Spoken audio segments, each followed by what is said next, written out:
Chapter 1 3 Years of Illness. Cough, cough, cough. I moved the tissue away from my mouth, revealing a smear of dark red bloodstain. I crumpled the tissue and threw it into the bedside wastebasket, which was already more than half full, packed with bloodstained tissues and used fever-cooling patches. A sweet, metallic taste filled my mouth as I sat up from bed with a sigh, my head swimming from the fever. 3 years ago, I contracted a strange illness with symptoms identical to the common cold, fever, cough, and a throbbing headache. Yet despite visiting hospitals across the country, no cure could be found. The condition neither worsened nor improved, remaining stubbornly stagnant. Left with no choice, I could only make regular hospital visits to ensure the situation didn't deteriorate. Today marks exactly 3 years of my continuous fever. I walked to the bookshelf, took down the medical kit, and pulled out a box of cooling patches. The cooling patch on my forehead had already warmed to 37.4 degrees Celsius from my body heat, losing its fever-reducing effect. I peeled it off and threw it in the trash, then deftly tore open a new one and pressed it against my forehead. At that moment, the doorbell rang outside, followed by Mom's soft footsteps and the sound of the door opening. "Hello, Auntie, is Xiaomyo awake?"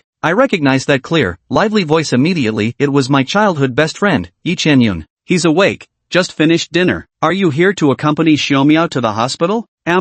We agreed yesterday to leave around this time." I pushed myself up from the table, put on my mask, turned the doorknob, and stepped out. Yi Chen-yun was wearing a white chiffon dress today, its hem fluttering to reveal her fair, slender ankles and calves. Her jet-black straight hair cascaded neatly yet casually down her back, with a small rabbit hairpin clipped to her bangs, giving her an overall gentle and adorable appearance. The moment I emerged, she noticed me. "Xiaomyo, it's about time." Cough cough, "Alright, let's go." I cleared my throat lightly and walked toward the door, grabbing the plastic bag of peaches from the dining table as I passed by. Ever since I fell ill, Yi Chen-yun's family had helped ours a great deal, so Mom specifically asked me to deliver these peaches to her. At 6:30 in the evening, the setting sun cast slanting golden light across the streets, gilding the entire city like pure gold. After the autumn equinox, the birch trees lining the streets looked somewhat withered, their yellowed leaves drifting down from the branches. We walked silently through the alley and turned the corner, already halfway there without realizing it. The dry weather made my lips slightly chapped, and my throat stung even more painfully. After falling ill, I'd also become much quieter. "The college entrance exams are coming soon. What are your plans after graduation?" Yi Chen-yun softly broke the silence. Beneath my mask, I sighed quietly. Asking someone who ran constant fevers with a muddled mind about future plans was truly putting me on the spot. Not long after entering high school, I contracted a strange illness, attending school intermittently, and my grades plummeted. To pay for my treatment, my parents worked hard running a small noodle shop, struggling to save any money.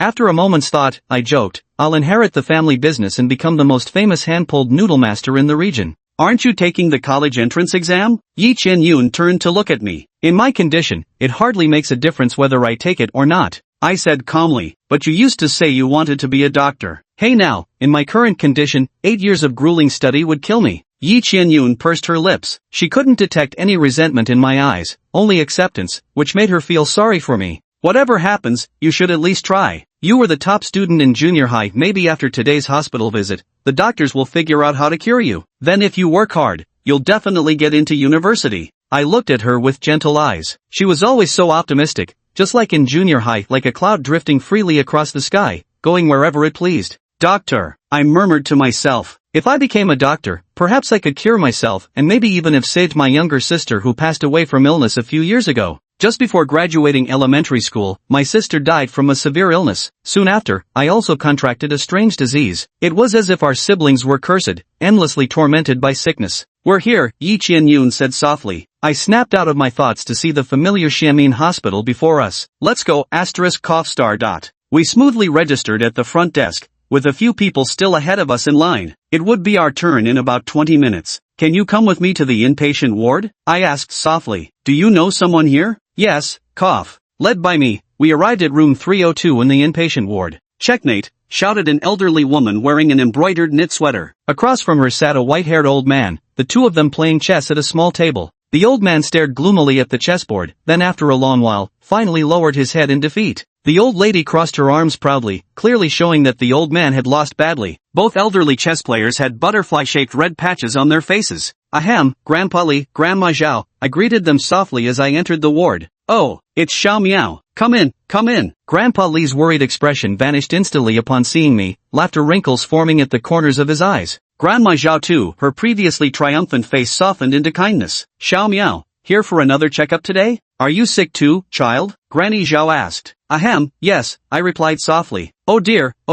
what a poor unfortunate child. How did you catch the strange illness just like us old folks? Grandpa Li and Granny Zhao were suffering from lupus erythematosus, an autoimmune disease that causes the body to produce overactive immune cells that attack its own tissues, posing serious harm. Their symptoms had persisted for half a year. Without treatment, the condition could worsen and even become life-threatening. But like me, their illness had stagnated, neither improving nor deteriorating, remaining stuck at the early stages of the disease. So, if it weren't for the red patches on their faces and the joint and muscle pain affecting their daily lives, they wouldn't have come to the hospital more than 2 months ago. Later, because their illness types and symptoms were similar, they were assigned to the same hospital room. Both elderly men had lost their wives long ago. They helped each other daily in the ward and quickly became close. Come, sit down quickly, have some dates. Grandpa Li enthusiastically got up and sat on the edge of the bed, pulling me to sit on the chair. He then brought over a basket of red and green winter dates from the bedside table and placed them on the table. This was bought by my son before his business trip.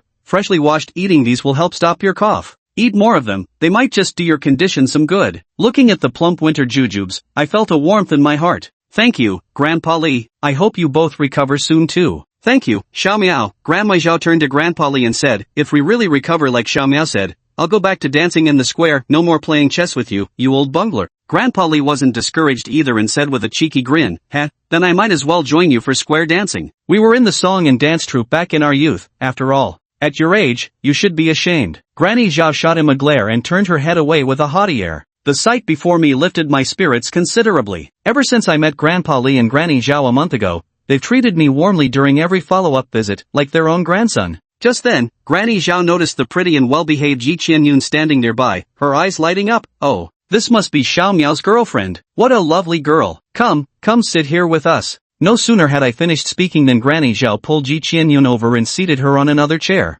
Holding Yi Qianyun's hand and patting it gently, she studied the girl with a beaming smile, making Yi Qianyun blush crimson. What's your name? Hello, Granny, I'm Yi Qianyun. Yi Qianyun, what a lovely name. It suits Xiao Miao perfectly, and so do your looks. Granny Zhao took an increasing liking to Yi Qianyun, but both of us grew shy under her gaze. Ahem, Granny Zhao, we're not a couple, I hurriedly explained. Oh, you youngsters are so bashful. Both Yi Qianyun and I were thin-skinned, and under Granny Zhao's scrutiny, our ears burned with embarrassment. To escape the awkward situation, I hastily stood up and said, Ahem, Granny Zhao, I'll go for my follow-up appointment first and come back to see you both later. Alright, go on then. Hopefully the doctor will have something different to say today. With that, Yi Qianyun and I waved goodbye to the elderly couple and stepped out of the hospital room. Grandpa Li lifted the basket of winter dates, about to place it back on the bedside table when his hand trembled, sending the basket crashing to the floor. Dates scattered everywhere. Honestly, how could you be so careless? Grandma Zhao bent down to pick them up when a sharp pain shot through her elbow,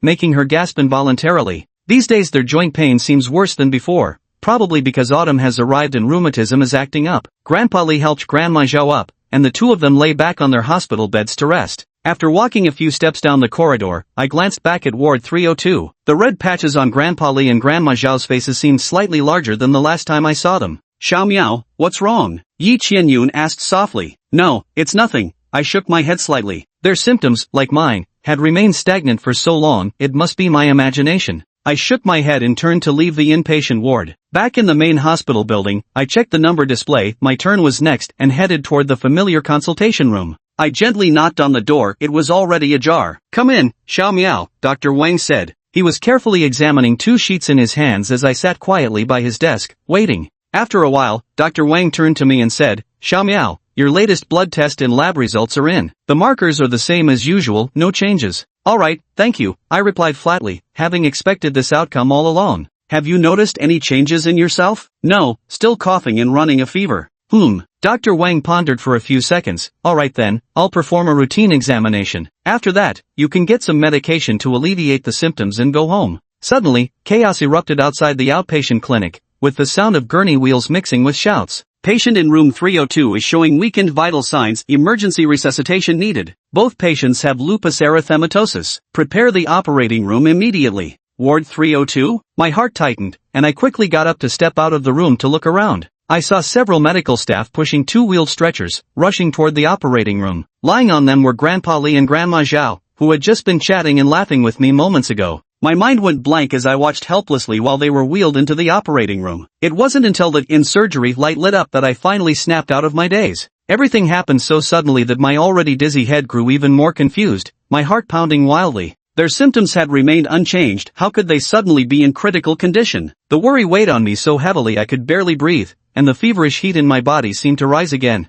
Are they someone you know? Dr. Wang walked up beside me and asked softly. Yes, they're two elders who often took care of me. My voice was low and hoarse. Dr. Wang patted my shoulder reassuringly and said, don't worry too much, my colleagues will do their best to save them.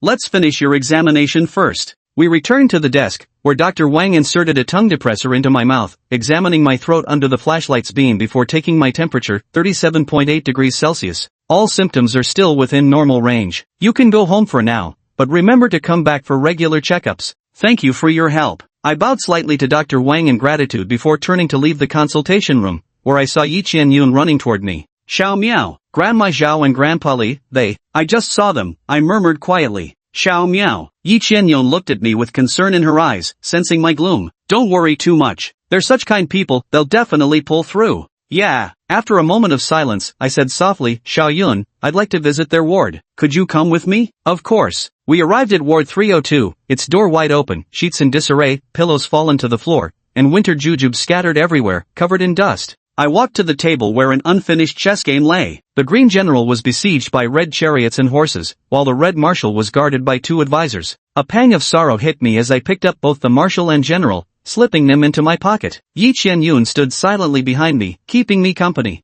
I want to wait here at the hospital until they come out, I murmured. Alright, I'll stay with you, she replied. We returned to the main hospital building and sat quietly on the waiting area chairs outside the operating room. Grandpa Li and Grandma Zhao's children all work in other cities. They had just visited this week and couldn't make it back on such short notice. I twisted the handle of the peach-filled plastic bag into a thin string as the feverish sensation in my body continued to rise. Illness always takes away my loved ones and friends, just like it did with my little sister back then. Boom! A deafening crash erupted from the operating room, sending me and Yi Qianyun leaping from our seats as we stared at the tightly shut double doors. Human screams, the explosion of machinery, and the shattering of glass bottles blended together in a grotesque cacophony. After what felt like an eternity, the noise ceased, leaving only silence. The air grew so thick it seemed ready to drip with moisture. Gulp! I swallowed hard, torn between shock and terror. The surgery in progress sign above the door hung precariously from its hook, shaken loose by the impact, swaying with eerie creaks. Its crimson letters flickered ominously, as though they might bleed at any moment.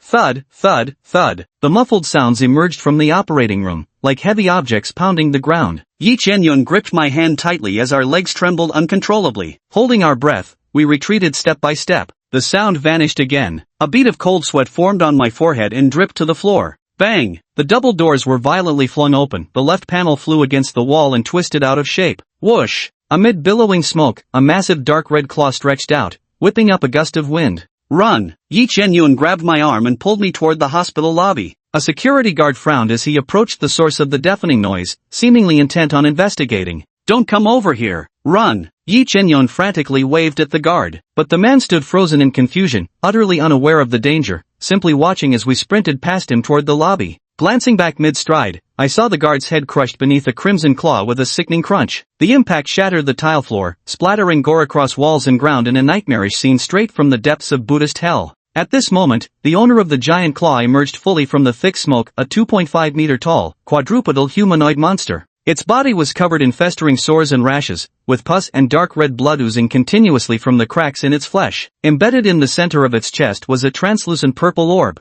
like a dazzling gemstone trapped in a filthy swamp. Roar! The monster spread its massive claws and howled at the sky, the sound shaking the earth and mountains. Yi Qianyun and I sprinted all the way to the hospital lobby. My body was already weak, and after such intense exertion, my lungs felt like they were about to explode. I gasped for breath, cough.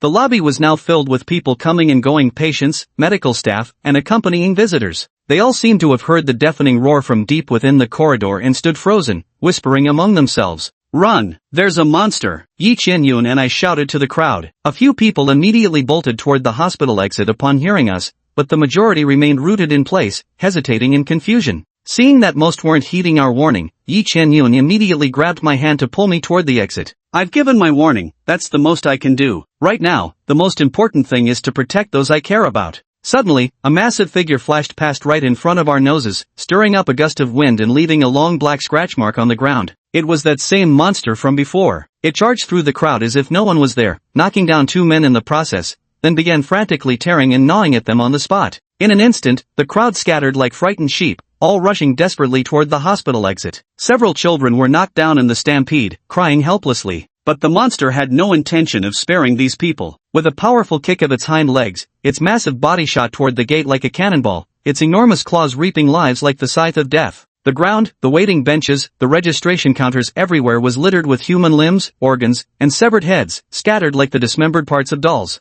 At the monster's feet, several corpses torn beyond recognition still oozed dark blood, their muscles occasionally twitching as if electrified. A few lucky survivors who escaped the massacre stumbled out the door, scrambling desperately to flee. Yet the monster glared fiercely, took a deep breath, and its chest swelled like a balloon. The next second, several thick, reddish-brown blobs shot from its mouth. Those who had just thought they'd escaped were all struck without exception. Their bodies immediately began to fester and ooze pus, until bare white bones were exposed. In less than a minute, the once bustling hall had turned into a living hell. Beside the registration desk, Dr. Wang, who had been handling my follow-up, collapsed weakly to his knees. His vacant eyes stared at the infernal scene before him, his white coat mostly soaked red, clinging damply to his shirt. His mind went blank, forgetting even to flee, as he watched helplessly the monster slaughter those around him before slowly advancing toward him. He remembered promising his wife tonight to pick up their son for a hot pot dinner at Hey Leo, and how a friend had given them a stack of discount coupons enough for 20% off. Being a doctor kept him busy, often leaving little time for family. Just last week, he'd missed his son's birthday. To make up for it, he'd snatched a moment at noon to buy a Gundam model kit as a gift, still tucked under his office desk. The monster dragged its massive frame before Dr. Wang, slowly parting its blood-stained maw. Dr. Wang could clearly see the 3 rows of sharp teeth and the snake-like forked tongue inside the monster's mouth, as the stench of blood and rotting flesh assaulted his senses. Only then did he snap back to reality, collapsing to the ground in panic, his body devoid of any strength to flee, trembling uncontrollably. No, no, no, no, no, Dr. Wang wailed hysterically, snot and tears streaming into his mouth. The monster slowly enveloped his head with its maw and bit down viciously. The headless corpse slumped to the ground, blood and froth gushing from the severed neck. The sight churned my stomach, bringing on a wave of nausea so intense I nearly collapsed. Quick, upstairs. Seeing the monster blocking the main entrance, Yi Qianyun decisively pulled me toward the stairwell. In our frantic scramble, I lost grip of my bag. It hit the floor with a thud, scattering peaches everywhere. One even rolled right to the monster's feet. The creature glanced at the peach, crushed it beneath its foot with a sickening squelch, then turned its gaze toward the stairway. I locked eyes with the monster for just an instant, and from its blood-red pupils, I sensed boundless bloodlust. Though it lasted less than a second, I had a terrible premonition. This creature had set its sights on me. There was no time to think. Yi Qianyun pulled me up to the 3rd floor as we frantically scrambled into a pitch-black room, slamming and locking the door behind us. We collapsed against the wall, gasping for breath. Cough, cough, cough, cough. I couldn't stop coughing, my throat stung unbearably, and my heart was pounding so fast it felt like it might leap out of my mouth. Xiao Miao, are you okay? Yi Qianyun reached out to touch my forehead and gasped, your forehead is burning up. My temperature was clearly abnormal. Although I'd been running a fever for a long time, it had always been low grade. But now it had reached a high fever. This was something I'd never experienced before. Yi Qianyun often felt my forehead to check my temperature and was very familiar with my daily readings. No, you'll burn up if this continues. Yi Qianyun anxiously glanced around. Only then did I realize this was a medical supply storage room, with several shelves lined up, filled with common medical items like alcohol, thermometers, and fever-reducing patches. The wall we leaned against had a row of windows, letting in only faint light. The room remained dim. Still, it was a stroke of luck amidst misfortune. Yi Qianyun quickly got up and walked to the shelves, rummaging through them. In no time, she found a bottle of rubbing alcohol, a bag of cotton swabs, and a box of fever-reducing patches. She tore open one of the fever patches and carefully applied it to my forehead. Then, dipping a cotton swab in the alcohol, she dabbed it on my palms and the back of my neck, hoping the evaporating alcohol would help reduce my fever. The cooling sensation from the alcohol and fever patch brought a slight clarity to my muddled mind. Everything had happened too quickly earlier, leaving no time to process the events. Now, with this brief moment to catch my breath, doubts began to surface in my heart. What exactly was that monster? Why did it emerge from Grandpa Li and Grandma Zhao's operating room? Could they have already? I didn't dare to think further. Cough, cough, cough. The storage room was stuffy, filled with swirling dust that made my throat burn and itch uncontrollably. Thud, thud, thud. Dull footsteps echoed from the stairwell, growing louder with each impact. The monster was coming upstairs. Yi Qianyun's face paled as she immediately clamped a hand over my mouth, dragging us both flat against the wall. I know I mustn't make a single sound now, so I desperately suppressed the urge to cough. But resisting instinct like this, who knows how long I can hold out? Thud! From the sound, the monster has already reached our floor, wandering step by step down the hallway, slowly approaching the room we're in. Just how sharp are that creature's senses? Does it have other unknown detection abilities? All sorts of fears churn in my mind, but for now, I can only pray silently that the monster will leave quickly. Yi Qianyun and I huddled together, holding our breath as we listened intently to the monster's footsteps. The footsteps grew louder, vibrating the doorknob and windows with a menacing hum. Finally, it stopped right outside our door. My heart clenched in terror as I slowly raised my head to look at the window. There it was, the monster pressed against the glass, peering into the room with blood-red scara, its vertical black pupils radiating a ravenous, bloodthirsty glow. My heart instantly raced to its fastest, my pupils violently contracted, and cold sweat had already drenched my back. In this suffocating atmosphere, my urge to cough had also built up to its peak. I reached out with my left hand, gripping my own throat tightly, forcibly suppressing the urge to cough. Yi Qianyun watched as I choked myself until my neck turned red and my face began purpling from lack of oxygen, her eyes filled with worry as she gently grasped my right hand. After a minute, the monster seemed to think the room was empty and strode heavily toward the stairwell, ascending to higher floors. I listened nervously as the footsteps grew fainter until they disappeared completely, then released my grip and clutched my chest in a fit of violent coughing. Xiao Miao, are you okay? Yi Qianyun asked, her voice trembling. Cough. I'm fine. After coughing for half a minute, I took a deep breath and finally recovered. We have to find a way to escape, I mumbled indistinctly. But the monster is still in the hospital, it's too dangerous to go out. It's safer to stay here and wait for the police to rescue us. Yi Qianyun retorted anxiously, besides, you're in poor health. If we encounter danger, you won't even be able to run. No, I shook my head weakly, this hospital isn't large, and the monster is roaming everywhere. It's very likely we'll be killed by it before the police arrive. Yi Qianyun's face paled. Because our high school forbade students from using phones, she hadn't brought hers when she came to my house after school. And due to my family's financial struggles from my illness, I'd never owned a phone of my own. After a long silence, I said weakly, I feel like that monster has its sights on me. If possible, I hope you'll go on without me. You want me to abandon you and run? Not a chance, Yi Qianyun said resolutely. I forced my eyes to focus on her. She was frowning, her gaze unwavering. I gave a bitter laugh. Yi Qianyun was always so stubbornly optimistic. Once she'd made up her mind, no one could change it no matter how difficult, and she always insisted on dragging me along. This moment felt exactly like that afternoon back in middle school. Xiao Miao, join me for the math Olympiad. Ha! I looked up in surprise at Yi Qianyun standing on the podium. The classroom held only the two of us, the blackboard behind her covered in math problems and solution steps. Don't joke about it. The Olympiad is full of math monsters. The top two from our small-town middle school can't compete. I leaned back in my chair, pouting as I balanced the ballpoint pen between my lips and nose, hands clasped behind my head, completely uninterested. So what? Yi Qianyun pouted her little nose in displeasure. How would we know without trying? What if we accidentally win the gold prize? Wouldn't that be amazing? She excitedly stretched out her right hand toward me. Come on, it's too lonely doing practice problems alone. Bright sunlight slanted across the potted plants by the windowsill, with tiny dust particles tumbling in its rays while birds chirped outside the window. A gentle breeze lifted the checkered hem of the girl's skirt. The hand she extended bore traces of pale chalk dust, and there was a smudge of it on her nose too. The early spring afternoon was warm and nostalgic. I stared absent-mindedly at Yi Qianyun's stubborn face before shaking my head in exasperation. You're completely crazy, I said as I stood up and walked toward the lectern. Instead of taking her hand, I pulled a piece of chalk from the box and bent over the blackboard, scribbling furiously. From then on, the wrinkles on white shirts, the chalky scent of limestone, and the scratching sound of writing on the blackboard became our daily after-school routine in middle school. That afternoon still occasionally crosses my mind to this day. Memories drift like smoke, leaving me with a profound sense of emotion. Okay, let's escape together, I whispered. This hospital has a back door. Judging by the footsteps, that monster must have gone upstairs. We can take the other staircase down and slip out through the rear exit. But what if the monster happens to find the back door? This hospital has 6 floors in total. It'll take some time for it to search the remaining 3. If we're going to escape, now's the time.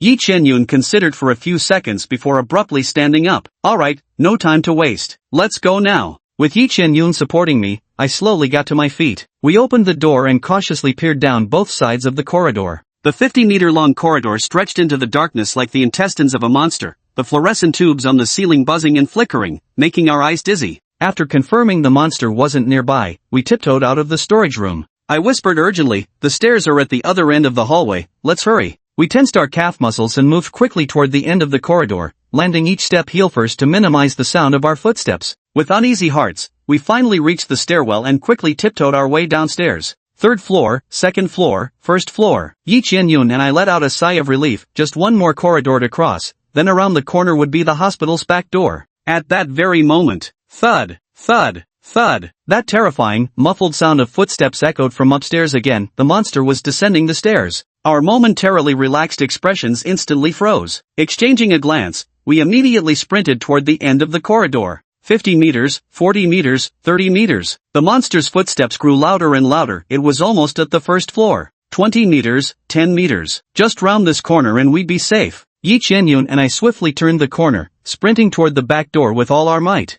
Yet after just 2 steps, we froze in place, faces pale as we stared ahead. A monster was blocking the back door, gnawing on human corpses. The rear hall floor was covered in blood and chunks of flesh, the air thick with a nauseating stench of decay. The crunching sound of the monster chewing bones was like a countdown to death. There were actually 2 monsters in the hospital. Our footsteps caught the attention of the other creature, which slowly turned its head and let out a thunderous roar at us. At that moment, the second monster came charging through the corridor into the rear hall. The 2-headed monster crept closer together, slowly advancing toward us, their throats emitting guttural growls. Our trembling hands clutched each other tightly as we retreated step by step, only realizing we'd reached a dead end when our backs pressed against the wall. The feverish heat in my body, the exhaustion from intense movement, and the overwhelming mental strain became too much. My vision darkened as I collapsed, teetering on the edge of consciousness. 2 chess pieces tumbled from my pocket, sliding toward the monsters. One creature paused abruptly upon noticing the chess piece at its feet, extending a tire-sized claw to pick up the green general piece, studying it intently where it stood.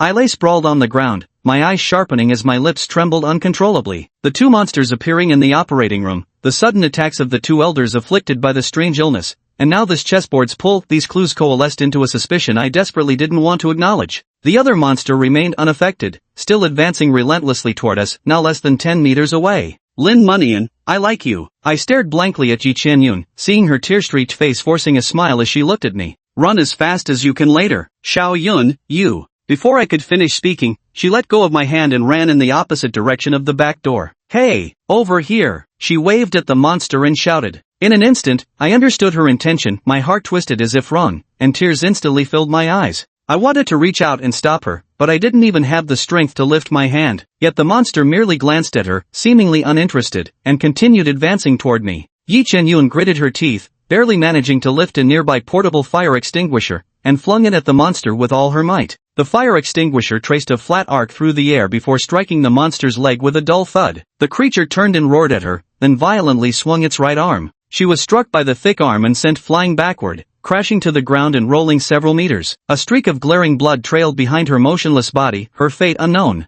At that moment, I felt the world had become utterly absurd. The monster's shrieks grew muffled, and the nauseating stench that had once repulsed me no longer mattered. My body burned with unbearable heat, yet my heart was as cold as frost, so cold that I couldn't stop trembling. I stared blankly at the fallen Yi Qianyun, my mind completely blank, utterly oblivious to the monster still approaching me. No, don't. My voice came out hoarse, as if someone were choking my throat. Yi Qianyun lay curled against the wall. I couldn't see her face, only the blood pooling on the ground, growing from a drop to a puddle, like a melting snowman, marking the ebb of her life. Truth be told, on the way to the hospital, I'd secretly resolved that even if my health was poor, I'd study hard and take the college entrance exam no matter what. If Yi Qianyun found out, she'd probably drag me to the classroom to study every day. She loved solving problems on the blackboard, believing that filling an entire slate felt more rewarding than scribbling on scrap paper. It looked far more impressive. Every time she finished covering it, she'd stand back and admire her work for ages, as if gazing at Van Gogh's Starry Night, reluctant to erase it for the longest time.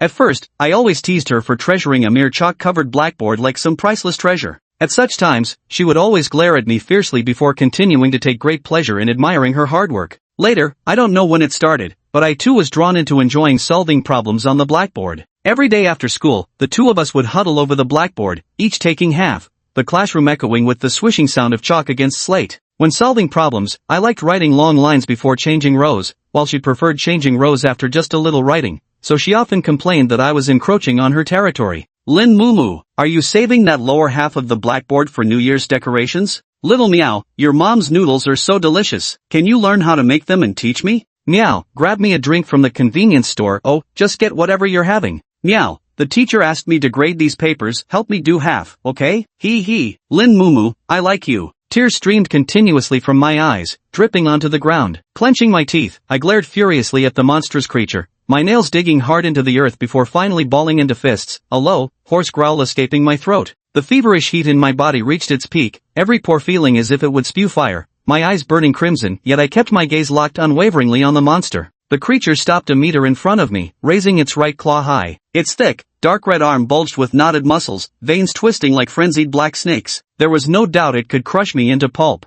Its slit pupils suddenly contracted, then the massive claw came crashing down like a meteor. Ah! With a furious roar, scalding waves of energy erupted violently from my body like a volcanic explosion. The shockwave sent the monster staggering backward, until it finally leaped several meters away, crouching warily as it stared intently at me. I slowly rose from the ground, tears still streaming down my face, but before they could fall, they evaporated into steam that swirled upward before dissipating. I looked down at my body, my skin burned crimson like the blazing sun, yet my hair was snow-white, drifting gently in the surging currents of heated air. The heart pounded powerfully, as resonant as a war drum. The stinging in the throat, the dizziness in the head, all discomfort vanished in this moment, replaced by an unending surge of strength. In my vision, the surroundings appeared distorted by the waves of heat radiating from my body. I knew I was emitting heat, yet I felt no discomfort at all. I clenched my right fist, and with a single thought, golden flames erupted fiercely, yet all I felt was a faint warmth. Perhaps I had become a monster too at this point. I didn't know, nor did I care. Right now, only one thing occupied my mind. I tilted my body slightly, narrowing my eyes with a deep frown as I stared fixedly at the monstrous creature before me. After a moment, I began taking slow, deliberate steps toward it. My strides grew longer, my pace quickened, until finally I broke into a full sprint. When I was just 5 meters away from the monster, I forcefully pushed off the ground, leaping high into the air while arching my entire body backward like a drawn bow, gathering momentum. The creature roared like thunder, clenched its claws into a fist, and swung violently at me mid-air. My right fist ignited with golden flames as I mustered all my strength for a direct frontal assault. Two fists carrying equally terrifying force collided head-on in the most brutally straightforward manner. A violent shockwave exploded outward from the epicenter between me and the monster, shattering the glass doors of the back hall into fragments as spiderweb cracks raced up the surrounding walls from floor to ceiling. After several seconds of deadlock, I clenched my fist tighter, continuously increasing the pressure until veins bulged across my arm, gradually gaining the upper hand. With a furious roar, I swung my fist forward, unleashing a pillar of fire 2 meters in radius that instantly engulfed half the monster's body. The creature let out a pained howl, staggering backward before collapsing to the ground, rolling desperately to extinguish the flames. The arm that had just clashed with mine was reduced to ashes, wisps of white smoke rising from the charred wound, carrying the stench of burnt flesh. The monster slowly rose, its entire body trembling as fleshy tendrils sprouted from the blackened wound, writhing and intertwining until they formed a brand new arm. Just as I was about to continue my attack, the monster took a few steps back, then turned and rushed through the shattered glass door, disappearing into the night. I didn't give chase, but instead turned my gaze to the other monster. This creature looked almost identical to the previous one, but was noticeably larger and exuded an even more oppressive presence. Seeing its kin flee in panic, the monster threw aside the chess piece it was holding and crouched low, ready to pounce. 10 meters apart, we stood in silent confrontation, the once explosive battlefield now eerily quiet. The evening wind stirred, lifting swirls of dust as we remained motionless like boulders, locked in an endless stalemate. Then a piece of concrete broke loose from the wall, hitting the ground with a sharp clatter. In that instant, we both sprang into action, charging toward each other at breakneck speed. When the distance closed to 1 meter, the monster swung its right claw sideways, aiming for my head.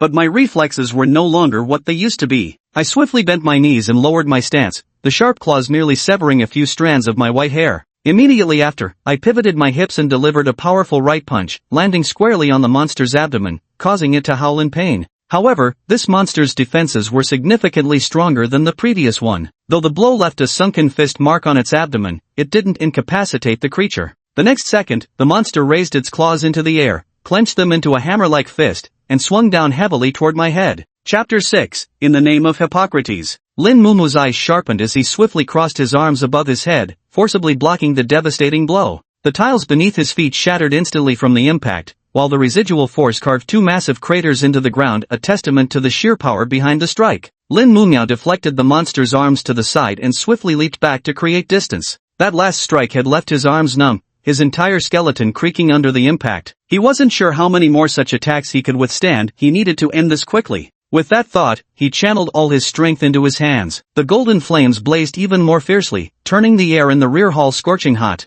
But the monster showed no fear at the sight. With a roar, it charged at Lin Mumu at blinding speed, its razor-sharp claws tearing through the air as they slashed straight toward him. Lin Mumu stood rooted to the spot, as if ignoring the monster's attack, neither blocking nor dodging, appearing determined to take the hit head-on with his bare body. The monster seemed provoked, its right arm muscles swelling several sizes larger, determined to tear its target to shreds in a single strike. 3 meters, 2 meters, 1 meter. Now's the time. Lin Mumu swiftly sidestepped to the right, narrowly evading the monster's claw swipe. Then, with a powerful push from his back foot, his flame-wreathed right fist slammed hard into the inner elbow of the monster's arm, forcefully knocking it away. At this moment, the monster's abdomen was completely exposed within Lin Munion's striking range. Without hesitation, he unleashed a flurry of punches at its belly, though lacking finesse, each blow landed with brutal force, sending ripples across the abdominal muscles with every impact. With the final devastating punch, the massive creature was sent flying sideways, crashing heavily against the wall before slamming onto the floor with a pitiful whimper. Lin Munian knew the barrage of attacks had dealt significant damage to the monster. Now was the perfect moment to finish it off for good. In a flash of decisive action, he sprinted forward, leaped high into the air, and with his right fist engulfed in flames at their peak intensity, aimed a crushing downward strike straight at the monster's skull.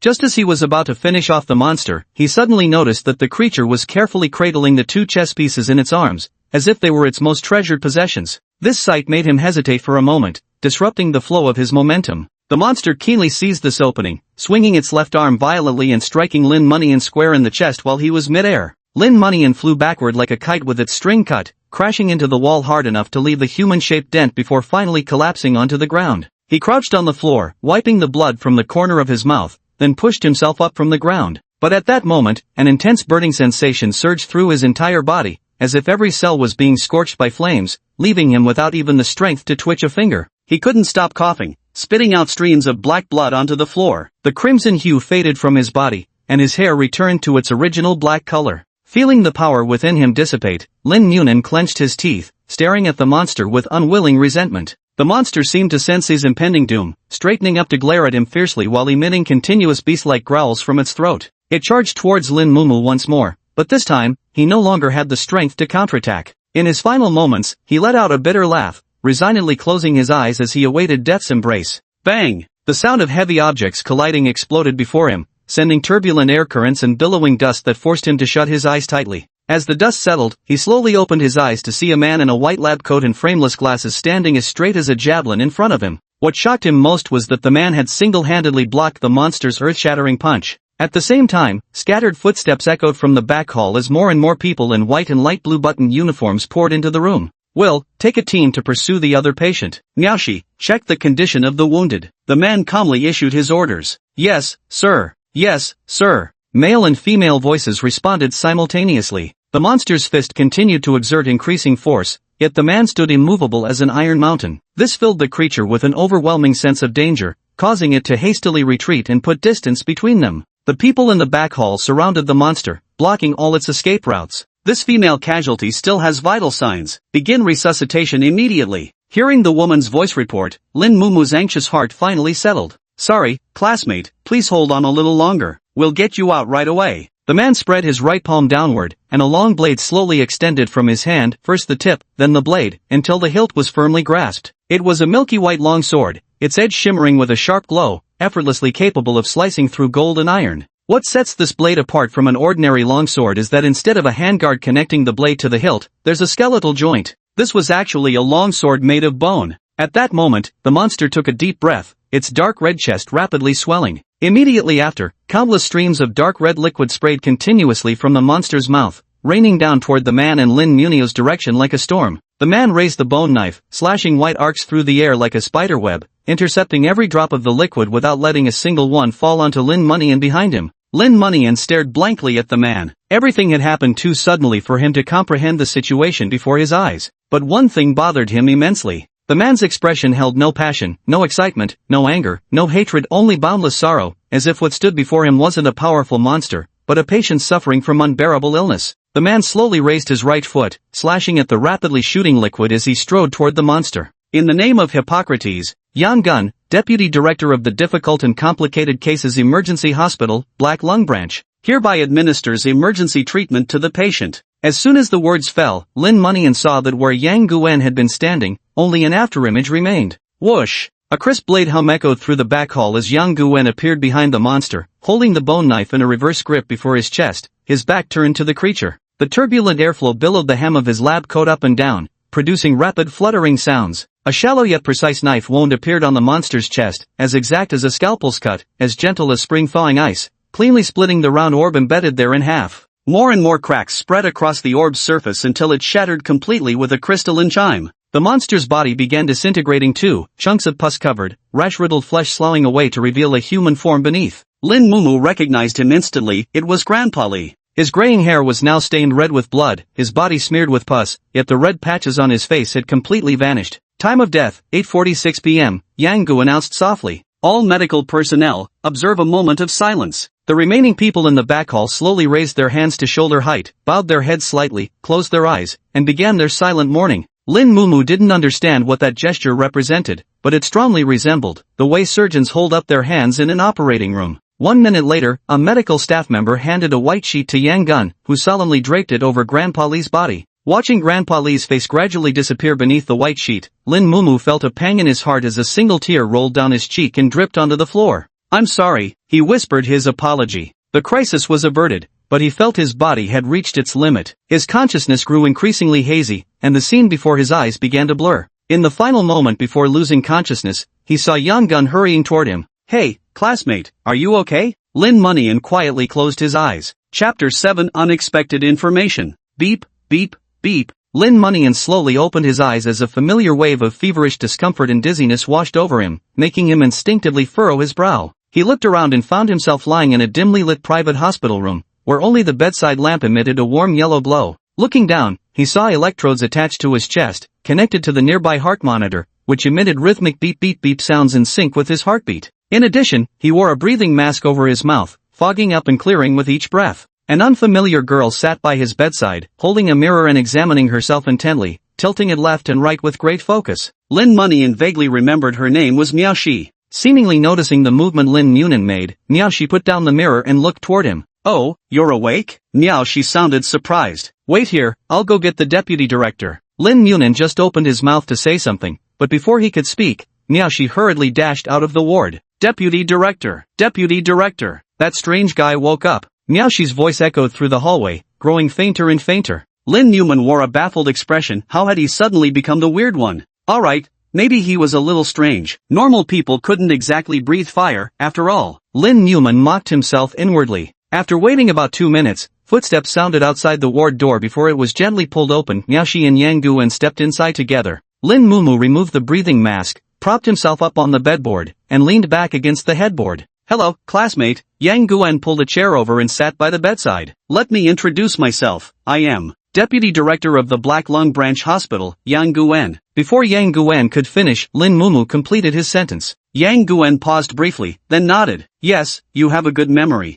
Because the name Black Lung is so unusual, it left a deep impression on me. That's because our hospital director has lung cancer, hence the name, Yang Gun explained. I see, cough cough cough. A sudden itch in his throat sent Lin Munan into a fit of coughing. You should lie down, classmate. Your body hasn't fully recovered yet, you need rest. Miao Shi approached the bedside with concern, ready to help Lin Munan lie back down. Lin Mumu raised his hand slightly to block her concern, indicating he was fine. It's okay, Miao Shi. Sometimes patients understand their own condition better than doctors do. Yang Guan said softly beside them, then turned to look at Lin Mumu. You must have a lot of questions you want to ask, right? Lin Mumiao seemed to have been waiting for Yang Gun to say this for a long time, quickly asking, how is Yi Qianyun, the girl who was next to me at the time? Yang Gun was taken aback again. He hadn't expected Lin Mumiao to ask about her first, given that he should have many other questions. It seemed his relationship with the girl named Yi Qianyun was quite close. Yang Gun adjusted his glasses and said slowly, at the time, she was attacked by the patient, breaking 3 ribs and sustaining injuries of varying severity elsewhere on her body. Fortunately, she was treated in time, and Miao Shi, this girl, repaired her injuries. Hearing this, Lin Mumu's expression softened slightly. He turned to Miao Shi and said earnestly, thank you. Miao Shi waved both hands dismissively, no problem, it's what we should do. Yang Guan glanced at Lin Mumu and continued, but I have some bad news to tell you. Lin Mumu's heart tightened again. He turned to look at Yang Guan, waiting for an explanation. Although Ye's injuries have been treated, she has developed lupus erythematosus. Lupus erythematosus? Cough, cough. Lin Munian's voice rose considerably in agitation, followed immediately by a fit of coughing. Classmate, please calm down, now she said, quickly pouring a glass of water and handing it to Lin Munian. Lin Munian took a small sip of water and urgently asked, how could she suddenly develop lupus erythematosus? Are you sure it's not a misdiagnosis? Yang Guwen shook his head slightly. The patient who attacked her had lupus, so the toxins entered her body through the wound, causing her to contract lupus as well. But isn't lupus an autoimmune disease? There isn't even a pathogen, how can it be contagious? Since Lin Munian was close to Grandpa Li and Grandma Zhao, he knew quite a bit about the pathogenesis of lupus. Logically speaking, that's how it should be, Yang Gun said. But this rule doesn't apply to the special patient you encountered. Not just lupus erythematosus, even mental illnesses could be contagious. Lin Mumu stared blankly at Yang Gun, his hands unconsciously gripping the pure white hospital sheets, leaving behind crumpled creases. Then her illness, can it be cured? Beside him, Miaoshi wore a guilty expression, and Yang Guwen also hesitated for a long time before answering. Diseases transmitted by special patients are harder to cure than ordinary illnesses, and lupus erythematosus is already a very difficult disease to treat, so you can't cure her, is that it? Lin Munan asked in a hoarse voice, his head lowered. I'm sorry. The dim and silent hospital room was punctuated by the distinct beeping of the heart monitor, as the three of them sank into a heavy silence. How long does she have left? Lin Munian asked quietly. Yang Guwen remained silent for a moment before answering. About a week, note 1. The room fell silent once more. Watching Lin Munian's slumped figure, both Dr. Miaoshi and Yang Guwen, as medical professionals, felt equally somber. What the hell is going on? Lin Munian looked up at Yang Guwen. Why would perfectly normal people turn into monsters? We call this phenomenon contagious metamorphosis. Yang Guwen adjusted his glasses and explained.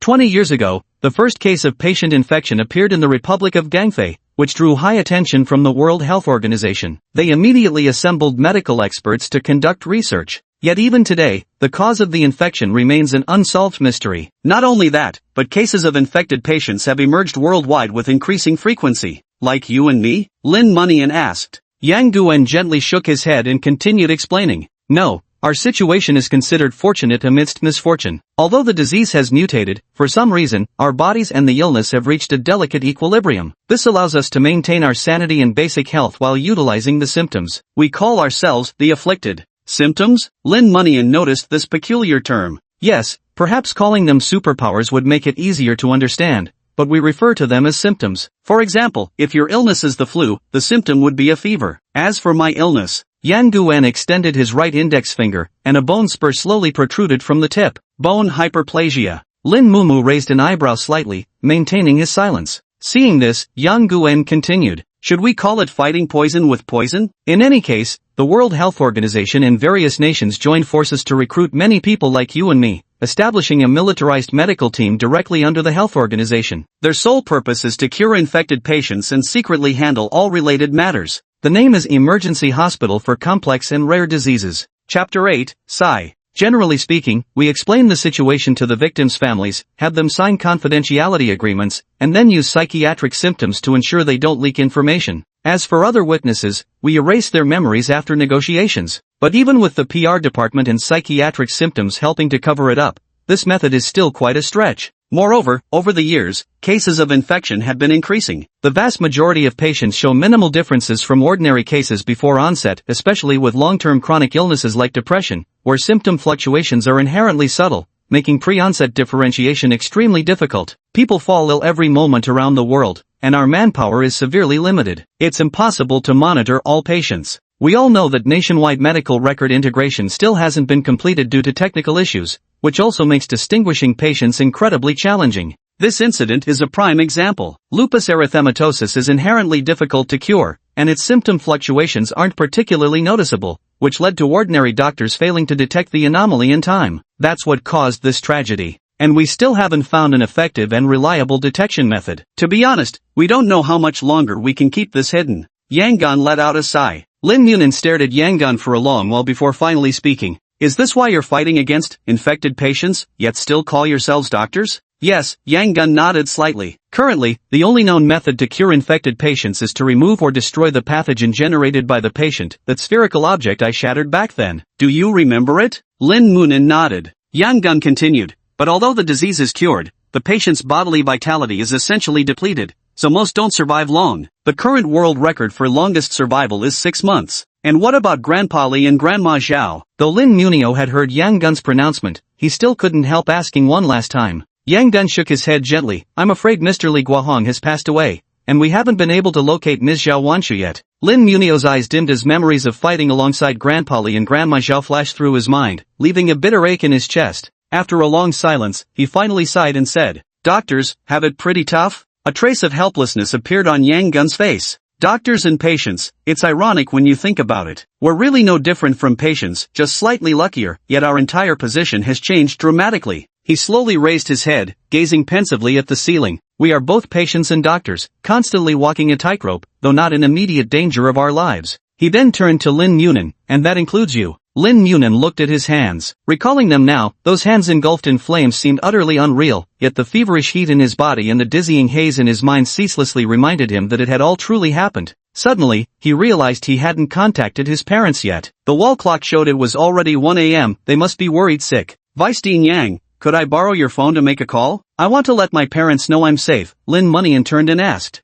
We've already contacted them. For nearly 30 hours from the day before yesterday until now, your parents have been waiting at the hospital. They even came in to see you during that time, but you were asleep, so you probably didn't know. Miss Ye's parents have also been notified and should be able to come from out of town tomorrow morning. Lin Munian was stunned. He thought he had only slept for a few hours, but it had actually been over a full day? Yang Gun, seeing Lin Mumu's bewildered expression, said, Honestly, we wouldn't be surprised if you slept for a whole week. First episode, plus facing 2 infected patients consecutively, we've hardly ever heard of such a situation. Miao Shi nodded vigorously in agreement beside them. Can you describe in detail what happened at that time? Yang Gun asked. Lin Mumiao recounted as accurately as possible the events of him and Yi Qianyun waiting outside the operating room, being pursued, and finally his episode where he confronted Grandpa Li and Grandma Zhao. Yang Gu thought for a moment before saying, I understand the situation now. I'll give you a few final instructions, and then you can go see your parents. After a patient experiences their first episode following the incubation period, a certain symptom is activated. Each subsequent use will trigger a backlash period where the body falls ill like an ordinary person. For example,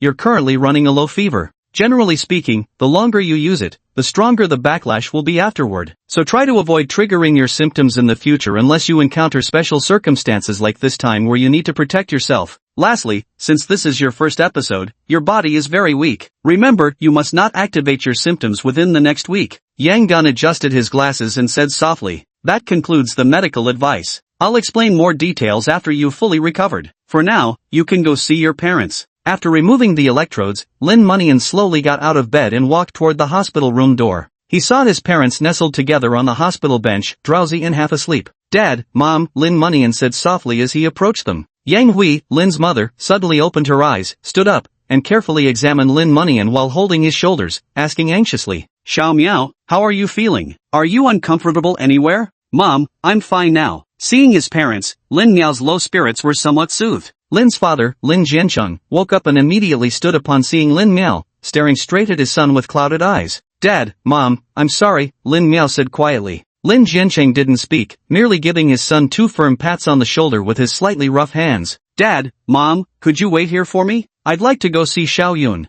Go ahead, Lin Jiancheng said. Yi Qianyun was in the ICU, where visits were only permitted during designated hours, so Lin Munin could only watch her from afar through the glass. Her pale cheeks were marked with butterfly-shaped red patches, her disheveled black hair spread across the pillow, while an intravenous catheter pierced the back of her plain white left hand, steadily delivering medication into her veins. Yang Gun and Miao Shi walked down the narrow corridor to Lin Munin's side without disturbing him. Lin Munin gently placed his hand against the glass, leaving foggy fingerprints as he gazed intently at Yi Qianyun. Tomorrow I'll visit your home to explain the situation to your parents and Miss Ye's parents, Miao Shi said softly. Are you sure you want to go alone? I could go instead, Yang Gun asked. Miao Shi shook her head gently. It's my turn eventually. Yang Gun stopped trying to persuade her and instead turned to Lin Munin. You should go back and rest too. While we try to keep things confidential from the public, we'll explain the situation to the victims' families. Tomorrow morning, Miao Shi will come to your house. Please invite Miss Ye's parents at that time, and Miao Shi will personally explain the situation to them. Please take good care of her, Lin Munin said in a low voice.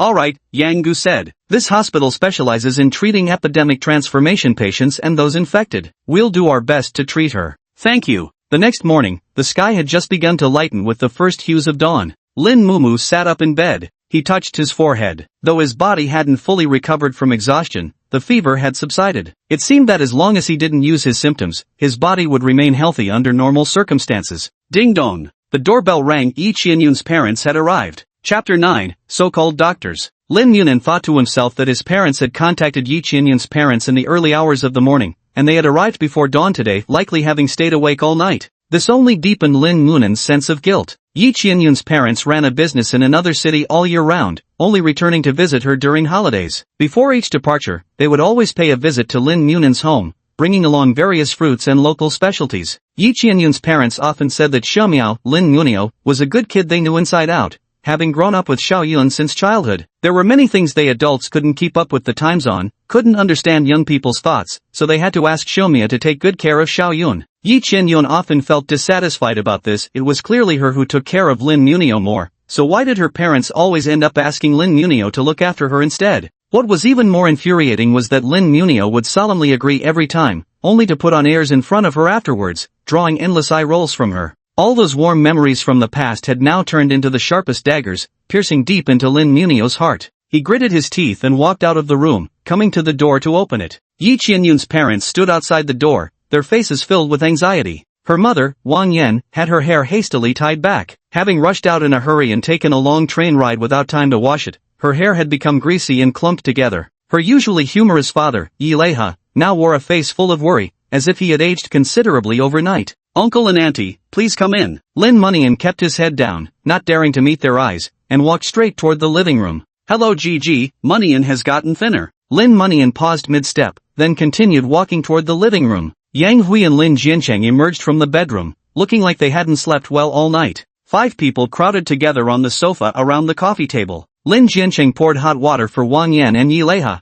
and the group sank into a heavy silence. "Xiaomiao, tell uncle the truth, what exactly happened to Xiaoyun? How could she suddenly fall ill when she was perfectly fine?" Yi Leiha's hands trembled slightly as he clutched the white porcelain cup. "Uncle." Lin Mumio hunched his shoulders slightly and said quietly, "There's a lot I still don't understand myself. The doctor said she'd come to the house today to explain everything to us. Let's just wait for her a little longer." "Got it." After waiting for about an hour, the time reached 7:30 when the doorbell rang again. Lin Munyan opened the door and led Miaoshi inside. "Greetings to all the elders. My name is Miaoshi, and I am Miss Ye's attending physician." The 4 elders were stunned in unison. The doctor before them looked far too young, barely a few years older than Lin Munyan, appearing almost like a college student. But at a time like this, they certainly wouldn't make inappropriate jokes, so no one voiced any questions. "I came today to explain what happened to our classmates. What I'm about to say might be hard to believe, but please listen patiently until I finish." After that, Miaoshi fully explained everything to everyone: the difficult and complicated diseases emergency hospital, the infected patients, Lin Munan's illness onset, and the circumstances surrounding Yi Qianyun contracting lupus erythematosus. When she finished speaking, everyone exchanged glances, their eyes filled with confusion. "Little girl, it's not that I don't believe you, but what you're saying is just too." Yi Leiha shook his head. "Yeah, this." Wang Yan clearly wasn't convinced either. Miaoshi glanced at everyone and said softly, "I know this sounds bizarre, so please allow me to demonstrate what this so-called symptom actually is." She looked around, then picked up the fruit knife on the coffee table. Lin Jiancheng gasped and was about to speak up when he noticed the serious look in Lin Munan's eyes. Trusting his son, he settled back onto the sofa. Miaoshi picked up a fruit knife and made a cut on her left index finger, which immediately bled profusely, startling Yang Hui and Wang Yan into covering their mouths. She then pulled out a tissue, dabbed the blood away, and rubbed her thumb over the wound. When she lifted her thumb, the wound had already healed. Lin Munio's eyes narrowed. This was likely how she had healed Yi Qianyun, but what kind of illness could this be? The miraculous scene left the elders wide-eyed. "This is the symptom of people like us. I hope this demonstration can earn your trust." Miaoshi wiped the blood off the fruit knife and gently placed it back on the coffee table. Yi Leiha and Wang Yan exchanged glances, both seeing the uncertainty in each other's eyes. Yet the evidence before them left no room for disbelief. After a long pause, Yi Leiha spoke slowly, "Doctor, we believe you, but my daughter's illness." A flicker of panic flashed in Miaoshi's eyes as she clenched the hem of her clothes tightly. After hesitating for a long moment, she took a deep breath and said, "I'm sorry, but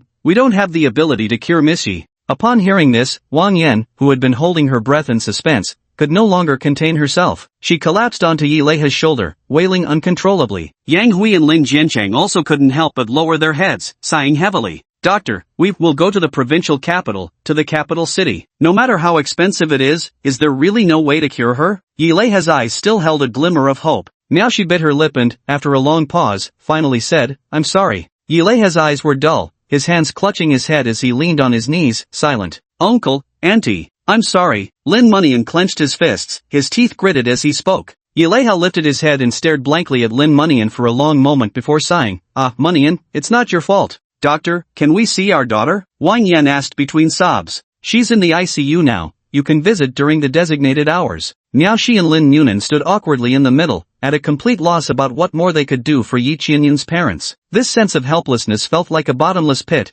threatening to swallow them whole. "Uncle, Auntie, classmate Lin Munian and I need to head to the hospital first. You should rest a bit before coming to visit Miss Yi," Miaoshi said softly. "Alright, you go ahead," Yileiha replied. Lin Mumu and Miaoshi turned and walked out of the oppressive atmosphere of the house. The two walked silently toward the hospital, each lost in their own thoughts. "Why did you come alone today?" Lin Mumu broke the silence. "Deputy Director Yang was supposed to come with you, wasn't he?" "Facing patients' families is part of a doctor's duty, even when we can't cure them," Miaoshi said softly. "This is a required lesson for me as a doctor." The silence between them deepened once more, the crisp tap-tap of rubber soles against shale bricks sounding especially clear. The autumn wind carried a slight chill tinged with desolation, plucking withered yellow leaves and tossing them by the roadside. After a long while, Lin Numo finally asked again, "Have you always been doing this kind of work?" "This is my first time facing a patient's family alone, but I've been through this several times with the deputy director and others," Miaoshi said. Lin Numo let out a long sigh. "Do you know?" Miaoshi said with a bitter smile, "Doctors are probably the profession that witnesses the most joys and sorrows in this world. When you cure a patient and watch them embrace their family in tears of joy, you genuinely feel happy for them. But if you can't save a patient, watching family members kneel by the bedside, holding the patient's cold hand in silence or sobbing,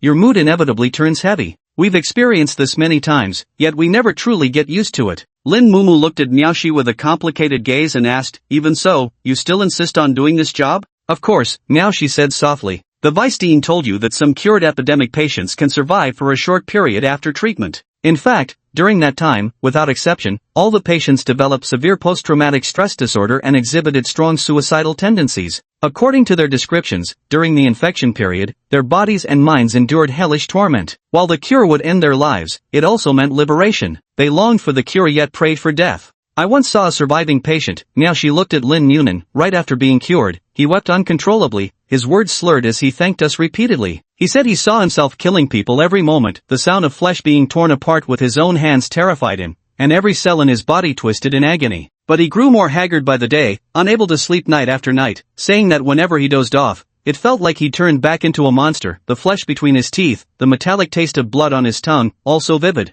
Eventually, he began self-harming frantically. We had to restrain him with straps and sedatives to stop him from hurting himself. This situation lasted for 2 weeks before finally reaching its breaking point." Miaoshi took a deep breath. "Can you imagine a patient gripping your hand, begging you to kill him?" Lin Munio's eyelids twitched as if he had personally witnessed that unbearable scene, feeling a chill shoot straight up his spine to the crown of his head. At this very moment, Grandma Zhao was still enduring unimaginable torment, unable to live nor die. In the end, he still died. In his final moment, he showed the most peaceful expression he'd had since being cured. Lin Mumu looked at Miaoshi, her eyes filled with determination. "This job is heavy, but someone has to do it," Miaoshi said softly. "Someone has to." Chapter 10, Dilemma. "Alright," Miaoshi smiled at Lin Mumu. "I shouldn't be saying these things to a patient. The vice president is waiting for you in the consultation room, you can go straight to him. I need to check on Missy in her ward now." Lin Mumu nodded slightly, and Miaoshi turned to walk toward the ICU where Yi Qianyun was. Arriving at the consultation room, Yang Guan sat behind the desk in a white coat,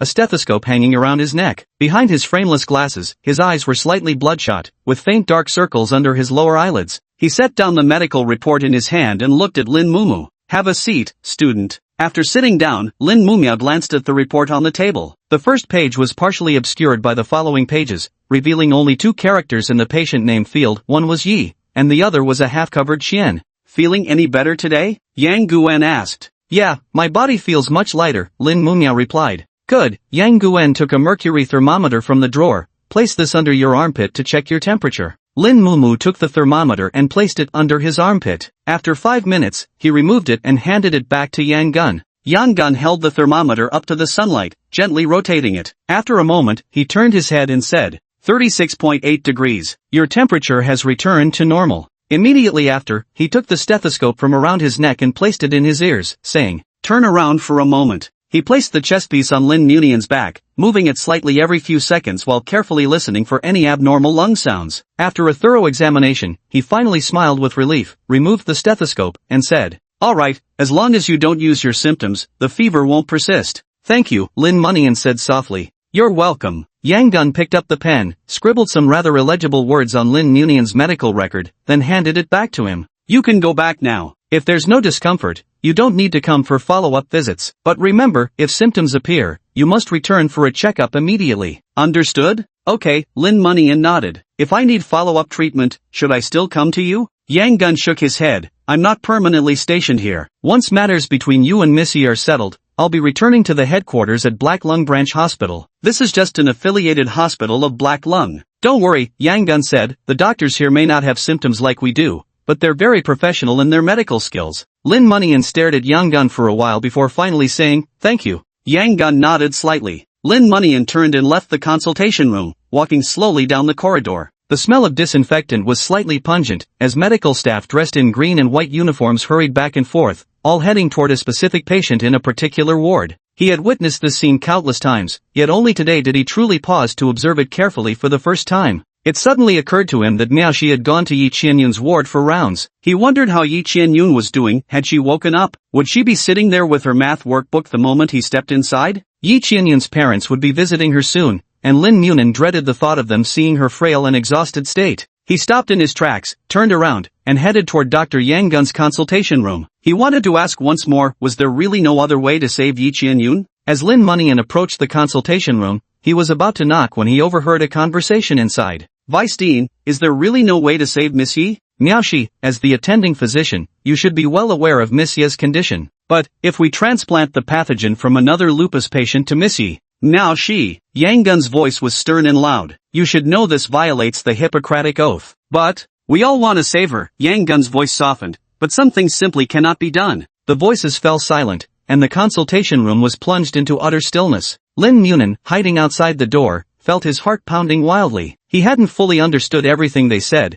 but one thing became clear to him. Transplanting Grandma Zhao's eyeball to Yi Qianyun could save her. He clutched his chest, gasping for breath as his mind buzzed violently as if something had exploded inside. His thoughts scattered chaotically, leaving him dazed and disoriented. Yi Qianyun and Granny Zhao were both very close to him, but curing Yi Qianyun meant curing Granny Zhao as well. For plague-afflicted patients, a cure meant liberation, but it also meant death. Lin Munian crouched silently in the corner. After a long while, he stood up unsteadily and staggered toward Yi Qianyun's hospital room. Inside the ward, Yi Qianyun remained fast asleep. Her parents sat by the bedside. Wang Yan silently wiped her tears with a tissue, while Yileha pulled out a cigarette and was about to put it in his mouth. But remembering this was an intensive care unit, he put it back. Lin Mumu hid behind the glass, secretly witnessing the scene. It reminded him of when he first fell ill, how his parents tirelessly shuttled him between major hospitals, taking turns staying with him in the ward and caring for his daily needs. Such is the heart of all parents under heaven. 15 minutes later, visiting hours ended, and under the nurse's reminder, Wang Yan and Yileha left the ward. Lin Mumal quickly ducked behind a corridor corner and didn't emerge until they had completely left. He approached the nurse, obtained visiting permission, slipped on shoe covers, and entered the ward. Yi Qianyun's lips were pale, her originally slender fingers slightly swollen from 4 drips,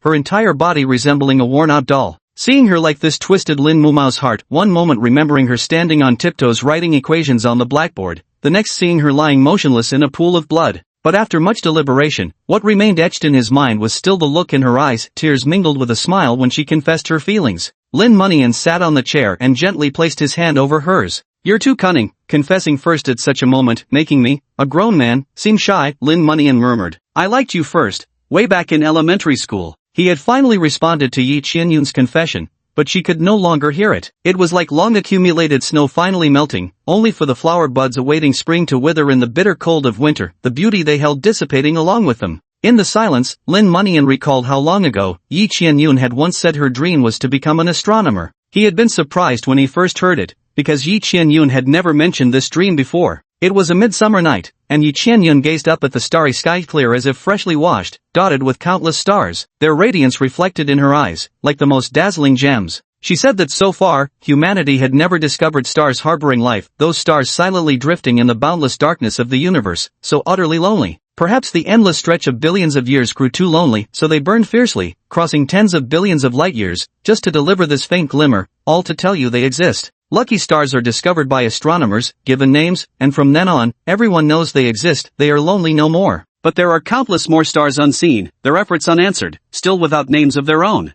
And so she wanted to become an astronomer, one who names the stars. At the time, Lin Mumia thought nothing of it, finding the idea of naming stars utterly boring. Yi Chenyun rolled her eyes at him, saying he had no sense of romance. Even so, when Lin Mumia later accompanied Yi Chenyun in preparing for the Olympiad, he put in considerably more effort. It turned out Yi Chenyun was studying math so diligently to fulfill a dream in her heart. Since that was the case, Lin Mumia decided to support her in his own way. Hey, you can't see the stars with your eyes closed. Lin Mumu's voice began to tremble, his eyes reddened and stung as tears welled up uncontrollably. I will cure you, he said, I promise. He gave Yi Chenyun's hand a gentle squeeze, stood up sullenly, and walked out of the ICU. His mind remained chaotic, his heart still tangled, but he had made his decision. In the hospital room, Yi Chenyun's eyelashes fluttered slightly as her eyes opened just a slit. Warmth lingered in the palm of his hand. Xiao, meow, she murmured faintly, then closed her eyes again, sinking into deep slumber. Lin Mumia walked to the hospital lobby and sat on a bench to collect his thoughts. The first thing he needed to do was find Granny Zhao. But 2 days had passed, and even Yang Gun's group couldn't locate her. Just imagine how difficult this task was. Where on earth had Granny Zhao gone? Lin Mumia combed through clues in his mind. Freed from the torment of illness, his intellect had finally regained its former sharpness and was now operating at full speed. Chapter 11, Farewell Without a Date. Suddenly, he remembered that even after Grandpa Li's infection, he still responded to Chinese chess. This indicated that although infected patients fell into madness, at least for a short period, they retained some memories from when they were healthy. And Grandma Zhao had mentioned many times that if she were discharged from the hospital, she would go square dancing. In that case, if Granny Zhao retained some memories like Grandpa Li did, she would most likely return to the square where she often went dancing. Granny Zhao had once mentioned to Lin Mumu that the square she and her dance friends frequented most was the Lotus Mountain Park Square. With this thought, he took a deep breath and walked out of the hospital with a heavy heart. Thud, thud. Come in, Yang Guan said. The person who entered was Will, the one Yang Guan had sent to chase after Granny Zhao. His Slavic heritage had endowed him with elegant blonde hair and well-defined features, though his face was now clouded with worry. Did you find her? Yang Guan asked. Will shook his head and said, no. The nearby surveillance only captured the patient entering the sewer. I suspect she's hiding in some concealed location,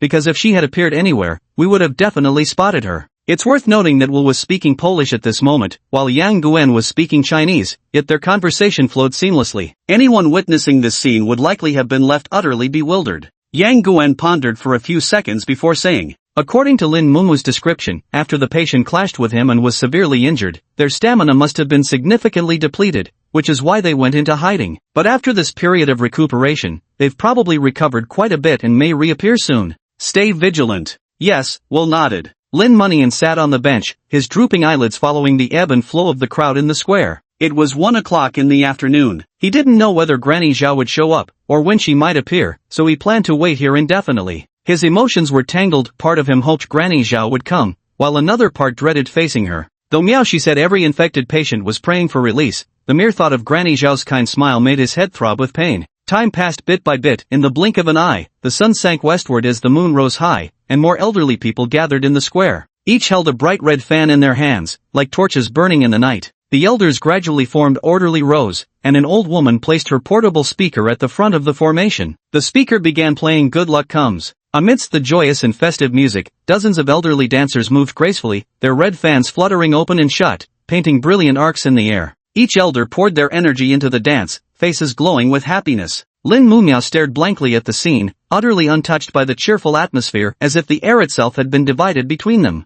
As the music ended, the elderly dancers dispersed, pulling water bottles from their bags to take a brief rest. At that moment, the elderly woman leading the group caught sight of Lin Mumia and her eyes lit up as she walked toward him. My goodness, isn't this little Mumia? Lin Mumia recognized the old woman. Her surname was Sunday. He'd met her before when visiting Granny Zhao. That time, Granny Zhao had held his hand and praised him endlessly, saying how he always came to see her during his follow-up visits, making her feel like she'd gained a grandson. Hello, Granny son, Lin Mumia greeted softly. Hello there, why did you come here alone? The wind is so strong tonight, and you're still sick, don't let your fever get worse. Lin Mumu shook his head. Granny-san, I've already recovered from my illness. Granny-san froze for a moment, then smiled and said, really? That's wonderful. Young people need good health to focus on their studies. And how is Granny Zhao doing these days? Lin Mumu's hand trembled slightly. After a moment's hesitation, he said, her condition has improved. Well, that's wonderful news. Granny-san's smile grew even brighter. She hasn't come to square dancing for so long, we old folks have been waiting eagerly for her return. She turned around and waved energetically at a group of elderly people resting nearby, calling out loudly, hey, come over here. Hearing her call, the elderly folks quickly gathered around. What's wrong? An old man asked. Let me introduce you, this is Xiao Miao, the young man Xiao Zhao knows. He says Xiao Zhao's condition has improved, and he might be able to come dance with us soon.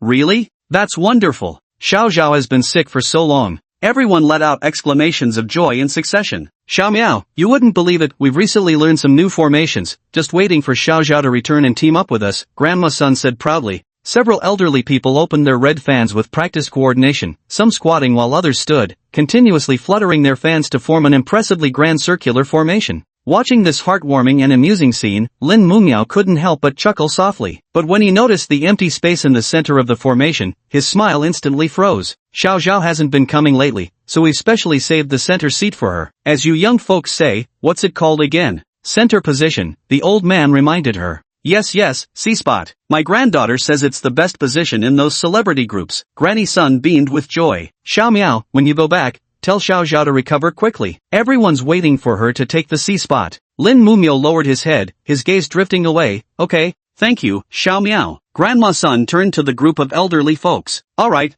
let's dance to the next song. Lin Mumiao slumped back into his seat with hunched shoulders, pulling the hood of his windbreaker over his head, lost in thought. The elderly danced song after song until finally dispersing at 9 in the evening. On the darkening Lotus Mountain, dense groves of white poplars and phoenix trees swayed in the evening breeze, rustling softly as their dappled shadows writhed across the square like a host of dancing demons. Lin Mumo leaned back on the bench and took a deep breath, reminding himself to stay alert. What awaited him wasn't just the kind and amiable Granny Zhao, but a powerful infected patient. There was no room for distraction. Lin Mumo clenched his fist, feeling the power coursing through his body. Though Yang Gu had warned him not to use his symptoms for a week, he felt certain he could activate them, he just didn't know how long they'd last or what consequences might follow. This battle must be decided swiftly. By 3 in the morning, the pitch-black square stood silent and deserted. A howling wind whipped through, making Lin Munian's hood and sleeves flap violently like mournful wails. Rain began falling from the ink-black sky, fine needle-like drops pattering against the ground and soaking Lin Munian's body. He sat motionless on the bench with his head bowed, the hood obscuring his face and hiding his expression. A rustling sound came from the woods on Lotus Flower Mountain in the distance, followed by a series of heavy footsteps, as if someone were pounding the ground with a heavy object. Lin Munan slowly raised his head. By the faint moonlight filtering through the clouds, he saw the familiar monster step by step into the center of the square, lifting its head without making a sound or moving. Rainwater mixed with pus and black blood streamed down its body, as if trying to cleanse its filth. Lin Mumian flipped back his hood and stepped toward the monster, his skin gradually turning red and his hair becoming snow-white. Waves of heat radiated from his body, instantly drying his clothes and evaporating every drop of rain that fell on him. In the pitch-black, hazy night, his fists burst into blazing golden flames, illuminating half the square. The monster sensed Lin Muneo's scorching presence, like a blazing sun, and its initially hesitant, mournful expression suddenly twisted into utter ferocity. With a roar, it bared its claws, slicing through the curtain of rain as it charged toward Lin Muneo. Chapter 12, Lotus Mountain on a Rainy Night. The monster rapidly closed the distance, its two massive, razor-sharp claws swinging violently toward its target, the sharp whistling of air betraying the devastating force behind each strike. Lin Muneo swiftly retreated, dodging left and right to evade the massive claws lunging at him. His tightly clenched fists burned with scorching golden flames, yet he never threw a punch. The monstrous creature before him remained ferocious, as if emerging from the abyss, its overwhelming pressure undiminished like a collapsing mountain. But in Lin Mumiao's eyes, that cracked and fissured head no longer seemed terrifying. What reflected in his mind was the faintly proud smile Granny Zhao used to wear while playing chess. His eyes no longer held any trace of anger, only profound sorrow remained. Before he knew it, he had retreated to the edge of the square, with the steep mountain stairs right behind him. Yet the monster showed no signs of stopping its assault. It raised its right claw, gathering strength midair before suddenly slamming down. Lin Mumian quickly dropped to the ground, rolling several times across the slippery surface, barely dodging the attack. The stone steps behind him shattered into fragments, sending splashes of water flying in all directions. He skidded to a stop on one knee, his hand pressed against the ground, sliding over 10 meters before finally coming to a halt. The floor scorched by golden flames emitted a puff of white steam, revealing its original pale gray hue before being soaked dark gray again by the rain. Staring at the destroyed staircase, Lin Munyan shook his head, his gaze growing sharper. The monster turned its head, its savage vertical pupils locking onto its target once more. It took a deep breath and spat several blobs of reddish-brown viscous fluid hurtling toward Lin Munyan. The liquid was as dense as a fishing net, and Lin Mumia judged he couldn't dodge in time, so he swung both fists forward with all his might. A gushing pillar of fire instantly swallowed the onslaught of thick liquid, charging menacingly toward the monster. His vision was filled with golden flames and the white steam from evaporation, while his ears rang with the sizzling sound of rain hitting the scorching floor. At that moment, the monster's massive figure suddenly burst through the steam, closing the distance to less than 2 meters from Lin Mumiao. Lin Mumu's face changed drastically. The thick white vapor and the noise of evaporation made it impossible for him to pinpoint the monster's location. By the time he realized, 2 enormous claws were already right in front of him. He hastily crossed his arms in front of his chest. SSSSHHHHK. The monster's blade-like claws slashed down viciously, leaving 6 bloody gashes on Lin Mumu's arms. His arms were instantly drenched in blood, the crimson liquid dripping down onto his sleeves and pant legs, leaving him in a wretched state. The excruciating pain made his breathing tremble, and the raindrops hitting his wounds only intensified the stinging sensation. The slightest movement felt like his muscle fibers were tearing apart one by one. Seeing the attack take effect, the monster immediately pressed its advantage, swinging its fist to smash down on his head. At the critical moment, Lin Munio opted for offense as defense. His right hand blasted a golden flame straight toward the monster's head. The monster's vertical pupils contracted as it twisted its body in an extremely contorted posture, narrowly evading the fiery attack. This brief moment of respite allowed Lin Munyan to catch his breath. He immediately retreated 10 meters away, standing rigidly in the rain as he stared fixedly at the creature. Clenching both fists tightly, he attempted to reignite the golden flames to their maximum intensity once more. Yet to his dismay, he discovered the golden flames on his left fist were gradually weakening, until finally they sputtered out completely like a spent candle, wisps of white smoke curling upward. At the same time, his body temperature dropped noticeably, and all these signs made him realize that his strength was about to run out. Yet this scene instead calmed Lin Munyan's expression. He closed his eyes, took a deep breath, and then looked solemnly at the monster. The dense rain grew heavier, now pouring down in torrents. Thunder rumbled across the dark, cloud-covered sky, and lightning twisted through the air like the world itself was chanting a funeral dirge. The monster roared and charged forward like a cannonball, each step sending massive splashes of water, resembling the hauntingly beautiful spider lilies blooming in the underworld of the Yellow Springs. Lin Mumu stood with his head bowed in the rain, his damp white bangs covering his eyes as if he couldn't see the monster's attack. In just 1 second, the monster had already charged before him, its massive claws brimming with kinetic energy from acceleration ready to pierce clean through his body in the next instant.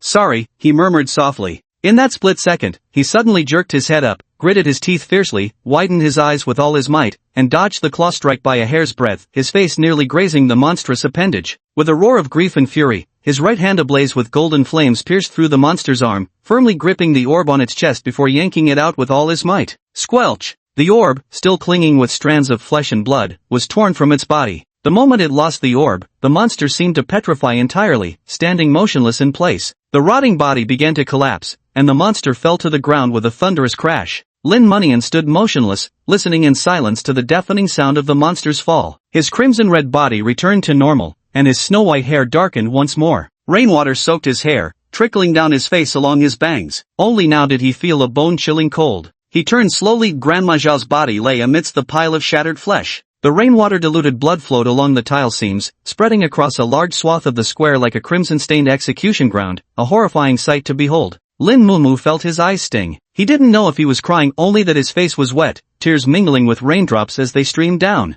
The sphere in his hand grew unbearably heavy, as if pressing directly upon his heart. After what felt like an eternity, he roughly wiped his eyes and turned away, his body moving as if weighted with lead. "Is that Xiao Miao?" A faint voice was nearly drowned out by the rain, but Lin Mumiao didn't miss it. His eyes widened abruptly as he turned around excitedly, kneeling on the waterlogged ground. The bead was discarded on the pavement, left to be washed away by the rain. "Granny Zhao, it's me!" Lin Mumia's voice was hoarse yet loud. Granny Zhao turned her head slightly, and the moment she saw Lin Munin, the corners of her eyes curved into an almost imperceptible arc, just like when she first met him. The more she looked, the more she grew fond of this polite child. "Granny Zhao, Lin Munin was already incoherent, kneeling on the ground with a choked voice, his guilt rendering him unable to form a complete sentence. Don't cry, child. Granny Zhao trembled as she raised her bloodstained hand, gently wiping Lin Munan's tear-streaked cheek with her thumb, her voice faint but tender. Granny doesn't. Her voice cut off abruptly, her aged hand falling limp, the bloodied fingertip leaving a crimson streak across Lin Munan's face. Lin Mumu quickly grasped her hand, but it felt like a sponge, utterly unresponsive. Ah!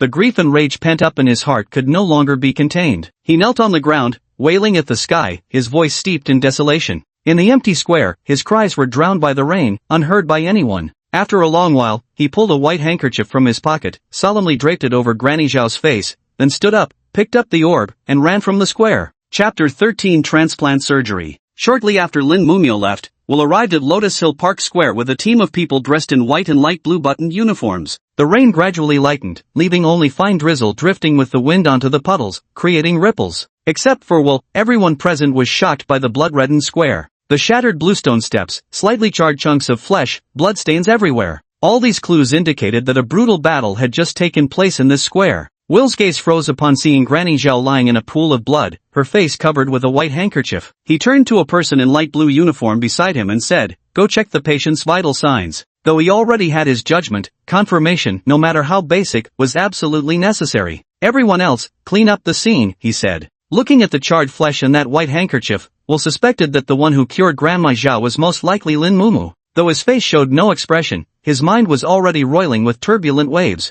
Under normal circumstances, within the first week of a patient's initial symptom manifestation, let alone utilizing symptoms, many can't even get out of bed. Forcing symptom usage could lead to severe consequences. Yet Lin Munian had repeatedly used symptoms shortly after the onset of his illness and even independently cured infected patients. This situation completely caught Will off guard, which was also why they hadn't paid much attention to Lin Munian's whereabouts. Even though they had privately referred to Lin Munian as an oddball, his actions still managed to surpass Will's expectations. Just as his thoughts were wandering, a man dressed in a white double-breasted uniform approached and reported. Reporting to Instructor Will, "We've collected all fragments of the patient's remains, but no pathogen was detected." Will's expression froze. "What did you say?" "I mean..." Will raised his hand to silence the man, his face grave as he said in a low voice, "Pathogen leakage is an extremely serious situation. You should have learned this in class. Are you absolutely certain you've searched every corner?" The man hesitated for a moment before nodding firmly. "We've thoroughly searched the entire square and found no trace of the pathogen, at least not in the vicinity."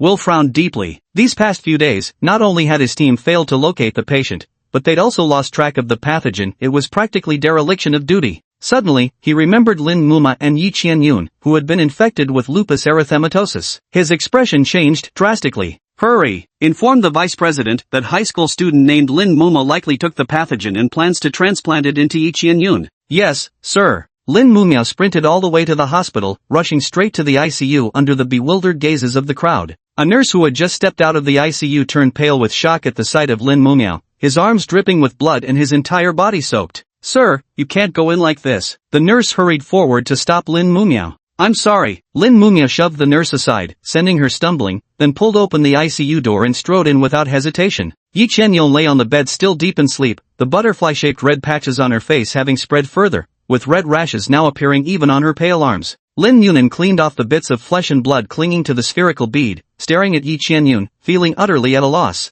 Although he had heard Yang Gun mention transplanting the bead to Yi Qianyun, he wasn't sure whether this transplantation meant the traditional surgical grafting onto some part of her body, or if it was some kind of special terminology. Clutching the bead anxiously, the hope of curing Yi Qianyun was right before his eyes, yet he remained completely clueless. Lin Mumu clenched his teeth, his mind racing through various possibilities. At that moment, rapid footsteps echoed through the corridor, followed by the swift whoosh of the hospital room door being flung open. The arrivals were Yang Gun and Miao Shi, Vice Dean Yang. Lin Mumu warily stared at Yang Gun. After the battle, his strength was completely exhausted, and due to backlash, he was even running a low fever again. He had witnessed Yang Gun's abilities firsthand. The patient he had struggled to defeat was effortlessly cured by Yang Gun. Under these circumstances, he didn't believe he stood a chance against Yang Gun. "Lin," Yang Gun said with a grave expression, "you cured another patient?" Lin Mumu nodded. "Yes, I apologize for not following medical advice." Miao Shi widened her eyes at him, seemingly never expecting that he could still deploy a symptom. Yang Guan took a deep breath and said softly, "You forcibly used a symptom, so I really need to examine you again. But I also want to thank you for completing the work that should have been ours. Now, could you please hand over the pathogen you're holding?" "I'm sorry, Vice President Yang," Lin Munan said firmly. I can't comply with your request. Yang Gu patiently tried to persuade him. Student Lin, there are many things you don't understand. The pathogen is an extremely dangerous substance. I don't know where you heard it could cure Ye's condition, but transplanting pathogens is a serious violation of the Special International Epidemic Prevention Act. Please hand over the pathogen to me now. We'll do everything in our power to save Yi. Don't act impulsively. Lin Mumu thought to himself that if transplanting the pathogen was such a grave matter, with Yang Gun's capabilities, he could have simply taken it by force. Yet his actions consisted of ceaseless persuasion. This suggested that the so-called transplant might be surprisingly easy to accomplish, perhaps even requiring just a minor mistake to complete inadvertently, which was why he dared not provoke him too much. Having grasped this point, Lin Mumu took a deep breath and said in a low voice, I'm sorry, Vice President Yang, your treatment methods can only prolong Yi Qianyun's suffering, not cure her. With that, he pressed the pathogen against Yi Qianyun's chest, thinking to himself that since the monster's pathogen had emerged from the chest, perhaps the transplant should be placed in the same location. Stop! Yang Gun shouted as he rushed toward Lin Munin. Seeing such a strong reaction, Lin Munin grew even more convinced of his theory and quickened his movements. By the time Yang Gun rushed to the bedside, it was already too late. The moment the pathogen came into contact with Yi Qianyun's skin, it began merging with her body like sinking into quicksand, slowly disappearing until it was completely absorbed. At that moment, the sound of hurried footsteps echoed through the corridor again. It was Dr. Weil and a team of medical staff. They gathered at the ICU door, peering inside with tense expressions. The butterfly-shaped red patches on Yi Qianyun's face were gradually fading, and the rashes across her body were slowly receding. Under the watchful eyes of everyone, all of Yi Qianyun's external symptoms vanished completely. Her lips regained some color, though she remained unconscious. Witnessing this scene, Will gritted his teeth and pressed a hand to his forehead. His worst fears had come to pass, and it was all inextricably linked to his dereliction of duty. He had doomed these two high school students.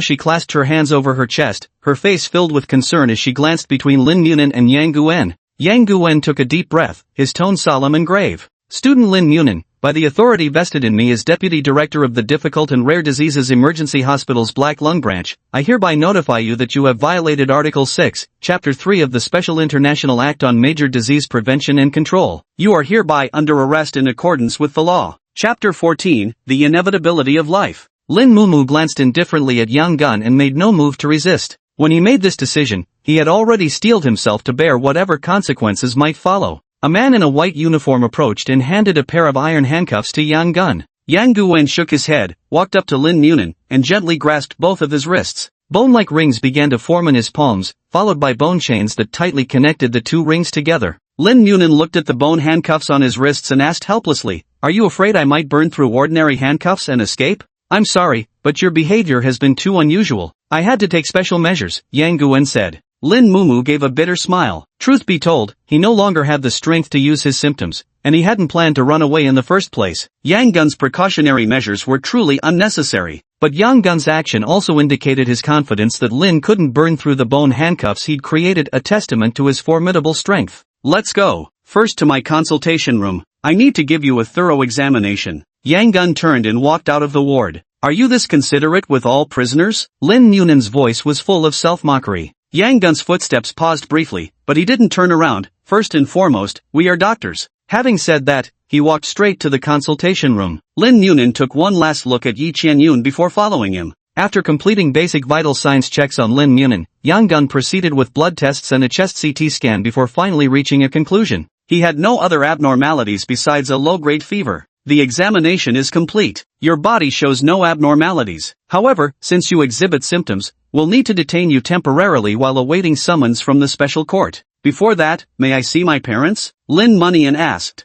"Of course, we'll accompany you." Yang Guwen nodded in agreement. After handling the matters, it was already 7:30 in the morning. Yang Guwen, Miao Shi, Will, and Lin Mumia drove towards Tianhe Garden. Just one day later, he had stayed out overnight again. His parents must be very worried, which filled him with guilt, not to mention that he had now become a criminal. But this was an unavoidable move, because Lin Mumia knew that no matter what excuse he used, his parents would never agree to let him face infected patients directly. Even if he managed to brush it off with some other excuse, they would never allow him, who had just recovered from a serious illness, to stay out all night. The atmosphere in the smoothly moving car was oppressive. From start to finish, no one spoke a word. The only sound in the compartment was the whooshing of the air conditioning, like faint sighs. 15 minutes later, the group arrived at their destination. Lin Munin took a deep breath and, surrounded by the three men, entered the building where his home was located, climbing the stairs to his front door. He raised his handcuffed hands and lightly knocked twice on the door. In less than 10 seconds, the door swung wide open. "Xiao Miao, where have you been? Your father and I were worried sick," Yang Hui said anxiously. "Sorry, Mom." Lin Mumio lowered his head and whispered an apology. "Ah, as long as you're safe, come in quickly," Lin Jianqing said from behind. At this moment, Yang Hui noticed the peculiarly shaped handcuffs on Lin Munian's wrist. Her eyes swept over the 3 doctors standing behind Lin Munian, and her confusion grew heavier. Why did it take so many people to bring her son home? And what was the deal with these strange handcuffs? "Dr. Yang, may I ask what this is about?" Yang Hui inquired. "Son, why are your hands cuffed?" Lin Jiancheng frowned, deeply displeased that his son's freedom had been restricted. Yang Gun's expression turned grave as he said, "Mr. Lin, Mrs. Yang, we're here to inform you that your son Lin Munin is suspected of illegal activities. We need to detain him temporarily pending trial." "What did you say?" Lin Jiancheng shouted angrily. "My son just came home yesterday, when could he have committed a crime?" "Mr. Lin, please stay calm," Yang Gun said patiently. "Yesterday at dawn, Lin Munian cured the remaining infected patient at Lotus Mountain Park Square and took away her pathogen. In order to cure Yi Qianyun, Lin Munian unlawfully transplanted the pathogen to her. These actions seriously violate Article 3, Section 6 of the Special International Act on Major Disease Prevention and Control regarding intentional disease transmission. According to regulations, we must take him into custody." Yang Hui's eyes went blank as her legs gave way. Collapsing onto the sofa, Lin Jianqing's gaze burned intensely as he stared directly into Yang Gun's eyes. "Dr. Yang, tell me, did my son cure Yi Qianyun?" "Yes." "Then when he was curing those infected patients, did he kill any innocent people?" "No." "Do you have any other way to cure Yi Qianyun?" "No." Lin Jiancheng could no longer suppress the fury in his heart, roaring his accusations at Yang Guan. "If that's the case, what right do you have to arrest him? Just because he saved patients you couldn't? Do you still deserve to call yourselves doctors?" "I'm sorry, Mr. Lin. I know this is hard for you to accept, but there are many circumstances you're unaware of." Yang Guan continued. "There are 2 possible outcomes when critically ill patients receive transplants of pathogens from infected patients with the same disease. In 9 out of 10 cases, they mutate into monsters. The remaining 1 in 10 chance grants them symptoms and a renewed lease on life. Fortunately, Yi Qianyun's case falls into the latter category, but regardless, such behavior is strictly prohibited." Hearing this, Lin Munmu's pupils trembled violently, and a wave of intense dread surged through his heart. If his recklessness were to cause Yi Qianyun to endure the same living hell as Grandpa Li and Grandma Zhao, how deeply he would regret it, and how could he ever face her parents again? But what could he do when facing Yi Qianyun, whose life was down to its final week? But how could my son have known it would lead to such severe consequences? And in the end, isn't everyone still alright? Lin Jiancheng continued to argue his case. Yang Guan sighed. "I'm sorry, Mr. Lin." Lin Munin was fully aware that transplanting the pathogen for Yi Qianyun was illegal. "I deeply regret this, but we have no choice but to follow the law." Lin Jiancheng's lips trembled uncontrollably as a stream of murky tears rolled down from his eyes. He just wanted to save his friend. What exactly did he do wrong? Isn't saving lives your duty as doctors? Tell me what's wrong with trying to save someone. He gripped Yang Gun's shoulders desperately, shaking him while sobbing uncontrollably. Yang Gun remained silent. Meow, she let out a faint sigh, while Wu quietly took her hand. The doctors just stood there, letting Lin Jiancheng question them over and over again, offering neither explanation nor rebuttal. I beg you, please don't take my son away." Yang Hui's voice was nearly drowned by her own sobs. "Mom!" Watching his mother plead for him with tears streaming down her face, Lin Munian felt nothing but heart-wrenching sorrow. After what felt like an eternity, Lin Jiancheng's grip on Yang Gun's hand loosened, falling limply to his sides. "Mr. Lin, I truly understand how you must be feeling," Yang Gun said softly. "While regular lawyers cannot represent Lin Munin in court, I'll do my best to secure the best special counsel for him." Lin Jiancheng and Yang Hui looked at him with complicated expressions, remaining silent for a long moment. "It's almost time. I'll come notify you both when the court session begins." With these words, Yang Gun turned and quietly walked away. "Dad, Mom, I'm leaving," Lin Munian said softly. Chapter 15, Detention Center. Lin Munian turned and walked out the door with the doctors. Lin Jiancheng and Yang Hui silently watched their son's retreating figure, their eyes filled with worry. They all got into the car together and drove toward the temporary detention facility where Lin Munin was being held. "From a personal standpoint, I truly understand what you've been through," Yang Gun said. "If I were in your position, I might have made the same choice. As your father said, how could saving lives ever be wrong? But reality is always more complicated than ideals. I hope you can understand our position." "I understand, Vice President Yang," Lin Munin said softly. Now she looked at Lin Munio's calm expression and couldn't help but sigh. Will, who had been silent all this time, spoke a string of words to Lin Munio in Polish, which Lin couldn't understand. Will says he owes you an apology. It was his negligence that put you and Yi in such danger, Miao Shi translated. Lin Munio shook his head gently. Tell him for me that it's not his fault, and I don't blame him. After speaking, he had expected Miao Shi to translate his words into Polish or English for Will, but to his surprise, she simply repeated them in Chinese. He looked blankly at Will, only to see the other man nod seriously at him, apparently having understood. This whole exchange left even Lin Munin, who was exceptionally sharp among his peers, utterly bewildered. Could this guy actually understand Chinese or not? 2 hours later, the car arrived at a large compound, where two stern-faced, well-equipped soldiers stood guard with Type 95-1 assault rifles, meticulously scanning their surroundings. After entering the compound, the car pulled up in front of a building's main entrance. Stepping out of the vehicle, Lin Munian saw a sign on the building that read Lan City Special Detention Center,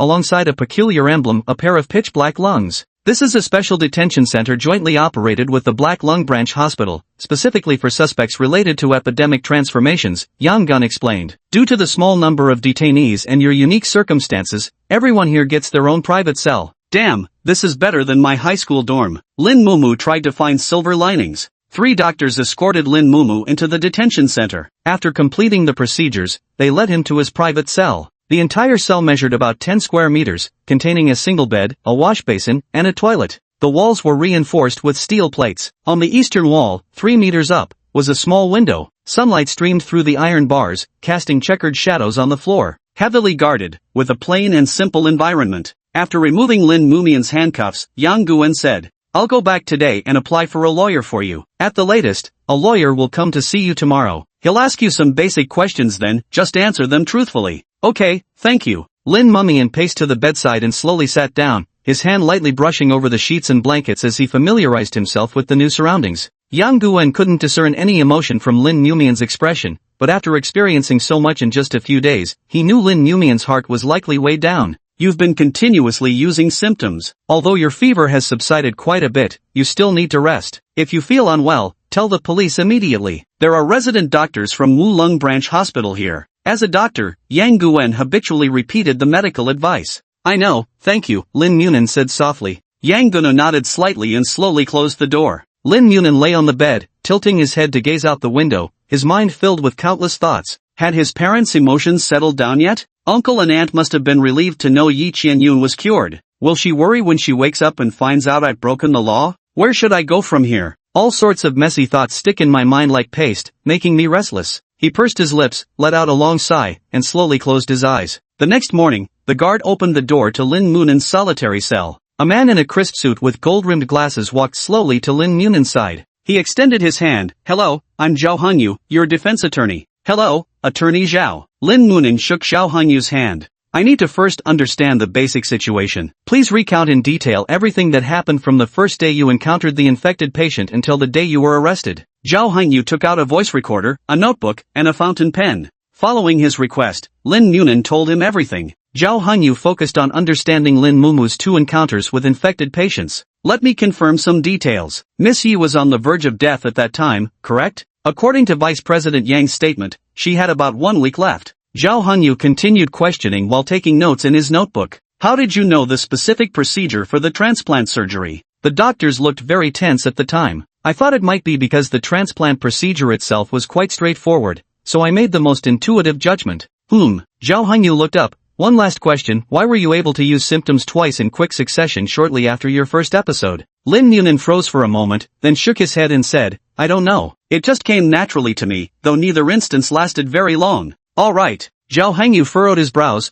pondered for a long while, then spoke in a grave voice. I must be honest with you, if the facts are as you've described, our chances of winning the case are very slim. 4 patients facing imminent death, even a 10% chance is worth fighting for, many would take that gamble. But the nature of transplanting pathogens differs significantly from organ transplants, as there's a high probability of turning patients into monsters, and the cure rate is much lower than with organ transplants. Transplanting pathogens to ordinary patients is absolutely prohibited, because allowing it for any reason would promote the development of such transactions and the exploitation of infected patients, such as creating and killing patients to seize pathogens, and could even accelerate the spread of the disease. Therefore, this has become a bottom line. In other words, while transplanting pathogens might save some people, it would end up killing many more. Someone once proposed transplanting pathogens to patients first and executing them if they turned into monsters, but this plan was quickly rejected after only a short period of implementation. There are 3 reasons. First, the emergency department is severely understaffed, making perfect supervision practically impossible during actual operations. Moreover, both the acquisition and transplantation methods of the pathogen are extremely simple. Once permitted, there's no guarantee against unauthorized transplants. Second, infected individuals with special abilities are difficult to control. Blindly increasing their numbers poses significant risks to society, much like the scenario depicted in X-Men. Third, if a patient transforms into a monster, it constitutes a major medical incident, a responsibility no one can bear. There have been cases where patients' families attack the doctors themselves over such incidents. Lin Newman seemed to have anticipated this outcome, showing little fluctuation in his expression as he softly asked,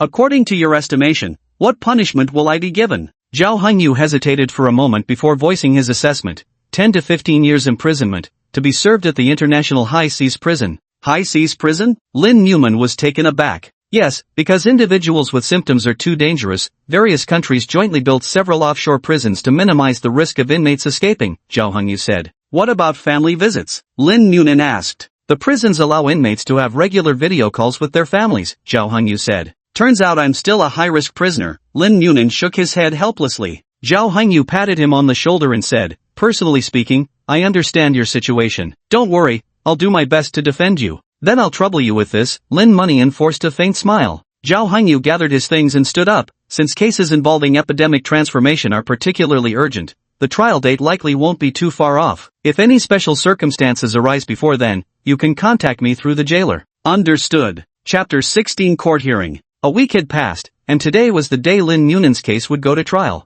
On the third day, Attorney Zhao had visited the detention center again to confirm some details with Lin Munyan and inform him of the exact court date. Lin Munyan inquired about Yi Qianyun's condition and learned that although she hadn't regained consciousness yet, her situation remained stable. According to the doctor's estimate, Yi Qianyun's body would reach equilibrium with the disease in about a week. By then, she would wake up and, like him, acquire the symptoms. After breakfast, the guard opened the door to the room, revealing Zhao Hongyu and Yang Guwen standing outside. "Let's go," Zhao Hongyu said. Yang Guwen generated a pair of bone handcuffs and secured Lin Munyan's wrists. The three of them then walked toward the detention center courtyard. A police car was parked in the courtyard, waiting for the three of them. Zhao Hongyu took the front passenger seat, while Lin Munyan and Yang Gun sat in the back. Inside the police car, Zhao Hongyu and Lin Munyan went over the testimony once more, ensuring everything was in order. Half an hour later, the group arrived at the Wufei Special Court. Guided by the bailiff, Lin Munyan slowly entered the courtroom and stood at the defendant's dock. The prosecutor, plaintiff's attorney, presiding judge, and other relevant personnel had all arrived and were seated in their respective positions with solemn expressions. Lin Mumu turned his head and saw his parents sitting in the public gallery, watching him with deep concern. Seeing that everyone had arrived, the presiding judge seated at the bench picked up the gavel carved with a shiji, a mythical creature symbolizing justice, and struck it forcefully, producing a crisp and solemn sound as it hit the base. "The court is now in session," the judge declared. After a lengthy process of case presentation and other procedures, the trial has now reached the court debate phase. The prosecution attorney may now present their argument. The prosecution attorney stood up, gave a slight bow to the presiding judge, and began speaking with solemn conviction. "On behalf of the prosecution, I hereby bring 3 charges against the defendant. First, the defendant, after the onset of illness, privately used symptoms to harm patients, which is suspected of violating the crime of intentional injury. Second, the defendant independently fought against an infected patient, ultimately removing the patient's pathogen and transplanting it to other patients. This is suspected of violating Chapter 1, Article 2 of the Special International Act on the Prevention and Treatment of Major Diseases, the crime of practicing medicine without a license. Third, after removing the pathogen, in order to save the patient Yi Qianyun, the defendant privately performed a transplant surgery on her, resulting in Yi Qianyun becoming an infected individual. This is suspected of violating Article 6 of Chapter 3, the crime of intentional transmission of disease. In summary, on behalf of the prosecution, I hereby apply to the court for a sentence of life imprisonment." Objection. Zhao Hongyu stood up, his voice resounding and his gaze unwavering. The presiding judge gave a slight nod, signaling him to proceed with his defense.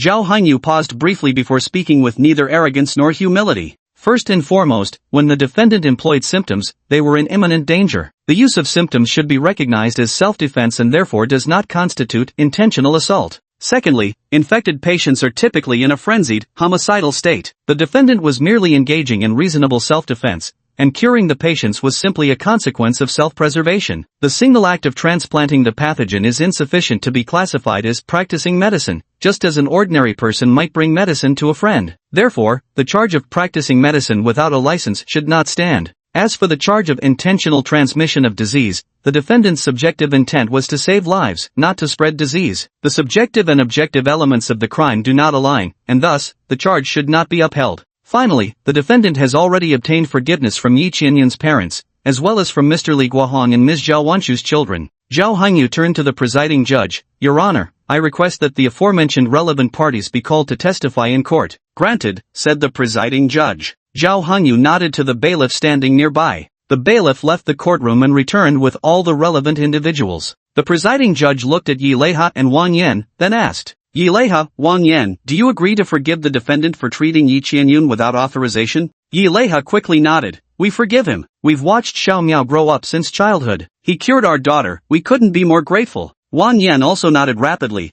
her eyes shimmering with hope as she looked at the presiding judge. The presiding judge then turned to Li Guohong's son and Zhao Wanchu's daughter, asking, Li Weihao, Guan Tian, do you forgive the defendant for treating your parents without authorization, which resulted in their deaths? Guan Tian cast a complicated glance at Lin Mumu, took a deep breath, and said slowly, Yes, Your Honor. Before my mother's condition worsened, Lin Mumu often visited her on my behalf. I've also heard that infected patients are extremely dangerous and endure constant suffering. For them, a cure is a form of salvation. At this point, Guan Tian choked up and took a long moment to compose herself before continuing. Not being able to see my mother one last time fills me with deep regret. To be honest, I once resented Lin Mumu in my heart because he deprived me of that final chance to see her. But after calming down, I realized I shouldn't feel that way because he was helping my mother escape her suffering and preventing more people from being harmed by her condition. Moreover, anyone in that situation would likely have made the same choice. My thoughts align with Miss Guan Tian's, Li Weihao said, lowering his eyelids. Objection. The prosecuting attorney stood up. Even if the defendant obtained the concerned party's forgiveness, he still proceeded with the transplant knowing full well that transferring the pathogen was a criminal act. But the situation was urgent, my client may not have fully grasped the circumstances. Zhao Hongyu countered forcefully. After 2 hours of back-and-forth debate between Zhao Hongyu and the prosecuting attorney, the presiding judge ruled that the charges of intentional assault and practicing medicine without a license did not hold. However, the charge of intentional transmission of disease was upheld, as regardless of circumstances, Lin Munan's actions had resulted in one more person in the world being infected with the epidemic transformation disease. The trial entered its final statement phase. The presiding judge asked, Defendant, do you have any objections to the charge of intentional transmission of disease? Lin Mumu glanced at his parents in the jury box, then at Yi Leiha and others who had just spoken in his defense, and said, Your Honor, I have no objections and am willing to fully cooperate with the corresponding punishment. The presiding judge nodded and said, The court's verdict is now read. Defendant Lin Mumu, for violating Article 6 of Chapter 3 of the Special International Act on the Prevention and Treatment of Major Diseases regarding the crime of intentional disease transmission, is sentenced to 8 years imprisonment, to be served at Tartarus International High Seas Prison. The presiding judge picked up the gavel and struck it with a crisp sound.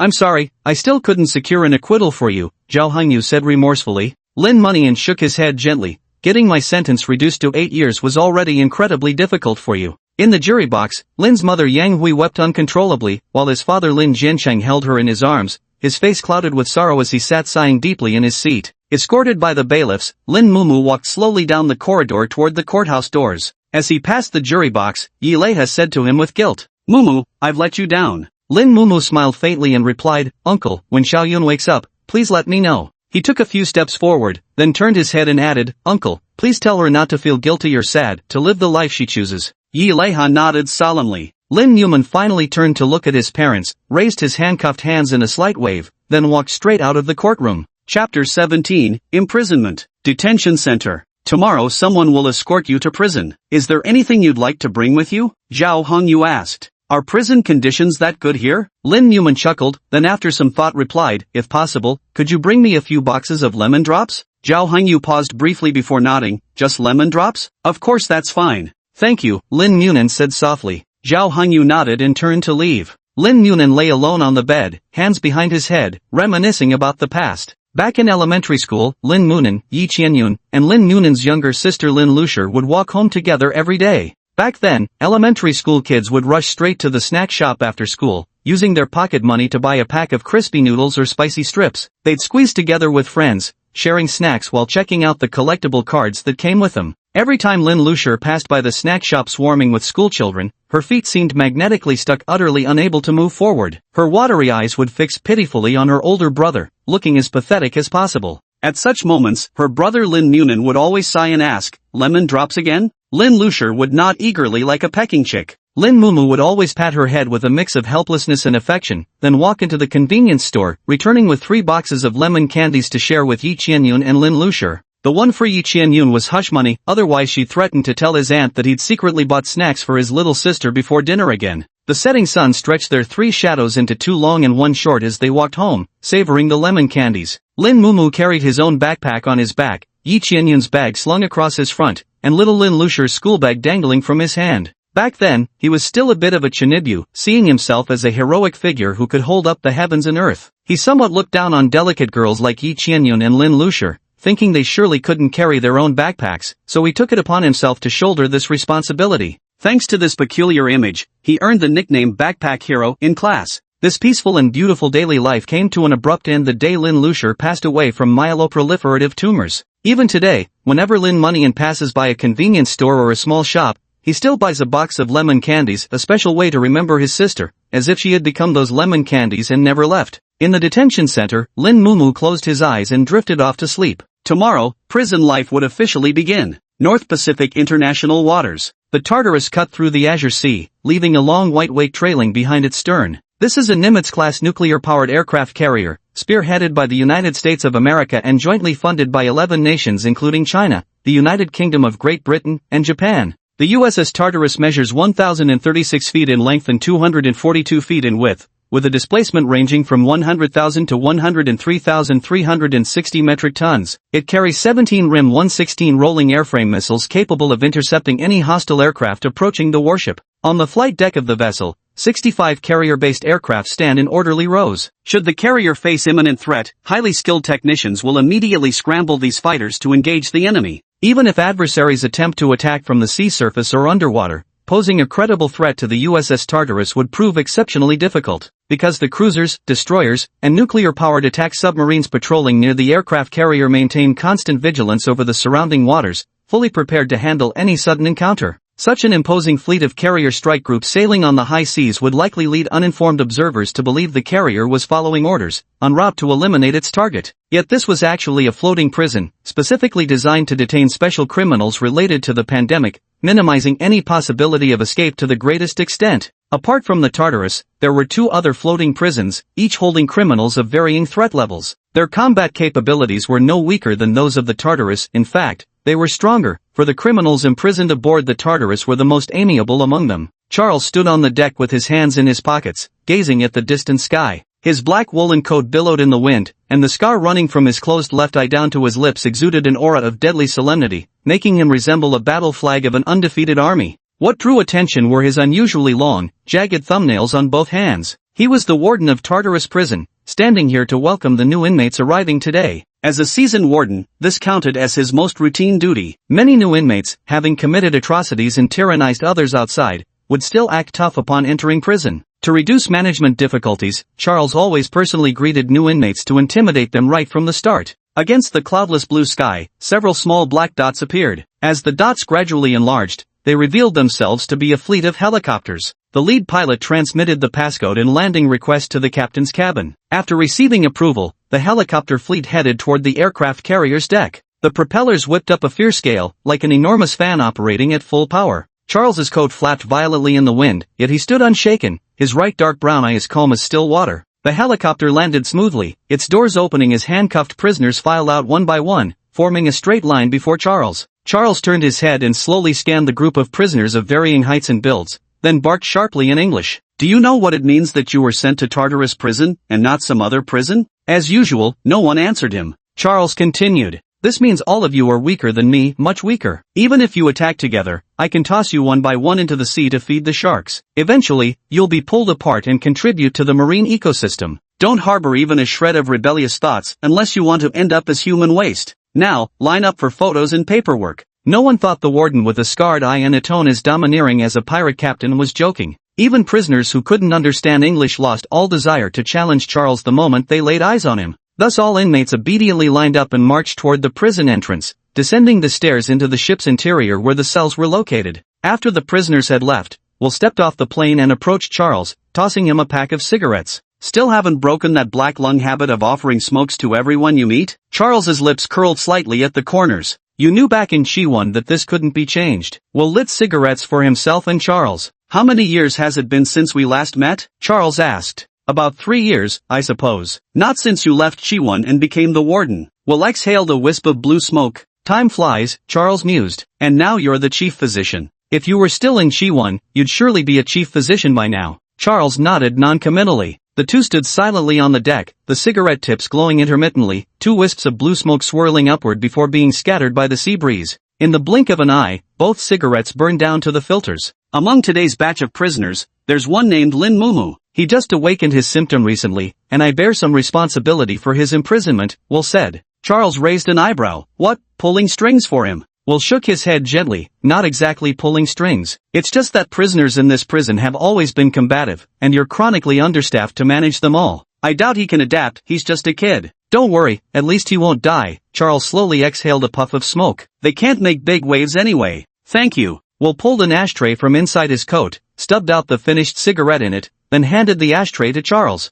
"You're quite the oddball even in black lung, carrying an ashtray around?" Charles gave him a strange look. "You know Meow, she won't let me litter cigarette butts." With that, Will waved in return to the helicopter, which slowly ascended, soaring back into the sky until it became a tiny black dot. Charles stubbed out his cigarette in the ashtray and turned toward the prison entrance. Chapter 18, Cross. After having their mugshots taken, changing into orange prison uniforms, and collecting basic living supplies, Lin Noonan and his fellow inmates stood ramrod straight in the square. Each of them wore a pair of simultaneous interpretation earpieces that could instantly translate received speech into their designated language. Charles stepped forward and addressed the crowd, saying, "There's a schedule posted in your cells. The first thing you do when you get there is check it. Anyone late or breaking the rules gets 3 days in solitary." With that, he waved his hand to the side, and the guards led the prisoners to their respective cells. When they reached the cells, a guard took out a card and swiped it across the door lock. Click, the cell door lock snapped open. The prison guard pulled the door aside and said, "Go in, this is your cell." After Lin Munian entered, the guard closed and locked the door behind him. The cell was simple, containing only 2 beds, a small table, and 2 chairs. On the left bed lay a man nearing 40, petite in stature,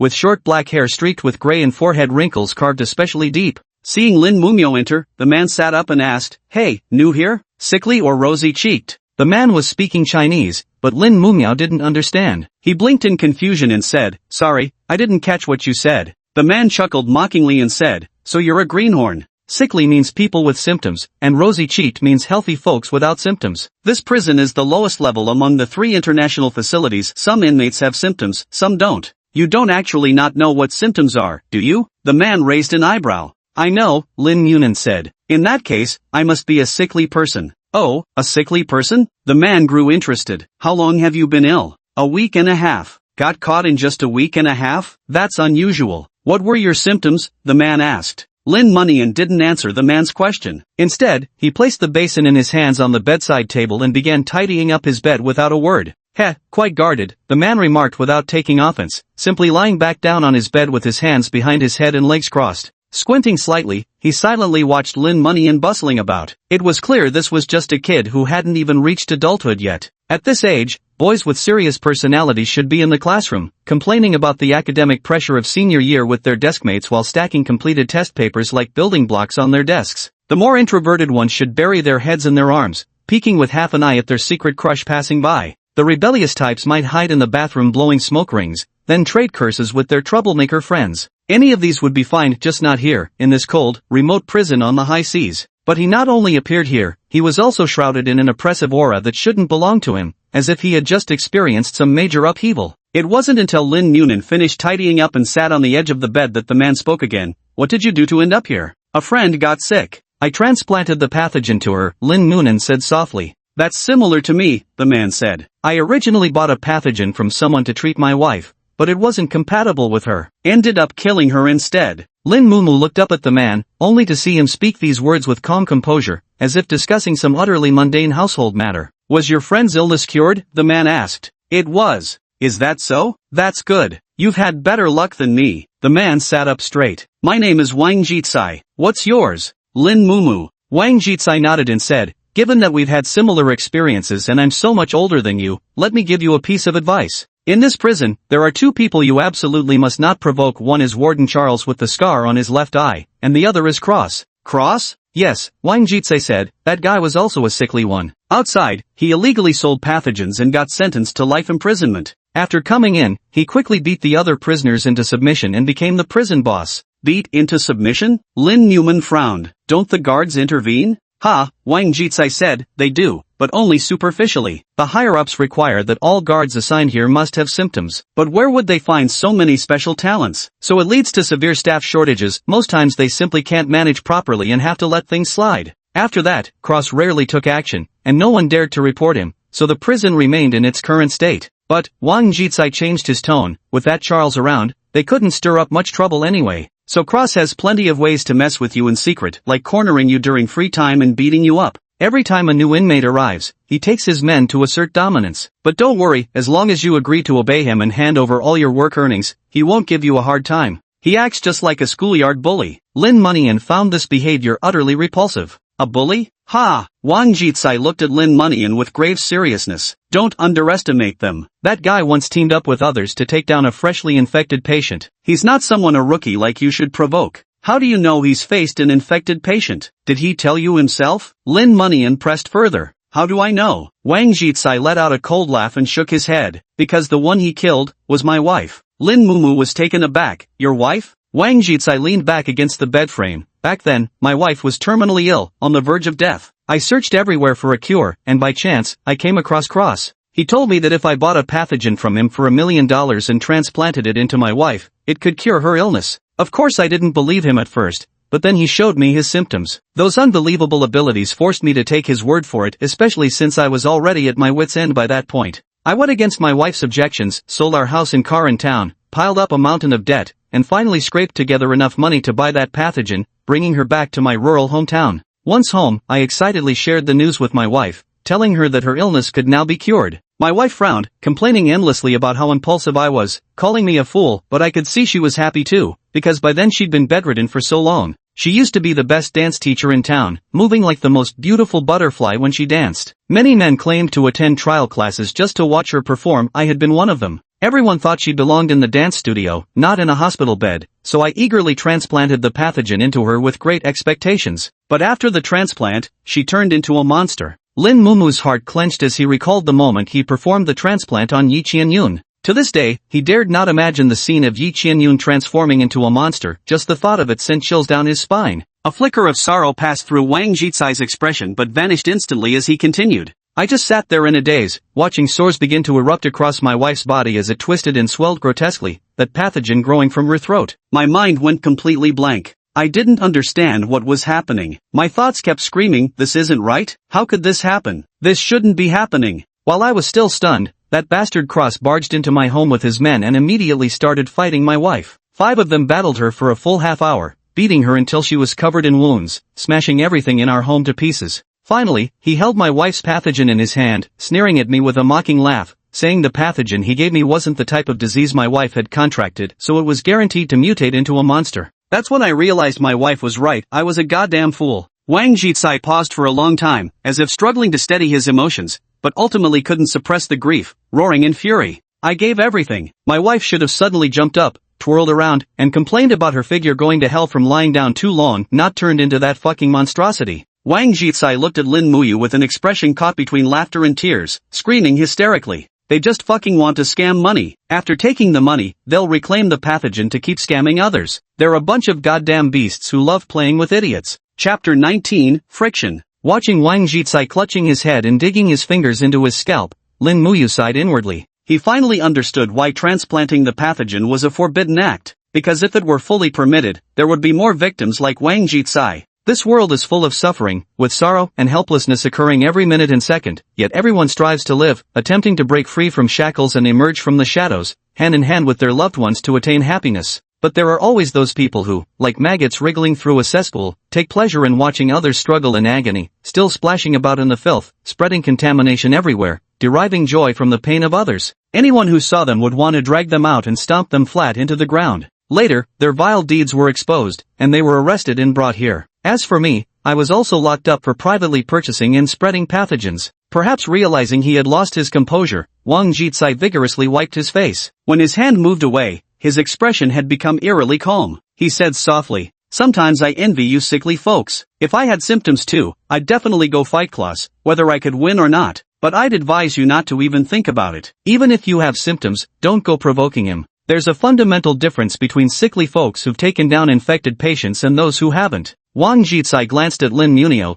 only to see no trace of fear on the other's face. "I know you don't believe me. Most newcomers don't, but I'm not lying to you." Wang Jitsai rolled over onto the bed, turning his back to Lin Mumu without another word. Lin Mumu wasn't sure if he'd fallen asleep, so he stopped trying to make conversation. Yet in his heart, he felt a twinge of pity for this man who was about his father's age and shared similar life experiences. He sat on the bed, pondering about Cross. "I hope that Cross doesn't come looking for trouble with me. I don't want any unnecessary problems." With this thought, Lin Mumu took out the lemon candy tin from his pocket, popped one into his mouth. In the afternoon, Lin Mumu and Wang Jitsai went together to the labor area to work. The labor area was divided into 3 distinct zones, each producing different products. Lin Mumu was assigned to the textile zone, while Wang Jitsai worked in the leather zone. Every month, the supply ships that delivered provisions to the Tartarus would take back the products made by the prisoners on their return voyage. After a brief instruction from the overseer, Lin Mumu learned how to operate the textile machine. He could only smile wryly at having acquired a specialized skill. Approaching the loom, Lin Munian began focusing intently on his work. The labor session lasted 4 hours before concluding. During the break, Lin Munian noticed several white men walking around the work area, deliberately striking up conversations with inmates who had arrived that day. Some of the new prisoners hunched their backs and shrunk their necks, appearing timid and fearful, while others glared fiercely as if clashing with those who approached them. Among them was an Indian man with an especially violent temper. He grabbed a white man by the collar and cursed at him furiously. It wasn't until the prison guards arrived and scolded both men that the conflict subsided. The white man didn't seem angry either, he merely sneered before walking away. Lin Mumu sighed, feeling that his prison life wouldn't be peaceful either. At dinner time, Lin Mumu followed the line to the cafeteria, picked up some fried chicken, bread, and salad, then found a sparsely populated long table in the dining area to eat alone. Wang Jitsai noticed him sitting alone in the corner, so he carried his tray over and sat down opposite him, his expression calm and composed, showing no trace of the emotional outburst from earlier when recounting past events. "How's prison life treating you?" Wang Jitsai teased. "Must be missing your school days, huh?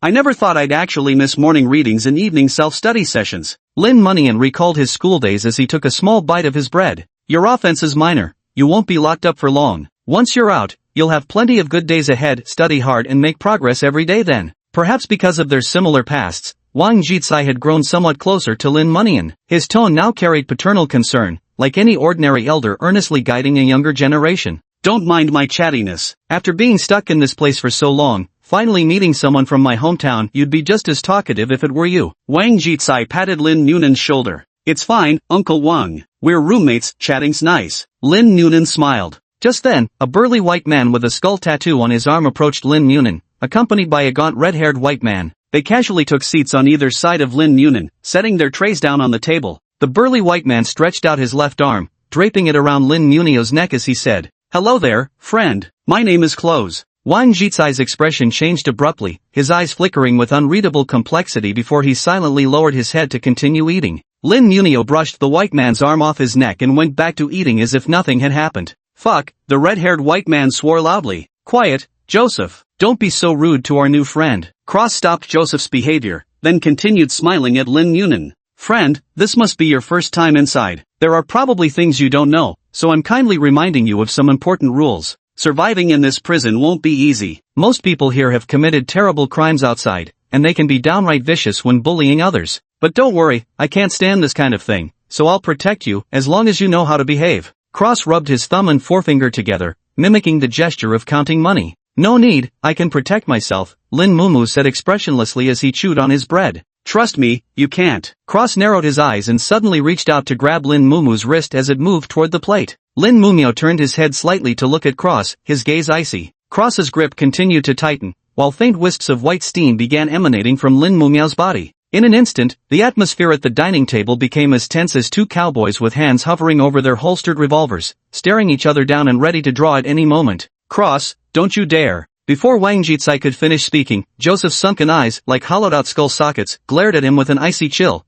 forcing him to swallow the rest of his words. Clang! A crisp sound drew everyone's attention. They turned to see Warden Charles sitting 2 seats away, indifferently chewing on a piece of bread, the scar over his left eye twitching with each bite. The sound just now was the clatter of him throwing the tray onto the dining table. Cross released Lin Munian's wrist, replacing his grip with an expression of warm friendliness, as if the earlier tension had been nothing but a mirage. Lin Munian shot a glance at Charles, silently wondering whether the man had intentionally stepped in to defuse the situation or was actually issuing them a warning. As the warden of Tartarus prison, Charles undoubtedly also had symptoms, and his statement that all of you are weaker than me likely held not an ounce of exaggeration. I wonder what his symptoms will be. After thinking for a while, Lin Munian continued munching on his bread as if nothing had happened. We're done eating, we'll head out first. Klaus leaned close to Lin Munian's ear and whispered, here's another piece of advice for you, don't think you're special just because you've developed symptoms. I've taken down plenty of arrogant fools like you who just started showing signs. Chapter 20 The Approach of Ordinary People. Warden Charles ate as roughly as he looked, wolfing down the food on his plate in a few messy gulps as if he were consuming rations in a trench where enemy mortar fire might strike any moment. He picked up his tray without saying a word to Lin Munian or Wang Jitsai, not even making eye contact, and strode straight toward the dish return area. See, I wasn't lying, neither Charles nor Cross are pushovers. Take your uncle's advice and stop provoking them, Wang Jitsai said with lingering fear. Lin Mumu acted as if he hadn't heard, continuing to eat his salad unhurriedly. Wang Jitsai kept nagging. Are you even listening to me? Ah, you youngsters are always so headstrong, your first instinct is to push back when things happen. Wait till you reach my age, then you'll understand that some misfortunes are better left untouched. And so it went, one man earnestly advising while the other leisurely ate his meal. At this moment, Lin Munian caught a glimpse of the Indian man from earlier in the afternoon. Compared to a few hours ago, he now looked bruised and battered, cowering timidly, completely devoid of his earlier aggressive demeanor. A prison guard stepped forward to ask about his injuries, but he merely shook his head silently before hurrying away. TSK, did you see that? That guy probably refused Cross, so he got payback, Wang Jitsai said with a mix of sympathy and nervousness. Perhaps the Indian man's case was too glaring an example. Wang Jitsai, fearing Lin Munian might not heed his advice, kept chattering incessantly even after the two returned to their cell. Listen to your uncle, when he comes looking for you again tomorrow, just calmly agree to it. There's really nothing shameful about this kind of thing. When you enter society in the future. Uncle Wang, Lin Mumo interrupted softly, was it you who leaked my information to Cross? Wang Jitsai froze, then asked bewilderedly, what are you talking about? How could I possibly collude with that kind of person? Lin Mumo quietly gazed into Wang Jitsai's eyes and said slowly, the moment Charles arrived, Cross wisely backed off. Considering what you've told me about your experience, anyone who'd trick people into transplanting pathogens only to reclaim them must be extremely cunning. It's hard for me to imagine such a person would come after me without knowing my background. Could he really assume I posed no threat just because I'm young? It wasn't until he said, I dealt with plenty of arrogant fools like you who've just fallen ill, that everything clicked. He already knew about my recent onset of illness. And that's something I've only ever mentioned to you. Wang Jitsai stared blankly at Lin Munian. After a long while, he finally smiled helplessly and said dejectedly, you're quite sharp, kid. Yes, what you said is correct. Why? Lin Munian felt betrayed and somewhat heartbroken. Didn't you say Cross destroyed your family? Why would you still help him? Was even that story fake? Wang Jitsai lowered his head. No, it was all true. Why then? What else could I do? Wang Jitsai shouted, I'm just an ordinary person. This time it was Lin Munian's turn to freeze in place. When I first came in, I was just like you, no, even more indignant than you, stubborn as a mule, refusing to yield even if it killed me. I didn't even dare go to the bathroom during that time, because every time I did, someone would drag me into a stall and beat me up. Of course I reported it to the guards, but those bastards would just get solitary confinement or extended sentences at most. In the end, it just meant a new group of people would come to torture me. Then one night, I was looking at my wife's photo and suddenly had an epiphany. Wang Jitsai laughed with remarkable acceptance. Why should I resist? My sentence is 5 years, but that bastard Cross is serving life. His life is already ruined, but mine isn't. I can still start fresh after getting out. That night I made up my mind I would endure these 5 years, no matter how much Cross mocked me. Even if others called me a coward, as long as I held on, I'd be the ultimate winner. I didn't care if I had to be Cross's dog, because on the day I got out, I'd flip them the middle finger and walk out of that prison with my head held high, living on for my wife's sake. Pathetic, right? Wang Jitsai covered his eyes and laughed hysterically, tears leaking from the corners. But this was the only way I could fight back.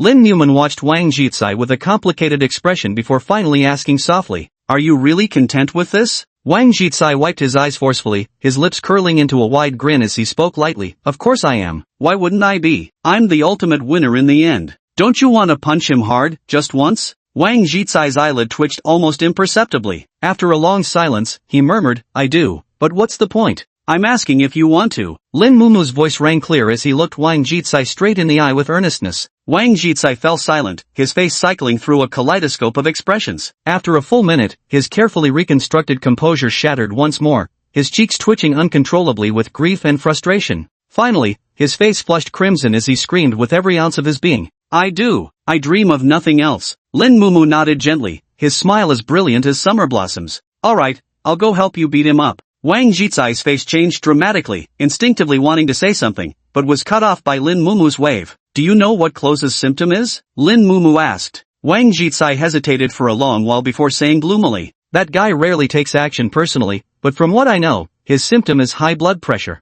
High blood pressure? Lin Munian raised his eyebrows slightly. What exactly does it do and how does it manifest? Blood pressure refers to the lateral pressure exerted by blood flow against the walls of blood vessels. It's essentially a form of force, Wang Jicai explained. It seems that Cross can control this force and channel it into his strikes, creating even more devastating power. In simple terms, it's an exceptionally heavy and powerful attack. I see. Lin Munian lightly covered his mouth, plotting how to beat Cross to a pulp. The most important thing first is to avoid Charles. Judging by today's situation, he clearly doesn't want to see conflicts between prisoners, so Cross will definitely try his best to keep it hidden. But since Cross can act like a tyrant here, he must be quite skilled at avoiding surveillance. Moreover, the prison is already short-staffed, so buying some time shouldn't be too difficult. So what Lin Munio needs to do is wait for Cross to provoke him, defeat him, and then leave the cleanup work to the professional Cross. Besides, Lin Munio doesn't need to worry about Cross framing him, since his sentence is life imprisonment with no chance of escape. Cross would surely fear retaliation if he lost.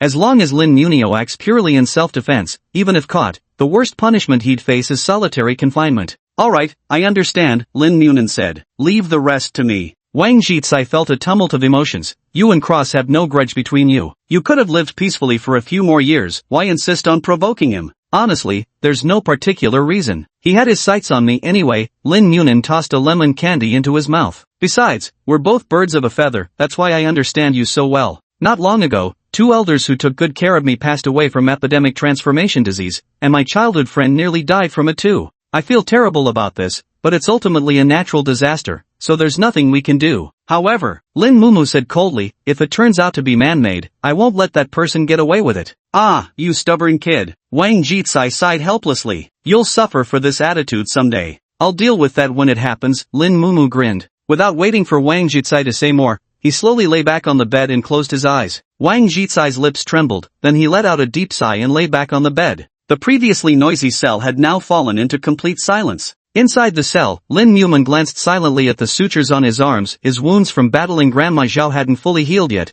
but he was confident he could defeat Cross, because he'd twice faced infected patients alone before, and he wasn't about to let Cross push him around. Chapter 21 The Sickly Boys Battle. At noon the next day, Lin Munan sat alone eating in a corner of the dining area. Just like the day before, Cross and Joseph carried their trays over and sat down on either side of Lin Munan. Wang Jicai sat at a distance, watching them with concern. This morning, Lin Munan specifically warned Wang Jicai not to get too close to him in the dining area. So, young man, have you made up your mind? Klaus asked with a sinister smile. I already told you yesterday, Lin Munan said calmly, I can take care of myself. Damn it, you're refusing a favor out of spite. Joseph slammed the table and roared. Lin Mumia grabbed the bread from the tray and swiftly shoved it into Joseph's mouth, then delivered a crisp slap across his face. Joseph clearly hadn't anticipated being slapped. He stood frozen with the bread dangling from his mouth until the stinging pain bloomed across his pale, gaunt cheek, snapping him back to reality. A surge of rage shot through him. He sprang to his feet, glaring at Lin Mumia with venomous eyes.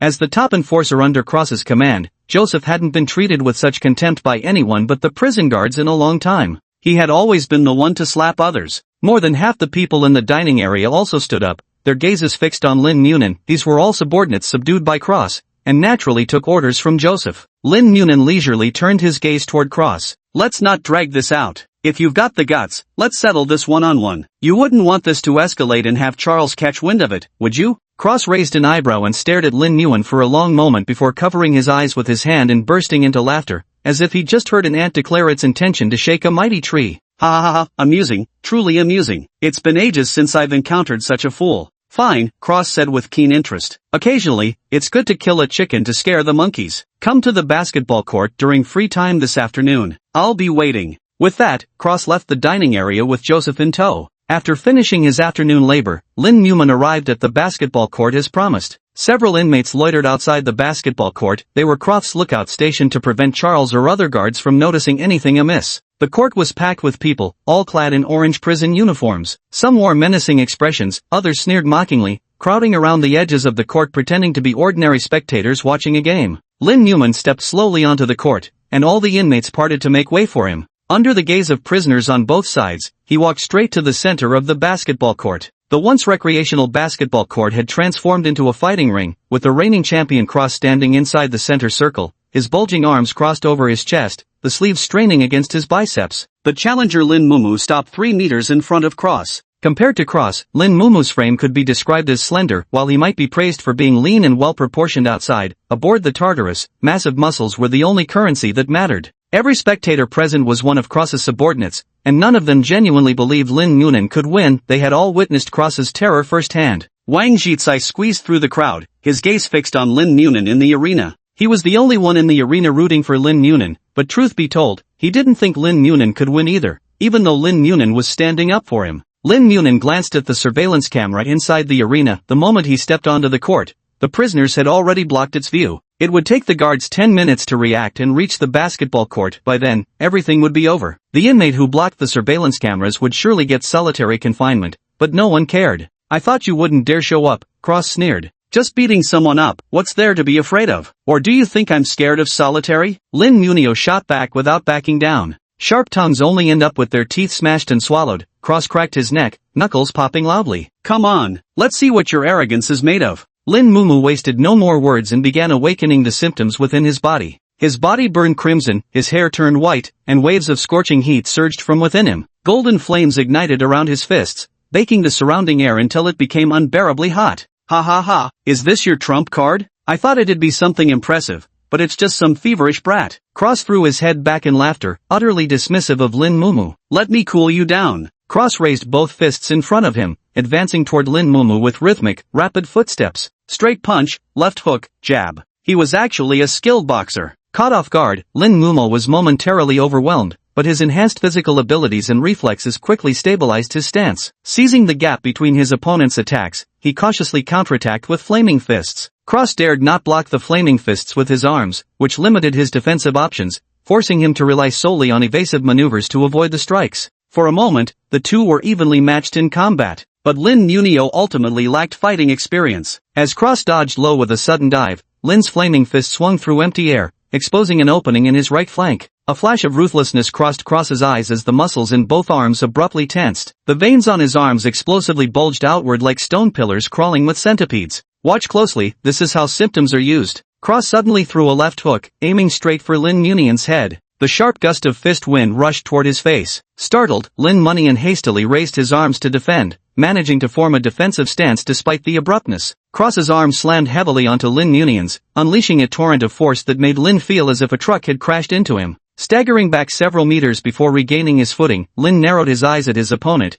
caught off guard by the enemy's extensive boxing experience. The wounds from his battle with Granny Zhao split open again, blood dripping slowly from his fingertips down his arm. He had suffered considerable damage. Lin Munin stared at his enemy, thinking, this must be what Wang Jizai called hypertension. The force is much stronger than it appears, and it comes in 2 waves, the power of the fist first, followed by the surge of blood pressure. Seeing Lin Munin injured, Cross folded his arms again, the bulging veins receding. Understand now? Even among fellow invalids, there's an insurmountable gap in strength. You still have time to kneel and lick the soles of my shoes. The surrounding audience burst into laughter, with whistles and jeers rising from all sides as everyone scrambled to cheer for the boss. Only Wang Jizai secretly broke into a cold sweat. I'll return those words to you, Lin Munion said without fear. Ha, let's see just how tough your mouth is. Klaus assumed his attacking stance once more, kicking off the ground as he charged toward Lin Munion at breakneck speed. The two engaged in another fierce exchange, Cross utilizing nimble footwork to circle around while landing consecutive punches on Lin Mumu's arms. The sound of muscle impacts rose and fell like waves. To the spectators' eyes, Lin Mumu was being forced into continuous retreat, reduced to barely defending with his battered arms raised before him.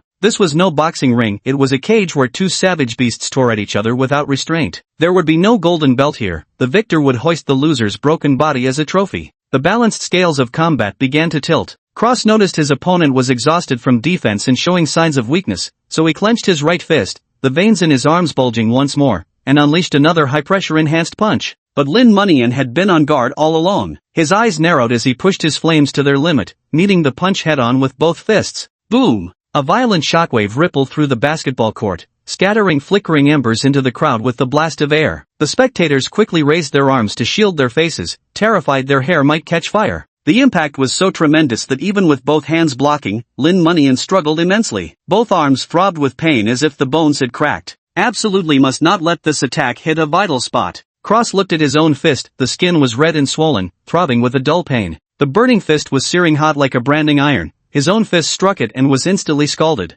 This round left both fighters wounded. Lin Mumu was thus inspired and quickly retreated to a distance of over 10 meters from his opponent. Close quarters combat was not a wise choice against Klaus, whose hand-to-hand skills were highly proficient, so he decided to switch to long-range attacks. Clenching his fists, he threw several punches toward Klaus in the distance, sending balls of flame flying rapidly toward him. Klaus was forced to dodge left and right, unable to close the gap. The fireball landed on the concrete floor and dissipated, leaving shallow scorch marks behind. And so it went, one launching fireballs in long-range attacks, the other dodging with nimble footwork, leaving the battle at a stalemate. But Cross, unable to close the distance, wasn't the least bit anxious. Instead, a confident smile spread across his face. As a seasoned fighter among the chronically ill, he knew all too well how crucial it was to use symptoms sparingly in battles between the infirm. The first to exhaust their strength would be left utterly defenseless. Lin Mumu's relentless barrage of flames was rapidly depleting his symptoms. It wouldn't be long before backlash set in, leaving him utterly powerless. The situation appeared deadlocked,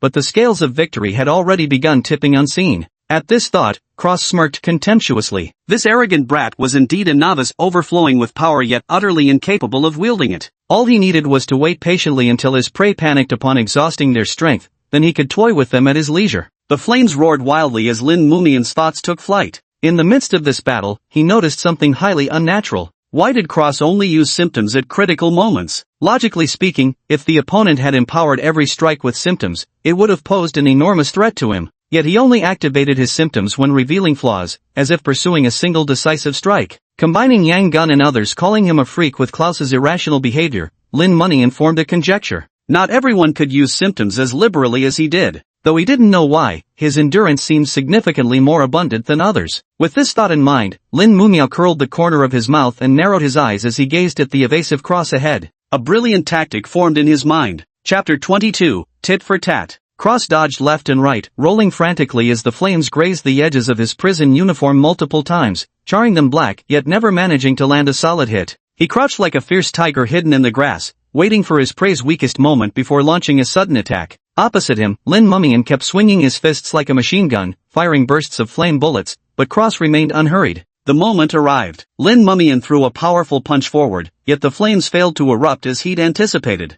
A flicker of panic crossed his face. Refusing to believe it, he threw several more desperate punches, but like a jammed machine gun, no more flames roared forth. Cross straightened up with hands on his hips, watching mockingly as the crimson hue gradually faded from his body, his white hair darkening from the roots. Ha ha ha ha! Cross roared with laughter, thoroughly amused by Lin Munian's flustered and foolish appearance. The audience joined in the laughter. The match had ended, but no referee would step forward to restrain the victor. The defeated would only suffer the most brutal torment. Wang Zhicai closed his eyes in despair, unable to bear witnessing such a horrific scene. The little ghost named Lin Mumu stared with vacant eyes, as if seeing his own death. Klaus twisted his neck and charged toward Lin Mumu with a sinister grin, his right hand clawed and veins bulging from hypertension. He could only use his last symptom now, but it didn't matter, the enemy was already like a fish on the chopping block, utterly at his mercy. He couldn't be bothered with boxing techniques anymore. He wanted to utterly crush that idiot's neck, making an example of him to the fullest extent. Closer and closer, closer and closer. His hand was mere millimeters away from that slender, bamboo-frail neck. Cross could almost hear the prey's death wail.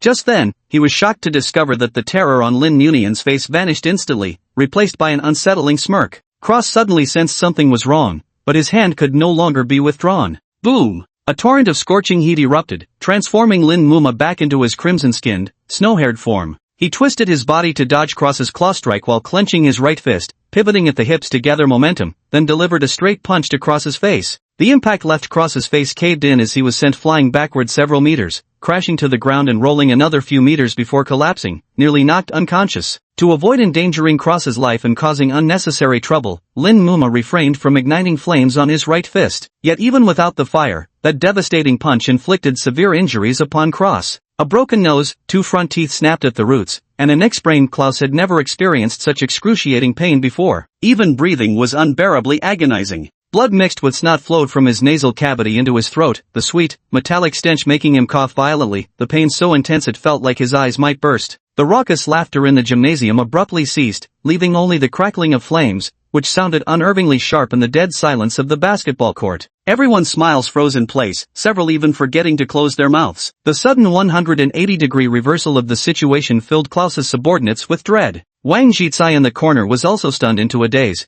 and only after a long while did he realize that his face was already streaked with old tears. Gritting his teeth, his eyes bloodshot, he glared at Cross lying on the ground. At this moment, the hatred that had festered in his heart for years finally found release. That young man had actually done it. He had truly landed a solid punch on Cross for him. Feverish brat? Lin Munian strode slowly toward Cross, enunciating each word deliberately. I see, you're just an old man with high blood pressure. It was only then that this gentle young man revealed his true nature. When faced with violence from evil men, he always believed in returning like for like. Joseph and the crowd suddenly snapped back to reality, his forehead breaking out in cold sweat at his boss's defeat. He hid among the crowd, silently inhaling, then shot 3 streaks of phlegm from his throat. This was his symptom, the ability to launch phlegm at high speeds to pierce targets. The phlegm whistled through the air toward Lin Munio, but he had never let his guard down. Without even turning his head, he swung his arm sideways in a sweeping motion. A fan-shaped burst of flames expanded outward, overwhelmingly engulfing the 3 phlegm projectiles.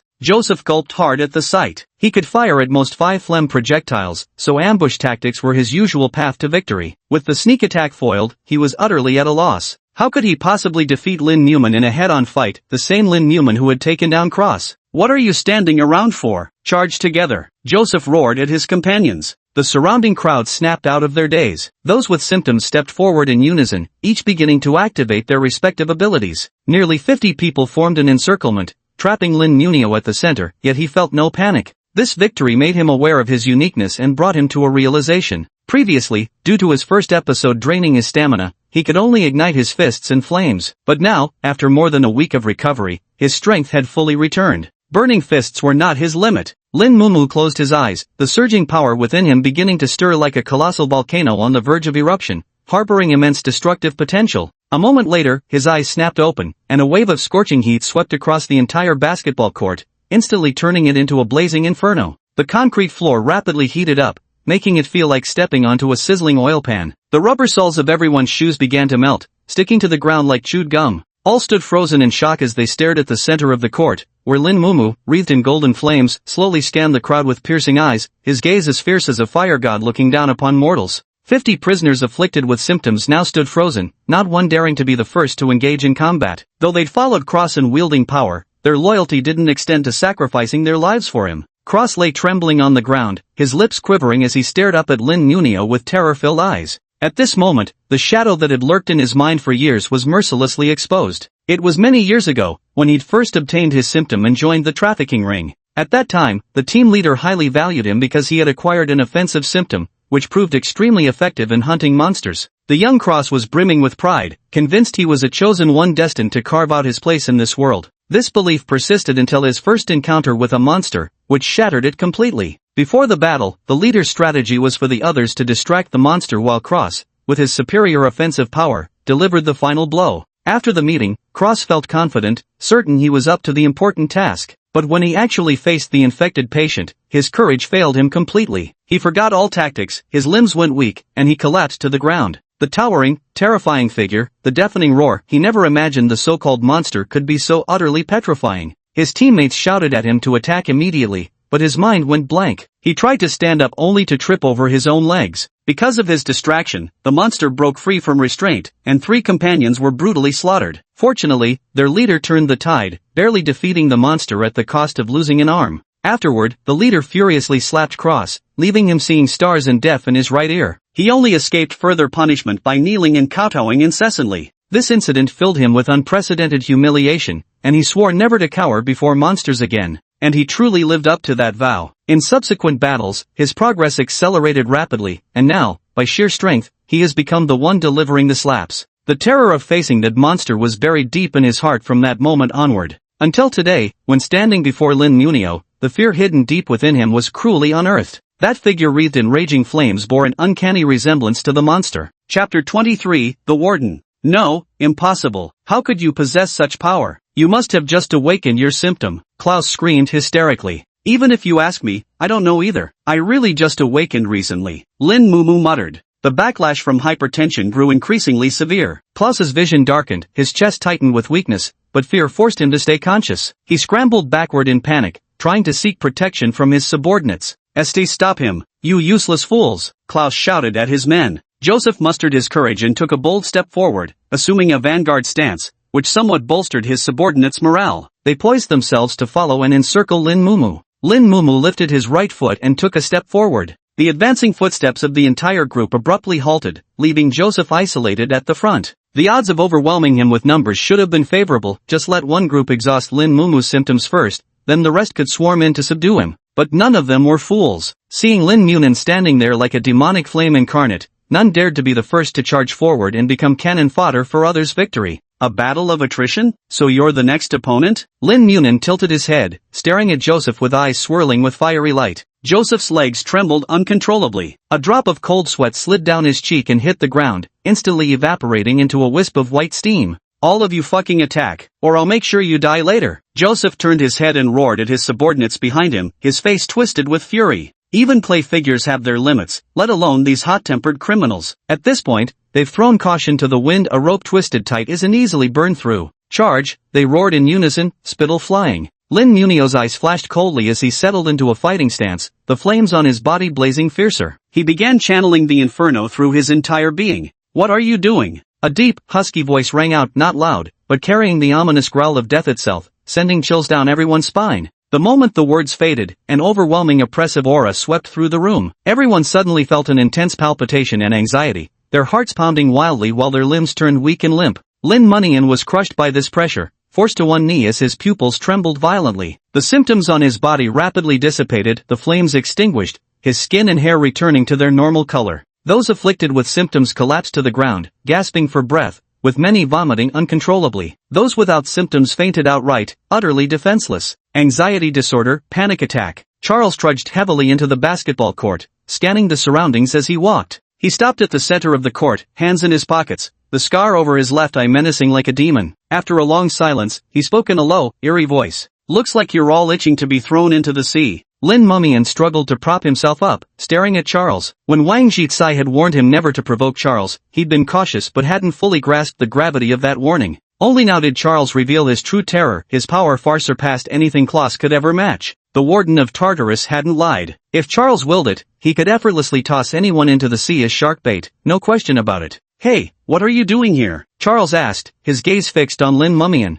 Cross threatened me and challenged me to a duel here, then incited others to try and gang up on me, Lin Munian answered truthfully. Cross was cursing inwardly. Though everything Lin Munian said was true, with his exaggerated strength, it wasn't like he could possibly come out worse in the situation. TCH, damn annoying. Charles gnawed at his nails, muttering angrily. Causing trouble day after day, can't even die quietly. Lin Munian stared blankly as Charles stood there cursing and complaining, having already bitten several of his nails to shreds. Lock them all up. Interrogate them separately. Charles roared before turning and storming away. The prison guards flooded onto the court, handcuffing the inmates one by one and escorting them out. After his wounds were treated, Lin Muman was taken to a solitary confinement cell. The cell was about 5 square meters, dark and damp, with the smell of rust lingering in the air. A thin mattress was spread on the floor as bedding, accompanied only by a wash basin and a toilet. No other facilities were present. A prison guard questioned him alone about the incident. He truthfully recounted Cross's bullying of others and stated that he had only acted in self-defense. The prison guard made no comment on the matter, simply completed the record before rising to leave, leaving Lin Munin alone in the solitary confinement cell.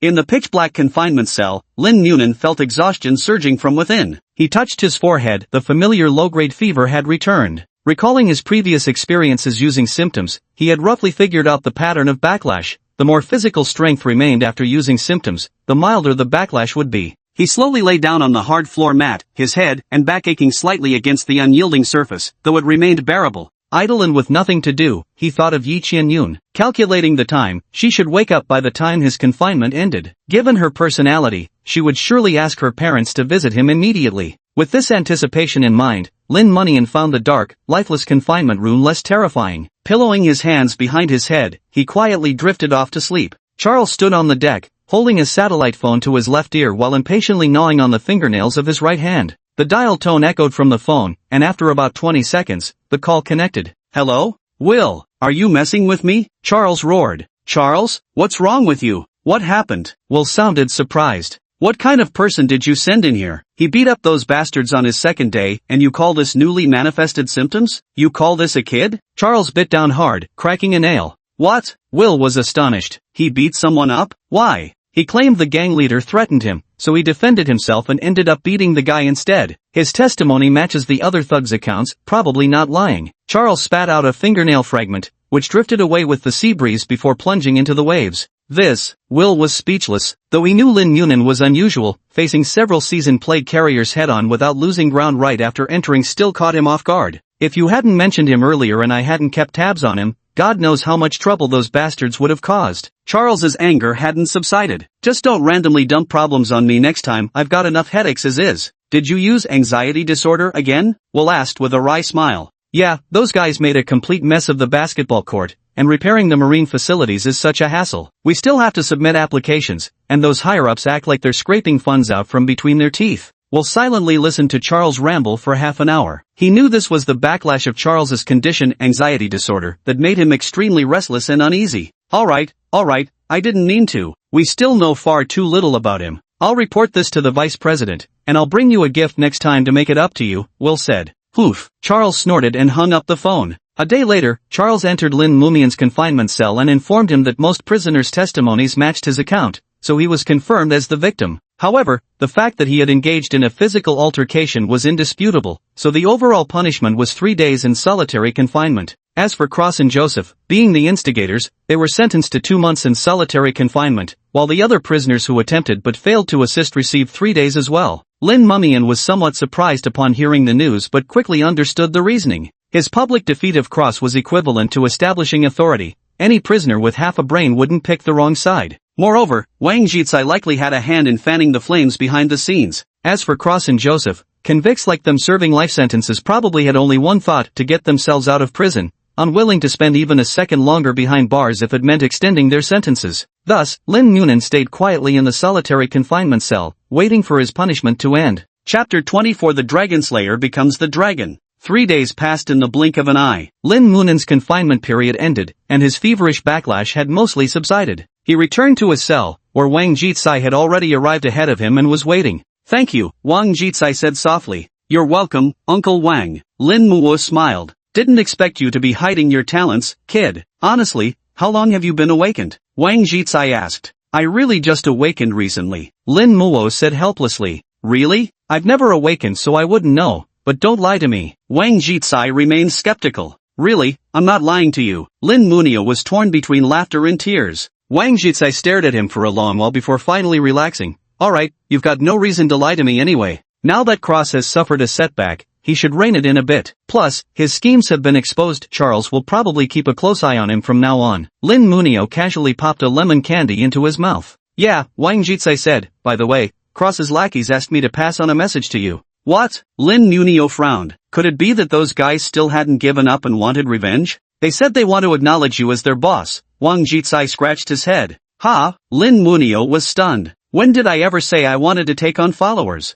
"You didn't, but they took the initiative to send someone to tell me so I could pass it on to you. Probably afraid you'd bully them, so they're surrendering proactively," Wang Jizai said. Lin Mumu's lips twitched as he thought to himself, "If I were an elementary school kid, I'd totally be your boss. But I'm about to graduate high school, being some kind of gang leader would just be embarrassing. Sorry, guys, find yourselves another worthy leader. Forget it. I'm not interested in being a boss and collecting protection money. I just want to behave well and get my sentence reduced," Lin Mumu said, lying on the bed with his hands behind his head, utterly disinterested. Wang Jizai hesitated for a moment before saying, "Honestly, speaking from my own selfish perspective, I actually hope you take the role of boss." "Uncle Wang, not you too?" Lin Mumu replied, caught between laughter and exasperation. "Don't get me wrong, I'm not trying to be like Joseph riding on the tiger's prestige, Wang Jitse said. It's just that after you become the boss, prison life will become more stable. You mean, you want me to be the peacekeeping boss? Exactly, Wang Jitse nodded. Being a boss doesn't necessarily mean bullying others. To put it simply, it's like being a class monitor, you can actually supervise them to prevent wrongdoing. In a leaderless situation like Tartarus, it's highly likely a new boss will emerge, though they definitely wouldn't dare provoke you. Of course, this matter doesn't benefit you either. If you don't want to do it, then don't. I'm just making the suggestion out of personal considerations. Lin Mumu gazed at Wang Jitse's aged face, lost in thought. During the duel with Cross earlier, there had been many spectators without symptoms outside the arena. Among them might be others like Wang Jitse, people forced by circumstances to become Cross's subordinates. If he didn't take this leadership position, whoever did would continue oppressing them. In that case, it wouldn't hurt to lend them a helping hand while he could. After all, doing good deeds accumulates virtue. Moreover, helping maintain order in the prison might actually earn him a reduced sentence if done well. Lin Munin pondered this in his heart. Lin Munin thought for a moment, then said, "Alright then, Uncle Wang, could you tell them that I'll take on the role of leader? But I don't need them to hand over any rewards. My only condition is that they follow my lead in whatever I do." Got it. The next morning, following the schedule, Lin Munin arrived early at the work area and began his day's labor at the textile workshop. All the prisoners working in the textile area were recruited by Lin Munin yesterday, so they arrived early and were already seated at their workstations. Most of them usually slacked off during labor, seizing every opportunity to idle since there were few guards around and plenty of loopholes to exploit. But Lin Munin worked with utmost diligence, driven solely by his desire for a reduced sentence. Following his orders from the previous day, the prisoners had to mirror his actions. Now they were all working with intense focus, meticulously weaving garments, terrified of incurring their leader's wrath. Sometimes some people would try their luck, stopping to slack off, but before long, they'd feel a chill down their spines. Turning around, they'd find the boss staring at them with calm eyes. Under this pressure, the prisoners had no choice but to work diligently. This change left the prisoners feeling a bit conflicted. In the past, Cross had always been the first to slack off. How come with a new boss, they now had to actively compete in overworking themselves? They felt like they'd gone from being gangsters to corporate drones. If they dared to slack off at work, the supervisor would watch them with a threateningly calm gaze until their scalps tingled,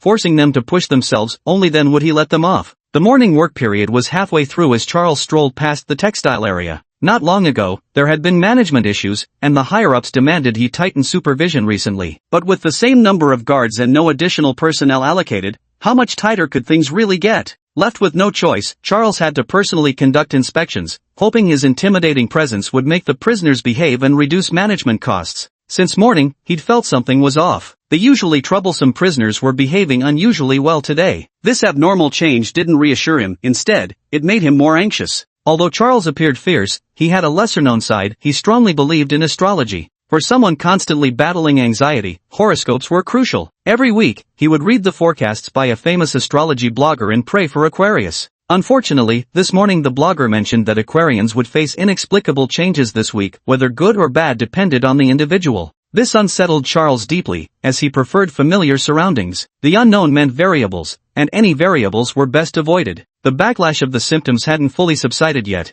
and Charles had been in a foul mood since morning. Lost in thought, he passed by Lin Munian. "Good morning, Warden." Charles froze. Beside him stood Lin Munian, eyes solemn, posture erect, greeting him with utmost respect. Before he could react, the other prisoners in the textile area also greeted him in unison, their voices booming like students during morning reading. The scar on Charles's right eye trembled slightly. The scene before him was downright uncanny. Imagine a mountain tiger that feasts on raw flesh daily suddenly flopping onto its back before you, begging for belly rubs. If you don't comply, it wriggles coquettishly while whimpering. That's roughly how bizarre Charles felt right now. Could this be the so-called inexplicable transformation? He turned to look at Lin Munian, who also looked back at him. Three eyes exchanged glances back and forth, creating an eerie atmosphere. Lin Munian began to panic a little, thinking to himself, "Holy shit, is this Warden gay? Did he suddenly realize I look like his lover back on land? Bro, I'm not into men and already have a girl I like. If you keep staring at me, that's just plain rude. Do your job well." Charles was the first to break eye contact,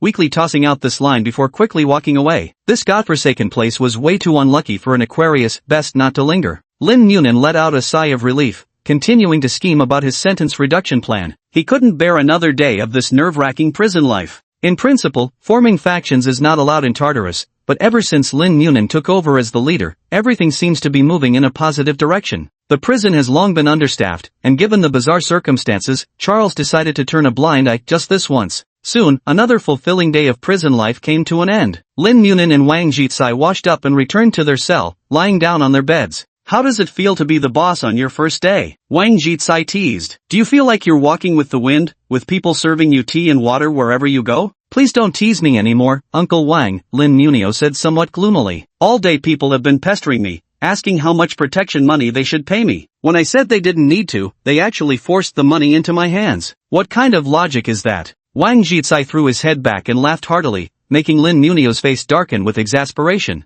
"Alright, I'll stop teasing you," Wang Jitsai said. "I know you've always wanted your sentence reduced. You're a good kid, I hope you can get out of prison soon." "Thank you, Uncle Wang." The two chatted idly until, before they knew it, bedtime had arrived. Night fell, with a cold crescent moon hanging in the sky. The sea breeze whispered, and waves lapped gently against the ship's hull, shattering into white foam. The Tartarus, filled with an air of solemnity during the day, now lay as quiet as a solitary island, silently bobbing on the boundless ocean, with only the occasional fish or seabird crossing its path. Confined in this lonely prison, there were no evening entertainments to speak of. Burying one's head in sleep was the only option. The lights went out, plunging the cell into complete darkness. In the pitch black, all was silent except for Wang Jitsai's gradually steadying breaths drifting lightly through the cell. He must have been enjoying a rare peaceful dream. Lin Mumu lay quietly on his bed, gazing distantly at the ceiling as his thoughts wandered across oceans, yearning for family and friends thousands of miles away while anticipating their visits. After a long while, he silently took out a lemon candy and placed it in his mouth.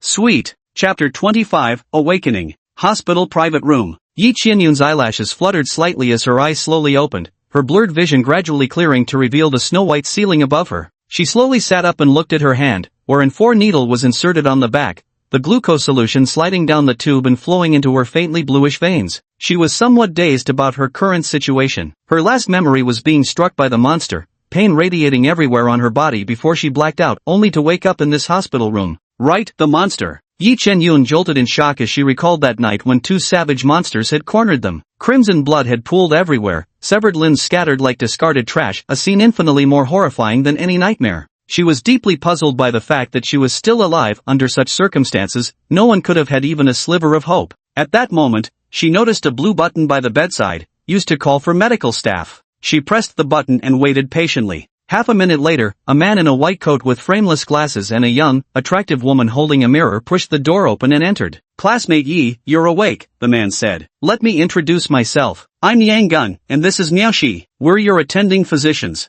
"Hello," Yi Qianyun said. "May I ask, how did I end up in this hospital? Do you know what happened?" Yang Gun sat down on the chair by the bed and spoke slowly. "I know you must have many questions right now. I'll answer them one by one for you." Yang Gun explained everything to her: the epidemic transformation disease, the critical illness emergency hospital, the symptoms, and how Lin Munin defeated the monster to transplant the pathogen into her, but temporarily withheld the fact that Lin Munin had been imprisoned. Yi Qianyun widened her eyes. She felt like she wasn't listening to something that had actually happened, but rather to the script of some sci-fi movie. The 2 people before her probably weren't doctors at all, but screenwriters and directors. Yet the terrifying form of the monster, that blood-soaked scene, were all deeply imprinted in her mind, reminding her that this was all reality. She stared blankly at Yang Guan, his expression solemn and serious, not at all like he was joking. "So you're saying, Lin Money and awakened symptoms, defeated Grandpa Li and Grandma Zhao after they became infected, and even saved me with so-called pathogens?" Yi Qianyun summarized. "Yes," Yang Guan nodded. Yi Qianyun lowered her head to look at the bedding,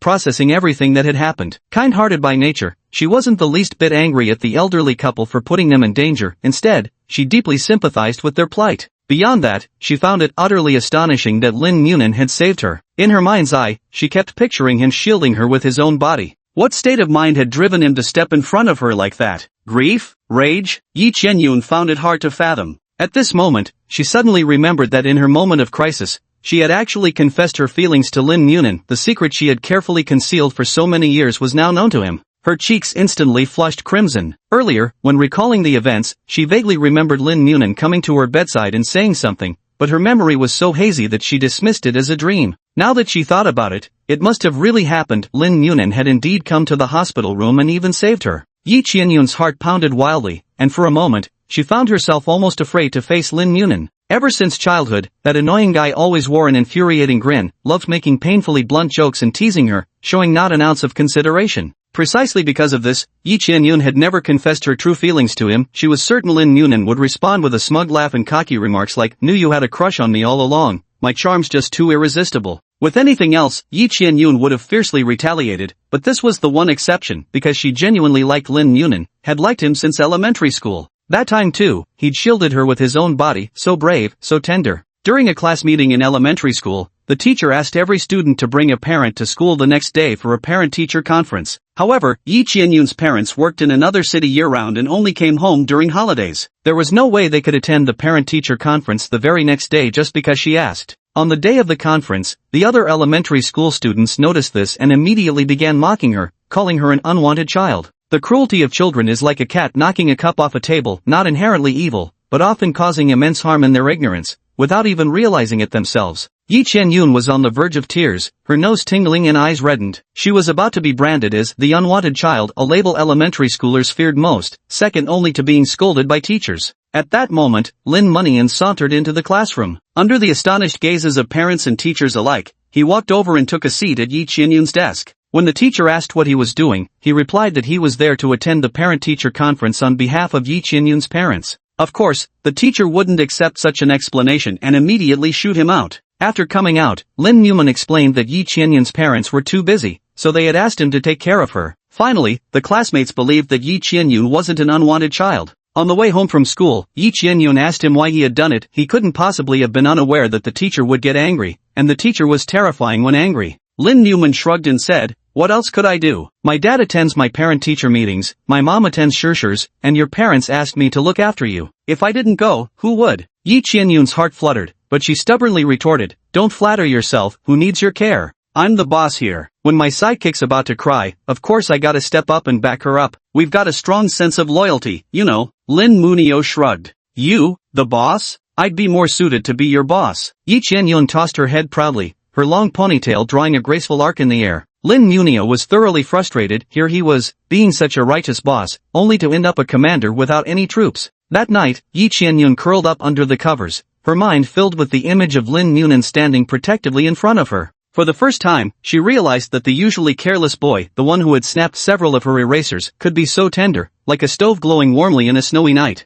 Love and such things were still too profound for her at that time. She simply made a silent vow in her heart to always stay by Lin Munian's side, just as he had stayed by hers, until a very, very long time later. Yi Qianyun looked at Yang Guan and asked softly, "Dr. Yang, may I borrow your phone to make a call? I'd like to let Lin Munian and my parents know I'm safe." Chapter 26, Her Symptoms. Yang Gun and Miao Shi exchanged a silent glance, reaching an unspoken understanding. Some things shouldn't be told to patients by doctors, as they belong to the patient's private affairs. Doctors just need to focus on doing their medical duties well. Alright, Yang Gun took out his phone, unlocked it, and handed it to Yi Qianyun. Yi Qianyun deftly entered her father's phone number and waited as the call connected. "Hello, is this Dr. Yang? Has there been any change in my daughter's condition?" The call was answered almost immediately, with Yileiha's deep voice coming through the line. To stay updated on his daughter's condition at all times, Yileiha had saved Yang Gun's phone number in his contacts, so when he dialed, his first words were to inquire about Yi Qianyun's health. Yi Qianyun felt a warmth in her heart. Though her work kept her apart from her parents for long stretches, she knew they would always care for her the most. "Dad, it's me, I'm awake," Yi Qianyun said softly. "Daughter, you're awake. Good, good.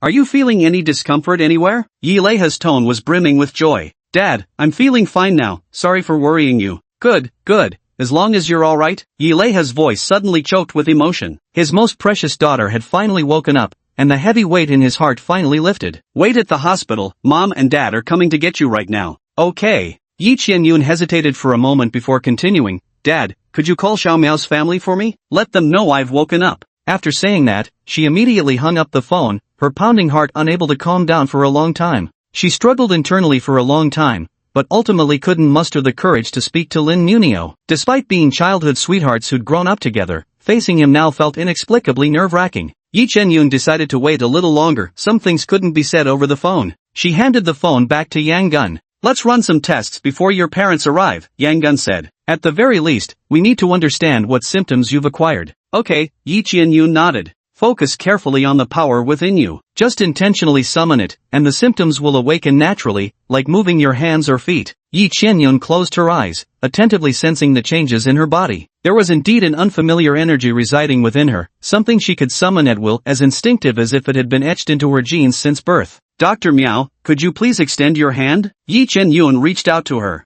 Miao Shi grasped her hand, and a glowing white light enveloped both their hands. The light persisted for over 10 seconds before gradually fading away. This is... Miao Shi looked surprised, turning to Yang Guan, Vice President. My symptom backlash has been suppressed. After Lin Mumu left, Miao Shi and Will went on another mission. Having recently used their symptoms, the backlash hadn't fully subsided yet. But after Yi Qianyun's healing, the backlash had completely vanished. Yang Gu stared at Miao Shi in surprise. Your symptom is actually a healing type, just like Miao Shi's. A healing type? Yi Qianyun looked somewhat puzzled. Yes, the disease you have is lupus erythematosus. This condition typically causes an overactive immune system that attacks the body's own cells and tissues. But the symptom you've acquired appears to safely enhance the target's immune system, thereby suppressing the nosoi virus, Yang Guwen said. And I'm afraid it's not just effective against the nosoi virus, it works on ordinary illnesses as well. In that case, if someone is attacked by an infected patient like you were, your ability could significantly reduce their chances of infection.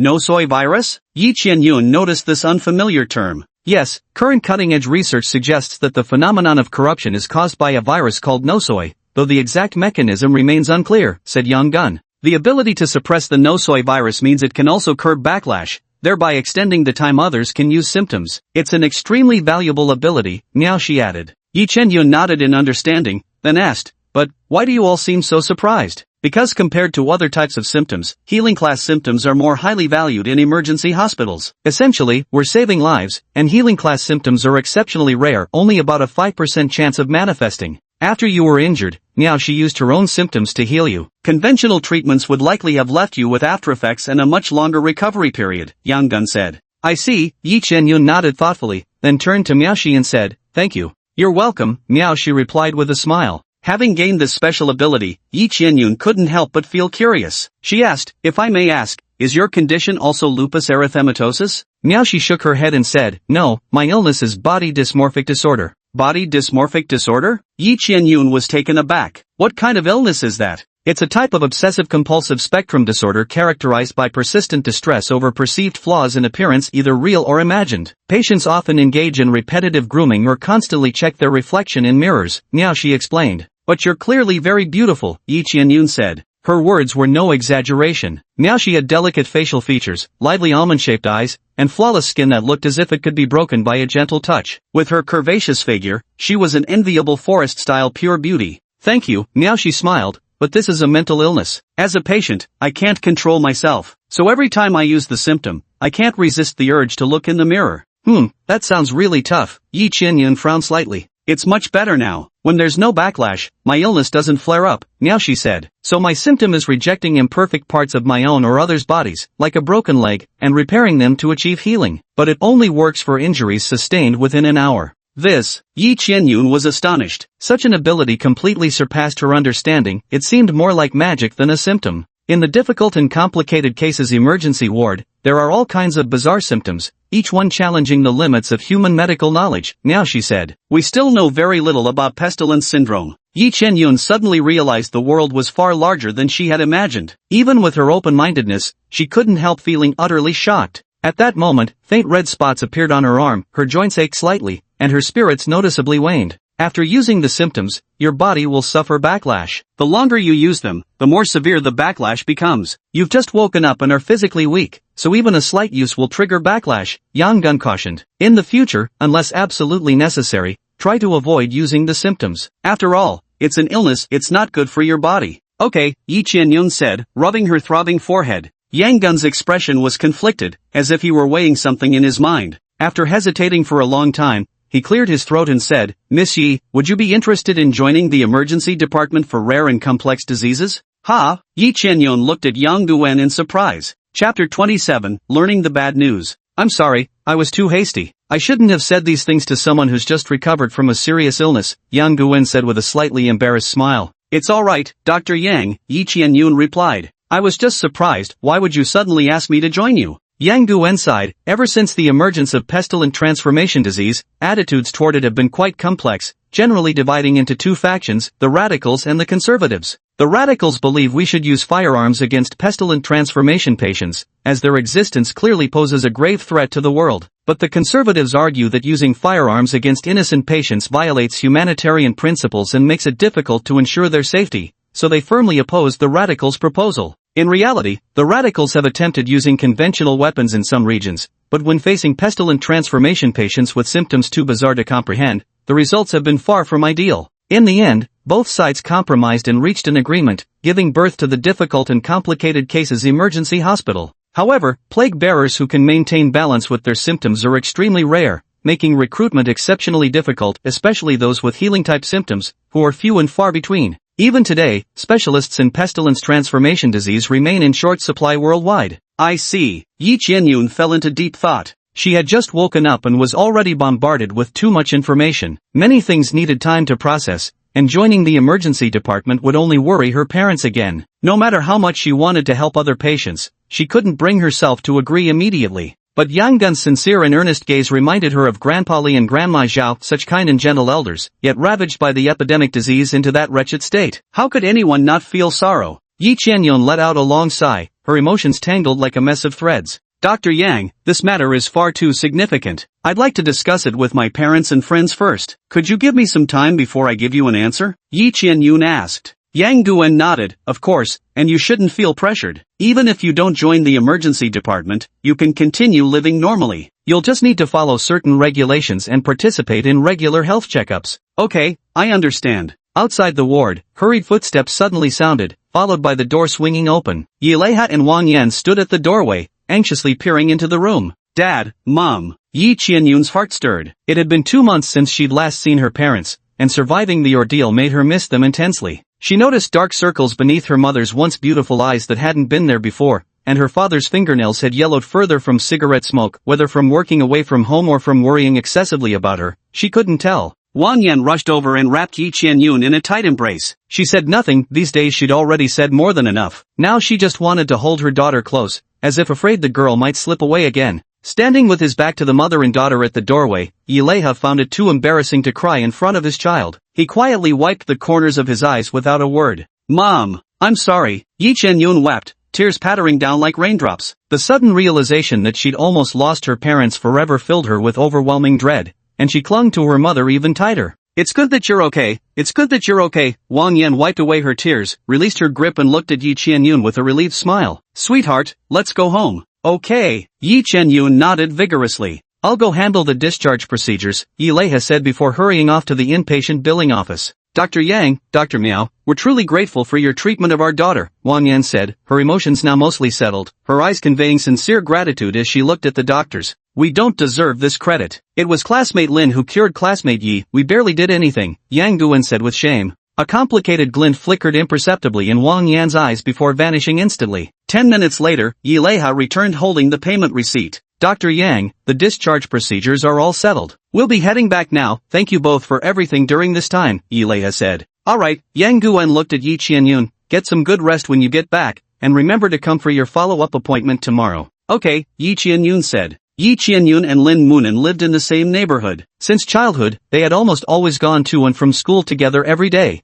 and Lin Munan's parents often invited her over for dinner. After being away for over half a month and returning home with her parents by her side, Yi Qianyun felt deeply at ease, as if that bizarre experience from that night had just been a dream from which she'd awoken to find life still peaceful and beautiful. Your mother and I have invited Xiao Miao's family over for dinner tonight. This was far too close a call, we really ought to properly thank them, said Yileiha. Yi Qianyun's face flushed crimson again at the thought Lin Munio would be coming to her house for dinner tonight, and she still hadn't figured out how to face him. How would he respond to her confession? Would he reject her, accept, or would he just brush it off? Ever since childhood, boys had always surrounded Yi Qianyun, expressing their affection either directly or indirectly, yet she'd never accepted anyone's advances, leaving her utterly inexperienced in matters of love. She suddenly remembered the red patches on her skin that didn't look good at all, so she hurried into her room to change into long sleeves and pants, put on a mask, and only then returned to the couch to take a deep breath, forcibly suppressing her restless heart. At 6 in the evening, the doorbell rang. Yi Qianyun sprang up from the couch. Since returning home, she had been fidgeting in the living room, glancing at the time every now and then. She ran to the door, took a deep breath, adjusted her bangs in the mirror, and then gently opened the door with a sweet smile. Yang Hui and Lin Jiancheng stood outside the door, holding some fruits in their hands. "Hello, uncle and auntie," Yi Qianyan said softly, while glancing behind the two elders. Not seeing Lin Munin, she immediately felt a pang of disappointment. What's wrong with that annoying guy? He didn't even come to visit after just recovering from a serious illness, so inconsiderate. Could it be he hasn't figured out how to face her? GG, Xiaoyun has recovered quite well, and her spirits are much better now. Lin Jiancheng's words snapped Yi Qianyun out of her thoughts. She fetched slippers for the two elders, led them to sit on the sofa, and brewed them a cup of tea. 10 minutes later, Wang Yan brought out steaming homemade dishes one by one. She was an excellent cook even though Yang Hui and Lin Jiancheng themselves made a living running a noodle shop. They couldn't stop praising her cooking. At the dinner table, Yi Qianyun's thoughts still lingered on Lin Muyu.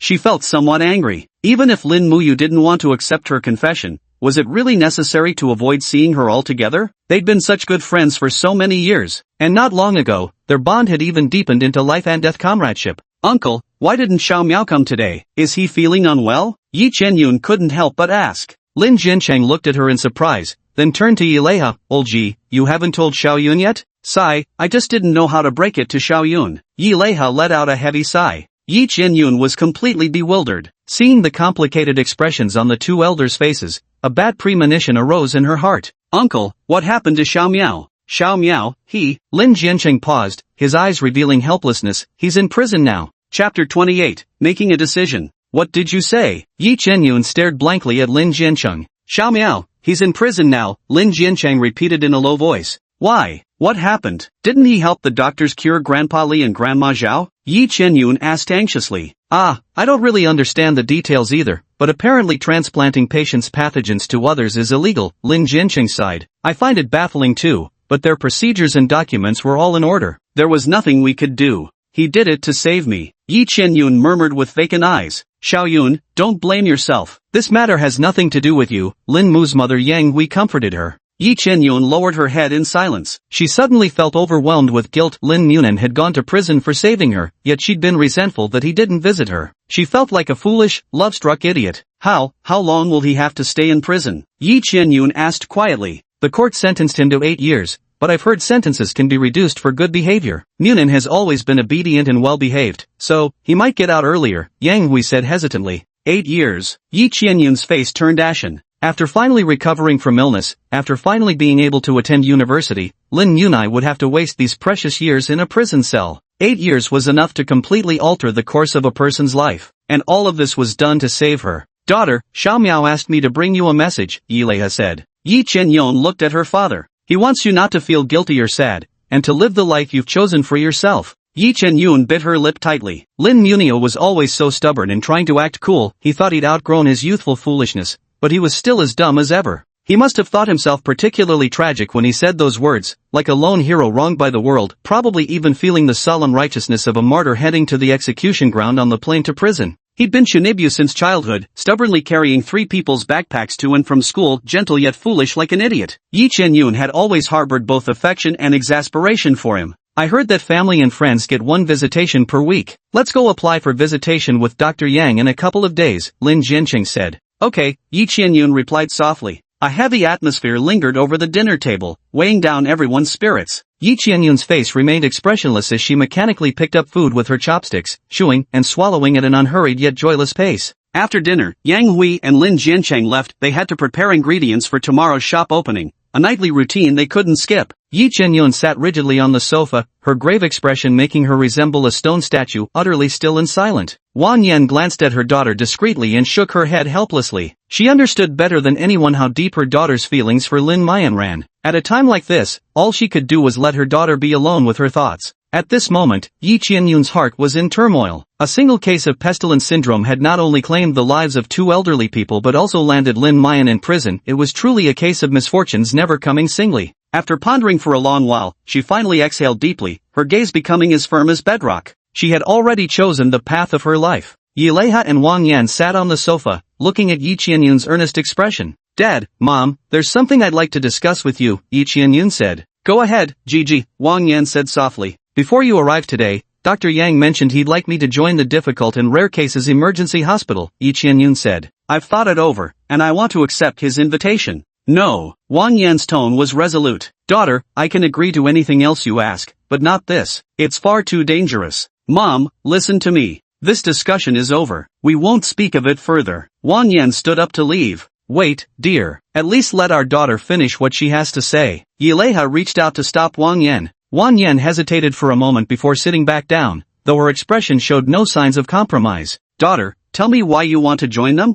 Yileha asked softly. There are several reasons, Yi Qianyun replied. First, according to Dr. Yang, my ability is healing type, which is extremely rare in emergency hospitals. I could help many infected patients like Grandpa Li and Grandma Zhao. Second, the only reason I'm still alive is because I irregularly inherited Grandma Zhao's pathogen, gaining strength beyond ordinary people. I want to take responsibility that comes with this power and use it to help more infected patients. Finally, Yi Qianyun said slowly, I want to make my participation conditional on Xiao Mao receiving a reduced sentence or even being released. If my condition is truly as valuable as they claim, then this has real potential. But even so, it's still too dangerous. Wang Yan exclaimed anxiously. Old Yi, you should talk some sense into your daughter too. Yileha slowly took out a cigarette case from his pocket, placed a cigarette between his lips, lit it, and watched as wisps of smoke drifted gently upward. Under the gaze of his wife and daughter, he silently finished the entire cigarette before speaking in a low voice. Daughter, if you've truly thought this through, your father supports you.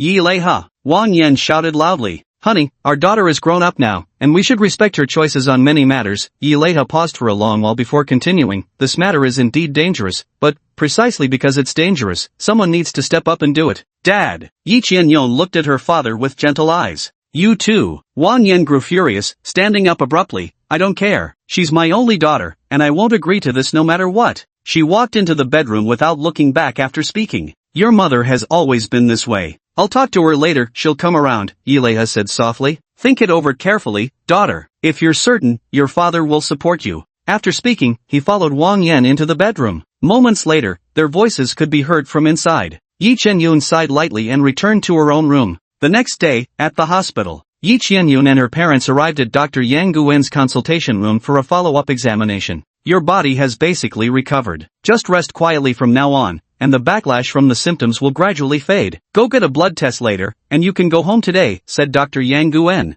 Alright, thank you for your help, Dr. Yang, Yi Qianyun replied. Yang Gun nodded at her, then began scribbling wildly in her special medical record book. Dr. Yang, about what we discussed yesterday regarding joining the emergency department, I've given it some thought, Yi Qianyun said softly. The wildly dancing pen tip suddenly stopped. Yang Gun turned to look at Yi Qianyun, his eyes sparkling with anticipation. Oh, what have you decided? Dr. Yang, I wanted to ask, if I join the emergency department, could Lin Munin be released from prison early? Yi Qianyun met Yang Gun's gaze. Chapter 29, A Turn of Events. Wang Yan's expression was grim, but she said nothing more. Last night, after Yileha's persuasion, she had finally agreed to at least listen to her daughter and Dr. Yang's discussion first, and make plans only after understanding the situation. Dr. Yang Gu looked troubled and said, Student Yi, this matter isn't so simple. Anything related to the epidemic transformation must follow strict procedures. It's not as if I can just release him from prison if I say so. Yi Qianyun pondered briefly. Things were indeed not so simple, but she remained calm. While reviewing Lin Munin's battle process last night, she had noticed a peculiar detail. Dr. Yang, I'd like to ask, why was Lin Munin able to defeat an infected patient? Yi Qianyun spoke slowly. When he faced Grandpa Li in the hospital's back hall, it was his first episode too. Yet yesterday, after using just a bit of symptom, I felt completely exhausted.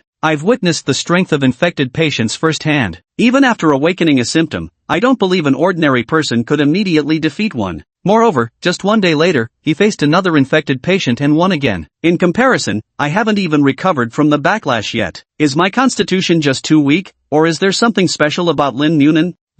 Yang Gun's eyes flickered with confusion. Actually, this is our question too. Lin's behavior is highly unusual. Before this, we've never seen a case where someone could face an infected patient immediately after onset. So the conclusion is that Lin Mumio is exceptionally gifted, right? Yi Qianyun asked. Well, though we're not sure if this is a good sign, purely from a combat perspective, his starting point is indeed very high. Given his extraordinary talent, shouldn't you consider recruiting him? Yi Qianyun said. He wasn't locked up because he's a bad person. There were many unavoidable factors involved. I can guarantee his nature is fundamentally kind. We're aware of that too, and it's clear that Lin is a good kid, Yang Gun said. So I hope you'll consider asking him if he'd be willing to join the emergency department in the future in exchange for parole, Yi Qianyun said. Yang Gun pondered for a moment before hesitantly replying, "This matter is rather complicated. We'll need to discuss it, and Lin's own willingness isn't clear yet. You go ahead with the blood test first, and we'll let you know the outcome after we've deliberated." "Alright, thank you for your trouble." Yi Chen-yun stood up and left the consultation room with her parents. "Daughter, are you sure Miao would want to join them?" Yi Leiha asked. "Of course, it depends on his own willingness, but," Yi Chen-yun said, knowing him, he'd agree, he's been a Chunibu fool since childhood.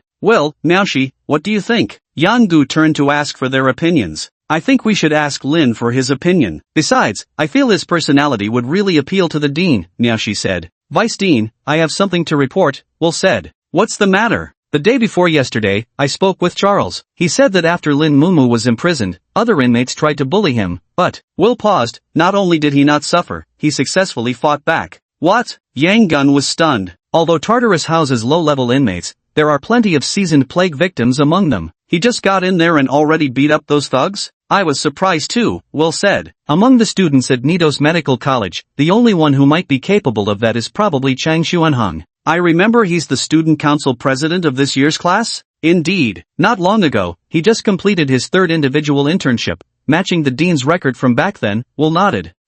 Our dean completed 3 individual internships because he got held back for 2 years. Normally, graduating from Nidos only takes 2 years, but that idiot took 4. Yang Gun facepalmed. Yang, the vice dean, had always been exasperated by their dean's sheer idiocy. Every other branch dean had graduated early, only their moron got held back, making the entire faculty lose face, while he remained blissfully clueless and cheerful all day long. What a tremendous misfortune to have such an idiot as the dean. This further proves Chang Xuanhong's exceptional talent, and Lin Mumiao's gift might not be inferior to his, Will said, perhaps even greater. Yang Guan pondered for a long time before saying, "I understand. When Lin Mumiao's parents come to visit, we'll take the opportunity to ask him. If he's willing, I'll report it to the dean." Speaking of which, I remember Chang Xuanhong's girlfriend also had a healing-type symptom, now she remarked. Yang Guan's eye twitched. What's with geniuses these days? Being extraordinarily talented is one thing, but having a healing-type girlfriend on top of that, now that's just extravagant. Half an hour later, Yi Qianyun and her parents returned to the consultation room.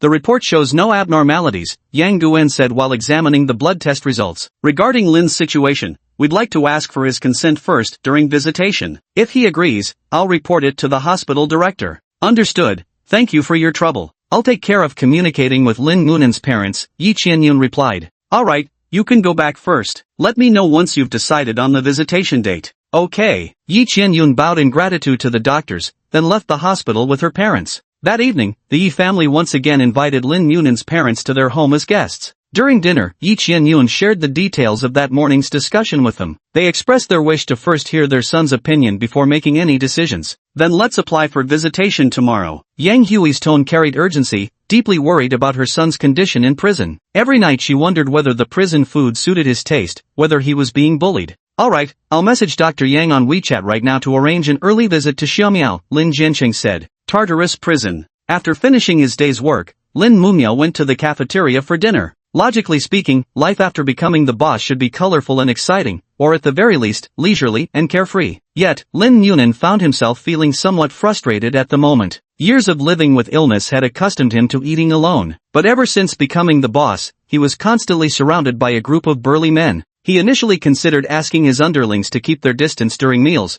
but then it occurred to him hogging the dining table during meals and monopolizing the restroom when nature called wasn't that exactly the kind of thing a hoodlum would do? As a model prisoner with both moral integrity and academic excellence, Lin Nguyen would never stoop to imitating thugs. After all, he was counting on a reduced sentence. So, with a resigned sigh, he could only finish gnawing on the chicken leg in his hand. After finishing his meal among the burly inmates, he hurriedly left the crowd and headed back to his cell. At that moment, a prison guard approached him. Lin Mumu, you have a visitor. Lin Mumu's heart leaped with joy. The long-awaited visitation had finally arrived. Chapter 30. The director. Led by the prison guard, Lin Nguyen arrived at a cramped room. The room was sparsely furnished with iron walls, containing only a wooden table and a chair. On the table sat a computer displaying the interface of a video software. Lin Nguyen pulled out the chair and sat before the computer, revealing a long-absent smile. His parents, Yi Qianyun's parents, and Yang Gun were all on the screen, everyone deeply concerned about him, all coming to visit him. Xiao Miao, how's life over there? Has anyone bullied you? Lin's mother, Yang Hui, was the first to speak. Despite having many questions, as a mother, she needed this answer first. Mom, I'm doing fine. The people in prison aren't as unfriendly as you'd think, Lin Mumyo said softly.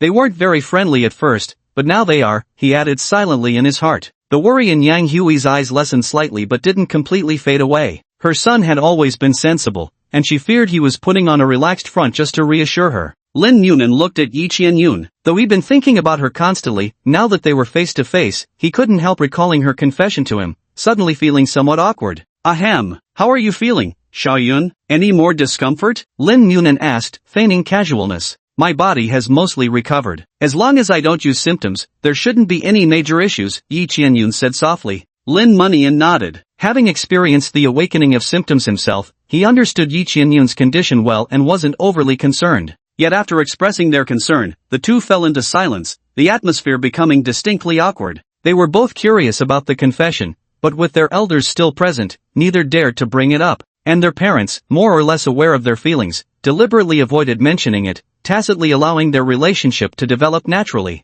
Lin Munian found it utterly bizarre. The person before him was still the familiar Yi Qianyun, yet he couldn't bring himself to look her in the eye anymore. Just meeting her gaze made his heart race, as if a long-hidden secret had been exposed. Seeing the silence linger, Yang Guan broke it by saying, Lin, the reason I came to visit this time is actually to ask you a few things. You mean Vice President Yang? Lin, would you be interested in joining the Critical and Rare Diseases Emergency Hospital? Yan Gan looked into Lin Munan's eyes. If you're willing, I can apply to the director for approval, and once granted, you could be released directly. Without hesitation, Lin Munan replied, I'm willing. Yang Gan was somewhat taken aback. Most people would deliberate over such a decision for a long time. No one had ever agreed so readily before. Son, this job is extremely dangerous. Are you absolutely sure about this? Lin Jiancheng asked softly. Dad, these days in prison I met an uncle, Lin Muman said. His family was destroyed by villains because of the pestilence. Hearing his story made me realize this world is far more complicated than I imagined. There are patients suffering from the pestilence, while others profit from it. Many people in this world are living in dire straits, and I have the ability to help others, so I want to do it. That's all there is to it. Lin Jiancheng nodded approvingly. Good, that's the spirit. Now you're talking like my son. Watching this father-son pair, Yi Qianyun secretly suppressed a smile. Turns out Lin Muma's Chinibyu personality was inherited from his father. The way their eyes lit up when talking about saving the world was practically identical. But this was exactly what she liked about him, that righteous, Chinibyu fool. If you're really determined to do this, son, I won't stop you, Lin's mother Yang Hui cautioned. But you must be careful. Yeah, I know, Mom, Lin Mumo said softly. Yi Qianyun smiled at her mother, Wang Yan. Wang Yan's expression shifted before she let out a long sigh and said gloomily, after all this, I've ended up being the villain. Fine, go ahead and try if you must, but you have to check in with your dad and me every single night. Got it, Yi Qianyun replied with a sweet smile. Since you've made your decision, I'll report it to the dean shortly. The 3 deans of the Asia-Pacific region are about to hold a joint meeting. As long as the other deans have no objections, you can be released, Yang Gun said. Alright, thank you for your trouble, Vice Dean Yang, Lin Munan said. Returning to his cell, Lin Munan was in high spirits. He sat on the bed and happily popped a lemon candy into his mouth. Hey, your grin's practically reaching the heavens, something good happen? Wang Jitsai asked. Yes, Lin Mumu nodded. Barring any unforeseen circumstances, I should be released soon, Uncle Wang. Wang Jitsai was taken aback, then said softly, is that so? Congratulations. He then lightly scratched his cheek, but now that you're leaving soon, I do feel a bit lonely. You're such a likable kid. If I had a son, I'd want him to be as upright as you. Your life is still long. After you're released, you can start anew, Lin Mumu said quietly. Yes, it's time to start anew, Wang Jitsai murmured softly, then pulled out a photograph from beneath his pillow and gazed at it for a long time. The photo showed a woman dressed in a white ballet costume, her hair tied up in a bun, one leg extended straight in the air while the other stood poised on tiptoe, her entire body stretched gracefully like a white swan. The early spring sunlight slanted through the window, spilling onto the dance floor as pear blossom petals swirled into the studio. She danced gracefully in the sunlight, her smile radiant. Dapang City, Jinghe Tower. A black Mercedes parked in front of the portico, where a staff member in a formal black suit approached the car. Just as he was about to open the door for the occupant, the door was abruptly pushed open from the inside. Out climbed a middle-aged man with an unkempt beard and disheveled hair. He wore a white tank top paired with garish beach shorts, his thick legs covered in hair, yet his face was adorned with black sunglasses that starkly contrasted his overall disheveled appearance. Dean Zhan, the Grand Dean, has instructed that all deans must wear their official robes when attending the joint college meeting, or they will not be permitted to participate, the staff member reminded him. Oh right, look at my memory, Director Zhan slapped his forehead, putting on an epiphanic expression. Thanks buddy, otherwise I'd get scolded by the head director again. He let out a hearty laugh before diving back into the rear seats to rummage around. Moments later, he emerged from the car, shaking out a crumpled white lab coat which he flung dramatically over his shoulders with a backward sweep. On the back of the coat was printed a pair of pitch-black lungs, symbolizing the branch hospital the man represented. Director of Wufei Branch Hospital Zhang Pengfei, attending the Joint Hospital Conference. Chapter 31, Joint Hospital Conference. Jinghe Tower is an asset of the Difficult and Complicated Diseases Foundation, where staff handle matters related to emergency hospitals, such as public relations, coordination, and intelligence work. Every quarter, the 3 directors of the Asia-Pacific region, along with the chief director of emergency hospitals, hold regular joint hospital conferences here, primarily for intelligence integration, special incident discussions, and inter-hospital coordination. Zhang Pengfei took the elevator up to the top floor, then made his way with familiar ease to a conference room door and pushed it open. Inside the conference room, a man and a woman were already seated. The man was from India, his skin dark, with bulging muscles on his crossed arms, their definition as sharp as if carved by a knife. He wore a white lab coat with a crimson flame totem painted on the back, layered over a leather vest. The woman hailed from the Eastern Isles, around 30 years of age, standing at the crossroads of youth and maturity, exuding an alluring approachability. She sat with poised elegance, her features enchantingly delicate. Though her large, lively eyes radiated innocence, the corners of her lips perpetually curled with a faint, elusive smile, as if regarding everything with playful mockery. She wore a traditional shrine maiden's attire, white upper robes over crimson hakama, topped with a white coat bearing the image of a vermilion torii gate on its back. Head of Shinto Medicine Division Asahina Kazan. Director of the Aikian Branch Sumit Kumar. Hello, Kumar, Asahina-chan, sorry I'm late again, ha ha. Zhang Pengfei waved and greeted them with a hearty laugh. Asahina looked at him with a grave expression. Zhenkun, the director just messaged that as punishment for your tardiness, half of your branch's guaranteed recruitment quota this year will be allocated to me and Kumar Kuan. How's your branch's volunteer survey looking this year? What? Zhang Pengfei's face changed dramatically. That's unacceptable. Our branch already had the lowest recruitment numbers for 2 consecutive years. If even our guaranteed quota gets split with you, we might as well divide the assets and disband. Put. Asahina covered her face with a giggle, seemingly pleased with Zhang Pengfei's reaction. Just kidding. The director himself hasn't even arrived yet. How could he punish you? Phew, you scared me. Asahina-chan, stop playing Genshin Impact so much. I feel like you're becoming more and more like Yae Miko from the game. Zhang Pengfei sighed in relief. Asahina stuck out her tongue non-committally. As a former apprentice shrine maiden at a well-known shrine, she had fallen into deep admiration the moment she saw Yae Miko in Genshin Impact, that centuries-old, mischief-loving fox shrine maiden who delighted in teasing others. She immediately decided to follow in Lady Yae Miko's footsteps and become a shrine maiden who embodied both beauty and wisdom. Zhang Pengfei pulled out a chair and casually sat down next to Kumar. Kumar, stop always keeping such a stern face. Women these days prefer gentlemen. Haven't you watched any Korean dramas? I recommend Descendants of the Sun. Kumar glanced at him, then closed his eyes without saying a word. TCH, so cold. No woman would like you like this, Zhang Pengfei muttered, pouting. Speaking of which, why hasn't the dean arrived yet? Asahina propped her chin on her hand, staring idly at the display screen mounted on the wall. In previous meetings, the dean had never been late. The moment the time came, his face would appear on the screen. What could possibly be delaying him this time? I heard he's been doing volunteer medical work in Africa recently. Could he have forgotten about the time difference and mixed up the schedule? Zhang Pengfei stroked his beard thoughtfully. That's possible, Asahina replied with a laugh. Right? Ha ha ha. Zhang Pengfei burst into laughter, then turned to Kumar. What do you think, Kumar? Do you think the hospital director is you? Kumar said coldly. Put. Asahina couldn't help but laugh. Hey! Zhang Pengfei's face darkened with annoyance. Kumar closed his eyes again, remaining silent. The knocking at the door interrupted the ongoing discussion. Asahina stood up and walked lightly to the entrance to open it.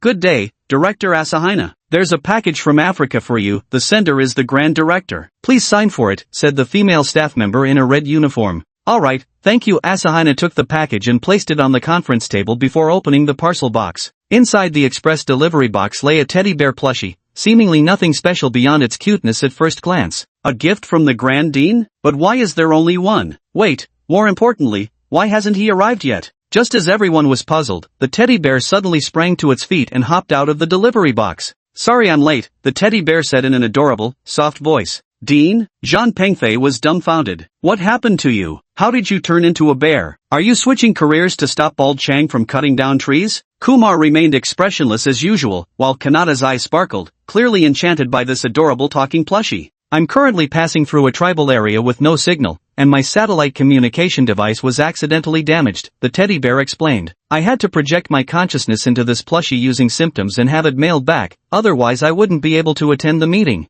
Under everyone's astonished gaze, the teddy bear Dean hopped off the conference table and pattered on its 2 feet to the chair at the end of the table. He looked up at the chair towering above his head, gave a few futile hops, then turned helplessly to Asahina. Understanding immediately, Asahina stepped forward, lifted him onto the chair, and adjusted the seat to its highest position so his head could finally peek above the tabletop. Ahem, the meeting will now officially commence, announced President Teddy Bear, attempting to sound stern though his voice remained adorably soft. First, do any of the Asia-Pacific regional directors have urgent matters to report? Me. Jean Pengfei waved his hand frantically. Pengfei, what do you have to say? Asked the teddy bear Dean. Dean, I have tremendous news to report, Jean Pengfei said with animated excitement. This all started when Guan was supervising interns recently and resolved an emergency incident, saving a pair of high school students. Jean Pengfei recounted the events Yang Guan had written in the report, embellishing them with extra flair. He mentioned how Lin Munian had just awakened his abilities yet stood bravely before numerous ordinary people to fight a violent infected patient. He also single-handedly took control of Tartarus prison, solving its staffing shortages and management difficulties in one fell swoop.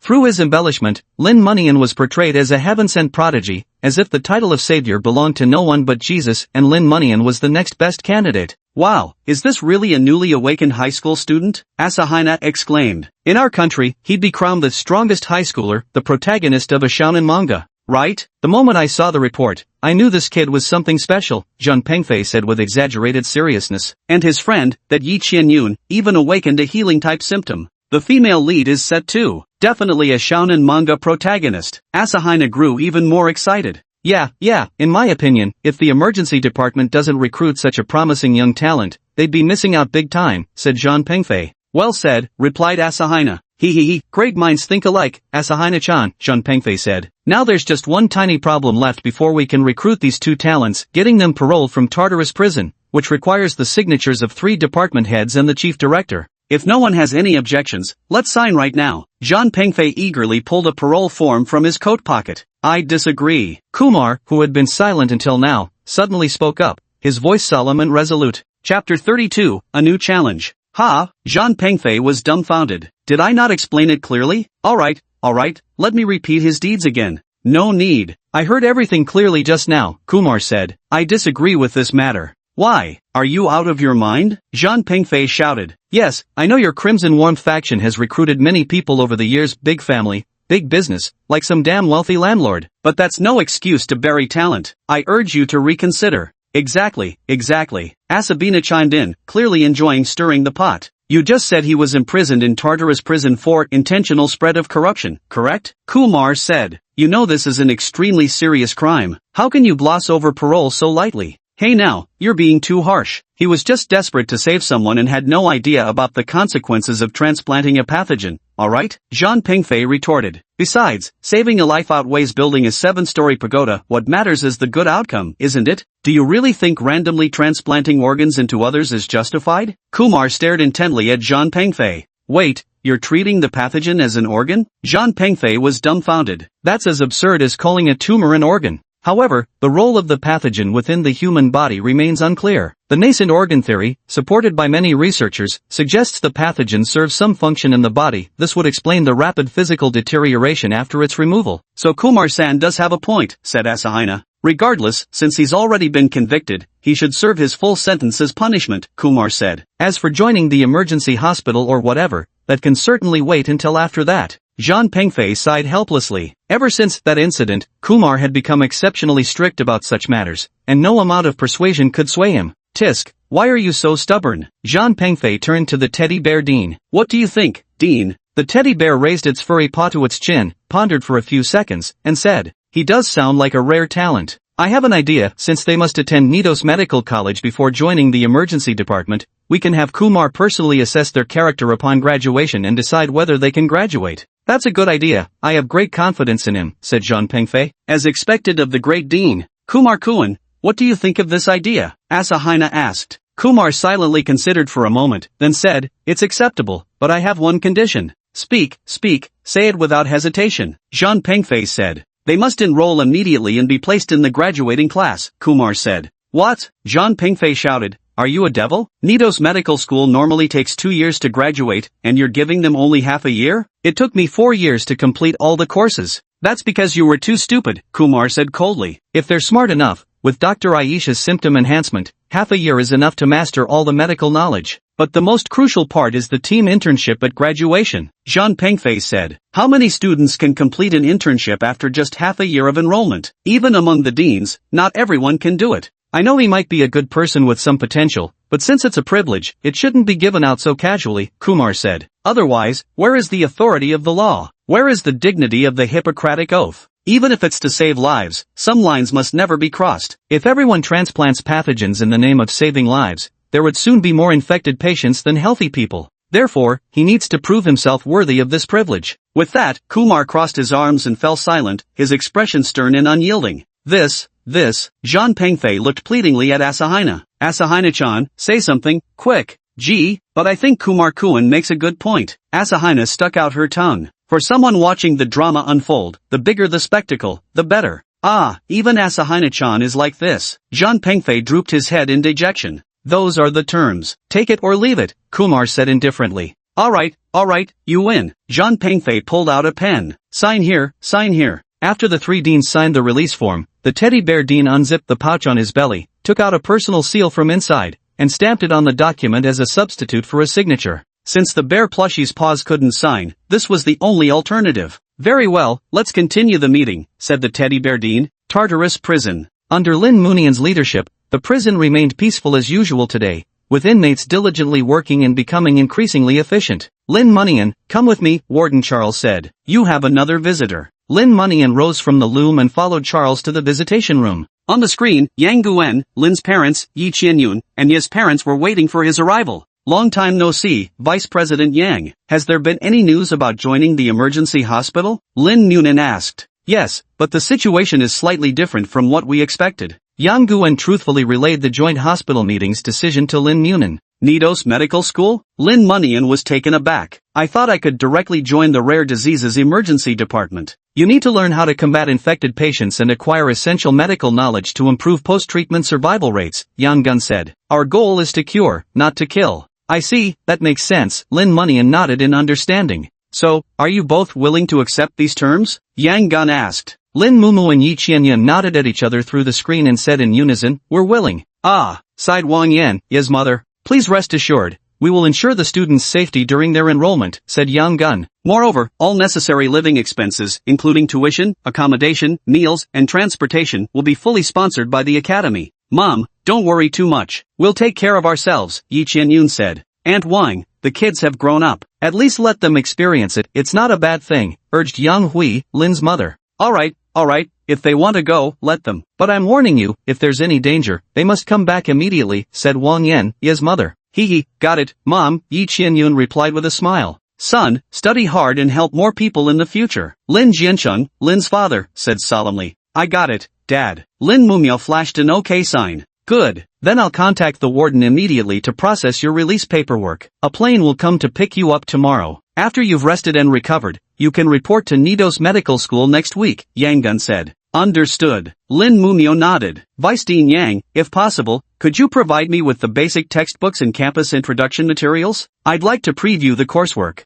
No problem. The next day, on the deck of the Tartarus, a helicopter was parked on the deck, its cabin door wide open, waiting for passengers to board. You're the first prisoner to be paroled from here since I became warden, Charles said. I hope you'll work hard to help other patients after you're released. I certainly don't want to see you back here again. Understood. Thank you for your care during this time, Lin Mumu replied. Charles's lips twitched. This was the first time a prisoner had thanked him for his care before being released. Normally, everyone avoided him like he was some kind of wolf. This kid really was strange. Amit Ba, long live Aquarius. Alright, enough talk. Get going. Lin Mumu nodded, then turned and boarded the plane. The propellers accelerated as the helicopter slowly ascended, disappearing into the blue sky. Chapter 33, Enrollment. 1 week later, at Lin Munian's home. Son, have you packed everything? Lin Jiancheng asked. Yeah, all packed. Lin Munian dragged 2 suitcases to the door and shouldered his backpack. Today was the day he and Yi Qianyun would enroll in school. They were going to fly together to Nido's Medical College in Dapeng City. Son, come here for a second. Lin Jiancheng took out a brand new smartphone from his bag and handed it to Lin Munian. When you're away from home, keep in touch with us more often and take good care of yourself. Lin Moonan was stunned. His family's financial situation had always been tight, and he had planned to stay in touch with his parents through other means, never expecting they'd buy him a phone. To think that his father had gotten him a phone right before his departure, his heart instantly warmed at the thought. Thanks, Dad. You silly boy, after raising you for so many years, what's there to thank me for now? Lin Jiancheng scolded affectionately, giving him a light pat on the head. Ding dong. The doorbell rang. Lin Moonan opened the door to find Yi Qianyun standing outside. Dressed in a navy blue cardigan, white t-shirt, denim shorts, and white sneakers, she looked youthful and radiant today, a far cry from her sickbed pallor. Xiao Miao, are you ready? The car Vice Dean Yang sent has arrived, Yi Qianyun said. Yeah, Lin Moneyan turned to look at his parents. Dad, Mom, we're heading out. Go ahead, son. Do your best, Lin Jiancheng said softly. Watching their son walk away, Mr. and Mrs. Lin felt their eyes grow moist. Over these years, though they often encouraged their son, they knew in their hearts that if his condition never improved, the road ahead would be extremely difficult. Now that their son is healthy and off to college, as parents, they feel genuinely relieved and proud. The azure sky is crystal clear, and the bright sunshine shines on the small path in front of their home, this ordinary little path that the children have walked countless times. Looking back, they used to watch the children walk to elementary school together just like this, and back then, there was also a small figure tagging along beside the two kids. Lin Mumian said something with a cheeky grin,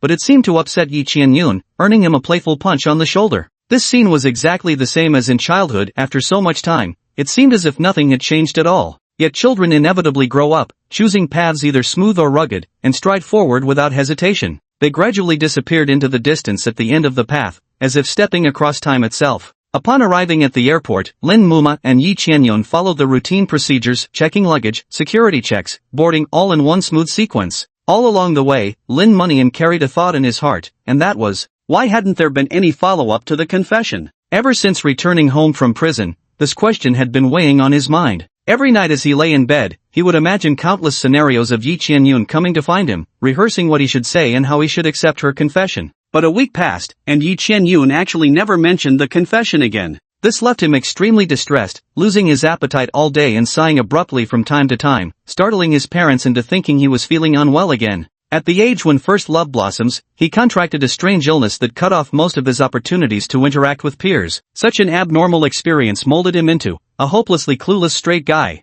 Yet the current Lin Munan remained blissfully unaware of his painfully straightforward nature. He stole a glance at Yi Qianyun beside him, who was currently reading the safety instructions with earnest attention, even though it was just a routine flight. Xiaoyun, can I ask you something? Lin Munan leaned slightly closer. What is it? Yi Qianyun flipped through the safety manual. It's about what you told me at the hospital that day, Lin Munan said. Yi Qianyun's hands trembled slightly as she turned her head to look out the window. What are you referring to? Lin Munan was taken aback. It's about that time when you suddenly said, the plane is about to take off, fasten your seatbelt quickly, Yi Qianyun said. Adjust your seat back too. Did you switch your phone to airplane mode? Yi Qianyun rattled off a series of safety instructions, even including the location of this aircraft model's emergency exits. Lin Mumio opened his mouth several times trying to interrupt, but never found the right moment to cut in. At that moment, the plane slowly started moving and began accelerating. Lin Mumio sighed lightly, abandoning his intention to get a clear explanation. He tossed a lemon candy into his mouth, then leaned back in his seat and closed his eyes to rest. Yi Qianyun quietly let out a sigh of relief. She had been quite flustered just now. How could that idiot Lin Mumia suddenly ambush her at such a time? With so many people on the plane and the environment being completely unromantic, what should they do after deciding to be together? Just say, okay, got it, and then close their eyes to sleep? So lacking in ceremony. Of course, the most important thing was that Yi Qianyun herself hadn't figured out how to face Lin Munan either. After all, she'd been single her whole life too. Though many boys had crushes on her in high school, she'd always kept her distance. And so they each sat in their seats, brooding over this troublesome romance. 3 hours later, the plane arrived at Dapeng City. After collecting their luggage, the two spotted Miaoshi holding a sign with their names, waiting for them in the arrivals area. Sorry to keep you waiting, Sister Miaoshi, Yi Qianyun said with a light laugh. Hello, you must be tired, Miaoshi replied. Let's go, my car's in the parking lot. Under Miaoshi's lead, the trio arrived at the parking lot and boarded a black Cadillac. Both Lin Moneyan and Yi Qianyun had just come of age and didn't have driver's licenses yet, so the responsibility of driving naturally fell to Miaoshi, while the two of them sat in the back seat. Sister Miaoshi, are we going straight to class registration later? Lin Moneyan asked. Before registration, I need to take you to meet two people first, Miaoshi said. Meet two people? Who? Lin Moneyan was taken aback. Dr. Aisha and Madame Mary, Miaoshi said. These two hold pivotal positions in the emergency department, known as the twin pillars of the hospital. That impressive? Lin Munian said in surprise. Are they highly skilled healers? You'll find out when the time comes, Miaoshi replied with a faint smile. 20 minutes later, the vehicle entered a university campus.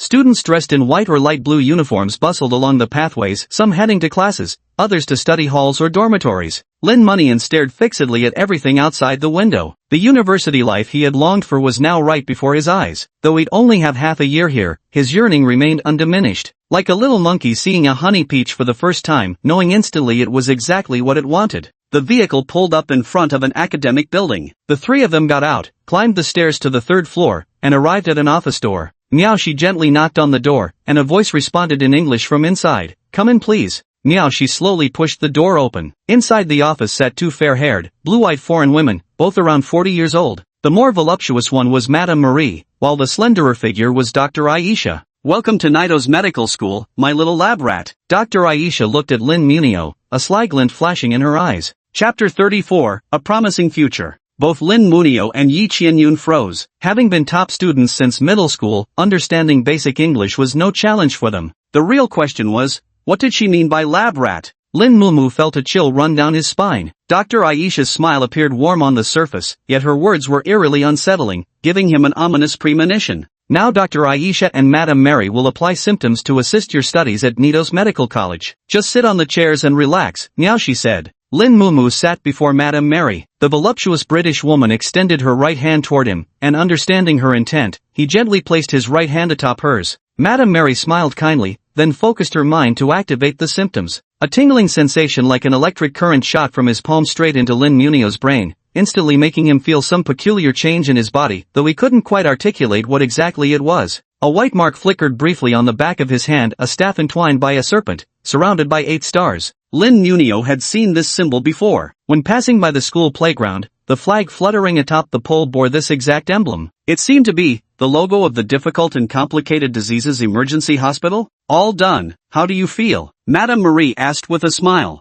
Thank you, I feel. Lin Munian's reply trailed off abruptly, his mouth hanging open in astonishment. Mrs. Mary had spoken in heavily accented British English, and Lin Munian understood her meaning not by mentally translating the words into Chinese, but by grasping their essence directly. What's going on here? Lin Munian asked in bewilderment. The condition I have is called foreign accent syndrome, a clinically rare disorder often associated with brain damage, such as from a stroke, Mrs. Mary explained. People with this condition suddenly develop a strong foreign accent when speaking their native language. After becoming an afflicted, I gained the ability to mark others. Those marked by me can communicate seamlessly with each other regardless of language barriers, while I myself have mastered all languages in the world. Thanks to this symptom, I'm now the head of both external relations and public relations at the emergency hospital. My ability can assist you in your medical studies and future mission operations after graduation. Lin Munian was stunned. There's actually such a condition? The world is full of strange diseases. You'll come to realize that medicine is an extremely profound field of study, Madame Marie said softly.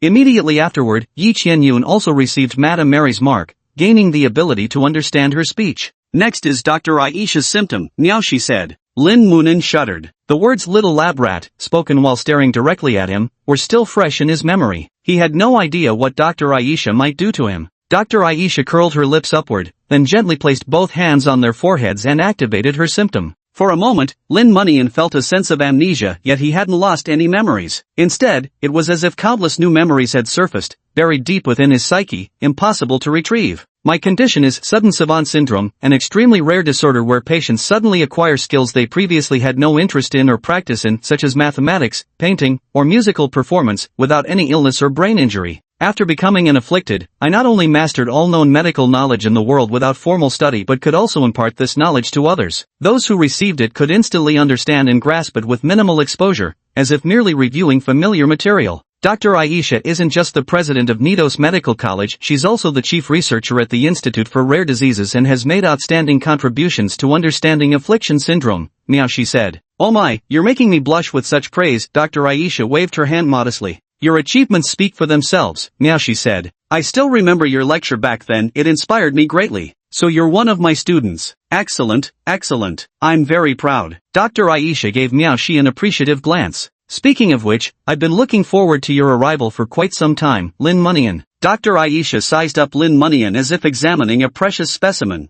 Lin Mumu swallowed hard. The sensation of being stared at made his entire body uncomfortable, as if 10,000 cotton balls were brushing against his skin. Ha ha ha, there's nothing special about me. Lin Mumu forced a dry laugh. Nonsense. I've heard all about your exploits. If that doesn't count as special, then everyone in the emergency department must be ordinary, Dr. Aisha said. If I may ask, how long did your incubation period last? You mean the period when symptoms stagnated? That's right, pretty smart. About 3 years or so. The moment these words were spoken, everyone in the office except Yi Qianyun stared blankly at Lin Munin in disbelief, as if they'd seen a dinosaur hatch from an egg. 3 years? Are you serious? Dr. Aisha's eyes sparkled with excitement, her voice trembling slightly. Oh, yes. If you doubt me, I can show you my previous medical records. Lin Munio scooted his chair back slightly, putting a safe distance between himself and this mad scientist. Do you know what this means? Dr. Aisha said, barely containing her excitement. For plague bearers, the longer the incubation period, the stronger the body's resistance to the nosoi virus and consequently, the longer they can utilize symptoms.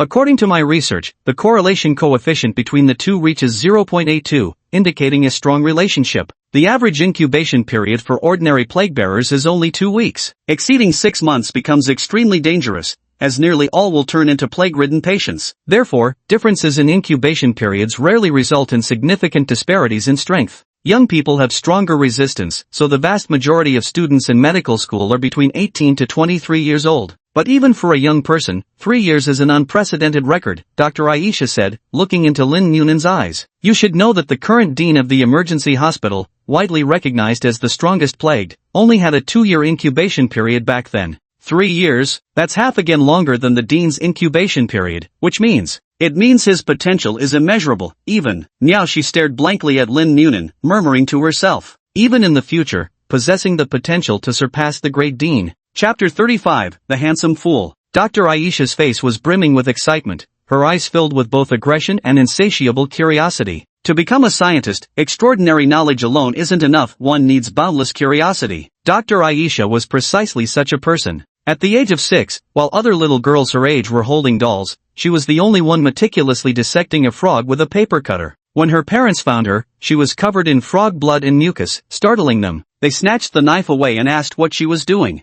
She smiled innocently and said, I'm dissecting the frog. I want to see how its muscles differ from humans and why it can jump so well. Her parents gasped. According to her logic, if they had arrived any later, after Elsa finished with the frog, she might have started cutting herself next. Otherwise, what would she compare to frog muscles? After scolding her, her parents taught her how to search for information online. It was like opening the door to a new world. She dove into the sea of academic papers on Google Scholar and embarked on the path of becoming an academic witch. Little one, you keep surprising me more and more, Dr. Aisha said. Would you be interested in being my test subject? I can't wait to give you a checkup. Don't worry, our experiments are very formal, highly ethical and humane. There are even plenty of benefits. Hey, you totally said cut just now. You meant dissect, didn't you? What do you mean by ethical and humane? Leaving the corpse intact after turning it into a specimen? Lin Mumu was drenched in cold sweat, inwardly cursing nonstop. Being a test subject was absolutely out of the question. Moreover, he had kept something hidden from Dr. Aisha.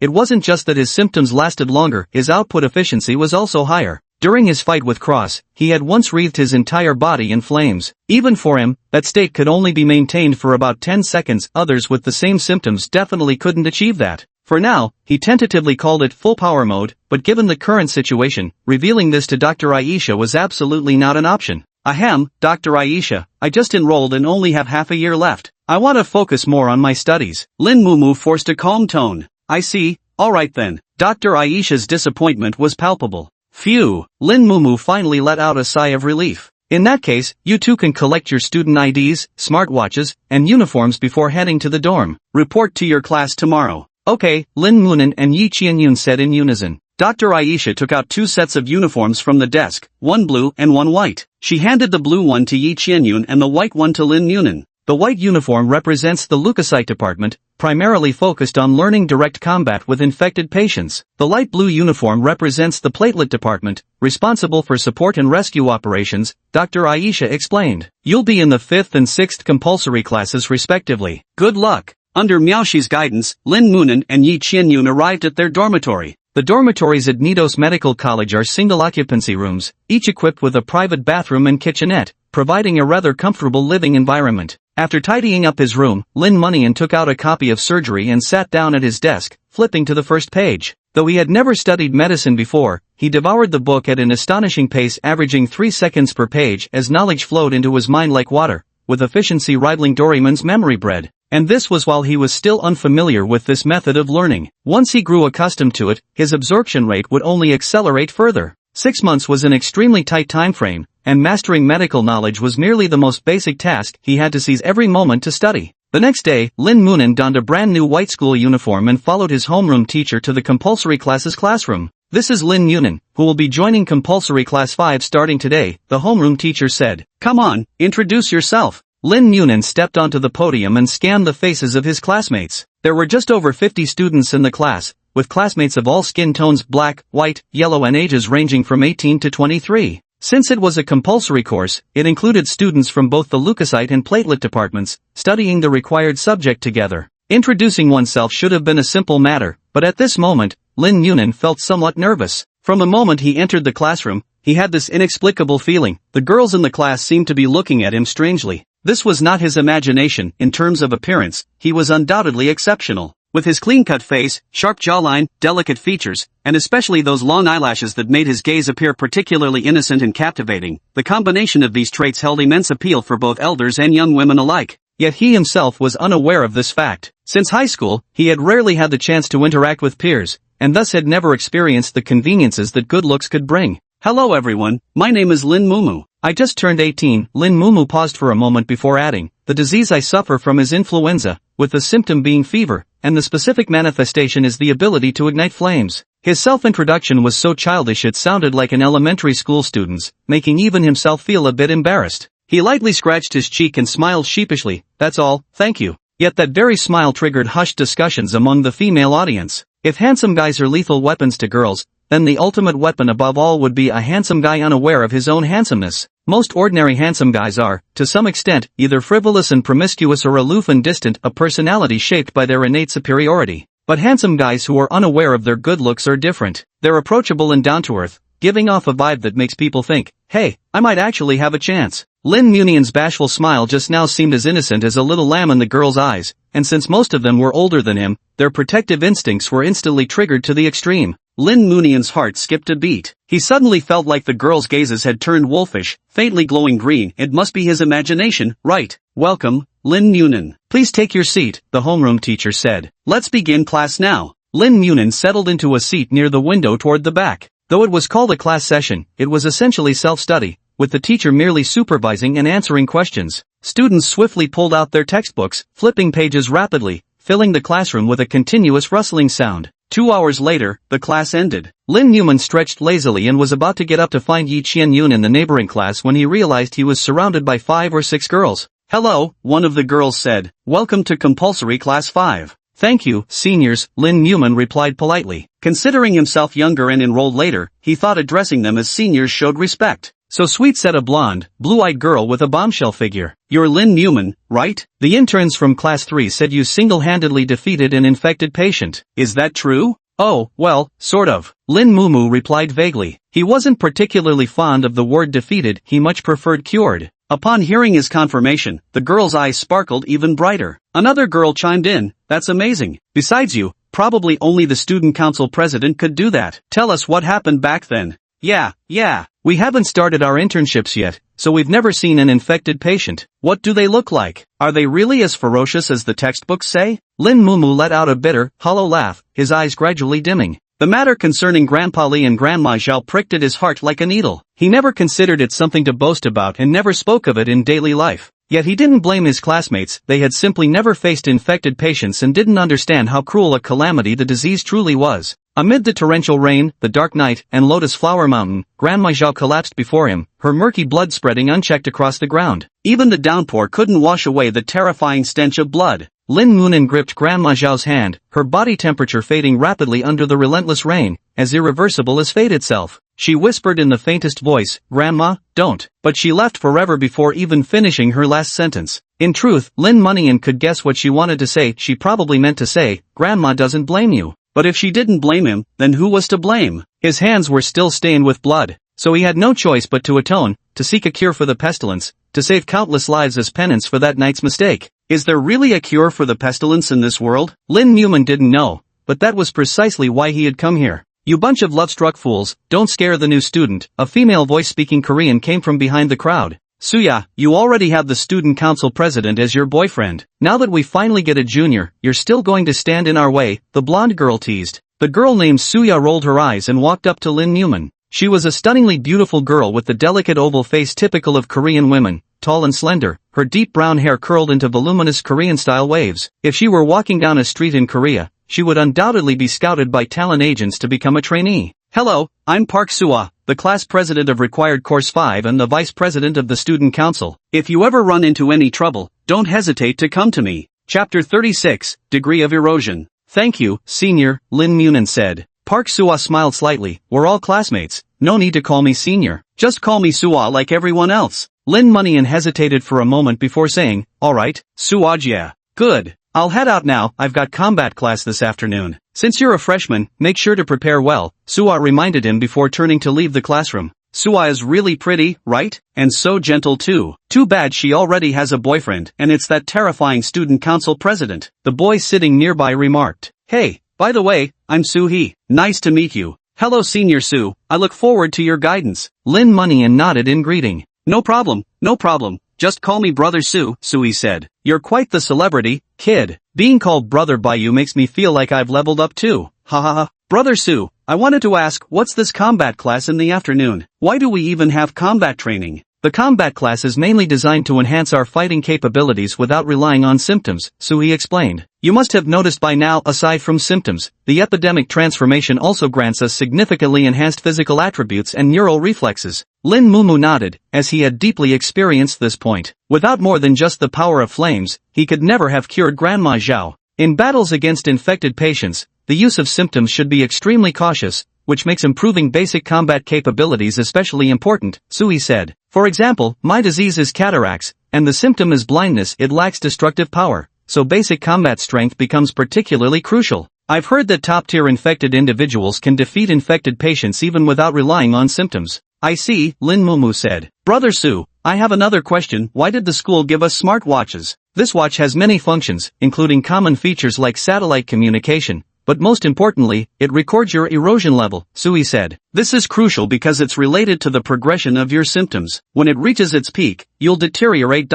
Erosion level? Deterioration? Lin Mumu was completely baffled. Seems you really don't know anything. It's amazing you managed to defeat an infected patient like this. Soo-hee chuckled helplessly, looking Lin Mumu up and down. Aside from the student council president, you're the most peculiar person I've ever met.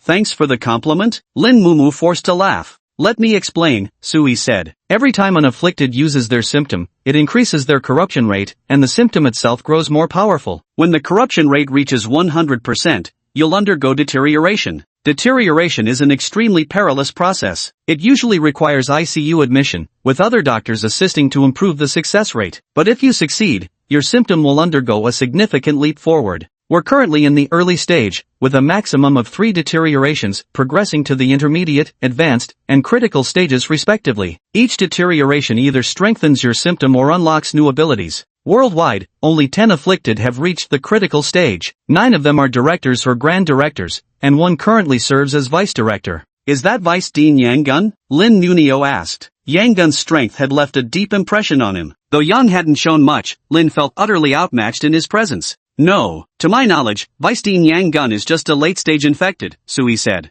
I see. Lin Munio's gaze sharpened. He hadn't expected Yang Gun, whose presence was so overwhelmingly oppressive, to still not have reached the critical stage. The so-called deans and grand deans, each one was a monster of unfathomable power. He tapped on his smartwatch, where several icons were displayed, and clicked on the one depicting a staff entwined by a snake. A double helix loading screen appeared for 2 seconds before displaying his erosion level as early stage, 5%. Any other questions? Soo-hee asked. Lin Munian thought for a moment. Not for now. Alright, feel free to talk to me anytime if you have questions, or you can also reach out to Shoyu. Suhee chuckled playfully. But just so you know, she's dating the student council president, so don't contact her too often and cause misunderstandings. Lin Moonan's heart stirred slightly. Suhee had mentioned that student council presidents several times already. It seemed the president held a lofty position in the students' minds. He couldn't help but grow curious. Just what kind of person was this president? That afternoon, Class 5's mandatory course gathered at the training facility. Compared to a training facility, this 10,000 square meter building resembles an impenetrable vault more than anything else. The walls and floors are constructed from aluminum and stainless steel, emitting a faint silver gleam. Weak sunlight filters through 5 centimeter thick tempered glass bricks. Without artificial lighting, the interior would be plunged into darkness. The facility's ceiling houses an ultra-high-capacity air circulation system capable of completely replacing the indoor air within a minute. Fire safety and medical systems are equally comprehensive. In this specialized medical academy, every student is a monster bearing unique symptoms, some of which possess terrifying destructive potential. Naturally, the training grounds for such formidable individuals must be equally formidable. As soon as he stepped inside the facility, Lin Munio couldn't help but gasp in amazement. He had never seen such a luxurious training gym before. The large octagonal cage at the center, identical to those used in UFC matches, was particularly striking, a surefire way to captivate any teenage boy's imagination. Just then, another group entered through the back door, and Lin Munio immediately spotted Yi Qianyun among them. Combat class is held jointly with another group. We usually pair up with Class 6, Suhee explained. I see, Lin Munan said. He felt quite happy inside. Throughout the day, he'd either been pestered by girls from various classes asking questions or seized every moment to study, with little chance to see Yi Qianyun. Having a crush is so agonizing. Classes 5 and 6 stood on opposite sides of the gymnasium, waiting for the teacher to arrive. Separated by several meters in between, the two classes maintained clear team boundaries. At that moment, a pale-skinned man stepped out from Class 6 formation. He wore only a punk-style leather vest on his upper body, paired with skin-tight ripped jeans, and a pyramid-studded belt cinched around his waist, completely out of place among the uniformed students. Most striking was his dark red rooster head hairstyle, radiating an air of wild defiance, which reminded Lin Munyan of Ultraman 7's head crest, prompting an accidental chuckle. He quickly scolded himself internally for mocking someone's appearance, straightened up immediately, and thought to himself, this guy looks like he's out for blood, wonder which poor classmate is about to catch hell. But soon he realized something was wrong. The Caucasian man seemed to be heading straight for him, his smoky-eyed gaze fixed intently, sharp as a blade. His heart skipped a beat. He was new here and hadn't offended anyone. Could the man have overheard his laughter just now? The Caucasian man stopped before Lin Munan, looked him up and down, and said slowly, "You're Lin Munan, right?" Chapter 37 Provocation.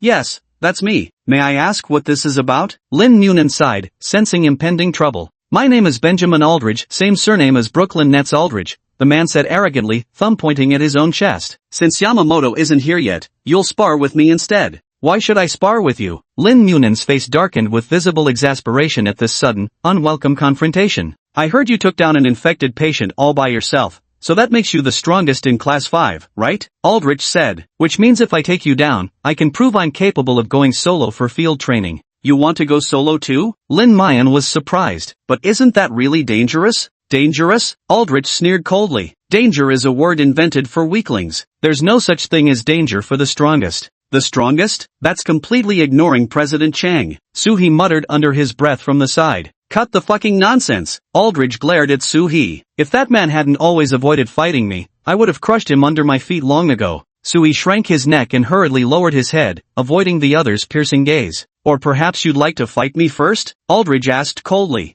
Suhee's heart trembled. Though he didn't consider Aldridge the strongest, the man possessed an extremely aggressive symptom. While Suhee's own cataract ability was merely supportive, a fight would be 9 deaths against 1 slim chance of survival. Where are the others? Anyone who disagrees can challenge me now. Aldridge scanned the crowd, but no one responded. Though this punk had an arrogant personality, his strength was undeniably formidable. Aside from President Chang, no student believed they could surpass him. Suhee cleared his throat and said solemnly, Aldrich, we're all classmates here. Fighting is wrong. Lin Munan nodded in agreement. As expected of Senior Su, his words made perfect sense. Suhee continued, naturally, I'm no match for you, I don't deny that, nor do I find it shameful to admit. Lin Munyan nodded. As expected of Senior Su, knowing when to advance and retreat. But the person beside me here is a different story. Lin Munyan nodded. Ha! He stared blankly at Suhee, only to see the latter give him a hearty slap on the shoulder and shove him forward. Though Lin Munin has just enrolled, I'm sure everyone knows he once fought 2 infected patients in a row and even defeated one of them single-handedly. In terms of strength, he's no less capable than President Chang.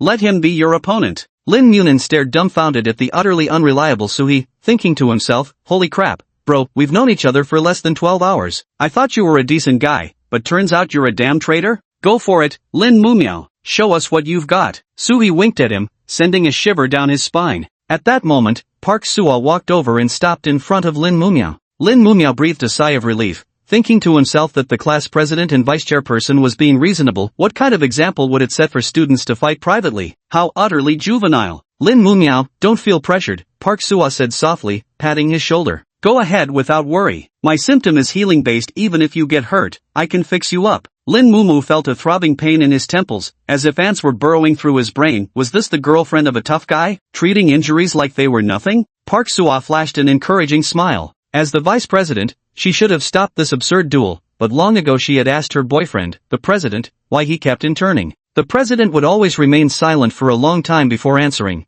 Only those tempered by real combat and pain can truly be reborn, can avoid regretting their lack of strength at critical moments. Over time, Park Sua no longer resisted the occasional sparring sessions, and indeed, no problems had ever arisen. Lin Munio sighed slightly. Duels were something Yi Qianyun, the model student, would never approve of. If he actually went through with it, he'd probably make her angry, making the prospect of being together even more distant. At this thought, he instinctively turned to look at Yi Qianyun in the crowd, only for the light in his eyes to fade the next moment. At this moment, the worry was written on Yi Qianyun's face. Her eyes faintly shimmered with anticipation, creating a strangely contradictory expression. Although she knew Lin Munio had saved her before, she had only heard Yang Gu describe the incident and hadn't witnessed that touching moment firsthand. Sometimes she couldn't help but imagine how tragic and sorrowful Lin Munio must have looked the moment he shielded her enough to unleash such tremendous power. Every time she fantasized about it, her cheeks would flush crimson to the tips of her ears. She was just a girl, after all. How could her heart not flutter when the person she liked risked everything to save her in a crisis?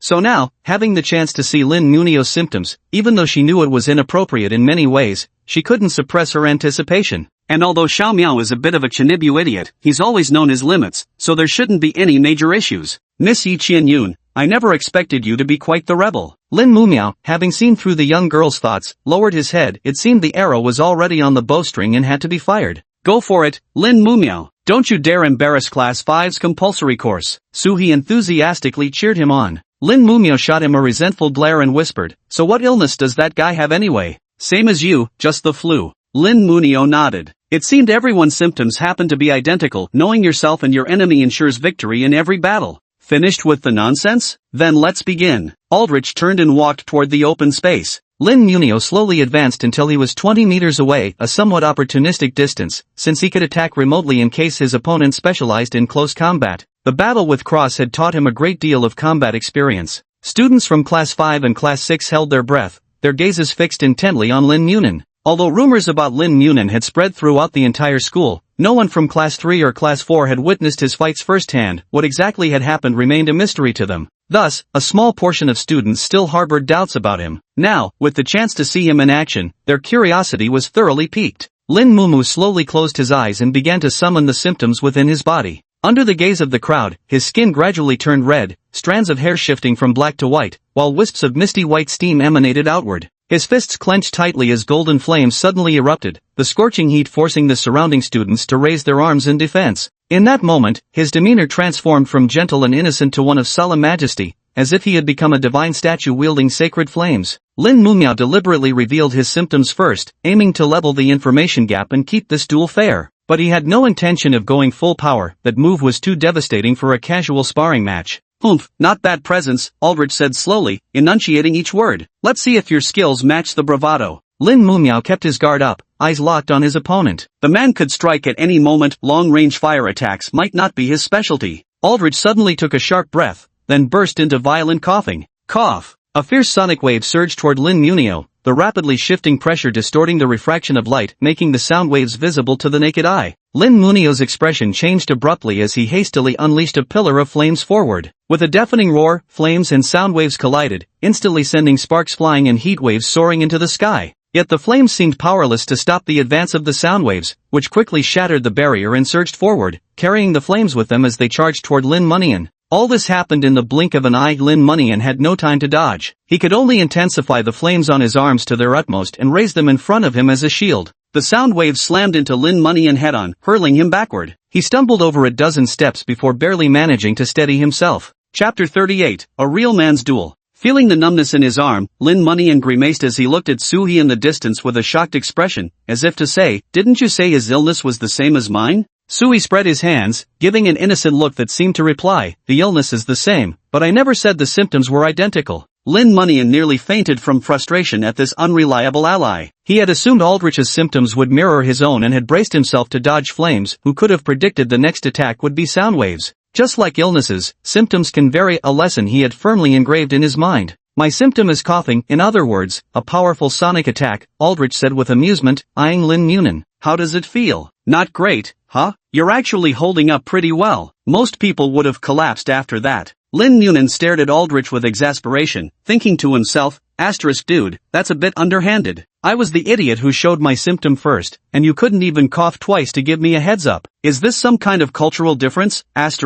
He stood up, dusting himself off. Having taken an unexpected and silent hit, he was now fully serious. Aldrich took a deep breath and unleashed another sonic wave, causing the very air to tremble. But this time, Lin Munio was prepared. He rolled to the left while simultaneously blasting flames to weaken the sonic attack. Even weakened, the sonic wave remained formidable, striking the stainless steel wall and leaving behind a faint dent. Witnessing this, Lin Munio's eye twitched. No wonder this training facility was secured like a vault. If it were made of ordinary concrete, the trainees would probably demolish it within a week. At the same time, he became even more cautious. If the incubation periods were comparable, Aldrich's attack power was likely superior to his own. Realizing this, Lin Munio's fists burst into flames as he sprinted toward Aldrich at full speed. Since ranged attacks weren't advantageous, close combat was the only option. The distance between them closed rapidly to within 3 meters. Aldrich laughed maniacally. "Excellent. A real man should fight head-on." Aldrich stood with his feet apart, fists raised in front of his chest. It was unmistakably the opening stance of Taekwondo. In the next instant, he unleashed a sharp side kick, a whip-like leg strike, as if completely unfazed by the flames coiling around Lin Munio's arms. Lin Munio hastily blocked with his left arm before decisively retreating again. A wave of frustration washed over him. Today's class was combat training, and every student here must have learned martial arts. How could he have forgotten that? This was already the second time Lin Munian had suffered a setback in close combat. He silently resolved to quickly shore up this weakness, otherwise graduating in 6 months would be hopeless. "Is that all you've got?" Aldrich looked at Lin Munian with disdain. "Seems like plague patients aren't all they're cracked up to be, despite all that hype." Ignoring the taunt, Lin Munian had an idea and stared straight into Aldrich's eyes. "Aldrich, dare to have a real man's duel with me?" "What do you mean?" Aldrich raised an eyebrow. "A real man's duel should strip away all flashy tricks, leaving only the toughest elements," Lin Munio declared with a domineering gaze. "Aldrich, dare to trade symptoms with me head-on?" The moment these words were spoken, the surrounding students erupted in shock. They were convinced Lin Munio had lost his mind, having just been at a disadvantage in their direct clash. He was now proposing an outright frontal confrontation. Aldrich narrowed his eyes, pondering for a moment. "Interesting. It seems you've got more spine than that crowd over there." A faint smirk curled at Lin Munio's lips. "Hooked." You should know that while Aldrich might have a slight advantage in terms of fundamental destructive power, Lin Munio had 3 years of incubation period. Their output efficiency wasn't even on the same level. Under the watchful eyes of numerous students, Lin Munio's flames blazed fiercely while Aldrich took a deep breath, 2 immensely destructive symptoms poised to strike. The next moment, a torrent of flames erupted magnificently, colliding head-on with 3 sonic waves in an utterly spectacular clash. The flames surged outward violently, like a fireworks storm ravaging the training ground, sending other trainees fleeing in panic to the farthest walls. The fiery light shot through the glass bricks, illuminating the surroundings. From the outside, one might have mistaken the training ground for a nightclub renovation. How else could the lights be so dazzling? Yet those inside had no thoughts of dancing, only terror, as the situation spiraled further out of control. At the center, the battle fury between the two burned ever fiercer, like wildfire scorching through a desolate grassland. "Lin Mumu, Aldrich, stop this at once," Vice President Park Suwa shouted anxiously. Their formidable skills had made the battle unexpectedly intense. To prevent a catastrophe, Park Suwa felt duty-bound to intervene and separate the two. "Shut up!" Aldrich's eyes burned with fighting spirit, his battle-hungry nature fully revealed. "Women shouldn't meddle in men's fights." With that, he launched another sonic wave attack at his opponent. Lin Mumu didn't back down, summoning flames powerful enough to counteract the sound waves and unleashing them toward his opponent. At this moment, Yi Qianyun was filled with regret. She felt incredibly foolish for assuming the two would show restraint. Who could have imagined they'd both go berserk, as if trying to tear each other apart? Truthfully, neither Yi Qianyun nor Park Suo could be entirely blamed. Without any real combat experience between them, such misunderstandings were inevitable. Battles between plague-bearers are like rampant diseases, never something that can be controlled at will. This evenly matched battle thrilled Aldrich. He'd long grown tired of those lambs back at the academy. In his view, expecting those cowards to defeat plague-infected patients was nothing short of a pipe dream. This world has always operated on the principle of the strong devouring the weak. Whether you're a monster or human, the rule remains unchanged. Aldrich gathered his energy once more, his gaze locked onto the man whose fists were wreathed in flames. His mind already conjured images of Lin Munio being sent flying. But just as he was about to release the sonic wave, an unexpected change occurred. He suddenly hunched over, coughing violently, though this time it was an ordinary cough, unleashing no sonic attack against his enemy. The feverish intensity of battle had made him forget his limits. His body could only withstand releasing sonic waves 5 times before the backlash would strike. Now's the time. Lin Newman's eyes narrowed as he rapidly closed the distance to Aldrich, his right fist tightening in preparation, flames trailing a brilliant arc through the air. Aldrich's pupils reflected Lin Munio's approaching figure, the encroaching flames growing ever more blinding. He clenched his teeth, trying to muster a defensive stance, but relentless coughing left him gasping for air, his lungs momentarily spasming in protest. Only half a meter remained when the fist wreathed in golden flames suddenly lashed out. Aldrich instinctively closed his eyes, but after a full 3 seconds, he still hadn't felt any impact. He opened his eyes and saw a crimson fist wreathed in white vapor hovering 3 centimeters from his face.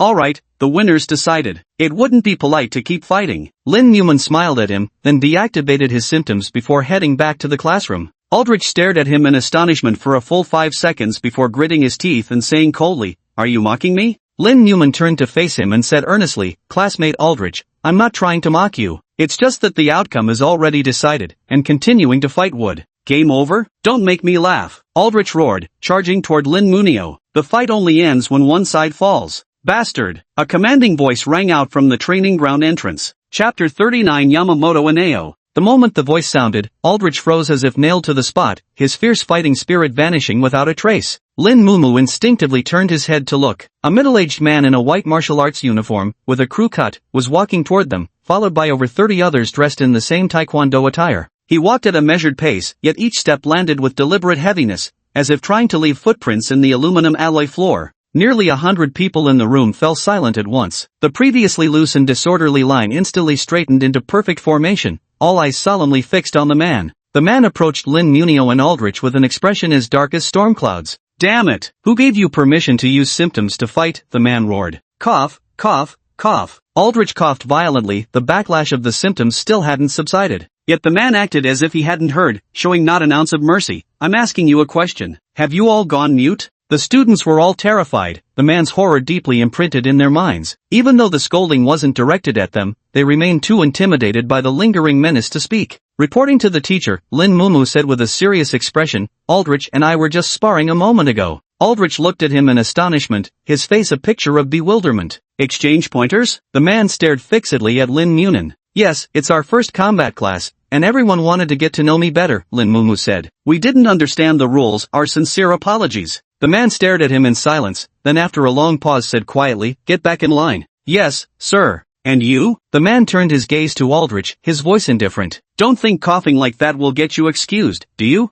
"No need," Aldrich said coldly. "Then get lost." With permission granted, Lin Munio and Aldrich turned to walk back to their respective teams. "What do you mean?" Aldrich asked in a low voice. "Are you pitying me?" "Pity? Not at all," Lin Munio said with a smile. "I just think you're not a bad person. If I told the truth, wouldn't you be in trouble?" The two didn't actually have any real conflict, they were even classmates. Lin Munio didn't want to make a mortal enemy at school, so he decided to do Aldrich a favor. However, Aldrich didn't seem to appreciate the gesture, merely snorting coldly before returning to the line. Lin Munio didn't mind either, shrugging his shoulders as he went back to his place in line. Students from both classes couldn't help stealing glances at Lin Mumu. If their previous impression of him had been merely a transfer student with remarkable potential, he had now unmistakably become a monster capable of rivaling the student council president. Aldrich was already a beast, and only an even more terrifying monster could tame such a creature. The man reached into his breast pocket and produced a remote control, pressing it toward the ceiling. The ventilation system operated at full capacity, with exhaust fans spinning rapidly. In less than 2 minutes, the sweltering air inside the hall was completely replaced by cool, fresh air. Then, he walked to the front of the group and spoke in a voice that was not loud but carried undeniable authority. Combat class begins now. Although this is my second year teaching you, since there are new students, I'll introduce myself once more. My name is Yamamoto Ineo, combat instructor for classes 5 and 6, and former combat consultant for the U.S. Federal Special Forces. Combat class is mandatory. No matter how outstanding your performance in other subjects, failing this class will result in delayed graduation. Lin Mumu's heart tightened. Hand-to-hand combat was his weakest skill, and with only 6 months left, failing to graduate would mean returning to prison. The full marks requirement for the graduation exam is simple. Just last 1 minute in a one-on-one fight with me, Yamamoto said. 40 seconds counts as passing. His tone was matter-of-fact as he spoke, yet brimming with such confidence that not a single trainee present dared show dissent. Now go make your pre-class preparations. Assemble within 1 minute. The trainees scattered in all directions, leaving Lin Munin standing alone, looking around in confusion, unsure of what the so-called pre-class preparation entailed. Hey, don't you know what the pre-class prep is about? Sui sidled up and asked.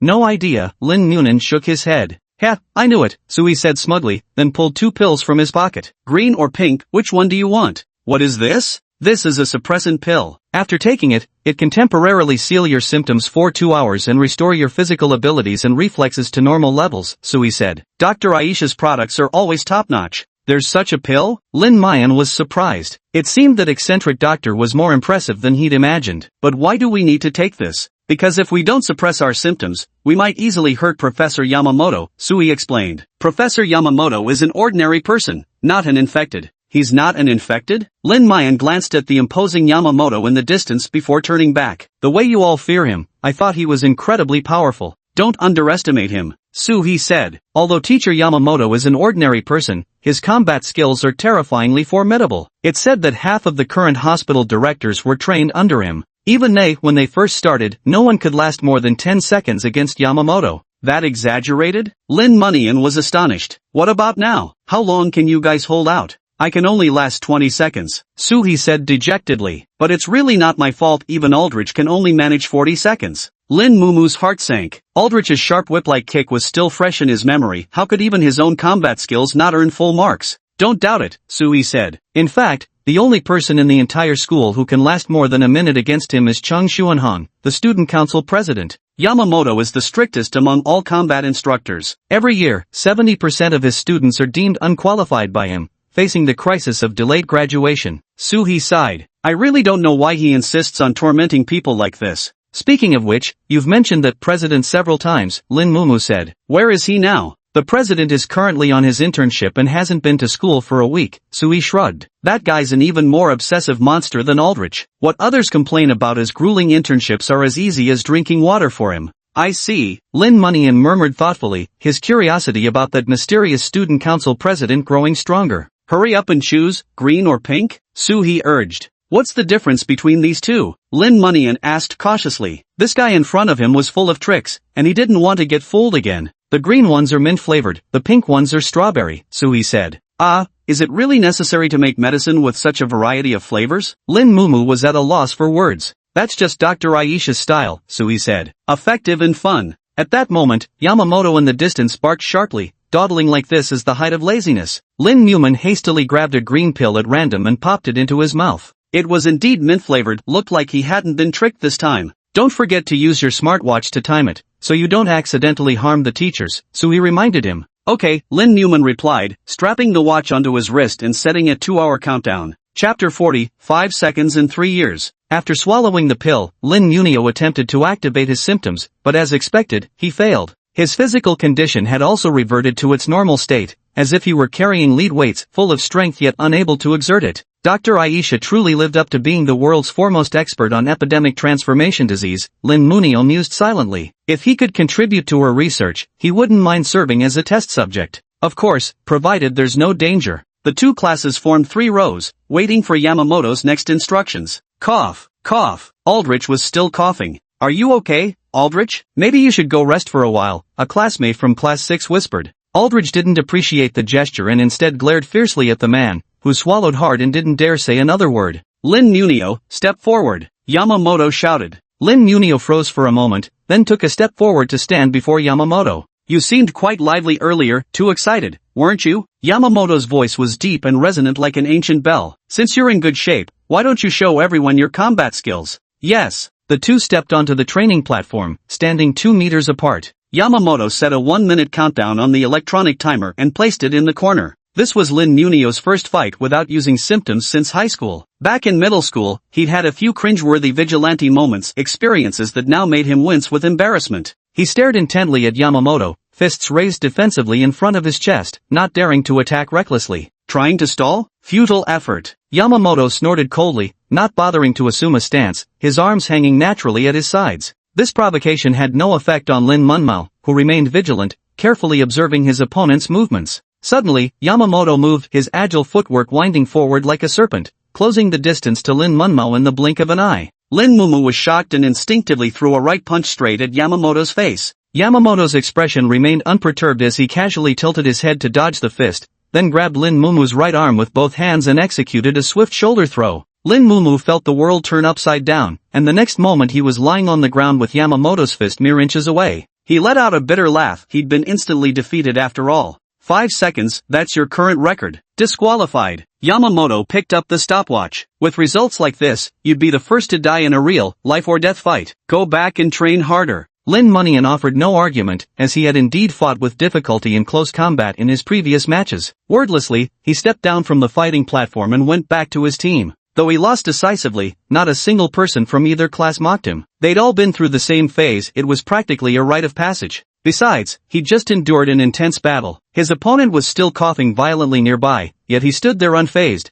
as if the backlash had no effect on him at all. He's practically an anomaly. Aldridge in the audience looked ashen-faced. Lin Munyan's combat skills were clearly poor, yet he still lost to him. This indicated a vast disparity between their symptoms. His fists clenched tightly. His symptom was his proudest asset, and now his self-esteem had suffered a devastating blow. In the following period, under the guidance of teaching assistants, the students trained in groups of 3. Lin Mumu was a beginner, so the training focused on routines and sparring to build foundational combat skills. Perhaps because it was his first day, Yamamoto personally instructed him, which resulted in a scolding. The surrounding classmates all cast sympathetic glances his way. As the class neared its end, all trainees and assistant coaches engaged in a practical combat session to test their progress. Lin Mumu completed this segment exceptionally quickly because he was thrown to the mat by Yamamoto and promptly stepped off the platform. As soon as he stepped off the stage, his smartwatch beeped. Clenching his fist, he could feel the power gradually returning to his body. The countdown's margin of error was minimal. Today's lesson ends here. Class dismissed, Yamamoto announced before leaving the training ground with his team of assistants. Hearing this, Lin Munyan was about to leave when a crowd of classmates, from both Class 5 and Class 6, surrounded him. Suhi was the first to approach, placing a hand on his forehead. How is it? How is it? A classmate asked nervously. Suhi closed his eyes, carefully sensing something, then suddenly opened them and shook his head, saying, "It's normal, completely normal." The classmates erupted in murmurs of surprise. Lin Munyan was utterly baffled by this scene, having no idea what everyone was so astonished about. Lin Mumu, won't you suffer backlash? Suhi voiced the question on everyone's mind. Lin Mumu froze momentarily, then forced a dry laugh. Of course I will. But isn't backlash severity determined by how much you use your symptoms? That's true, but, Suhi hesitated before asking timidly, didn't you just use way too much? The surrounding classmates instinctively nodded in unison. Seeing the intense curiosity in everyone's eyes, Lin Munyan realized he wouldn't escape without giving a proper explanation. Perhaps, it's because my incubation period was unusually long, Lin Munyan said. How long? Suhi asked. A year? Lin Munyan shook his head and held up 3 fingers. 3 years. What the hell? Suhi's voice suddenly rose. Even the president only lasted a year, and you're saying 3 years? How come you didn't burn up with fever? The surrounding students were equally shocked, eyeing Lin Munyan as if he were some rare creature from prehistoric times. Meanwhile, the girls chattered excitedly in the back, strong, handsome, and humble. What girl wouldn't fall for a guy like that? Even more remarkable was how completely oblivious he was to his own virtues, making him practically the girl's ideal hunting target. Aldrich's face darkened at the back of the crowd. With a sullen expression, he stalked off toward the training field exit. Hey Aldrich, running away? A woman's voice laced with provocation called out to stop him. The speaker was an Asian girl with sun-kissed skin. She sported short golden hair, her school shirt knotted at the waist to reveal a rose tattoo across her midriff and navel. Her long, straight legs beneath the short skirt completed the quintessential hot girl look. Beside her stood a petite girl who was her polar opposite, with long, straight black hair and immaculately pressed clothes without a single wrinkle. Her white shoes were spotless, the picture of a model student, yet her drooping eyelids and lazy gaze told a different story. Nike Yun, don't mess with me right now. I'm not in the mood to put on a pleasant face for you. Aldridge glared with hostility. Ha, can't handle losing that badly? Really? Nike Yun smirked contemptuously, pointing at the docile girl beside her, even more pathetic than Xia Weiwei. You dare say that again? Cough cough cough, Aldridge roared, before being racked by another coughing fit. Alright, quit the act. Nike Yun pulled out a box of throat lozenges. Here, take them. They're your usual brand. Get lost. Aldridge waved his hand, knocking the throat lozenge to the ground before storming off the training field. Nike Yun watched his retreating figure expressionlessly. Only after he entered the school building did she casually pick up the lozenge, dust it off, and slip it into her pocket. Sometimes I really think you've lost your mind. Why would you like someone like Aldridge? Xia Weiwei shook her head helplessly. What? Is that not allowed? Nike Yun shrugged. Violence, complacency, irritability. Sometimes I even think Aldridge becoming a doctor is a disaster for patients. Xia Weiwei sighed. Perhaps, Nike Yun murmured, gazing absently in the direction Aldridge had left. But when you're at the lowest point in your life, whoever pulls you up, you'll inevitably fall helplessly in love with them. Chapter 41, The Crucial Drill. After answering his classmates' questions, Lin Yunan finally managed to extricate himself. After training all afternoon, he felt physically and mentally exhausted and was ready to head to the cafeteria for dinner. Hey, Lin Gu, going for dinner? Let's go together. Sui hooked his arm around Lin Yunan's shoulder and said with a cheeky grin. Sure, Su Gu. Lin Yunan smiled. Although this guy was endlessly unreliable, he was still the first friend Lin Yunan had made here, and he wanted to cherish this hard-won friendship. No, don't call me Su Gu anymore, you're the real good here, Sui hurriedly said. Back when you called me Su Gu, I felt all proud. But if you keep calling me that now, people will just say I've got no shame. It's not that exaggerated, is it? Yes, it absolutely is, Sui said earnestly. That Aldrich guy may have a terrible personality, but his strength solidly ranks second in the entire school. With a personality like his, he'd have been beaten up countless times otherwise. But you actually went head-to-head with him using symptoms, and after defeating him, you didn't even show any backlash, not even out of breath. That's seriously insane, Su he said. Honestly, I'd love to see you fight against President Chang. No, you don't. Lin Munian was startled, terrified that this guy might deliberately provoke that so-called president someday and then push him into a fight. What kind of reaction is that? Su he pouted discontentedly. Do I look like the kind of person who lacks loyalty? Bro, do you even hear yourself right now? Lin Munio was dumbfounded by Su He's shamelessness. Alright, fine, I admit I wasn't being very honorable today. Su He scratched his head. Let's go grab dinner at the cafeteria, my treat. Now that's something I can get behind. The two walked shoulder to shoulder toward the cafeteria. Upon arriving at the cafeteria, Lin Yunan was once again stunned by the school's extravagance. He had assumed the cafeteria would only be slightly better than his high school's, but reality proved completely different. The cafeteria spanned a whopping 3,000 square meters, offering a buffet-style service with high quality at affordable prices. In addition to various Chinese dishes, the cafeteria also offers global cuisines like French and Japanese food, catering to students from different countries. What's more considerate is that these foods are labeled with calorie counts and categorized into regular meals, vegetarian, vegan, lactose-free, and gluten-free options, truly meeting international dietary standards. Lin Mumu and Su He picked their favorite dishes and then navigated between tables to find seats.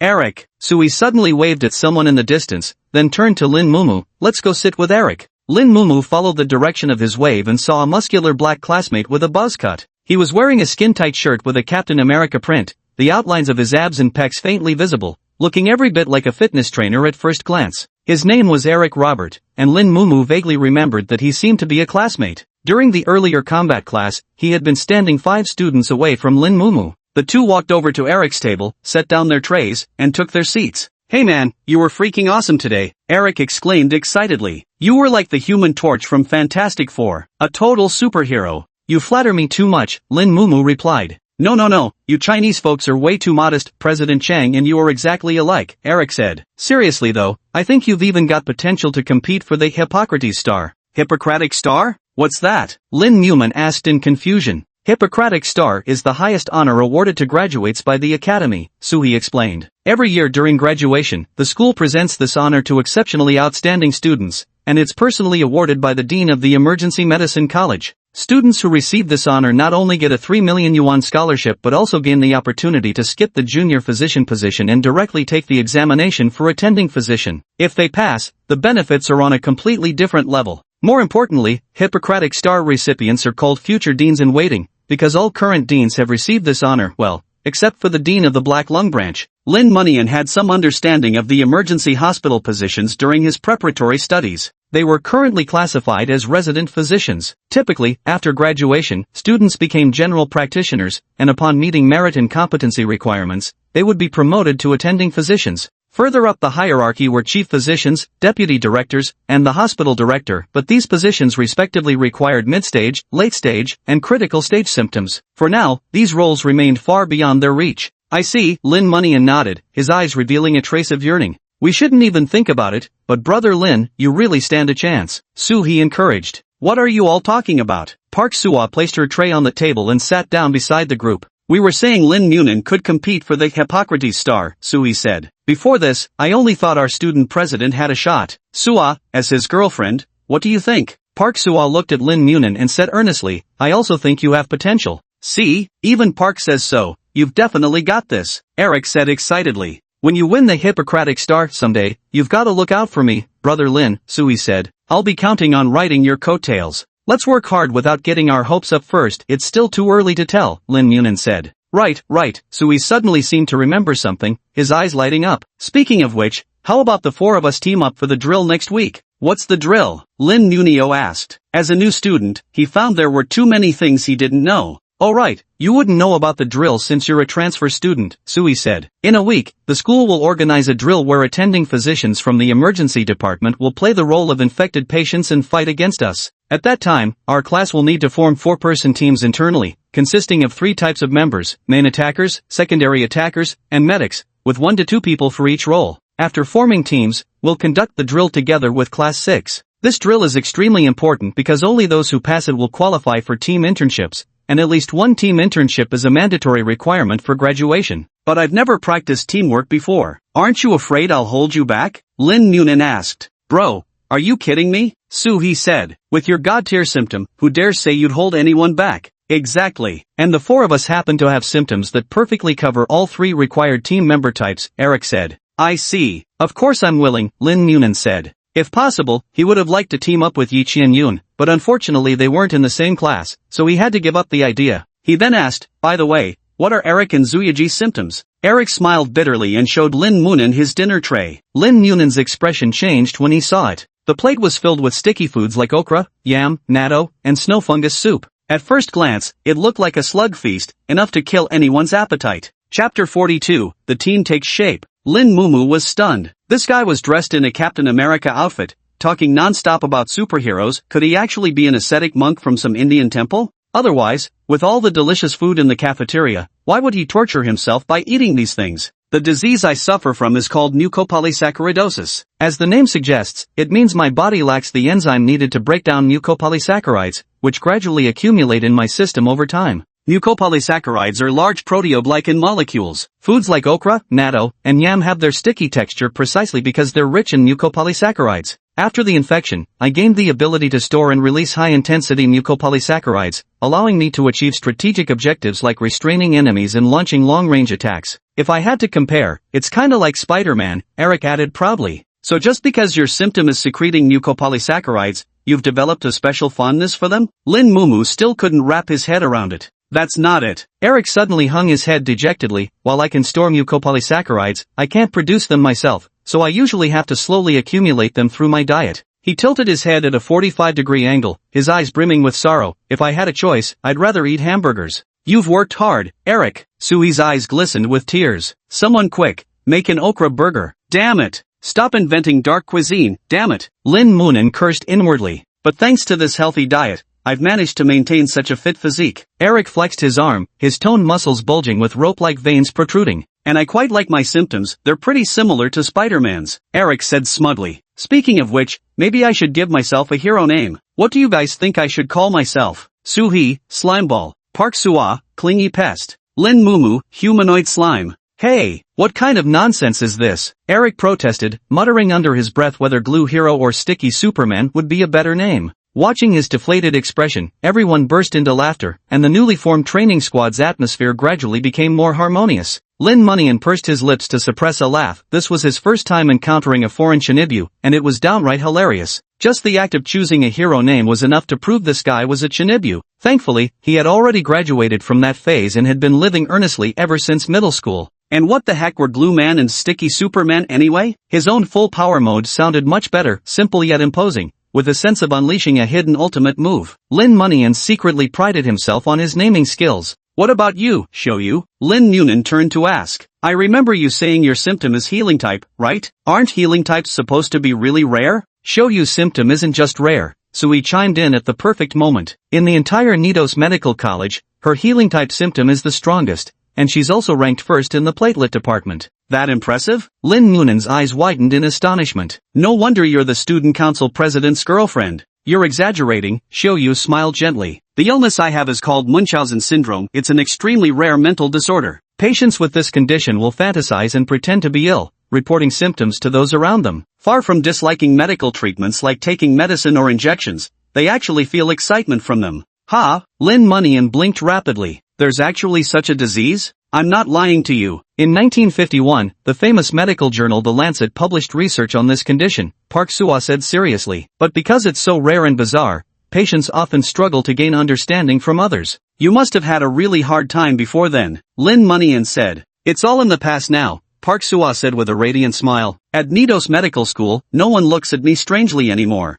That's good, Lin Mumu said. So how exactly does your symptom heal others? I can place marks on people, Park Sua explained. For those who receive my mark, any existing injuries or wounds sustained within 10 minutes will transform into imaginary injuries before disappearing completely. However, I can only place marks on 3 people at a time. Any more than that, and I'll suffer backlash. Doesn't that mean directly erasing injuries? Lin Mayan exclaimed in astonishment. You could say that, but there are limits, Park Sua replied. My current erosion level is at an early stage of 20%. If the marked person suffers a disabling or fatal injury, my symptom becomes ineffective. Lin Mayan nodded thoughtfully. Truly worthy of being the top student in the platelet department. In terms of pure symptom effectiveness alone, she's probably already on par with Miao Shi, and the latter is already a full-fledged doctor in the emergency department. The battle against Crossback then lasted less than 10 minutes, with the situation changing rapidly. Having Park Sua's support would have given us an absolute advantage. Lin Munin suddenly thought of Yi Qianyun. Her symptoms were also incredibly powerful. Her future potential would surely rival Miao Shi and Park Sua's. The 4 of us have symptoms that perfectly complement each other, forming a complete team, Sui said. When the time comes, Eric and I will act as secondary attackers, Sui as the medic, and brother Lin, with the strongest destructive power, as the main attacker.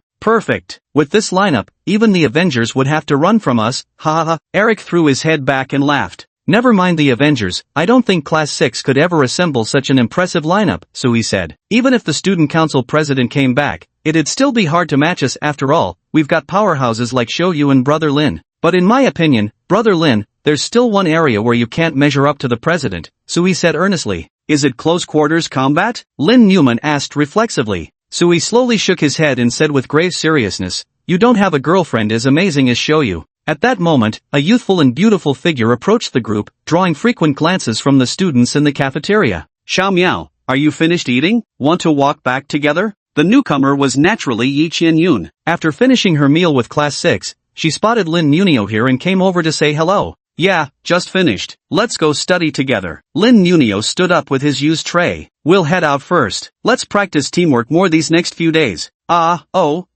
Sui froze for several seconds before suddenly snapping back to reality. Alright, we'll get in touch then. After leaving the cafeteria, Park Sua's eyes sparkled with gossipy excitement. That girl is from Class 6, right? What's her relationship with Lin Munin? Are they a couple? No idea, but judging by how they acted, even if they're not a couple, they're pretty close. Suhi chuckled awkwardly. He'd just finished saying Lin Munin didn't have a girlfriend, and then this stunning beauty showed up looking for him. The irony hit him like a slap in the face.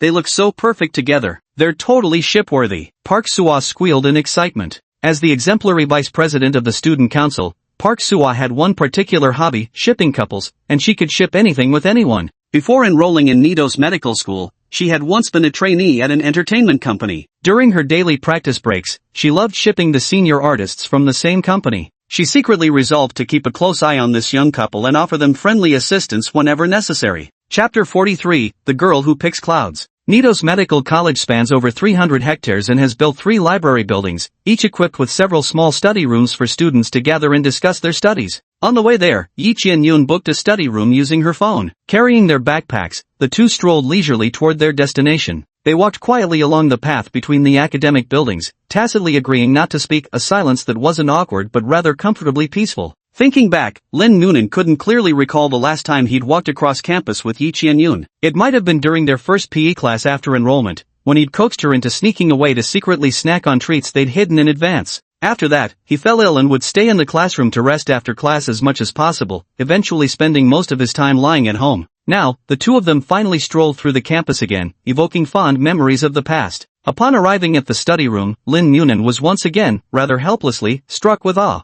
This was a remarkably modern study room equipped with projectors, individual power outlets, Ethernet ports, and even complimentary snacks and drinks, truly the most ideal study environment one could imagine. The thought of being able to study for free at such a prestigious school made Lin Noonan feel unrealistically happy. Back in elementary and middle school, he'd never had access to such quiet and comfortable study spaces. Even when he managed to find an empty classroom, the sounds of classmates roughhousing in the hallway would constantly interrupt. This study room was truly wonderful. If only his little sister could experience this too. Lin Mumu extended his right hand, fingers gliding across the smooth desktop, wiped spotless, while the whiteboard mounted on the wall bore marker pen writings, ensuring his fingers wouldn't grow rough from chalk dust. He pursed his lips, reached into his pocket with his left hand, and slowly pulled out a box of lemon candies, still his younger sister's favorite brand. "Give me one too," Yi Qianyun said softly. Lin Mumu nodded, opened the box, and poured one candy each onto his and Yi Qianyun's palms. They sat side by side at the desk, silently holding lemon candies in their mouths. The candies slowly melted, their sweet taste evoking the final memories of Lin Lucier. In the cold hospital room, the frail Lin Lucier lay on the bed, an oxygen tube in her nose and an IV needle in her hand. The heart monitor emitted a relentless beep, beep sound. Lin Noonan stared intently at the electrocardiogram on the screen, tension and sorrow gripping his throat as if suffocating him. "Big brother, you're here." Lin Lucier forced her eyes open, her voice faint. The myeloproliferative tumor had reached its terminal stage. Every word she spoke, every expression she made required her utmost effort. Yet she still managed to smile, because sitting by her bedside was her favorite brother. Sure. Lin Moneyan forced a smile. He wanted to put on an optimistic face for his little sister, but his voice came out hoarse and broken. "Don't cry, brother. I don't like seeing you cry. When you cry, it makes me sad too," Lin Lucier whispered softly. Lin Mumu quickly wiped away the tears at the corners of his eyes, straining them wide open in an attempt to hold back the welling tears. Perhaps finding his expression too comical, Lin Lucier let out 2 soft giggles, but her expression soon turned sorrowful again. "Brother, am I going to die soon?" "No, you won't die," Lin Mumu shouted. "I'll save you."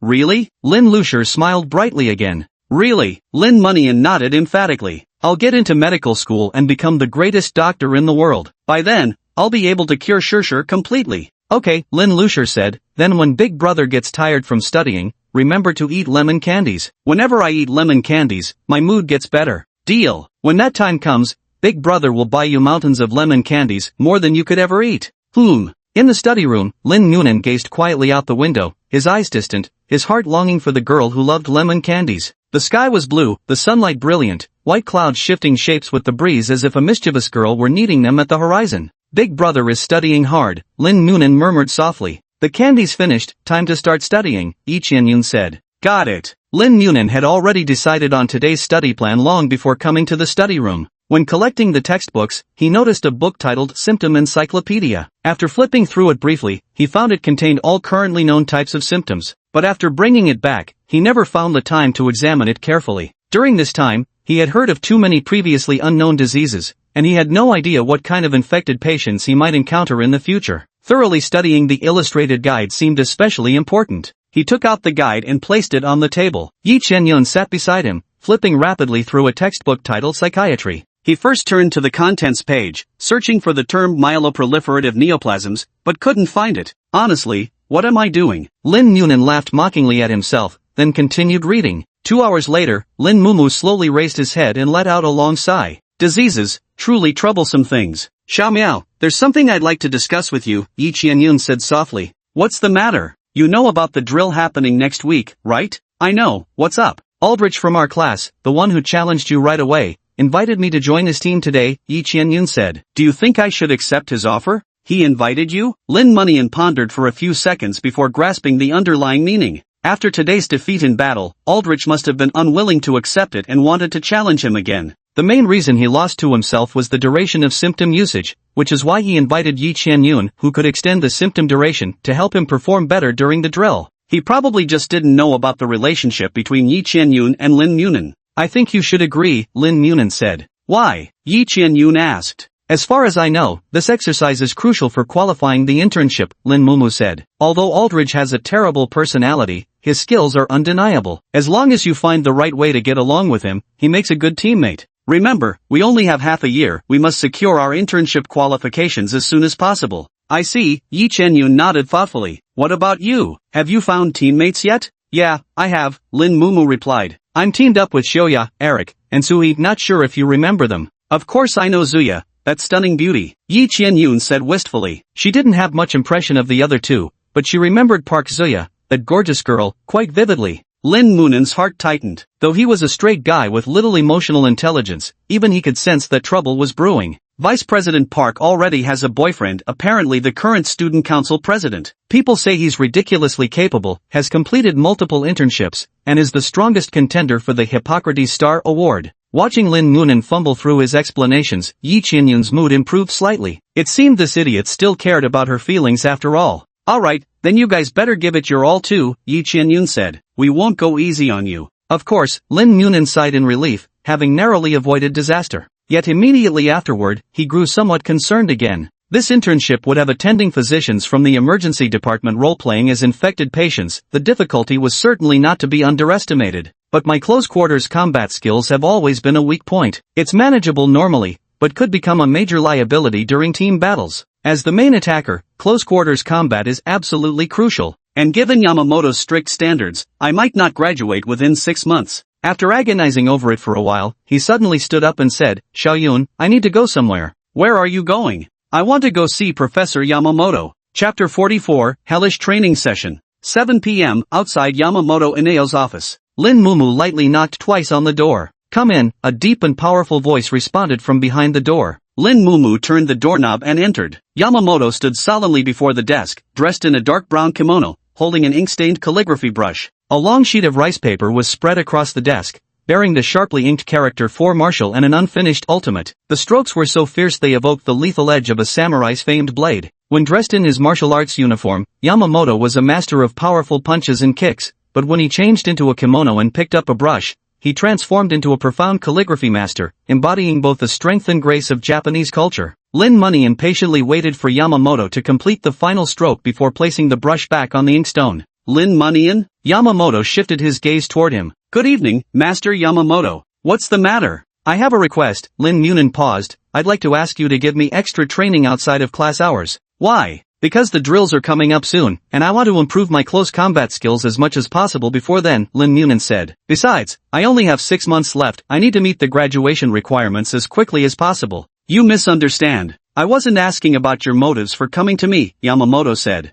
I was asking, why should I help you? Lin Mumu was taken aback, unsure how to respond. Teaching martial arts is like forging a renowned sword, Yamamoto said slowly. Only after countless temperings and refinements can the blade reveal its sharpness at the moment of completion. This process takes many long years, so from the very beginning, the swordsmith must ensure the material in his hands is of the finest quality. But I don't believe you are good material. Might I ask why that is? Lin Mumu inquired. Yamamoto said, on your very first day of enrollment, you got into a fight. This shows that gaining special abilities has made you arrogant. And though I don't know the reason, you even claim you'll graduate within half a year. This further proves your impetuousness. For martial artists, impetuousness means fragility. When faced with obstacles, you'll retreat. I don't want to waste my time on you. Frankly, I don't even think you should graduate. It would be for your own good. Stay here and train properly for a few more years. Lin Mumu's heart sank. He hadn't expected that his morning sparring session with Aldrich would leave such a poor impression on his teacher. Teacher Yamamoto, I think there's been some misunderstanding, Lin Mumu said. Graduating within 6 months was never my original intention. There were actually reasons behind it.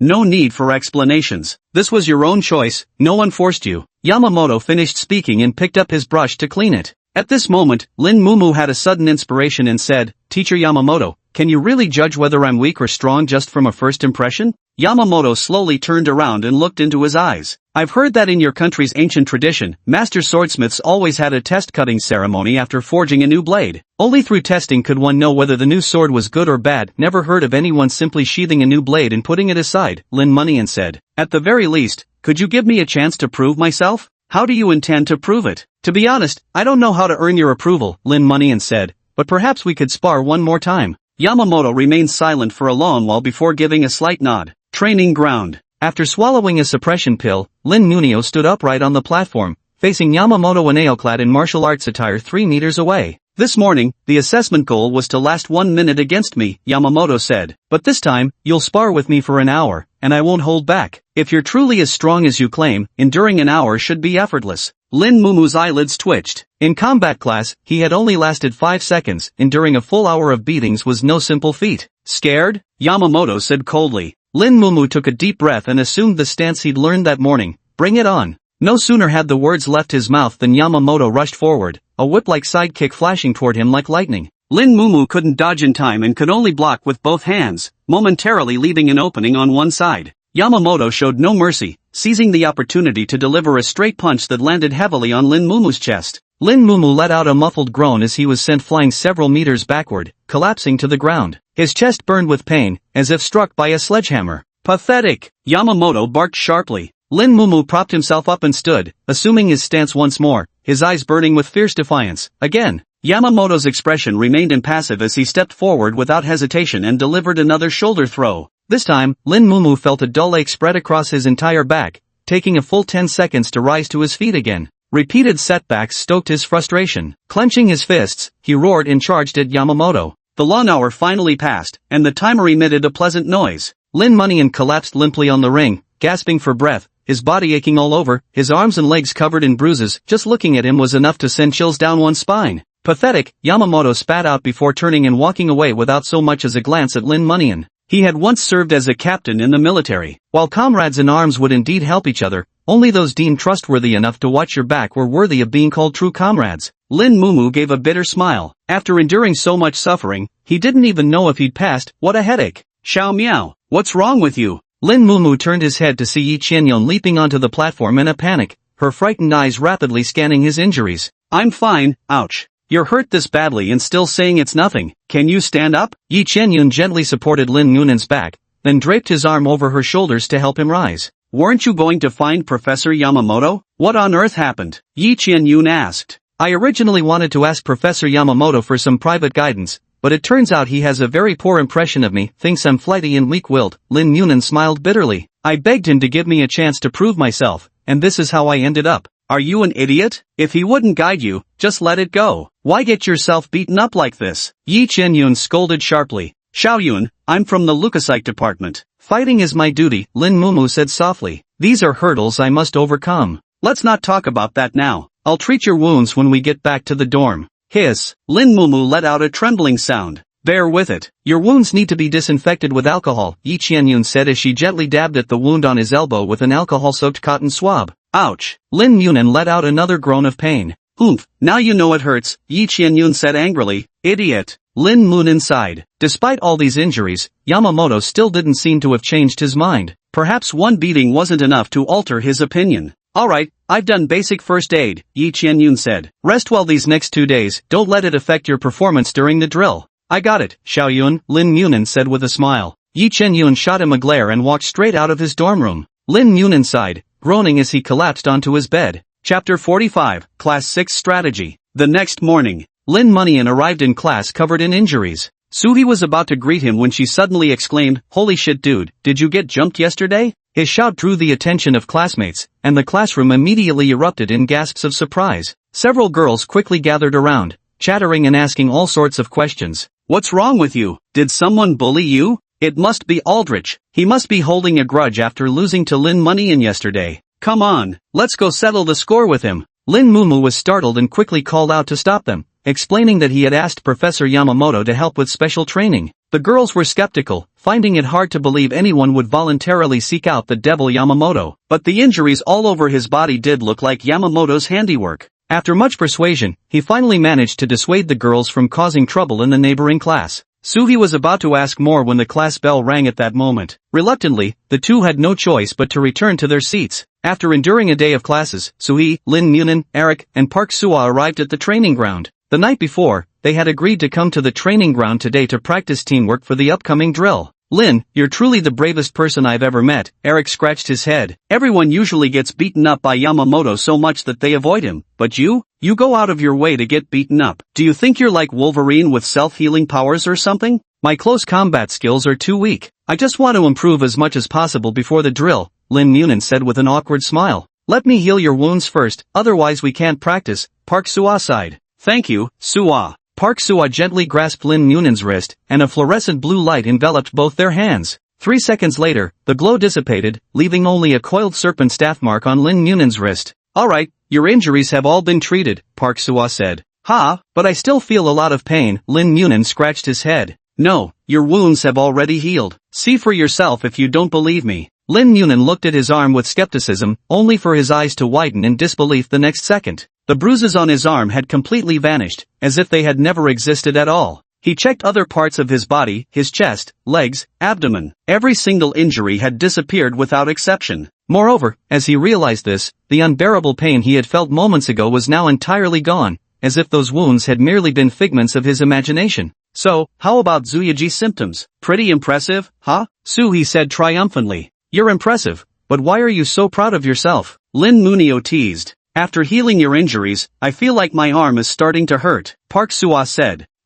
Sua, are you okay? Lin Munio asked anxiously. It's nothing. This is Sua's backlash. In other words, it's just her psychological effect, Suhi explained. Remember? Her condition makes patients unconsciously pretend to be sick or injured. Are you really okay? Lin Munin still wasn't reassured. Park Sua nodded gently. I'm fine. My backlash is just a bit troublesome, but it won't cause any physical harm. I'll be fine after some rest. Only after receiving confirmation did Lin Munin relax. He didn't want his injuries to affect others. Alright then, let's make the most of our time and practice some more, Eric said. Got it. After the training session, everyone gradually left the training ground. Lin Mumu once again stood before Yamamoto's office door, took a deep breath, and knocked. The door was pulled open from inside, revealing Yamamoto's upright and resolute figure. What are you here for again? Yamamoto asked with a frown. Mr. Yamamoto, please train me like you did yesterday, Lin Munian said earnestly. What's the point? Just one day won't make much difference, Yamamoto replied. And that wasn't training, it was a test. The results proved your weakness. Whether it's training or a test, please spar with me once more, Lin Munian bowed slightly. I beg of you.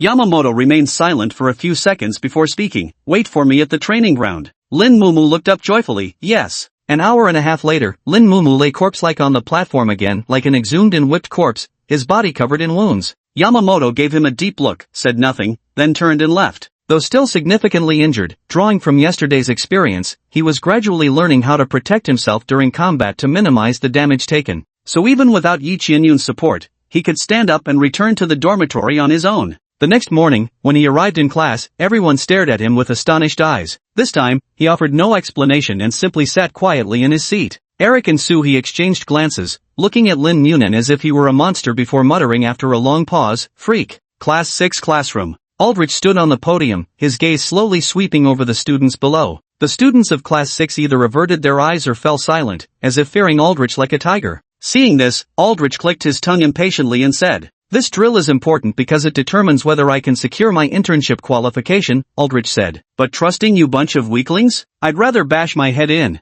Therefore, I will now outline the tactics for the drill. The strategy is simple. During the drill, my squad will serve as the main assault team, while the other squads provide cover around us, assisting us in taking down those attending physicians. A murmur of discussion rose from the audience. Aldrich's tactic was clearly designed to put himself in the spotlight, forcing others to place their bets on him. Does anyone have objections? Aldrich frowned. A black man named Shannon mustered his courage and stood up. Aldrich, your strategy is too reckless. If we center everything around you and you get taken down, wouldn't we just become a leaderless mob? That's right. I think so too. Let's discuss this more carefully. There must be a better way. With someone taking the lead, the students began venting their dissatisfaction one after another. Not making me the core? Aldrich said slowly. Then making you the core? Do you think you can defeat me? Or perhaps do any of you truly believe you're stronger than me? Aldrich pointed at the few students who had just voiced their protests. Shannon forced himself to say, I'm not as strong as you, I'm just saying this tactic has major flaws. Not only is the division of labor too hasty, but having too many people crowded together makes it hard to utilize individual strengths. In complex situations, it's easy for things to get chaotic. Humph, Aldrich sneered, utilize strengths? You don't actually think I'm counting on you all to accomplish anything, do you? Tactics are just tricks weaklings like to play. The strong only need overwhelming force to crush all obstacles. You just stay out of my way when the time comes. Shannon's face turned ashen, muttering under his breath after a long pause, if only President Chang were here. Don't mention that guy to me, Aldridge roared. It's because you're always thinking about relying on others that you've become so weak. Aldridge, please calm down. Yi Qianyun suddenly stood up, interrupting Aldridge's tirade. Chapter 46, The Exercise Begins, Third Update, Seeking Follow-Up reads. What, now it's your turn to have objections? Aldridge glanced sideways at Yi Qianyun. You're too hot-tempered. There's no way to communicate with classmates like this. The drill is important for everyone. As long as you discuss things calmly and propose reasonable tactics, everyone will cooperate, Yi Qianyun said. I have nothing to discuss with weaklings. If that's your attitude, then I refuse to help you, Yi Qianyun frowned. Aldridge stared straight at her, but Yi Qianyun didn't flinch, meeting his gaze directly. The atmosphere suddenly became tense, with the surrounding classmates holding their breaths, fearing Aldridge might resort to violence. If a fight really broke out, how could Yi Qianyun, a healer, possibly stand a chance against him? Alright, what's there to argue about? If Class 5 next door hears us, they'll laugh at us. The speaker was Ni Kayun, who was casually painting her nails, seemingly unaffected by the tense atmosphere. Xiao Yun has a point too. You're always shouting and making noise, it's deafening. If it were me, I wouldn't want to listen to you either, Ni Kayun said. Aldrich glanced at her, surprisingly saying nothing more. Xiao Yun, don't be too angry. He's just got this terrible temper, but he's not a bad person at heart. Ni Kayun casually draped her arm over Yi Qianyun's shoulder. I can understand, but you must apologize to everyone. Yi Qianyun looked at Aldrich. See, Xiao Yun's giving you a way out. Aren't you going to take it? Ni Kayun teased. Aldrich's temples bulged with veins, making it clear to everyone that he was furious to the extreme.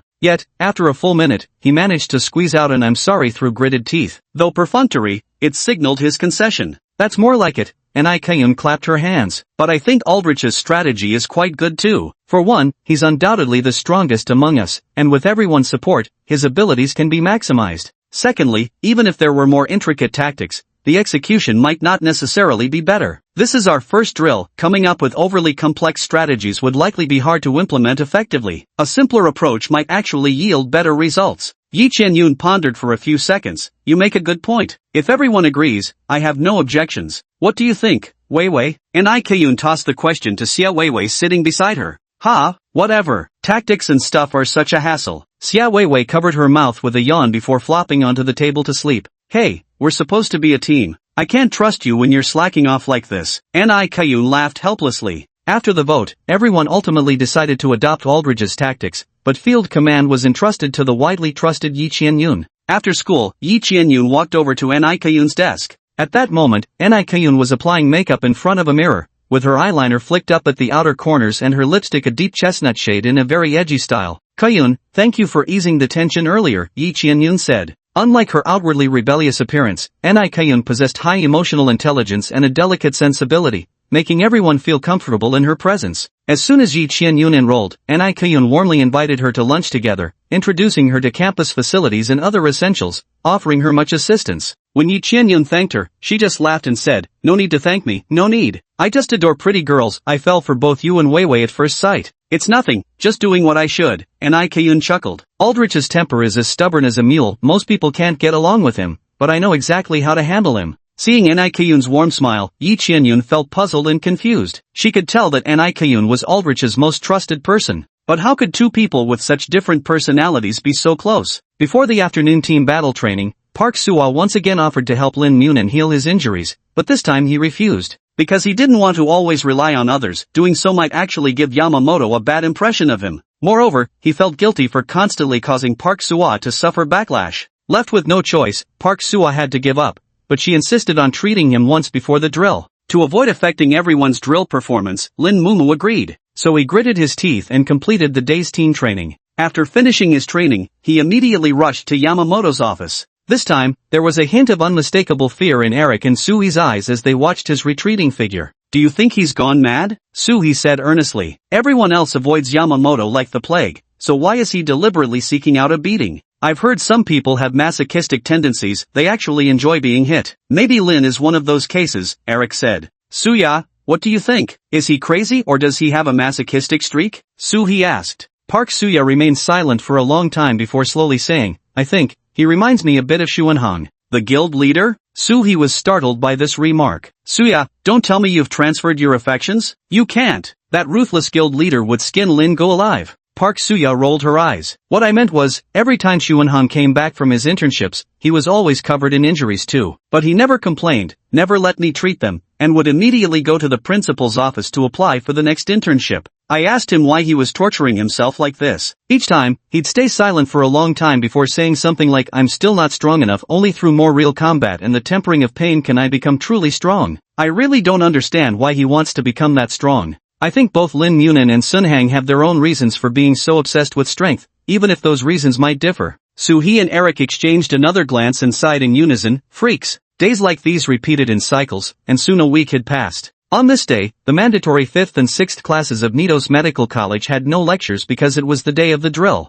Lin Mumu followed his classmates to the playground for assembly. A full 100 people gathered on the playground, forming two bustling lines as they waited for the drill instructor to arrive. At that moment, a man with flowing golden hair stepped in front of the two lines. He wore the same white uniform as the students, but unlike them, his shoulders bore the emblem of a pair of pitch-black lungs. The trainees cast curious glances at the newcomer. For most of them, this was their first time meeting a certified physician rumored to be a chief physician from the mid-stage of the infection. His abilities must be extraordinary. I'm Chief Physician Will from the Black Lung Branch, and I'll be your instructor for today's drill, Will announced in a clear, resonant voice. Before we begin, let me go over the drill guidelines. Chapter 47, Drill Rules. As you're aware, today 2 attending physicians will serve as drill officers, role-playing as infected patients, Will explained. Their corruption levels are all above 50% in the early stages, and they'll employ full tactical engagement against you. Several trainees paled at this. Higher contamination levels indicated more potent symptoms. Most of them only had early-stage contamination rates of 10% to 15%, and even Vice President Park Sua's was nearly 20%. Moreover, as attending physicians, they undoubtedly possessed extensive combat experience, far beyond what these fledgling trainees could hope to match. Aldrich snorted coldly, a sound that conveyed both contempt for the weaklings and disdain for the so-called attending physicians. During the assessment, the 2 attending physicians will wear pendants as substitutes for the pathogen, Will explained. Your objective is to seize or destroy the pendants within 4 hours, simulating the effects of a cure. The examination area is equipped with multiple cameras, and I along with the other proctors will be monitoring your performance throughout, Will said. Even if you ultimately fail to defeat your opponent, as long as we determine you have the capability to face infected patients, this drill will be considered a pass. Additionally, if anyone performs exceptionally well during this assessment, they will have the chance to receive a bottle of pathogen gene extract. At these words, the trainees erupted in murmurs. What the hell is that now? Lin Munian was once again out of the loop. Holy shit, you've never heard of gene extract? Soo-hee exclaimed dramatically. That's a resource originally only awarded to newly promoted attending physicians. It can safely boost erosion levels in a short time. That powerful? Lin Munian gasped in amazement. Of course, anything produced by Dr. Aisha is guaranteed to be top tier, Soo-hee declared. Lin Munian psyched himself up internally. As the odd transfer student aiming to graduate in half a year, his graduation timeline was like chasing a mad bull. This so-called extract could definitely provide massive help. Finally, Will said solemnly, during the drill, please treat the drill officer as a real infected patient, so don't forget the physician's code of conduct. Lin Munian's heart stirred as he leaned close to Soo-hee's ear and whispered, what exactly is the physician's code of conduct? Brother Lin, how could you not know this? Soo-hee replied. When facing infected patients, doctors must announce their names. Since we're treating them without consent from patients or their families, it's a gesture of respect to at least let them know who you are. Ever heard of Hippocrates, the father of modern medicine? Later generations named the Hippocratic Oath after him. It's practically gospel for us medical students, so he said with rare seriousness. That's why when we introduce ourselves, we've adopted the custom of prefacing our names with, in the name of Hippocrates. Lin Mumu suddenly remembered that back in the hospital, before Yang Gun cured Grandpa Li, he had also announced his own name, his voice so full of sorrow, his eyes brimming with compassion.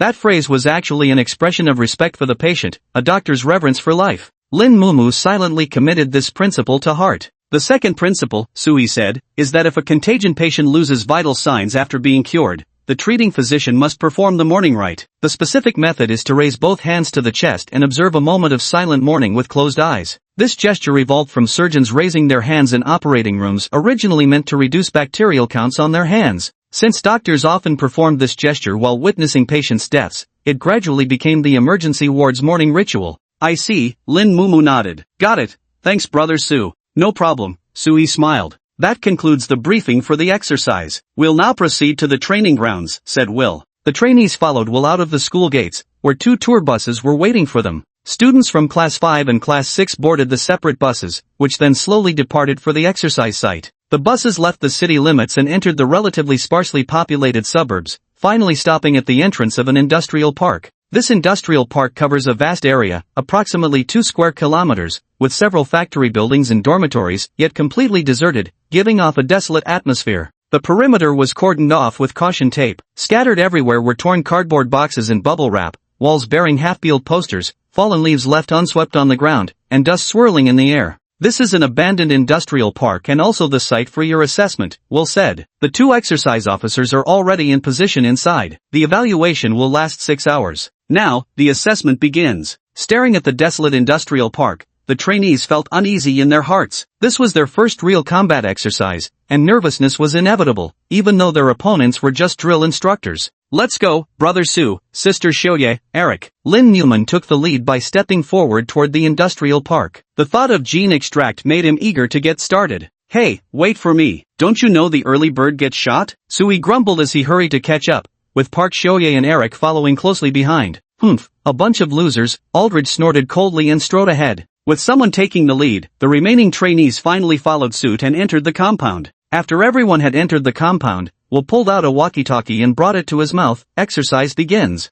With that, he turned and headed toward the monitoring room. Once inside, the 100 or so people gathered in the open space, discussing how to pass this assessment. Aldrich walked up to the group from Class 5 and said, "From now on, don't get in our way. Go wherever you like." Park Sua frowned and stepped in front of Aldrich. "Aldrich, I believe cooperation is the best choice when facing strong opponents with unknown symptoms." "Cooperation? Fine," Aldrich crossed his arms. "As long as you promise to cover for me when we encounter the drill officers and don't interfere with me taking down the enemies, then cooperation might work." His words immediately provoked outrage among the Class 5 cadets. The idea of all of them playing second fiddle to this obnoxious character was absolutely unacceptable. Moreover, they deeply distrusted Aldrich. Rather than betting on this ticking time bomb, they preferred to place their trust in their mild-mannered yet formidable classmate Lin Nunio. "Take it or leave it," Aldrich said coldly. "Aldrich, is your refusal to cooperate with us because you still hold a grudge against me?" Lin Nunio asked. "A grudge? Don't flatter yourself," Aldrich said. "Though I'll defeat you someday, right now you're not worth my time."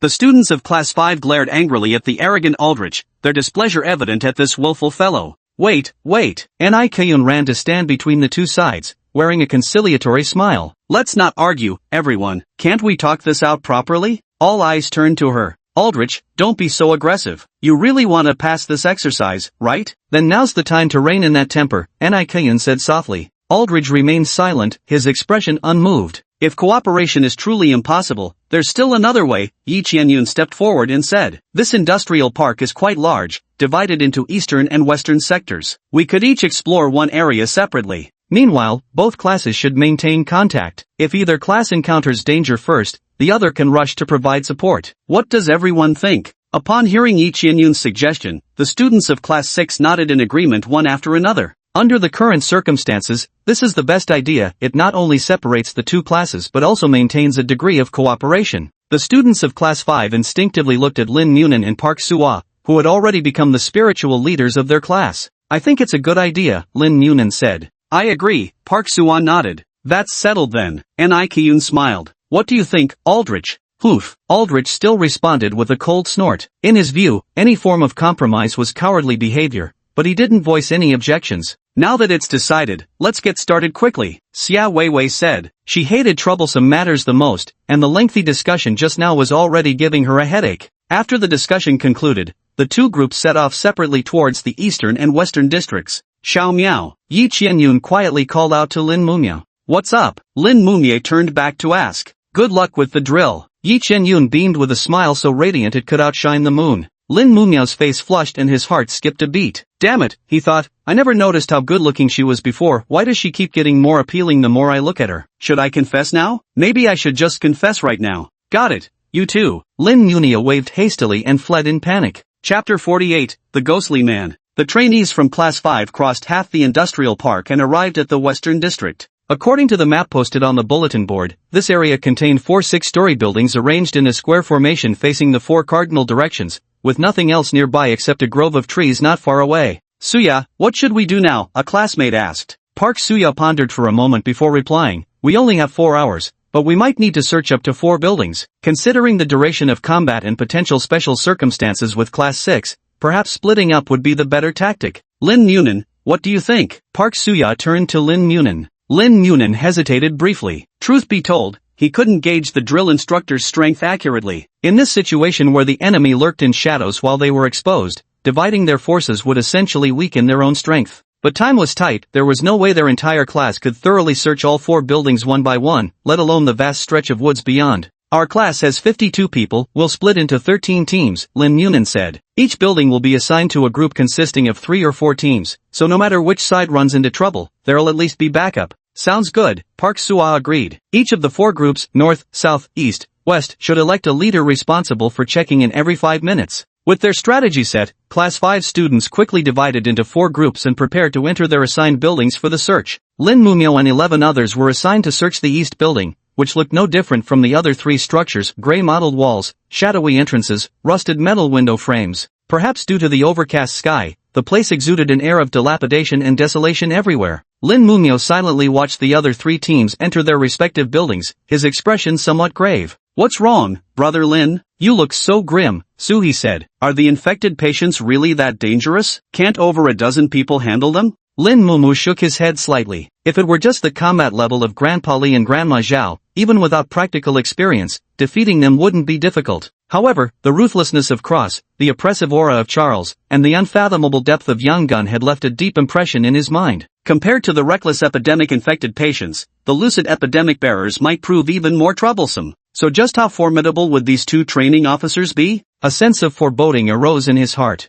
It's fine, let's go, Lin Munin said softly. As the newly appointed temporary leader of the North team, Zhou Hang felt uneasy at this moment. In terms of strength, he wasn't particularly outstanding among the 15 members of the North team, nor was he especially tactically gifted. Just because he was usually kind and trustworthy, he was elected as the group leader. Even so, as the leader, he still hoped to fulfill his responsibilities diligently. Zhou Hang, what should we do now? A classmate asked. Zhou Hang gazed ahead pensively, his hand gripping the walkie-talkie unconsciously tightening. This is a corridor stretching into the darkness, lined with doors wrapped in green leather paint on the left and a row of windows on the right. It's an overcast day, and little sunlight filters into this hallway. Zhou Hang let out a long breath and said slowly, let's advance carefully, searching each room one by one. No need to rush. He stepped forward first to the first door, gripping the cold, rusty handle. After exchanging glances with his companions, he abruptly pushed the door open. Several flashlight beams instantly pierced the darkness, revealing an empty factory room with scattered used masks and plastic shoe covers on the floor.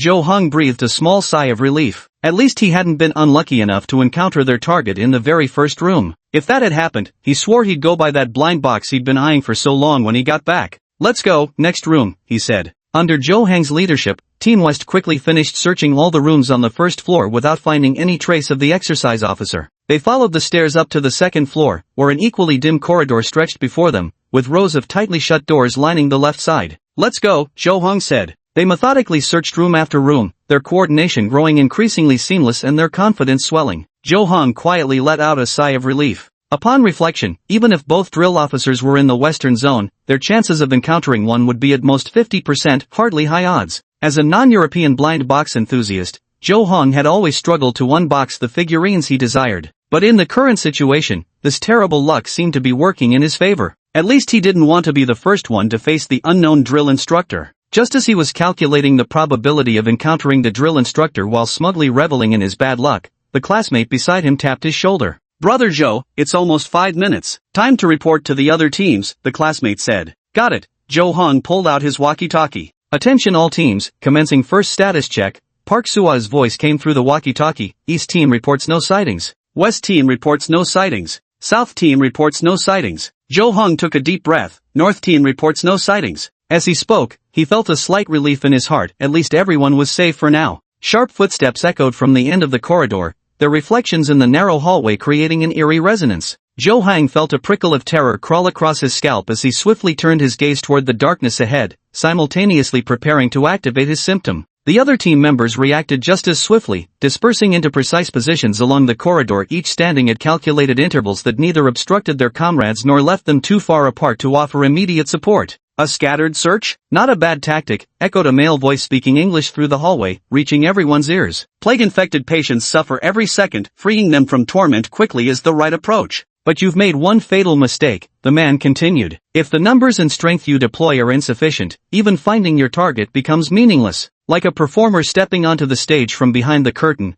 the man emerged from the darkness. It was a man dressed in a white uniform with crimson flames printed on the shoulders. His features were unremarkable but carried a rugged air, and the pendant around his neck reflected a purple glow. Zhou Hang suddenly remembered he needed to report to the other teams. Just as he was about to raise his walkie-talkie, he froze the next second. When reporting the situation to the other teams, he stood at the back of the group while the other members remained vigilant. Yet at that moment, the man instantly bypassed the entire northern team and appeared less than half a meter before him, firmly gripping the wrist of his hand holding the walkie-talkie. His speed was ghostly fast. The highly alert team members suddenly collapsed in unison like dismantled models, an utterly bizarre sight. The man had taken down everyone in an instant, yet Zhou Hang hadn't seen a thing. A bitter smile crept across Zhou Hang's face as he thought, damn, looks like I'll have to delay graduation after all. Don't worry, they've just fainted, the man said. Only then did Zhou Hang notice the purplish-red bruises on the back of his teammates' necks. They'd been struck on the vagus nerve to knock them unconscious. Any last words? The man asked. Damn,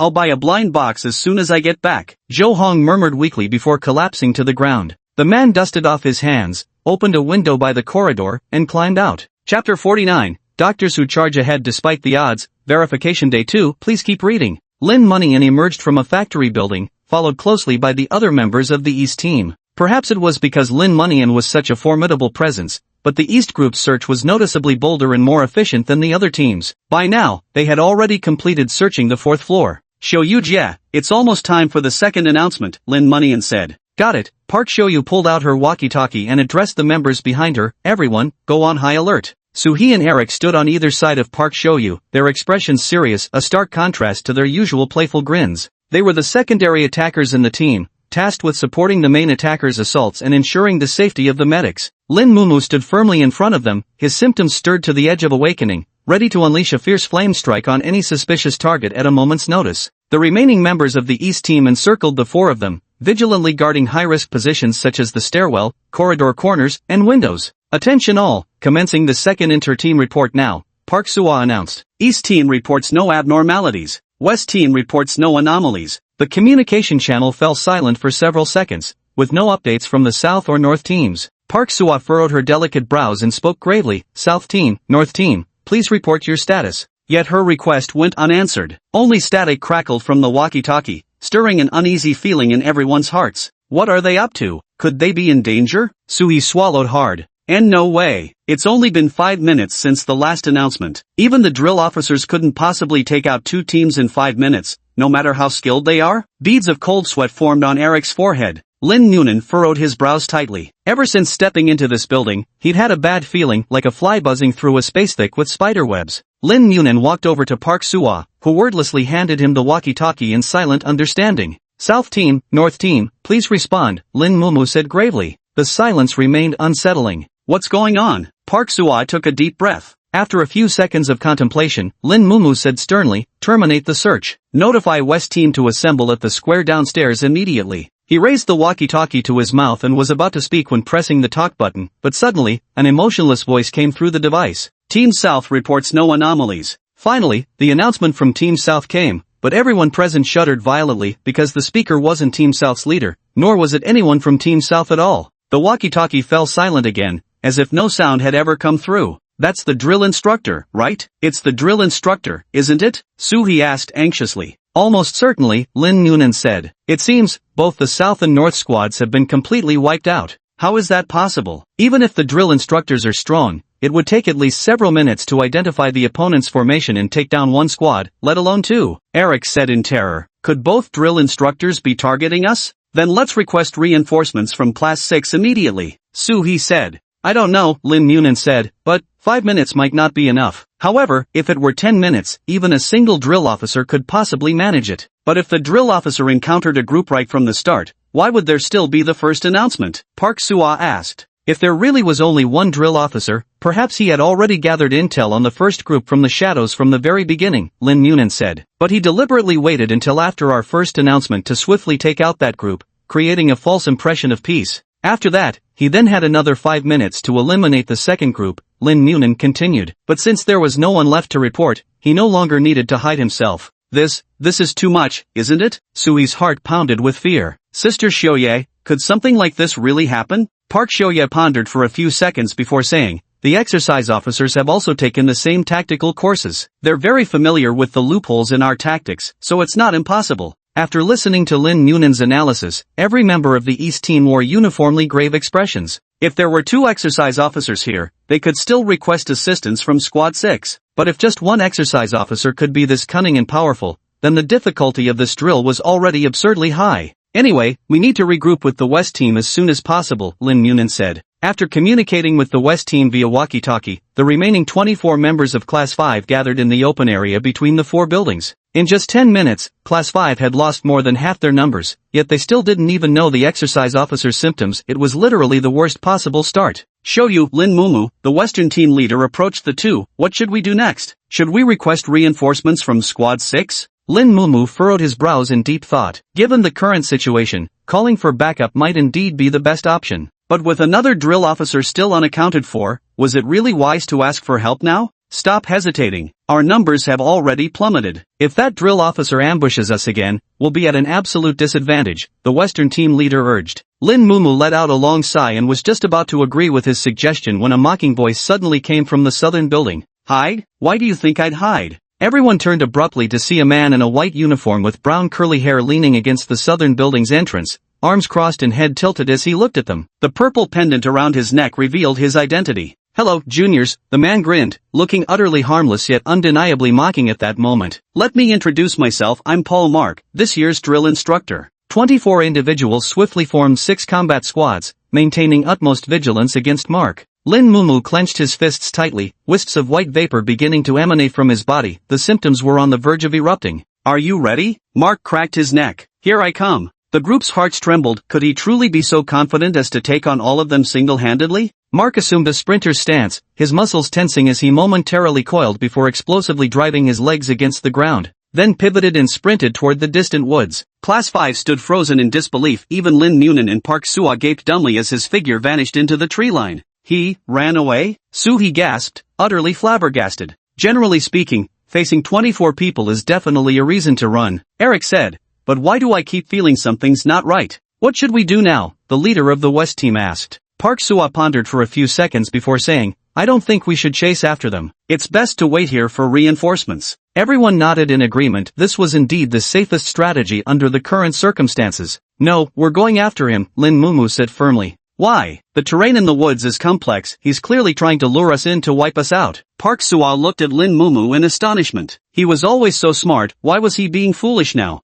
I know, but we have to pursue him, Lin Mumu said quietly. Do you remember what Instructor Will told us before the exercise? You mean? That's right, Lin Munian nodded. We need to treat the drill instructor as an infected patient. Real infected patients wouldn't just linger here, they'd flee at the first opportunity. But letting them roam freely not only poses a great threat to society but also prolongs the patient's suffering. If we hesitate now, we'll probably be judged as unqualified immediately. Hearing Lin Munian's words, Park Sua sighed helplessly. He was absolutely right. It seemed this tiger's den would have to be entered after all. Lin Mumia turned to look at his classmates from Class 5, seeking their opinions. To his surprise, every single classmate gazed back at him with solemn eyes, as if silently supporting his decision. Suddenly, Lin Mumia recalled an interview he had seen long ago, featuring a doctor who volunteered to fight Ebola in Africa. The reporter had asked, Ebola is so dangerous, what gave you the courage to travel all the way to Africa to combat it? The doctor looked honest and simple, seemingly unaccustomed to interviews. He smiled sheepishly and said, because I'm a doctor. If a patient seeks my help, I can't just stand by and do nothing. These things transcend nationality and background. Let's go, Lin Munin said softly, taking the first step forward into the woods. Chapter 50, The Truth Behind the Symptoms. Unlike the desolation and decay of the industrial park, This stretch of forest was so dense it could be called vibrant. Camphor trees, plane trees, birch trees, all kinds of trees towered in the woods like solemn little giants. Yet what should have been a refreshing sight now became an obstacle for Class 5, their vision severely obstructed, like lambs led to slaughter with blindfolds. Lin Mumio walked at the forefront, the symptoms within him fully awakened, ready to strike his opponents at any moment. The 6 squads advanced slowly in a circular formation, their eyes scanning for any suspicious traces as they tried to locate the exercise officer hidden in these woods. Suddenly, a rapid rustling of footsteps on leaves erupted from the rear of the formation, the sound so fast it seemed continuous. Someone was approaching them at high speed. Lin Munian spun around swiftly, catching only a fleeting glimpse of a white figure before the rustling echoed through the trees. 2 students at the end of the formation collapsed instantly. Lin Mumu's eyes narrowed as he instantly unleashed a burst of flames, yet failed to even singe the hem of his opponent's clothing. Golden flames scorched a phoenix tree trunk, charring it until it snapped with a loud thud as it crashed to the ground. The other trainees hadn't even registered what happened. 2 were assigned to tend to the unconscious pair while the rest remained on high alert. "Hey Eric, did you see that clearly?" Suhee gulped nervously. "Didn't even see a damn hair. Hell, is this drill instructor Quicksilver or what?" Eric broke out in a cold sweat. A chilly wind blew past, swirling up the withered yellow leaves on the ground, creating a rustling sound like a sandstorm made of foliage. Lin Mumu's forehead gradually beaded with cold sweat that quickly evaporated. The sensation of being hunted in this moment brought him tremendous psychological pressure. Rustle, rustle, rustle. Another series of hurried footsteps echoed. Lin Mumiao pinpointed the source by sound and unleashed several bursts of flame toward it. The withered leaves ignited instantly, emitting thick, acrid plumes of black smoke. Yet once again, the attack missed its mark, while 3 more trainees collapsed unconscious to the ground. The same technique, a precise strike to the vagus nerve. The attacker must have honed this move thousands of times to achieve such ninja-like, ghostly ambush skills. How about it? Thinking of giving up yet? Mark's mocking voice echoed from all directions, bouncing endlessly through the forest. "At this rate, your defeat is only a matter of time. You might as well surrender now." The voice gradually faded, and minutes later, white figures reappeared. 2 more trainees collapsed to the ground. Lin Munian remained unaffected by external factors. His mind raced at this moment, desperately searching for a way out of their predicament. Burn down all the surrounding trees using symptoms? No, even if he did that, it would exhaust his symptoms and cause backlash. And they weren't just facing one training officer. The most crucial thing now is to figure out what the opponent's symptom is, so we can counterattack by targeting its weakness. Lin Mumo desperately tried to recall the contents of the symptom encyclopedia. High-speed movement. Several symptoms in the book matched this characteristic. Which one could it be? Damn it, this drill instructor is deliberately slowing the attack frequency, keeping it to about once every 2 minutes, to gradually break down our psychological defenses, Park Suah said through gritted teeth. Lin Mumu glanced around at his classmates behind him. Sure enough, everyone's faces were visibly etched with terror, each fearing they might be the next to collapse. It was like death's scythe hovering overhead. You never knew if the next severed head would be your own. Mark truly was a master of psychological warfare, keenly aware how utterly powerless and demoralizing it was to simply wait for inevitable defeat. At this rate, their downward spiral would become utterly irreversible. Wait, a sudden realization struck Lin Mumu. Was the drill instructor really trying to break their morale? If the goal was to shatter psychological defenses, the best approach would be to gradually increase the frequency of attacks or make them unpredictable, thereby escalating tension and fear until morale completely collapsed. Yet Mark's attacks had consistently followed a 2-minute interval, a relatively slow pace. A person so skilled in tactics and strategy couldn't possibly overlook this detail. It might not have been intentional on his part. This attack frequency could be his limit. In other words, this rapid movement requires buffer time. Building on this line of thought, Lin Munio quickly sifted through options in his mind, ultimately settling on just one disease. "I've got it!" Lin Mumu suddenly exclaimed loudly. "His condition is glycogen storage disease." Glycogen storage disease? Park Suah pondered thoughtfully, then her eyes lit up with realization.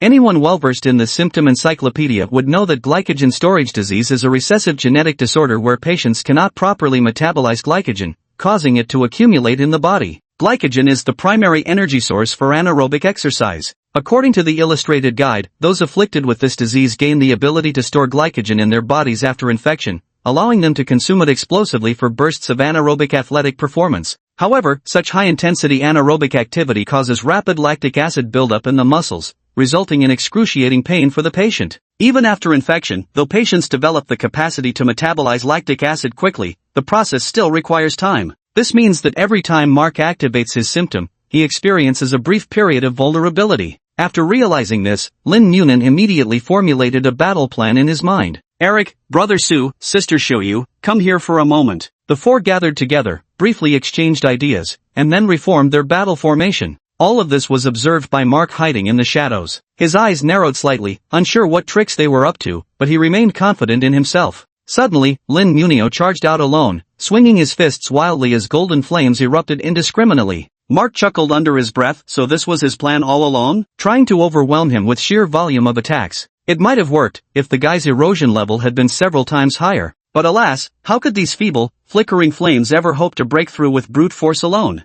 Mark flexed his ankle. The lactic acid had already metabolized. It was time for the next round of attack. The glycogen in his body rapidly broke down, channeling a continuous surge of energy into his legs. In the next instant, his entire figure blurred into a white streak as he shot toward Lin Munyan with a sharp whoosh. Just as expected, Lin Munyan showed no reaction at all, still haphazardly spewing flames in place, completely oblivious to the danger closing in. Mark's right hand formed a knife-hand shape as he swiftly chopped toward the back of Lin Munyan's neck with surgical precision. He hadn't missed this move in years. Meanwhile, he scanned the surroundings with his peripheral vision, calculating whether he could take down another target. After all, the uses of symptoms were limited, and each one needed to achieve maximum effect. Yet he suddenly froze in shock. His right wrist had been seized in an iron grip. Turning his head in disbelief, he was met with Lin Munyan's triumphant grin. Hello senior, welcome to Compulsory Class 5. Chapter 51, Even Homer Sometimes Nods. Mark stared dumbfounded, the striking sensation still lingering in his palm. With his years of experience delivering neck chops, Lin Munyan absolutely shouldn't still be conscious at this moment, let alone capable of restraining him. For a moment, he questioned his entire existence. What the hell was going on? At that moment, he noticed the faint imprint of a white serpent-entwined staff emerging on Lin Muyu's wrist. In that instant, he understood everything. The girl named Park Sua had placed a healing mark on Lin Muyu, instantly curing the damage caused by Mark's strike to the back of his neck. That's why Lin Muyu hadn't lost consciousness. In the name of Hippocrates, I, Lin Muyu, provisional physician of the Nidian Medical College, hereby administer emergency treatment to this patient. Before Mark could think further, Lin Munyan's fists ignited with scorching flames, swiftly launching an attack toward him. In desperation, Mark hastily raised his arms to grapple with Lin Munyan. Lin Munyan nearly struck Mark's vital points several times, but each attempt was deftly deflected by skillful palm strikes, making it difficult to secure a quick victory. However, the relentless beating he endured wasn't in vain. Even if it couldn't deal effective damage, his offensive put Mark in significant trouble, preventing him from using symptoms to disengage. And that was enough to achieve the goal. Sui! Lin Munyan roared. Coming!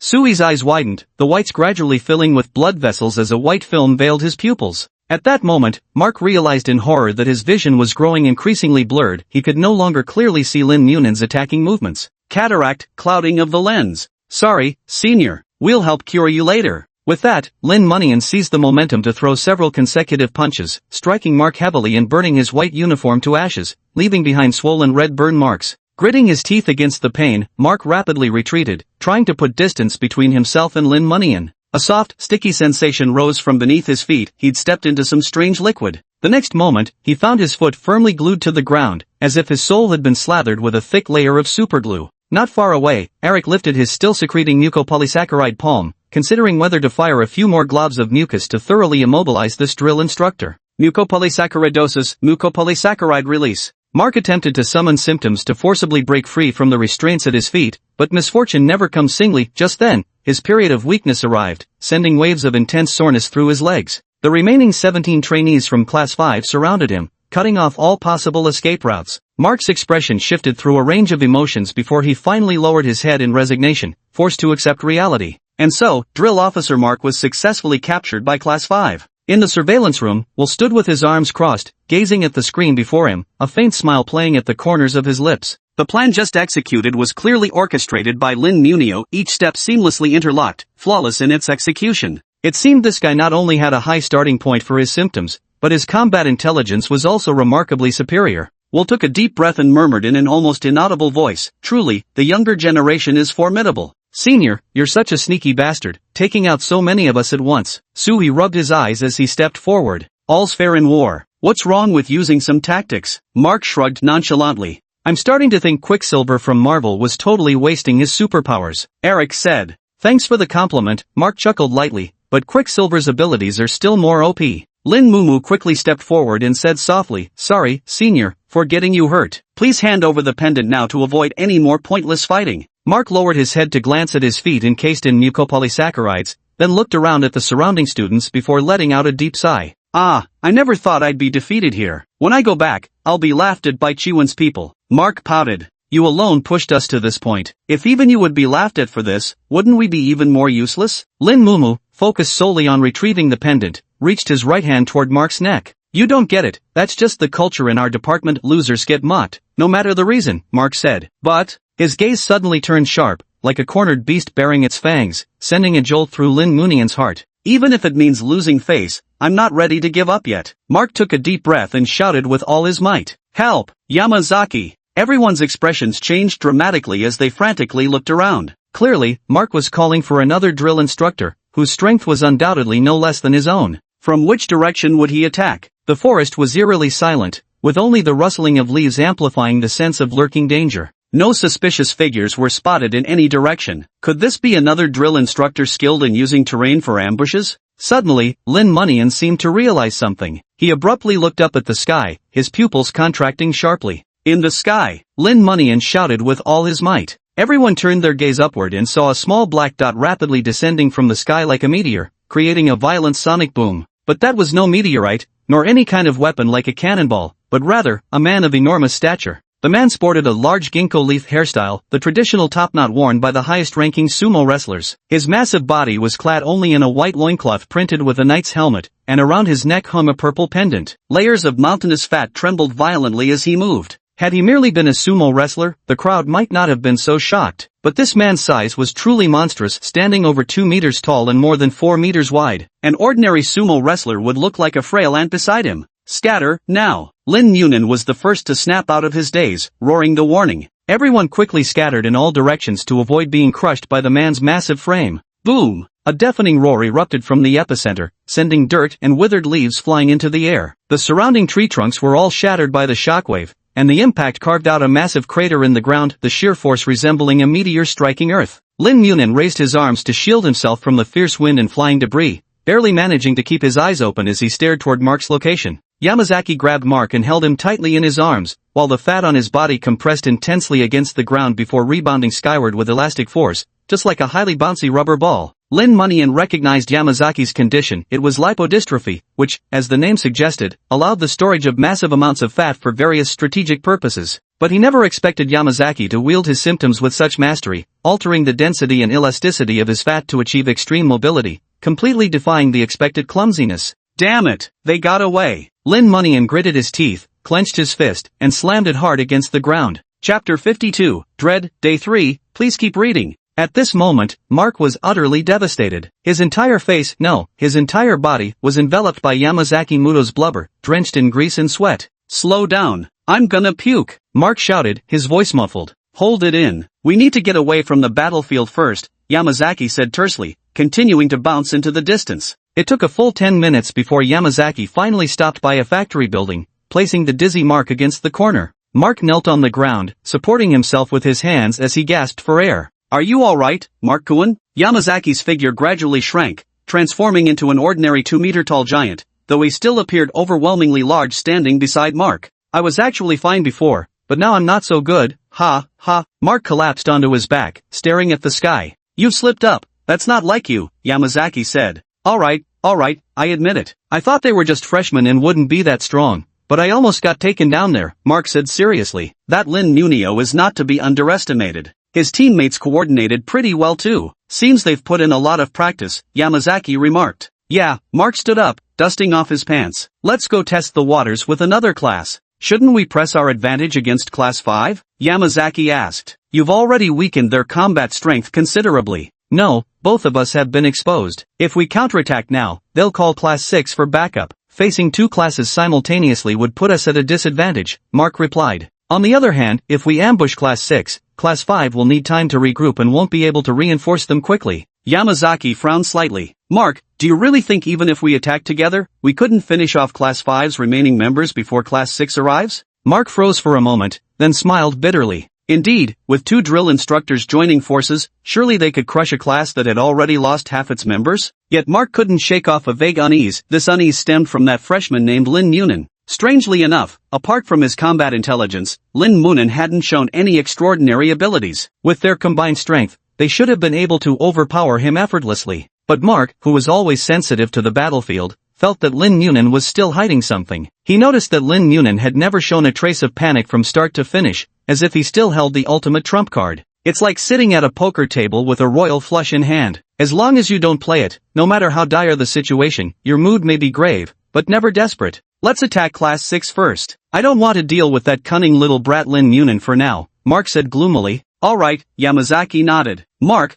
how much longer can your symptom last? With glycogen replenished now, I can hold on for a while longer, but the recent battle has already drained over half of my symptoms, Mark said. The next fight will depend on you, Yamazaki. Leave it to me, Yamazaki replied earnestly. Nidos Medical College. A handsome Asian youth stood at the college gates. His bronzestone skin contrasted sharply with the tattered white uniform riddled with holes and stained with various marks. Bandages wrapped around his arms, and a band-aid clung to his right cheek, giving him a rather disheveled appearance. What drew attention most were the two brass tang swords strapped to his back, radiating an aura of lethal solemnity. He walked slowly toward the school building, ascending the stairs until he reached the entrance of Class 6. Yet at this moment, Class 6 stood completely empty, which left him slightly puzzled. Chang Xuanhong, you're back? Chang Xuanhong turned his head. The person who called out to him was the homeroom teacher of Class 6, a portly man with a kind, honest face. Yes, teacher. I've returned from my internship, Chang Xuanhong said softly. Good to have you back. You must be exhausted. The homeroom teacher examined the wounds on his body with concern.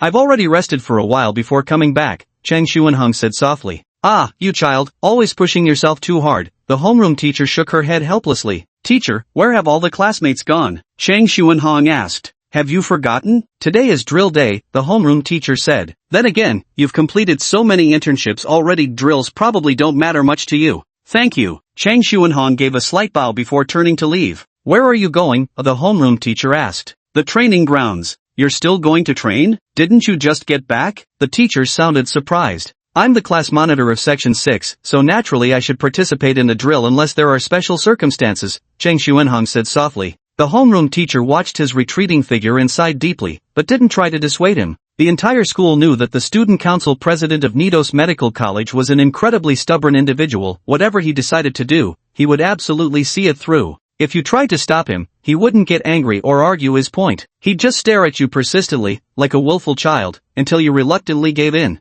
Industrial Park, East Zone. 2 hours had passed since the drill began. Squad 6 had already combed through every corner of the East Zone at least twice, yet they hadn't even caught a glimpse of the drill instructors. The entire squad now gathered inside a factory building roughly the size of 5 basketball courts. The machinery had long been removed, leaving only scattered cardboard boxes, discarded aluminum cans, and layers of accumulated dust and wood shavings from past production. Damn it, where the hell did those instructors disappear to? Aldridge roared, kicking over a stack of aluminum cans that stood nearby. Save your breath. What's the point of throwing a tantrum? All it does is lower morale. Do you really think you can curse the exercise officer into appearing? Ni Kayun crossed her arms and said listlessly. Ni Kayun, you'd better not provoke me right now, Aldridge said coldly. Ni Kayun shrugged indifferently and then sat down on an aluminum can to rest. Though she'd told Aldrich not to lose his temper, in truth, she was feeling a bit anxious herself. Not encountering the training officer was certainly safe, but continuing like this might result in all of them failing. After all, if they couldn't even find a patient during their internship, graduation would be nothing more than a pipe dream. Because of this, the students of Class 6 were feeling somewhat frustrated at the moment except for Xia Weiwei. For Xia Weiwei, every moment she could slack off was a win. As for whether she would pass or not, she couldn't be bothered to think about it. Seeing everyone in low spirits, Yi Qianyun stepped forward and said, "Don't worry, there's still plenty of time. Maybe something's happening over in Class 5, I'll check in with them." After speaking, she pulled out her walkie-talkie and pressed the talk button. "This is Team 6. We haven't found any exercise officers. Any updates from Team 5? 3 seconds later, Lin Munian's voice came through the walkie-talkie. "This is Team 5. We just encountered 2 exercise officers, suffered 35 casualties, and currently only have 17 combat-ready members left. The 2 exercise officers have just fled the scene." The moment these words were spoken, they immediately drew gasps from Class 6. None of them had expected the drill instructors to be so formidable. Just 2 of them could deal such a heavy blow to an entire class. Aldridge rushed forward, snatching the walkie-talkie and shouting, "What happened? Speak!" Chapter 53, Ambush. Before the official battle even began, a drill instructor named Mark exploited a flaw in our tactics and took out over half our numbers in a surprise attack, Lin Munian said. Later, in the woods, he used the terrain to his advantage and took down several more classmates. We had successfully subdued him, but then another drill instructor, Yamazaki, intervened and rescued him. Now we've lost track of them. Aldrich, unusually calm and without his usual sarcasm, asked gravely, what are their symptoms? Mark's symptom is glycogen accumulation. He can rapidly consume glycogen for ultra-high-intensity anaerobic exercise, but needs time to metabolize lactic acid. He used this ability to ambush us quickly. Yamazaki's symptom is impaired fat metabolism. Initial observations suggest he can accumulate and manipulate the form of his body fat, granting him high mobility. Aldrich nodded silently, then casually tossed the walkie-talkie back to Yi Qianyun. Xiao Miao, can you all still fight? Yi Qianyun asked. I'm still in decent shape, but the other classmates are somewhat exhausted and need a short break. We'll regroup with you after resting, Lin Mumio said. At that moment, a crisp knocking sound came from outside the factory building. A chill ran through everyone's hearts as they simultaneously turned their gazes toward the source. Lin Munio had just finished saying they were in the midst of regrouping and couldn't possibly be knocking, so who else could be at their door? The knocking continued persistently, neither loud nor violent, as if a genuine visitor had arrived. Yet not a single member of Class 6 stepped forward to open it. Aldrich snorted coldly and strode toward the entrance. He was a true tough guy. Where others hesitated, he felt no fear. Opening the door, there was no one outside, as if the knocking had come from a ghost, chilling to the bone. Thud! A sudden loud noise erupted behind him. Aldrich whipped around, his face twisted in shock and fury. The factory's corrugated iron ceiling had been torn open by a massive hole, as if a cannonball had crashed through from outside. At the center stood an enormous sumo wrestler, his body trembling with layers of fat. Clearly, he was the one who had just smashed his way in. He crashed onto the ground with such force that a powerful shockwave erupted, sending over a dozen nearby classmates flying backward. They tumbled across the ground several times before losing consciousness.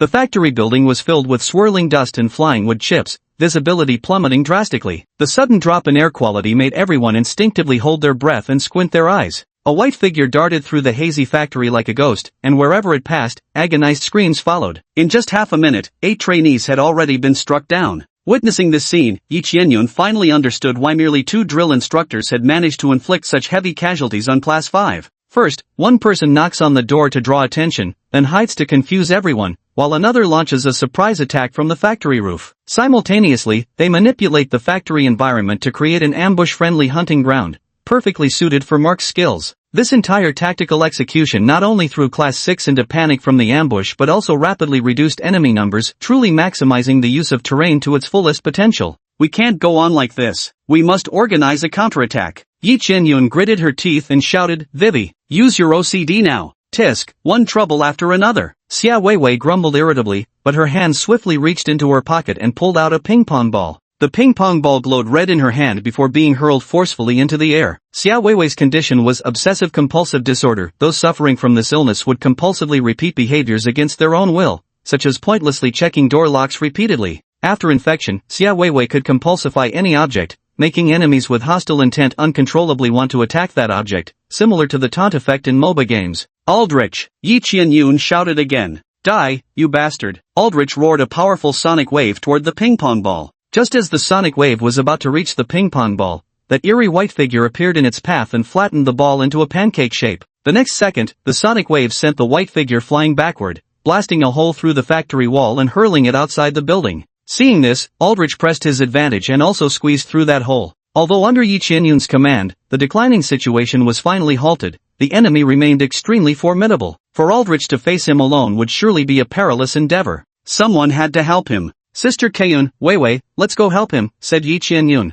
Sorry, but I won't let you succeed. Yamazaki's deep voice rang out. With a powerful push from his legs, he leaped in front of the hole, using his massive body to block the breach. Then, he raised his 2 thick, bloated arms, palms open toward the 2 trainees. The fat on his arms writhed and gathered toward his palms before shooting outward at tremendous speed. 2 yellowish-white lumps of fat shot out like cannonballs, sending 2 trainees flying. After doing this, he seemed unsatisfied. The fat on his arms began to writhe again, and 2 more yellowish-white lumps were launched. This time, however, the 2 lumps didn't hit any trainees, they simultaneously struck a ping-pong ball instead. Watching his arm involuntarily change direction, Yamazaki's gaze momentarily froze. Daydreaming during a fight isn't good, senpai. Before anyone realized, Anai Kayun had rushed before Yamazaki and leaped high, her fist blazing with blinding violet light striking Yamazaki's chest with full force. Yamazaki recoiled in pain, swinging his arms wildly to fend off the attacker as Nikayun swiftly retreated to Yi Qianyun's side. Though Nikayun's strike wasn't physically powerful, her attack left behind a swollen, festering wound on Yamazaki's chest.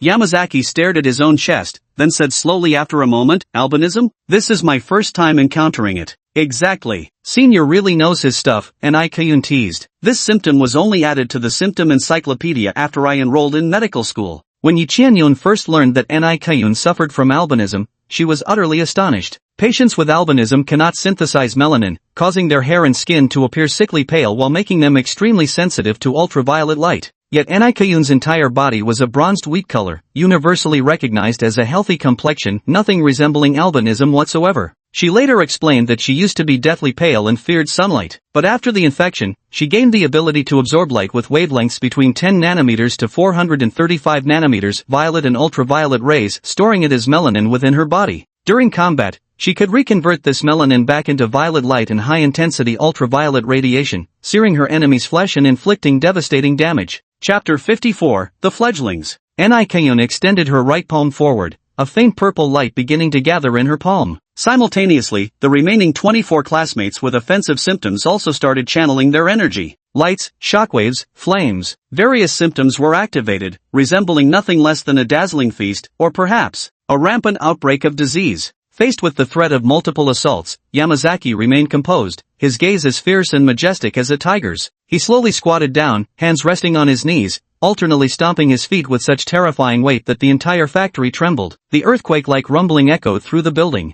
This was the shiko of sumo wrestling, a ritual used by wrestlers to intimidate evil spirits lurking underground, while also serving as a means to terrify opponents, shaking them like the collapse of Mount Tai. The fat on his body began to writhe, then gradually tightened and hardened. Yamazaki's entire frame shrank by a third, yet the oppressive aura remained undiminished. Faced with such a majestic attack, he showed not the slightest intention of retreating. "Want to show off in front of your juniors, senior?" Nikayun roared. In this moment, she was no longer the delicate girl but a battle-hungry warrior like Aldrich. The next instant, high-powered ultraviolet light pierced through the darkness and dust, scorching Yamazaki's body. The remaining symptoms weren't about to be left behind either, surging forward together towards Yamazaki like a dazzling storm of light. Explosions and gale-force winds swept across the scene, kicking up even more dust. Wooden splinters burned midair, filling the area with the choking smell of charred timber. Everyone tensely gazed into the thick smoke, silently praying for the enemy's defeat. "The younger generation is formidable. I believe you'll all become excellent doctors after graduation." Yamazaki's deep voice emerged from behind the smoke. The earthquake-like sound came again. Was it another shiko stomp? No. The tremors were growing faster, the noise louder, the source was rapidly approaching. "Watch out! Scatter!" Yi Qianyun shouted. A massive figure burst through the thick smoke. Yamazaki's body had reverted to its mountainous, fleshy form, appearing extremely cumbersome and covered in wounds and scorch marks. Yet his charging speed was astonishingly swift, like an unstoppable armored tank or a stampeding giant rhinoceros. With visibility drastically reduced by the smoke, by the time Class 6 trainees reacted, Yamazaki had already closed within 10 meters. 5 trainees failed to dodge in time and collided head-on with Yamazaki's fleshy bulk. Yamazaki spread his arms and tightly embraced them, continuing to push forward with brute force. The restrained trainees tried to plant their feet to stop him, but their resistance was as futile as a mantis trying to stop a chariot. Within seconds, the dark gray concrete wall loomed right before them. With a furious roar, Yamazaki slammed into it, dragging the trainees along. Fat rolled irregularly as the violent impact left spiderweb-like cracks across the concrete wall. The deafening crash, like a collapsing mountain, shook their very souls. Merely witnessing this spectacle was enough to send chills down one's spine. Xia Weiwei, Nikayun, and Yi Qianyun stared dumbfounded as Yamazaki slowly stepped back. All 5 trainees had lost consciousness, their eyes rolled back, noses bleeding, before collapsing limply to the ground. Yamazaki slowly turned around, placed his hands on his knees, lifted his right foot, and stomped it down heavily. The same shiko stance, like a war horn before an attack, was utterly terrifying. Yamasaki Shinbu, chief physician of the giant night division, before him, the fledgling medical student stood no chance of survival. Has the academy gone mad? With a bulldozer-like doctor like this, even an army of infected patients would be flattened. Xia Weiwei's voice trembled. Damn it, our firepower is seriously insufficient to break through his fat defenses. And Ikeyun gritted her teeth and said, what do we do now, Xiaoyun? If destructive power isn't enough, then we just have to increase it, Yi Qianyun said with a grave expression. We need Aldrich or Lin Nunan's symptoms. But Aldrich is outside fighting Mark one-on-one, and who knows when Lin Nunan can come to our aid. And Ikeyun said, Yi Qianyun clenched her teeth, staring intently at Yamazaki within the four limbs, her mind racing at lightning speed. She was elected as the commander by everyone, tasked with devising a brilliant strategy to break the deadlock, yet she couldn't think of one, no matter how hard she tried. In the face of absolute power, any flashy tactics seem laughable. Nikayun, Xiaoweiwei, Yi Qianyun, you go find Aldrich first. We'll hold off Yamazaki Takeo.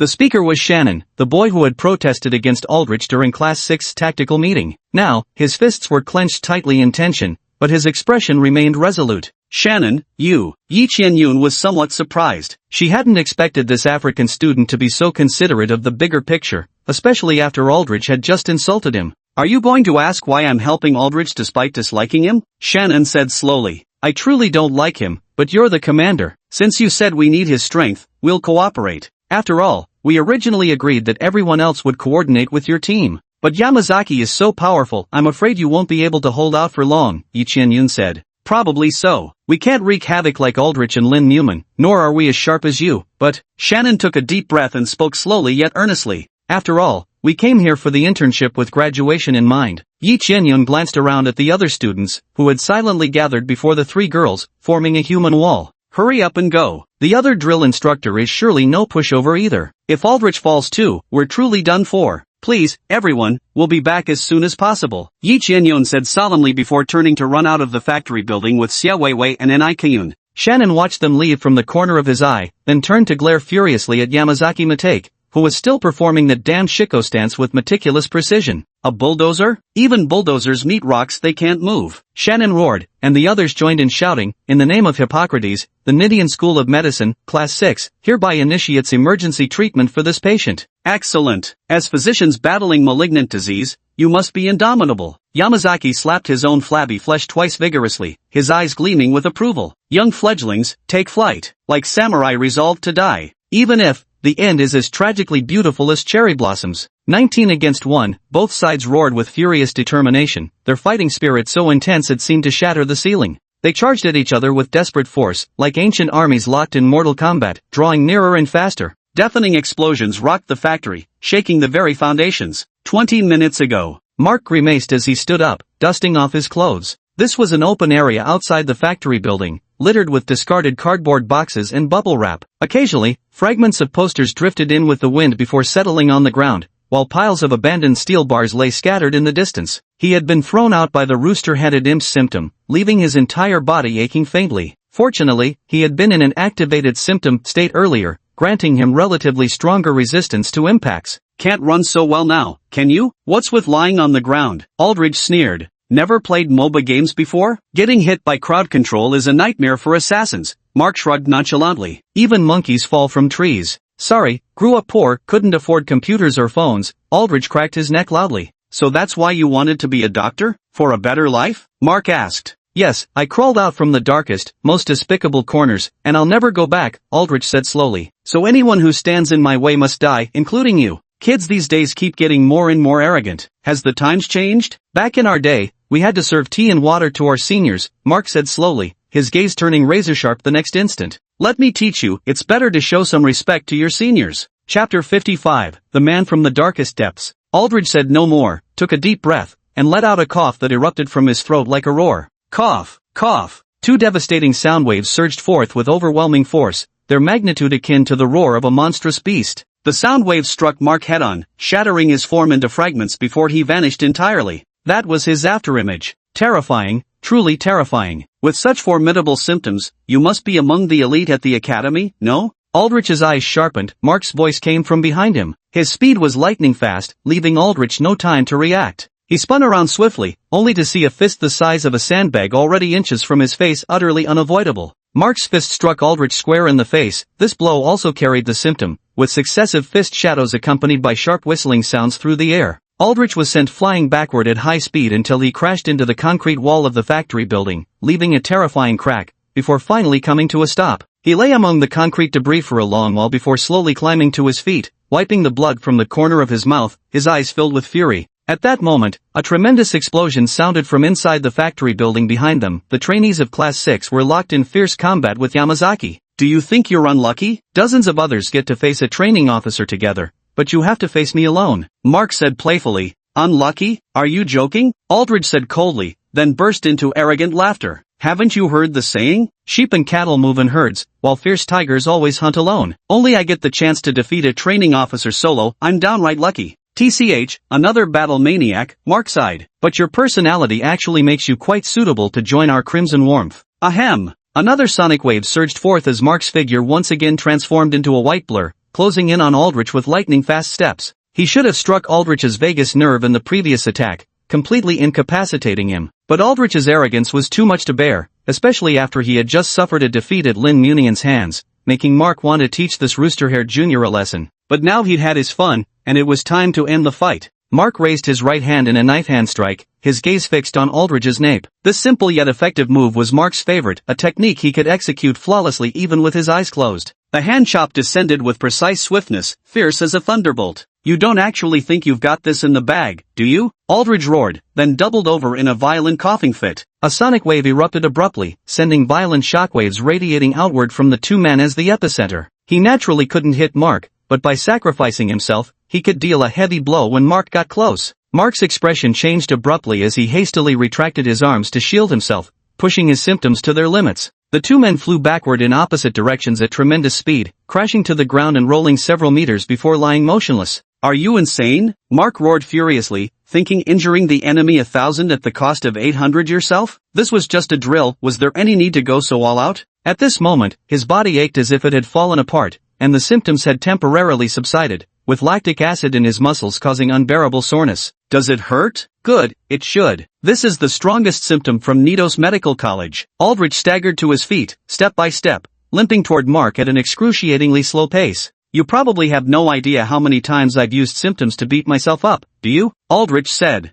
Mark's eye twitched, he was wrong. This damn rooster-headed guy wasn't just a battle maniac, he was a full-blown lunatic. Cure? No, he was outright fighting to eliminate the enemy. The place I was born was filled with violence, bloodshed, and terror. These wounds are nothing. Aldrich gasped, gritting his teeth as he staggered step by step toward Mark. Finally reaching Mark, he grabbed his sleeves with both hands and forcibly hauled him upright. No one can stop me from becoming a doctor. Aldrich suddenly roared, smashing his forehead violently against Mark's. Mark's head took a violent impact, stars bursting before his eyes as he collapsed to the ground in a daze. Aldrich slowly reached for the pendant around his neck. Victory was finally within grasp. He, Aldrich, would be the ultimate winner. Just then, an itch erupted in his throat, sending him into a fit of violent coughing. All 5 sonic pulses had been expended, and the backlash arrived right on schedule. The violent convulsions in his lungs left him nearly incapacitated. Mark seized the opportunity to kick him away, then slowly rose to his feet. Honestly, you're really impressive, at least far more skilled than I was back when I was still a student. Pity you lost because your erosion level wasn't high enough. If you could have used just one more symptom, I might have really been done for here.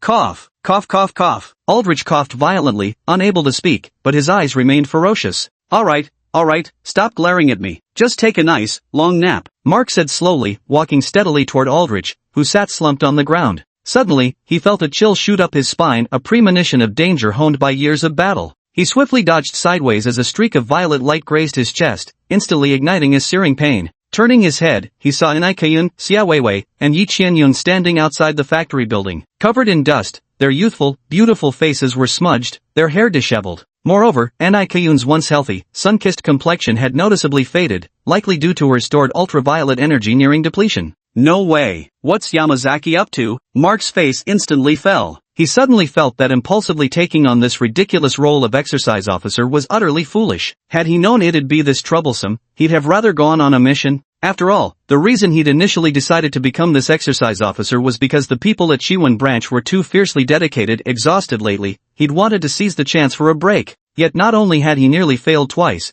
but even now victory still wasn't secured. Yi Qianyun swiftly approached Aldrich, placing her hand on his shoulder as she closed her eyes to activate symptom. A pale fluorescent glow flickered between his palms, as systemic lupus erythematosus suppressed the backlash within Aldrich's body like water-dousing flames. Xia Weiwei and Anai Kayun stood guard beside them. This was their duty as secondary strikers. No need to be so on guard. My symptoms haven't recovered yet, Mark said with complete honesty. At this moment, he too felt mentally exhausted, too tired to employ tactics, not that there was any room for tactical maneuvers to begin with. Chapter 56 Tricking the Senior. After completing the healing process, Aldrich slowly stood up. The itch in his throat had completely disappeared, and he could now unleash 5 powerful sonic attacks again. Aldrich, Shannon and the others are doing their best to restrain Yamazaki. We need to hurry back and assist them, Nikayun said softly. This isn't the time to be moody. Let's deal with Mark together, alright? TCH, Aldrich clicked his tongue impatiently. How pathetic. He cursed under his breath but slowly moved to the front of the formation, forming a diamond-shaped stance with Nikayun and Xia Weiwei behind him,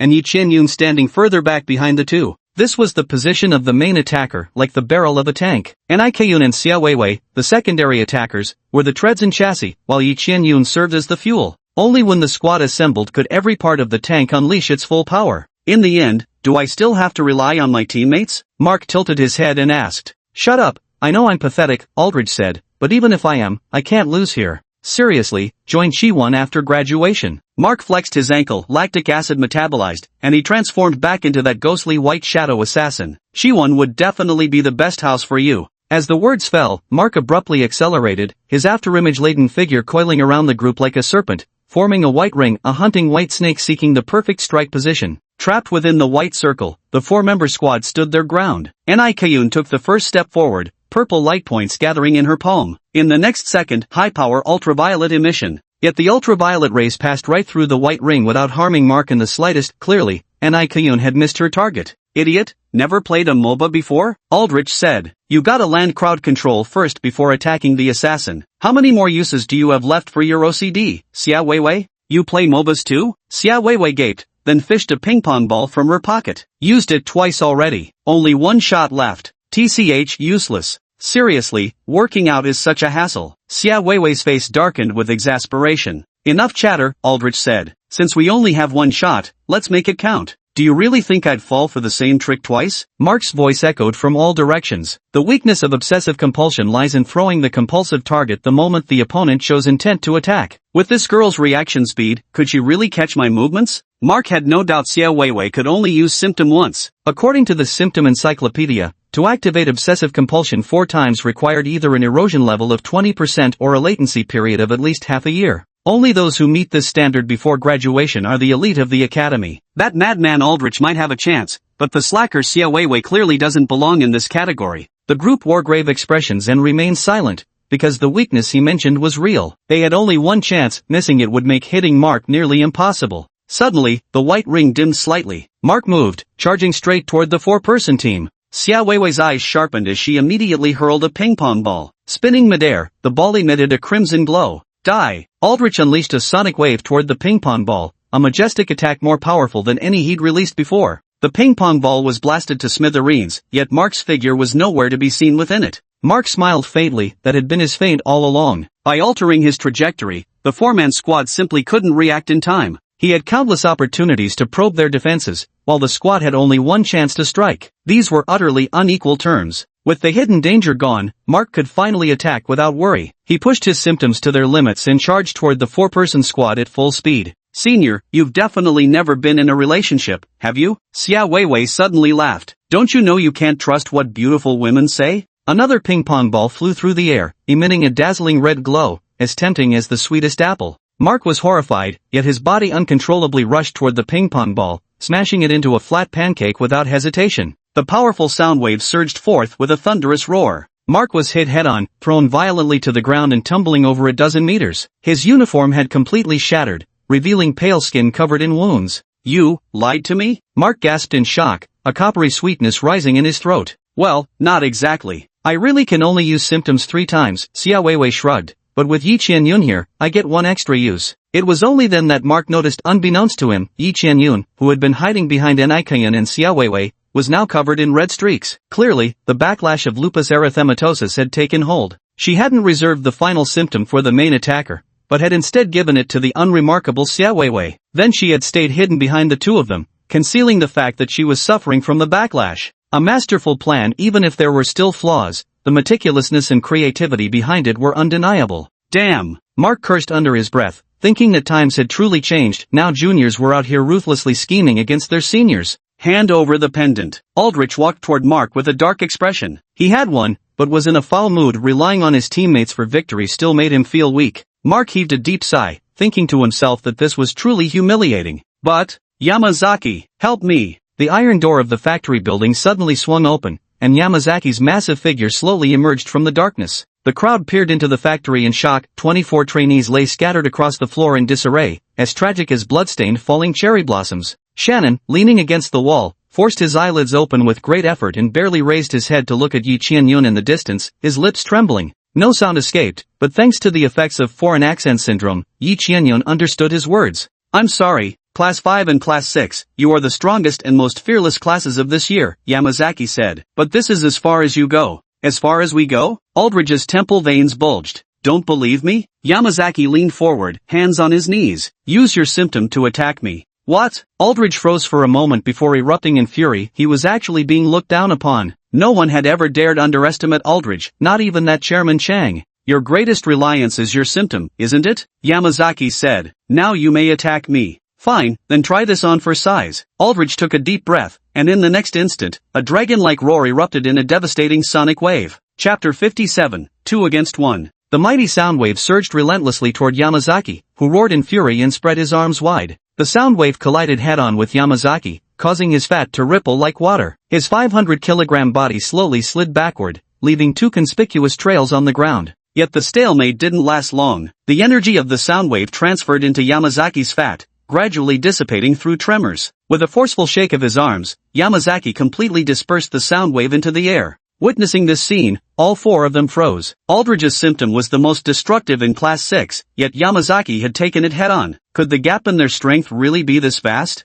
If it were another symptom of equivalent destructive power, even with my defensive capabilities, the outcome would likely be grim, Yamazaki said slowly. "Unfortunately, my symptom happens to counter yours. The essence of sound waves is vibration, yet Yamazaki's fat could absorb and dissipate their energy to the greatest extent, like using softness to overcome hardness in Tai Chi." Yi Qianyun gasped for breath, overwhelmed by a surge of intense self-reproach. In order to secure victory, Shannon and the others willingly faced the overwhelmingly powerful Yamazaki, assisting them in helping Aldrich make a quick escape. Yet they failed to swiftly eliminate Mark as planned. Everything fell apart in the end, and the vast majority of them couldn't pass the exercise. Yamazaki advanced with heavy footsteps, each step deliberate as he closed in on the 4-person squad. Aldrich roared and unleashed 4 sonic waves in one burst, but it only slightly hindered Yamazaki's relentless advance. The fat on Yamazaki's body quivered like elastic jelly, rippling continuously under the sonic attack. Nikon clenched her teeth and raised her right palm, where a faint purple glow gathered momentarily before dissipating.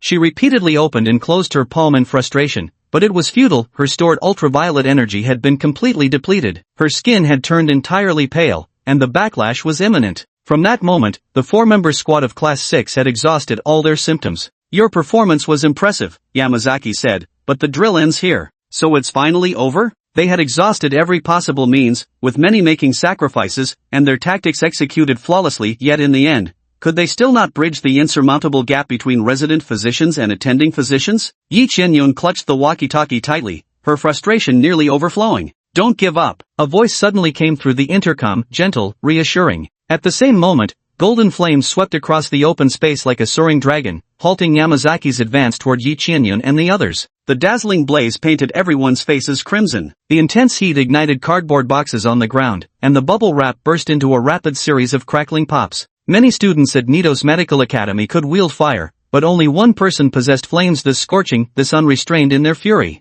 Aldrich gasped heavily, his continuous coughing causing slight oxygen deprivation in his brain, blurring his vision. But he widened his eyes, determined to see clearly the person standing before him, the one who had once defeated him and now stood in his way. Lin Mumu stood straight before the crowd, staring at Yamazaki ahead, his white hair fluttering and waves of energy rolling off him, his scorching skin glowing crimson like the blazing sun. "Xiao Miao!" Yi Qianyun couldn't help but shout loudly. Yamazaki remained as immovable as a mountain. She had long understood the gap in strength between a trainee and a chief physician, yet as long as Lin Munin stood before her, she inexplicably felt a sense of security. "Heroes have arrived. Team Lin Munin is here," Eric shouted loudly. "Who is calling for heroes? Is it you, little sister Yi Qianyun? Is it you, little sister Nikayun? Is it you, little sister Xia Weiwei? Is it you?" Suhi met Aldridge's murderous gaze and promptly shut his mouth. "Aldridge, your injuries are too severe. Let me treat you first," Park Sua said. Aldridge frowned and was about to retort, but then he caught Nikayun's worried gaze. Pausing briefly, he fell silent. The remaining students from Class 5 rushed into the factory building and quickly checked the injuries of their Class 6 counterparts. "You finally made it," Yamazaki said in a low voice. "We were tending to the wounded earlier, which delayed us a bit," Lin Munin said. "Fortunately, we arrived just in time." after fighting this long, haven't you realized yet? Yamazaki said. If you lack sufficient strength, arriving in time still won't resolve the crisis. Of course we understand, Lin Monyan said softly. Then why do you stand before me? No doctor in the world can cure terminal cancer, Lin Monyan said. But neither would any doctor abandon a patient still crying for help. Well said. Yamazaki clapped, his eyes brimming with undisguised admiration. Now I understand why Mark Kuan is wary of you. Hey Yamazaki, at least save some face for me in front of our junior. Mark walked over to Yamazaki's side, his lactate metabolism having completed once again. Sorry about this, though it's somewhat dishonorable, both Yamazaki and I have burned through most of our symptoms. From now on, it'll be 2 against 1, Mark said. We're still here, Sui shouted at the top of his lungs. Mark glanced at him. Are you sure you can withstand my attack?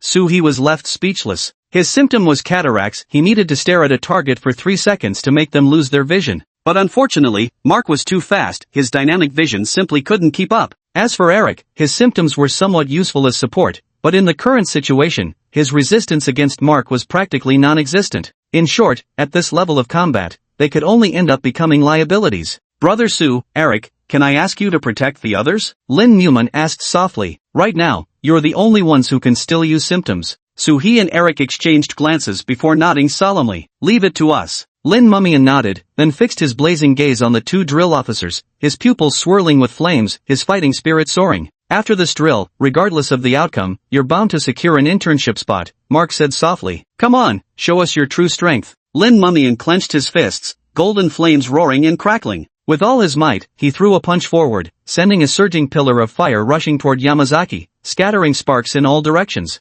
Yamazaki's expression turned serious, his jowls tightening as the fat shifted and moved to his arms, forming a defensive barrier in front of him. The flames engulfed the massive Yamazaki like a torrential current crashing against stubborn rocks, a clash of equals, a battle between symptoms. As the flames dissipated, Yamazaki's enormous figure emerged from the fire, half of his body charred black like scorched wood. The dried, blackened fat peeled away from his body, leaving him only half his original size, yet he remained virtually unharmed. Yamazaki's symptoms excelled in defense. Breaking through his guard with just an ordinary attack was as difficult as scaling the heavens. Lin Munian's heart tightened when he realized that along with the dissipating flames, Mark had also vanished. Like a phantom, Mark materialized behind him, delivering a chopping strike toward the back of Lin Munian's neck. In his haste, Lin Munian ducked, but the palm strike still landed squarely on his back. He grunted but immediately turned around, following through with a spinning back kick. Naturally, he wouldn't recklessly take on 2 opponents alone. Before calling for backup, he'd already had Park Sua reapply the symptom to him. Until the effect wore off, most of his injuries would be nullified. Chapter 58, The Student Council President.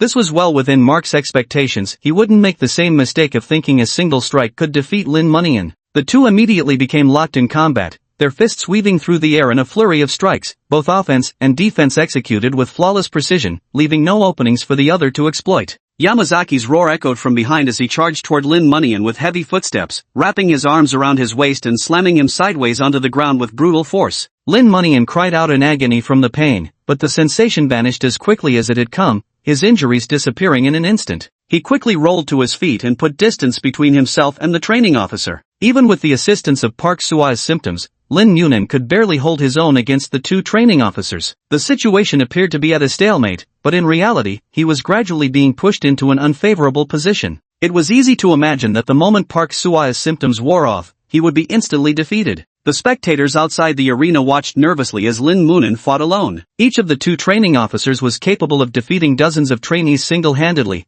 and now Lin Munian had to face both of them simultaneously, a challenge so daunting it seemed hopeless. Yet at this moment, they had no choice but to pin their hopes on Lin Munian. He was their only chance of completing the training exercise. Yamazaki and Mark came from different branches, but their extensive combat experience allowed them to coordinate seamlessly, even though they had never fought side by side before. They could tell that Lin Munian's close-quarters combat skills were unremarkable, but his symptoms were devastatingly powerful. Thus, they forced him into hand-to-hand combat, leaving him no opportunity to gather strength and unleash his symptoms. It was like gripping a venomous snake by its neck. No matter how deadly it appeared, it was rendered powerless. After another round of fighting, Yamazaki lifted Lin Munian overhead and hurled him away. He skidded across the asphalt for over 10 meters, the friction scraping the skin off his arms and leaving behind glaring streaks of blood on the ground. Lin Munian lay on the ground, gasping for breath, sweat evaporating rapidly in the scorching heat. His arms trembled slightly as they supported his weight, his stamina was nearly depleted. Unsurprisingly, the abrasions on his arms from scraping against the ground healed at an agonizingly slow pace. This meant Park Sua's symptom had reached its limit,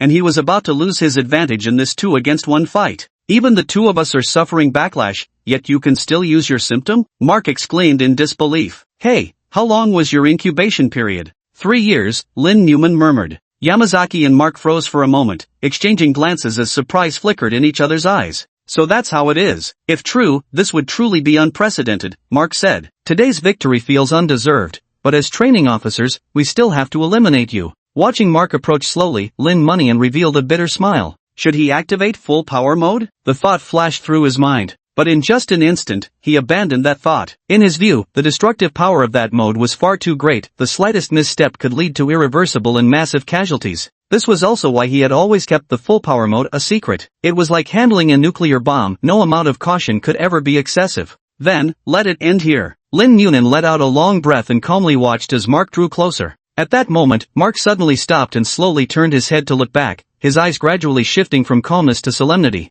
Yamazaki also looked in the same direction, his eyelid twitching violently. There stood a man at the entrance of the industrial park. The man was gaunt with darkish skin, his white uniform tattered as if it had weathered a hail of bullets. The bandages on his arms and the adhesive bandages on his face indicated he was wounded. Most striking were the two tang swords on his back, entirely yellow, with blades and hilts both cast from brass. It was hard to fathom what kind of swordsmith would forge such peculiar blades. I'm sorry I'm late, the man said calmly, walking toward them at a steady pace. Are you Chang Xuanhong? Mark asked. Yes, Officer Mark. What are you here for? I'm here for the drill. The drill? Mark raised an eyebrow. Your reputation spreads across all branches. Everyone knows you've completed multiple internships already. Do you really still need drills? Chang Xuanhong shook his head lightly. After all, I'm the class monitor of Group 6. It would be irresponsible to my classmates if I didn't participate. Just like the rumors say, you really are an obsessive weirdo. Mark gave him an odd look. Lin Mumu secretly observed this peculiar man from the side.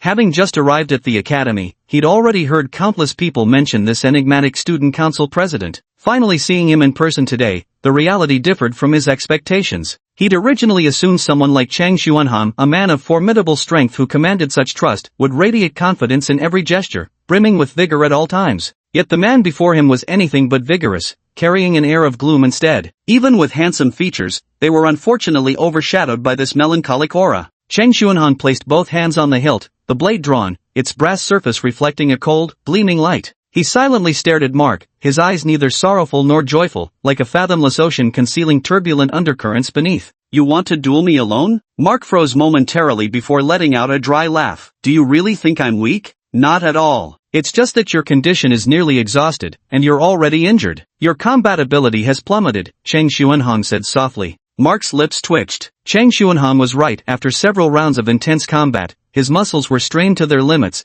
and now his calves were beginning to cramp slightly. His speed had dropped to just 70% of his peak. But, he was a current attending physician with an erosion rate of 63%, a veteran of countless battles who had earned his honors through blood and sweat. Even at the end of his strength, he couldn't possibly be defeated by a mere resident. You kids keep getting more and more arrogant. I'm really being underestimated here. Mark exhaled deeply, his gaze sharpening with resolve. Fine, then give it your all. In the blink of an eye, Mark transformed into a white lightning-like figure, circling around Chang Xuanhong, searching for the perfect moment to strike. To everyone's astonishment, Chang Xuanhong didn't even bother to observe Mark's movements. Instead, he closed his eyes. Witnessing this, Lin Munyan was utterly baffled. He couldn't fathom what the guild leader was up to. Was this some necessary procedure for activating his symptom? Mark's feet continued to sprint, his gaze turning sharp. Naturally, he too was clueless about Chang Xuanhong's tactics, but he didn't dwell on it. Without hesitation, he swiftly changed direction and charged straight at Chang Xuanhong. Since the enemy has closed their eyes, there's no need to search for openings, because in battle, closing your eyes means your entire body has become vulnerable.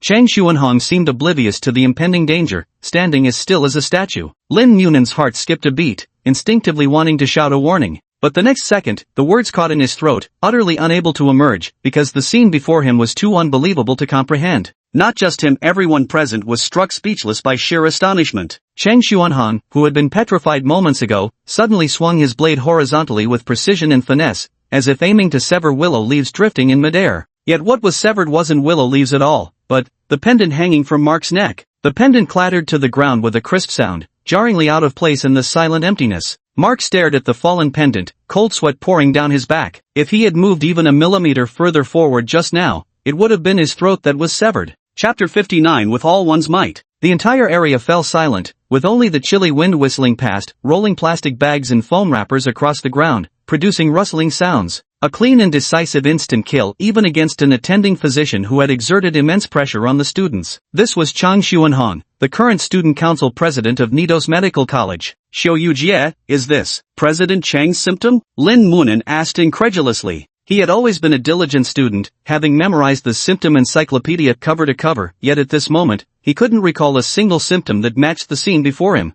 No, Park Sua said softly, Xuanhong has Wilson's disease, a hereditary disorder of copper metabolism where copper accumulates in the liver, brain, and other vital organs. After the mutation, Xuanhong can store copper in his body and metabolize it into various forms at will, like blades, to fight. But his reaction speed just now, it was almost like some kind of detection-type symptom. Lin Munin exclaimed. You must have noticed that besides their symptoms, the infected have significantly enhanced reflexes and physical abilities. In fact, their potential for improvement has also greatly increased. The reason Xuanhong can achieve this level isn't due to symptoms, but rather, day after day of relentless training. You all know Xuanhong is the only one in the entire school who can last a minute under teacher Yamamoto, Park Sua said slowly. But what you don't know is, he scored full points while blindfolded. Lin Munin stared blankly at Chang Xuanhong. To last a minute against Yamamoto while blindfolded, what astonishing combat skills and razor-sharp reflexes that must require. To achieve this, one must undergo day after day of rigorous training. Just as Yamamoto said, forging a fine blade requires years of tempering and hammering.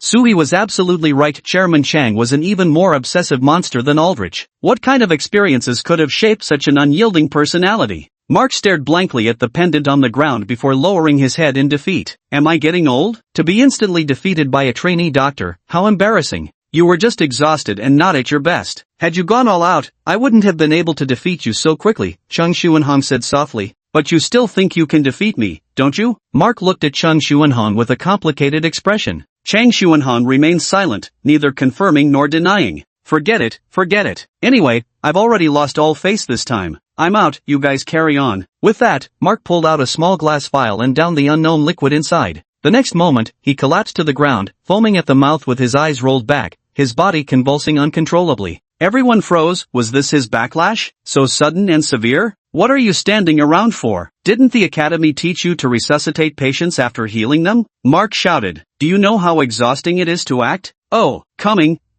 Sui sprang to his feet, with Eric following close behind. Mark lay on the ground with his eyes closed in exasperation, but the peace didn't last long. Soon, he was cursing loudly at the two idiots. Ouch. Be gentle. My body's full of lactic acid right now, it hurts like hell. Wait, I'm dizzy, damn it, the backlash is hitting me. What the hell? You're asking if I can walk? Why don't you ask if I can heal myself? Go get a stretcher. Watching these three clowns perform their comedy routine, Lin Munin couldn't help but laugh aloud. He thought to himself, damn, we've got the whole set, black, white, and yellow-skin gestures all together. Turns out clowns really know no borders. At this moment, Chang Xuanhong slowly walked up to Lin Muyu. Still able to fight? Chang Xuanhong asked. Lin Muyu froze for a moment before remembering the exercise wasn't over yet. There was still one instructor left standing. For some reason, ever since Chang Xuanhong appeared, the tension in his heart had completely dissipated. It was as if with him here, all difficulties would naturally resolve themselves. Of course. Lin Munio sprang to his feet. Chang Xuanhong gave a slight nod.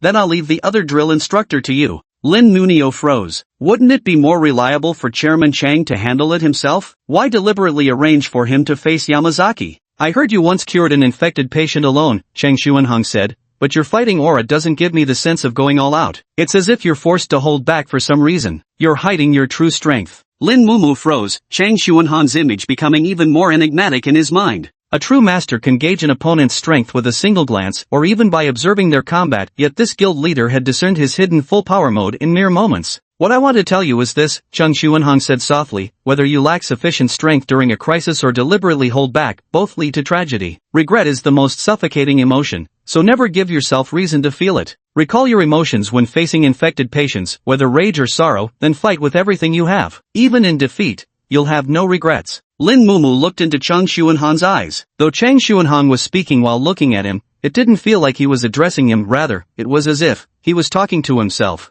What an incredibly complex gaze, desolate, resentful, sorrowful. No wonder he had become so obsessive. How could someone with such eyes not be obsessive? It was like committing a mistake you desperately wanted to undo, yet lacked the power to rectify. In the days that followed, you would blame yourself endlessly, training day after day, where even the pain of exertion felt like self-punishment. For no apparent reason, Lin Mumu felt a twinge of fear, not of Cheng Xuanhang's sharpness, but of the possibility that one day, he might become just like him. Loneliness, regret. I understand, Lin Mumu said solemnly, then turned to face Yamazaki. Mark said you've never gone all out. Have you finally made up your mind? Yamazaki asked. Yes. I'm looking forward to it. Yamazaki leaned forward, hands resting on his knees, his gaze sharp. Show me your full power. Senior, you'd better be careful. Lin Munin took a deep breath and slowly closed his eyes. Nearly 50 students around them turned their gazes toward the pair. Everyone had heard their conversation, yet none understood its meaning. Full power? Could it be that Lin Munin hadn't even been using his full strength until now? How was that possible? Lin Munin carefully sensed the surging power within him. After several rounds of combat, even his remaining strength was nearly depleted.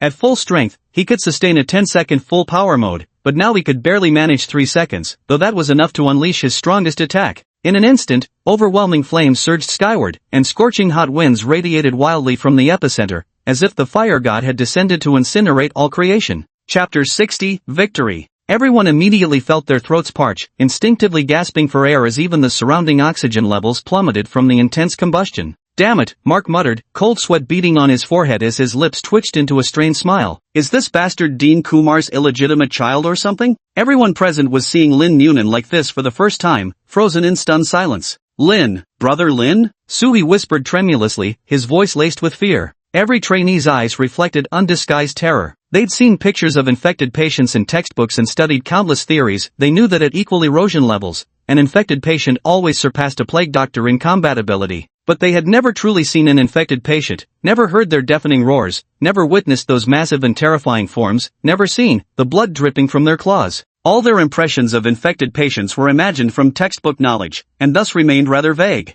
Facing Lin Munin at this moment, they couldn't help but share the same thought. A real infected patient probably wouldn't be much different from how he looks now, would they? Xiao Miao, are you okay? Yi Qianyun called out anxiously. The flames on Lin Mumiao's body continued to intensify. Unable to see his current condition, she couldn't help but worry that this clearly abnormal state might have some side effects. Don't worry, Xiao Yun, I'm fine. Lin Mumiao's gentle voice came through. Even now, as he stood with the majestic presence of a flame demon, his voice remained just as tender. To possess such powerful symptoms even as a student truly worthy of an infected with a 3-year incubation period. By the time you graduate, I probably won't be your match anymore, Yamazaki said solemnly. At this very moment, the symptoms within Lin Munin's body fully activated. The flame's temperature had already exceeded 2000 degrees Celsius, causing the asphalt floor beneath his feet to gradually crack, emitting wisps of pungent black smoke. From this moment onward, full power mode can only be maintained for 3 seconds, just enough for one move. But one move will suffice. Lin Munin stepped forward, palms overlapped and facing outward. The flames entwined around his body began to flicker, gathering thread by thread into his palms. In the monitoring room, Will watched this scene with grave solemnity, as if weighing something in his mind.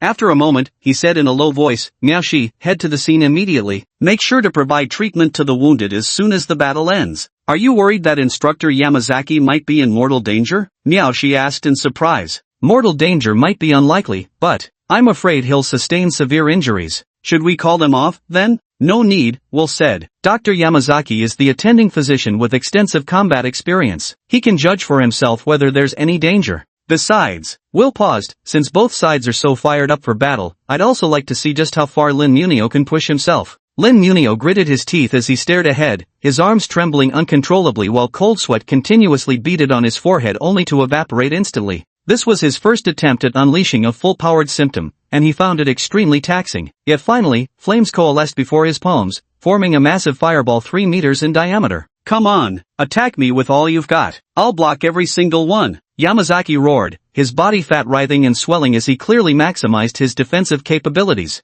Lin Mumu let out a beast-like growl. The next instant, the fireball exploded, sending a massive pillar of flames rushing toward Yamazaki like a volcano erupting sideways. The golden pillar of fire instantly engulfed Yamazaki's body. This wasn't the first time they had clashed using their symptoms, but the intensity this time was unlike anything before. After swallowing Yamazaki, the flames surged toward the pile of scrap steel bars behind him. Under the scorching heat, the steel gradually turned red and softened, droplets of molten iron dripping to the ground like melted ice cream, a testament to the extreme temperatures. Both sides fought with all their might, and the fat on Yamazaki's body melted, charred, and finally fell to the ground at a visible rate. Lin Munian roared in fury, unleashing the last ounce of his strength before his vision darkened. He collapsed to his knees, utterly exhausted, every cell in his body burning as if scorched by flames. His symptoms were completely depleted, and the backlash came as expected. Gasping for breath, he strained to look ahead, desperate to confirm Yamazaki's condition. Black smoke from the burning asphalt filled the open space like the suffocating gunpowder haze after an artillery barrage. It took a full 2 minutes before it gradually dissipated.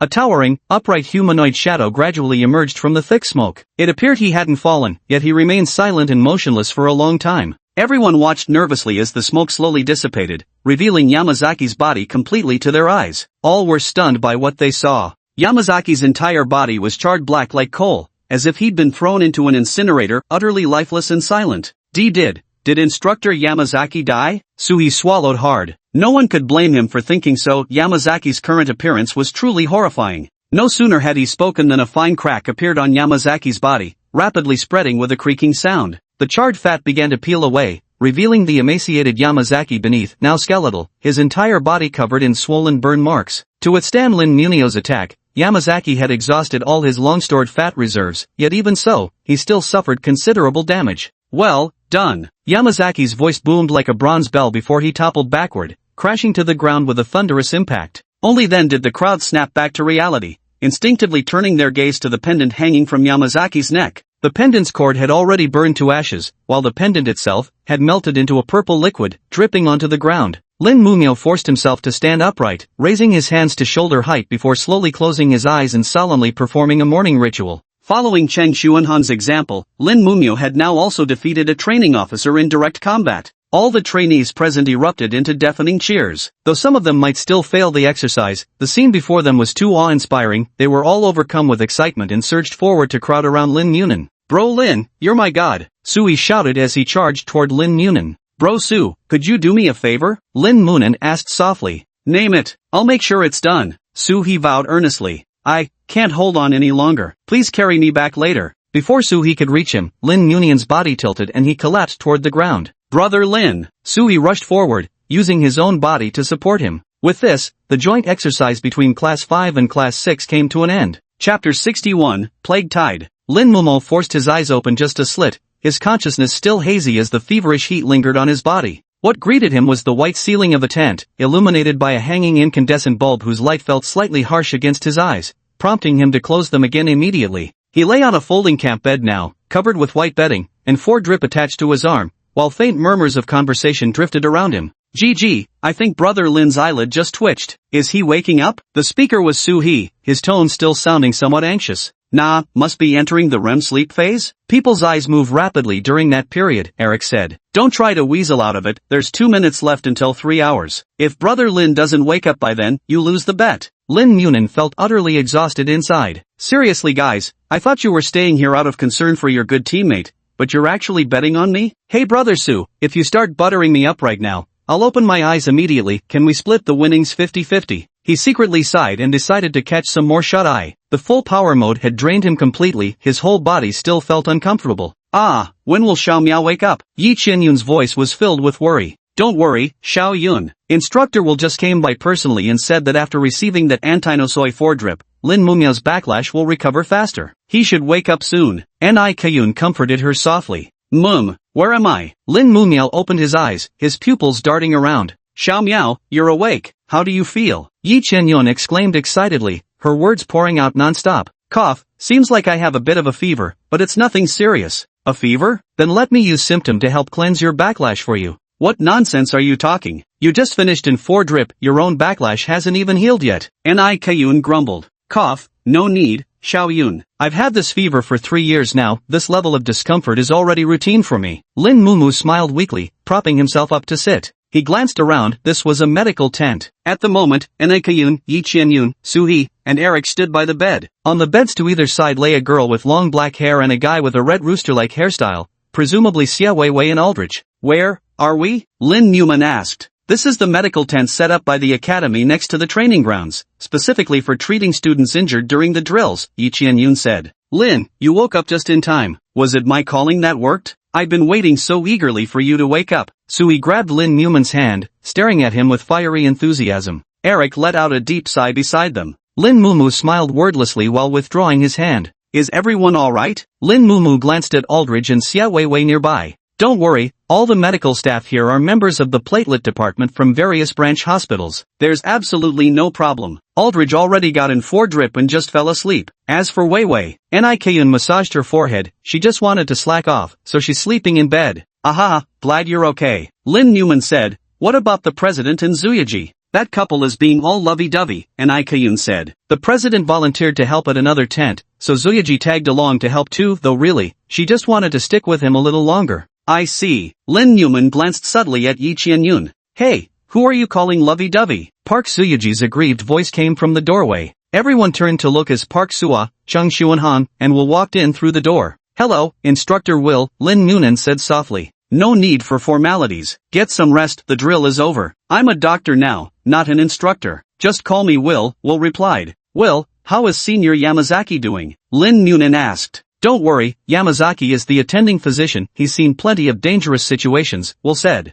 That's good to hear. Lin Noonan let out a relieved sigh. He'd always been somewhat afraid of his full power mode, like a child holding a dagger, terrified of accidentally hurting someone. I came here to announce 2 things, Will said. First, the candidates who passed the drill. At these words, everyone in the tent grew serious except for Xia Weiwei, who clicked her tongue in annoyance, and Aldrich, who remained lying on his bed with his back to the group. First of all, everyone in this tent has passed, Will said with a smile. Well done. Everyone's faces immediately lit up with joy, their long efforts had finally paid off. In addition, Class 6 has 13 students who passed, while Class 5 has 8, Will continued. Those who passed the exercise should keep an eye on your smartwatches, as internships could happen at any time. But don't worry, you'll have plenty of time to recuperate beforehand. During this period, the Red Cell team, the group responsible for handling the emergency hospital's external relations and public opinion, will screen for incidents that meet internship criteria and assign them as your practical assessments. Generally speaking, internship events will involve 3 to 8 early-stage infected patients. I'll personally lead the team to ensure 0 casualties during the internship.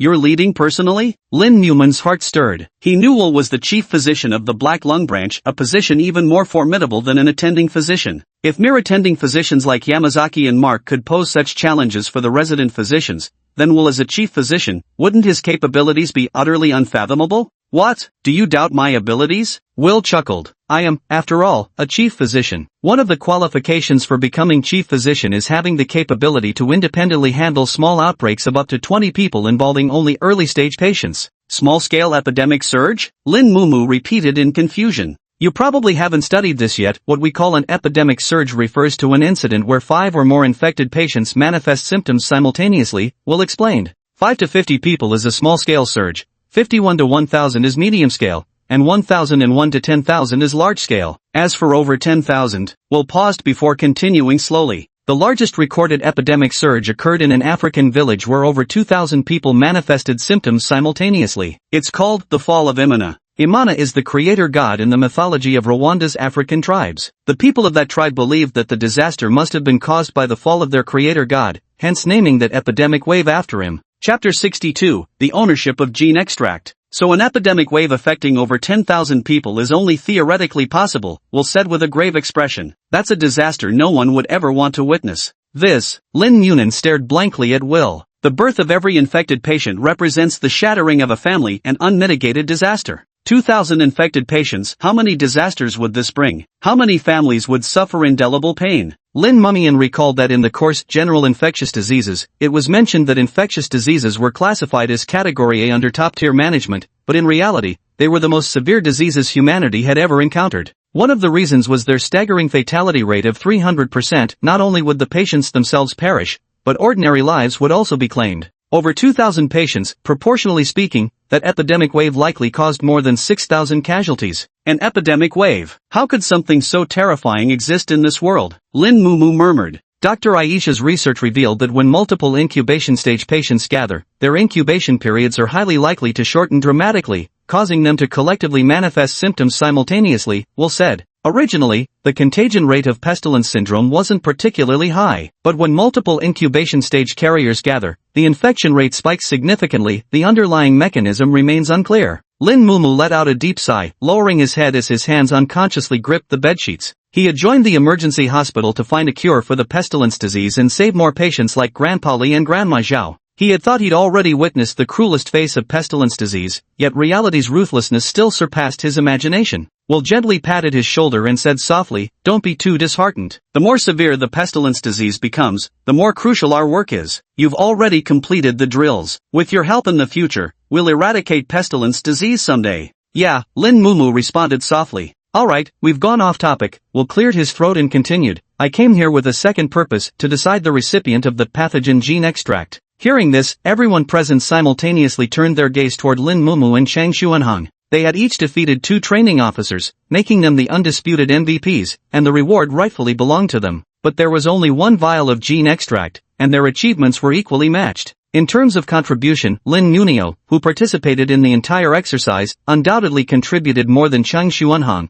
who arrived at the scene only at the last moment. Yet without Chang Xuanhong, the exercise would most likely have ended in failure at the critical moment. From this perspective, Chang Xuanhong played the most crucial role. "I know what you're thinking," Will sighed. "To be honest, I'm also struggling with who should receive this vial of gene extract. Give it to Lin Mumo." Chang Xuanhong, who had been silent for a long time, suddenly spoke softly. Lin Mumo looked at Chang Xuanhong in surprise. He was someone so obsessed with power, shouldn't he be fighting tooth and nail for a reward that could significantly enhance his abilities? "This reward is for the most outstanding trainee physician," Chang Xuanhong said quietly. "I am not a good doctor." The atmosphere in the tent grew heavy and oppressive. As he spoke these words, his expression remained mostly blank, but his eyes dimmed slightly, as if recalling some unbearably painful memory. Lin Mumu silently stared at Chang Xuanhong, whose face was covered by a medical mask and hands clad in white gloves as he held a metal tray laden with surgical instruments. Clearly, in the past few hours, he had been tirelessly moving between tents to assist. If such a diligent trainee physician couldn't be considered a good doctor, who would dare boast about their medical ethics in his presence?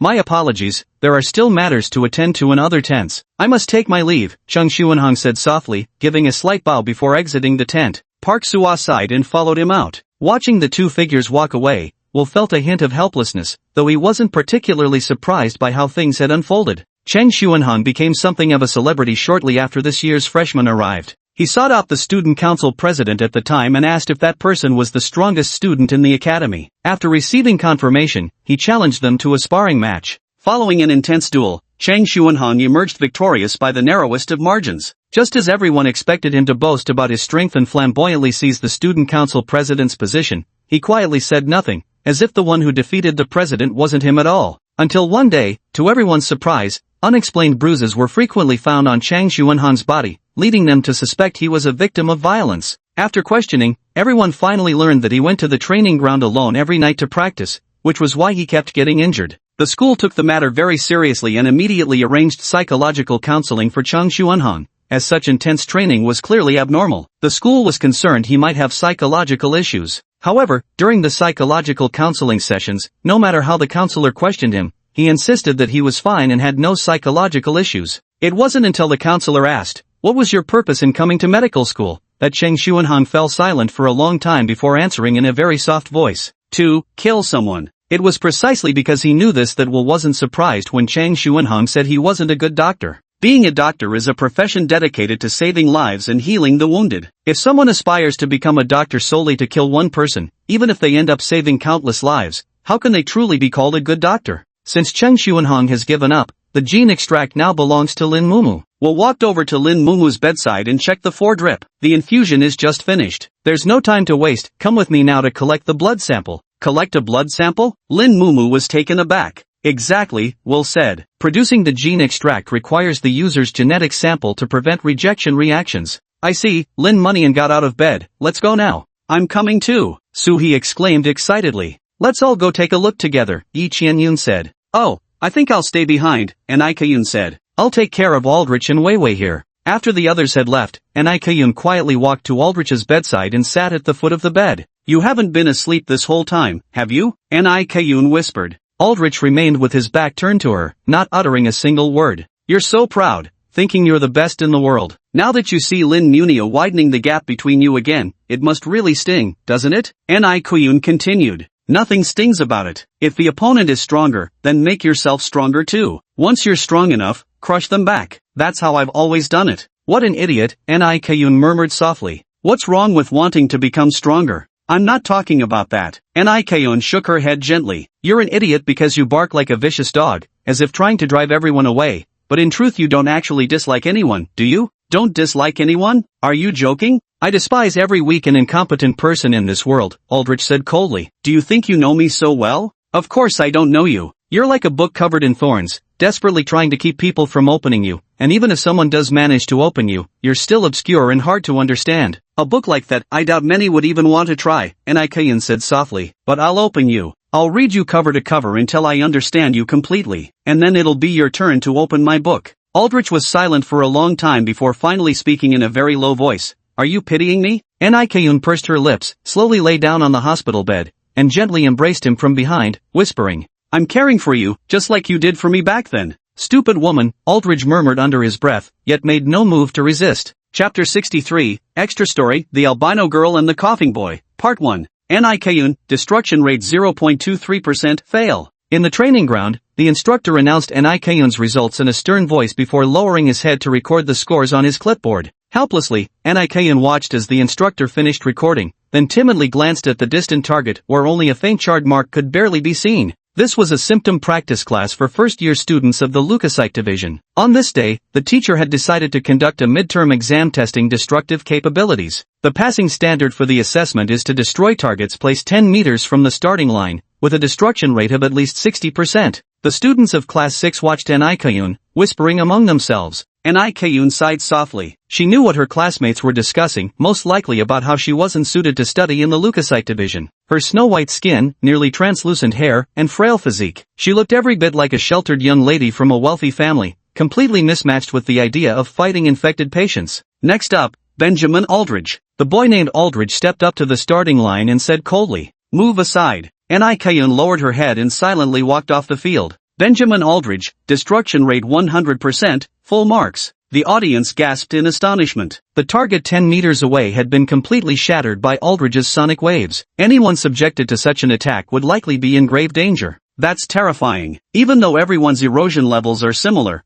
why are his symptoms so much more powerful? Exactly. Aside from the guild leader, he's probably the only one who can achieve 100% destruction rate, right? No wonder he's so temperamental. How terrifying. Ni Kuyun timidly stared at the shattered remains of the target on the ground, her heart filled with both fear and a faint trace of yearning. From a very young age, Ni Kuyun had been taught never to expose herself to sunlight. If she did, something terrible would happen. This upbringing shaped her into a quiet and introverted girl. Her parents grew increasingly worried. If this continued, their daughter would never make any friends. As she grew older, they feared she would become socially inept, a person utterly incapable of integrating into society. Until Ni Kuyun was 7 years old, there was finally a turning point. A new neighbor moved in next to her family, and they had an 8-year-old boy. The moment the boy saw Ni Kuyun, his eyes lit up as he rushed over to her and said, You're so pretty. Can we be friends? Naive and inexperienced, Ni Kuyun had never encountered such a situation before. Her mind went blank, and in a daze, she agreed. The boy was overjoyed and said, I'll come play with you on the weekend. That night, as Ni Kuyun lay in bed, she grew happier the more she thought about it. She didn't quite understand what friendship was, only that it was something very, very good. She sat at her desk and took out colorful yarn and knitting needles from the drawer. She loved knitting all sorts of little things, shoes for bears, clothes for rabbits, hats for birds. But this was her first time knitting for a little boy, so she felt both nervous and earnest. On Saturday, the little boy indeed rang her doorbell as promised. With her mother's encouragement, she finally gave him the gloves she had worked so hard to knit. The little boy beamed as if he had found a treasure, saying with a smile, I'll definitely cherish it. Their relationship grew deeper day by day, becoming the kind where they could talk about anything. Ni Kuyun thought that perhaps she would marry the little boy when she grew up. But reality is always cruel. One winter's Saturday evening, Ni Kuyun waited endlessly for the little boy who never came. She couldn't help but worry, had the boy been kept after school by his teacher? The little boy had told her that he lacked confidence in passing his final exams. Fortunately, the little boy eventually showed up, but he was filled with rage. The little boy tossed a plastic bag to Ni Kuyun, but she failed to catch it. The bag fell to the ground, scattering the woven items inside everywhere. That was all the gifts Ni Kuyun had ever given to the little boy.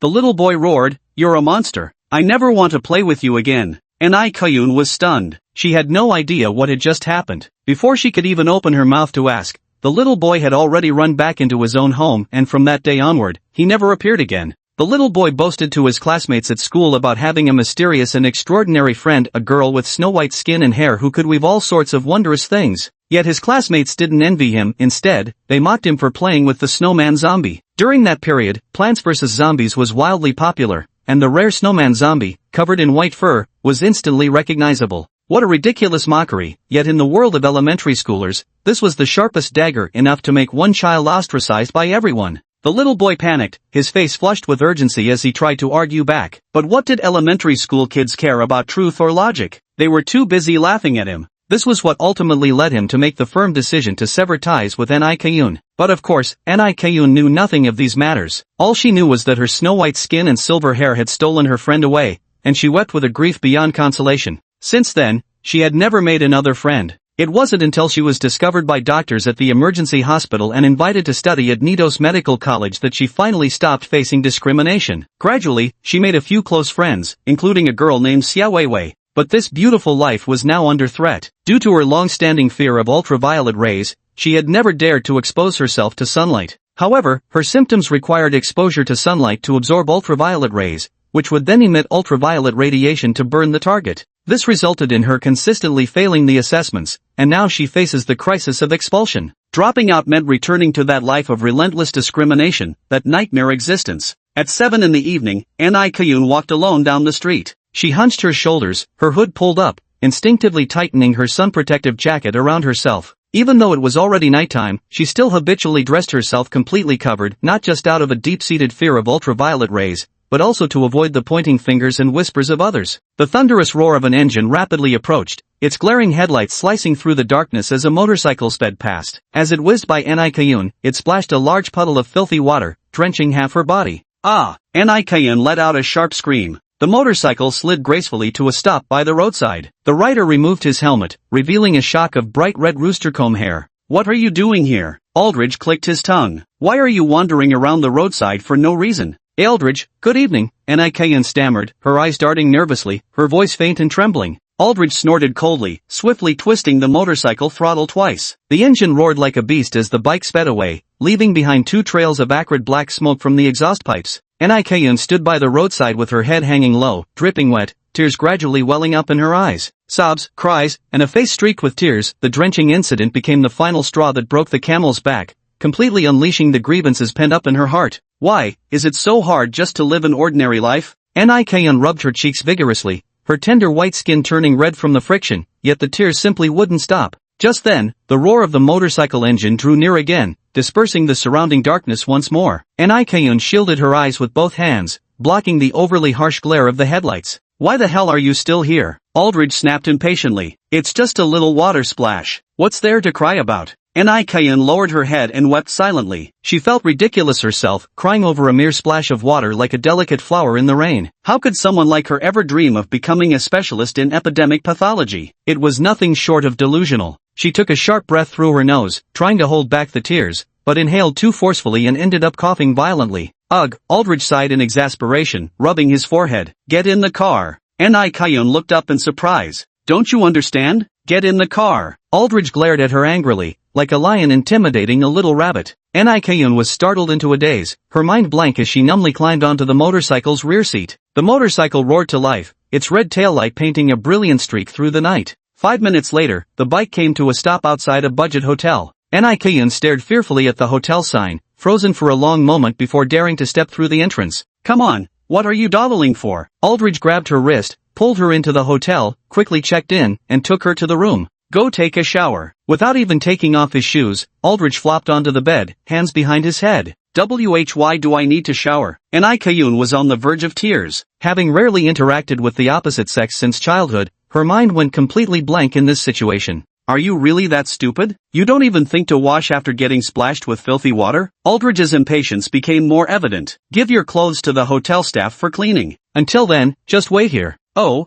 okay. Ni Kayun was taken aback, realizing she had overthought things, and suddenly felt a bit ashamed. After showering, she cautiously stepped out wearing the hotel robe, clutching the front tightly. Aldridge remained in the same position with his hands behind his head, eyes closed and motionless, as if he had no interest in her whatsoever. Anaikayan let out a sigh of relief and gently sat down on the edge of the bed. "Thank you, Aldrich," she said softly. Aldrich didn't respond, appearing as if asleep, his chest rising and falling with each breath. Anaikayan hesitated for a long while before gathering the courage to ask, "Aldrich, you're actually quite gentle, so why do you put on such a fierce front? You've misunderstood me greatly." "I'm not gentle," Aldrich replied indifferently. "But, you were so thoughtful to bring me here to bathe." "That's because you were crying and sniveling, which annoyed me," Aldrich said coldly. "I despise weak people, whether they're men or women." Chapter 64, Side Story, The Albino Girl and the Coughing Boy, Part 2. "I'm sorry," Anaikayan apologized softly, her head drooping dejectedly. "Why are you apologizing to me?" Aldridge abruptly sat up, shouting in frustration at her lack of defiance. "If you had any backbone, you'd lunge at me, scratch my face with your woman's nails, not sit here sniveling apologies." Anaikayan was indeed sniffling. She bit her lip hard, trying to hold back the tears, but they streamed down one after another like a breached dam. "God damn it." Aldridge clawed at his hair impatiently before flopping back onto the bed. "Do whatever you want." Anaikayan sat miserably on the bedside. After a long silence, she finally spoke in a voice barely above a whisper. "If only I could be as strong as Aldridge, then of course I wouldn't be so weak." After saying this, she seemed to gather her courage and completely open the floodgates, pouring out her grievances freely. "Since childhood, I've been physically weak, my skin and hair were all white. I had to wear scarves, hats, and sunglasses whenever I went out, even if I was drenched in sweat and couldn't take them off. When I was little, people always mocked my appearance, saying I was born an old granny who'd die soon. Some even chased me to splash ink on me. Even after growing up, many still looked at me with strange eyes. Of course I don't want to be this weak, but I just can't help it because I can't be as strong as you are." "I wasn't always this strong from the beginning," Aldridge said softly. Anaikayan froze, staring blankly at his retreating figure. Aldridge remained silent for a moment before speaking slowly. "I was born in a slum. Do you understand what a slum is? The kind of place where rich people would pinch their noses when passing by. The street I lived on housed only a few hundred people, yet was tangled with over a dozen gangs. Every day was filled with brawls, blood, and robberies. The jingle of Christmas bells never reached us, but the sounds of smashing and fighting echoed through every night. I once asked my mom if Santa Claus would bring me presents. She just smiled bitterly and said, 'Child, Santa only brings gifts to those loved by the Lord, but we've been abandoned by him.' People in that neighborhood didn't dare go out casually, because stepping outside meant high odds of getting robbed, and the unlucky ones might get hurt or even killed. If you died, you'd be tossed into a trash bin. The trash bin became your coffin." "But," Aldridge's tone suddenly carried a hint of longing, "even in a place like that, there were those who could protect themselves. Do you know who they were?" "Who is it?" Anaikayan asked casually. "Dr. Alex," Aldridge said. "People get hurt on that street every day, but no one can afford to go to the hospital, so they all go to Dr. Alex at the end of the block for treatment. Over time, it became an unspoken rule, no one would ever lay a hand on him. Anyone who did would face collective retaliation. During holidays, people would even leave turkeys at his doorstep as gifts. From that moment on, I was determined to become a doctor and live the best life possible," Aldridge said fiercely. "For that goal, I'm willing to do anything, and sacrifice everything." "It's so nice," Anaikayan murmured softly. "If only I could be as strong-willed as Aldridge." "How do you know it won't work if you've never tried?" Anaikayan shook her head gently and smiled bitterly. "I know this kind of thing best, I definitely can't do it." Aldrich stared at her for a long moment before slowly saying, "You really annoy me." Anaikayan smiled faintly, her expression tinged with both resignation and relief. "Stay here tonight. I'll come get you in the morning," Aldridge said as he rolled off the bed and headed for the door. "Where are you taking me?" Aldridge didn't even acknowledge her question, walking out of the room alone and closing the door behind him. The next day, by the Dahisha beach. It was high noon in the scorching summer, with the blazing sun overhead and the endless sound of waves crashing. The beach was packed with sunbathing tourists, some in swim trunks or bikinis, splashing joyfully in the water, others lounging on deck chairs and sunglasses, letting the sun roast their skin red and dark. WHWH what? Aldrich, why did you BRBR bring me here? Anaikayan's legs trembled as she clung to Aldrich like a human accessory. At this moment, she was wearing a sexy white bikini, with large patches of delicate, fair skin exposed. Paired with that pitifully beautiful face of hers, she kept drawing sidelong glances from passers-by. Beside her, Aldrich held up a parasol, wearing black swim trunks and Gucci sunglasses. His six-pack abs were sharply defined, and his eye-catching rooster haircut made him look particularly bold and spirited. A few hours earlier, Aldrich had entered Anaikayan's room, tossed a white bikini onto the bed, forced her to change into it, and then wordlessly brought her here. Throughout the entire ordeal, Anaikayan had been dazed. It wasn't until they arrived at the scorchingly sunny beach that her face suddenly turned deathly pale. Don't you symptoms require absorbing ultraviolet rays? Aldrich said. This is your best ammunition depot, go on, soak up that sunlight like your life depends on it. No, no, no, no. Nikayun frantically shook her head. I can't be in sunlight, I have albinism. The sun will burn me. Are you really that stupid? You're an infected now, sunlight can't hurt you anymore. Of course, Nikayun knew she was safe, but years of fearing this sun had planted an indelible terror in her heart. Right now, she didn't even have sunscreen or decent clothes, how could she dare expose herself to sunlight? What was even more terrifying was that all the beachgoers had uniformly bronzed or wheat-colored skin, making her pale complexion stand out like a freak among freaks, inevitably drawing strange looks. What a hassle, Aldrich cursed, pointing at the sky. I promise you, the sun won't harm you. If you get sunburned, I'll use my symptoms to blast that sun right out of the sky. Come on, no matter how amazing Aldrich is, there's no way he could actually blast down the sun. Nikayun muttered under her breath. Aldrich heard her whisper and glared at her fiercely, causing her to immediately shrink her neck and timidly avert her gaze. I really like a myth from your country called Hoi shooting the suns, Aldrich said admiringly. That guy is a real man. If something gets in his way, even the sun has to be shot down. Now that's the backbone a true man should have. In contrast, that guy called the cowherd isn't much. He can only see his woman once a year, what a fucking loser. Alright, enough chatter. Close your eyes now and count to 3 before stepping out of the umbrella, Aldrich commanded in a tone that brooked no argument. Nikayun looked at him weakly, her eyes full of pleading, but Aldrich didn't budge an inch, his expression radiating an unyielding authority. Helpless, Nikayun could only close her eyes and count down 3 seconds with trembling fear. 3, 2, 1. The countdown ended, but the fear in her heart remained undispelled. Nikayun shook her head violently, trembling as she muttered things like, No, I can't do it. Stupid woman, open your eyes and look. Nikayun opened her eyes in bewilderment, her shadow reflected on the scorching sand, but only her shadow, the parasol's shadow had vanished. She turned her head in terror to look back. Aldrich was holding the parasol, standing 3 meters behind her with a mocking gaze. Ah, let me hide under the umbrella. Nikayun screamed as she ran toward Aldrich. Aldrich unhurriedly folded the parasol, then gripped it horizontally with both hands and snapped it forcefully over his knee. With a creak, the sunshade snapped into 2 pieces. From now on, bask in the sun to your heart's content. You're not allowed to go back until you tan to my satisfaction. Nikayun's eyes brimmed with despair as she crouched on the ground, shrinking into a tiny ball. Don't worry, Aldrich's tone remained stern, though it was the gentlest he could muster, extending his right hand toward Nikayun. Don't fear the sun, it's your greatest ally.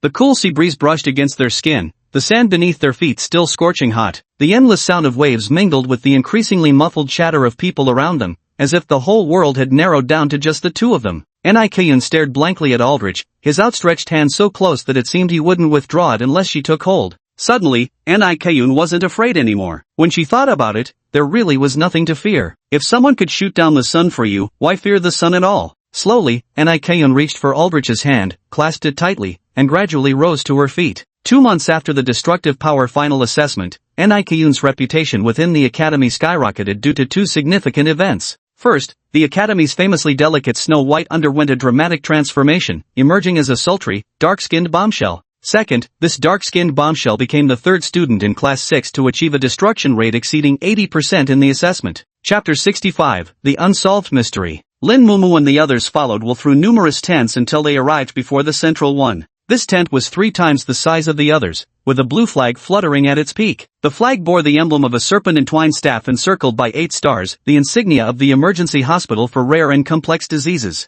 Dr. Aisha, I've brought the candidates, Will called into the tent. Thank you for your hard work. Come in. Everyone pulled open the canvas flap of the tent and filed inside. The interior of the tent was sparsely furnished, containing only a folding wooden table and a wooden chair. A large iron box rested on the folding table, while Dr. Aisha sat on the chair, smiling as she watched the group enter. Hello everyone, Dr. Aisha waved her hand. Which one of you is my little, today's lucky volunteer? Hey, you were about to say lab rat, weren't you? Damn it, last time we met you wanted to dissect me. It's not the thief you fear, but the thief who never forgets you. Lin Munin broke into a cold sweat, his mind flooded with silent complaints. Over here, the lucky one is Brother Lin. He shouted excitedly. Lin Munio looked at him in horror, thinking to himself, you damn troublemaker, can't you learn to read the room? At this rate, you'll get tricked onto Dr. Aisha's dissection table too. I knew it would be you. It seems you haven't disappointed me after all. Dr. Aisha giggled and beckoned to him. Come, sit here. Lin Munio nervously took a seat across from Dr. Aisha, forcing a stiff smile onto his face.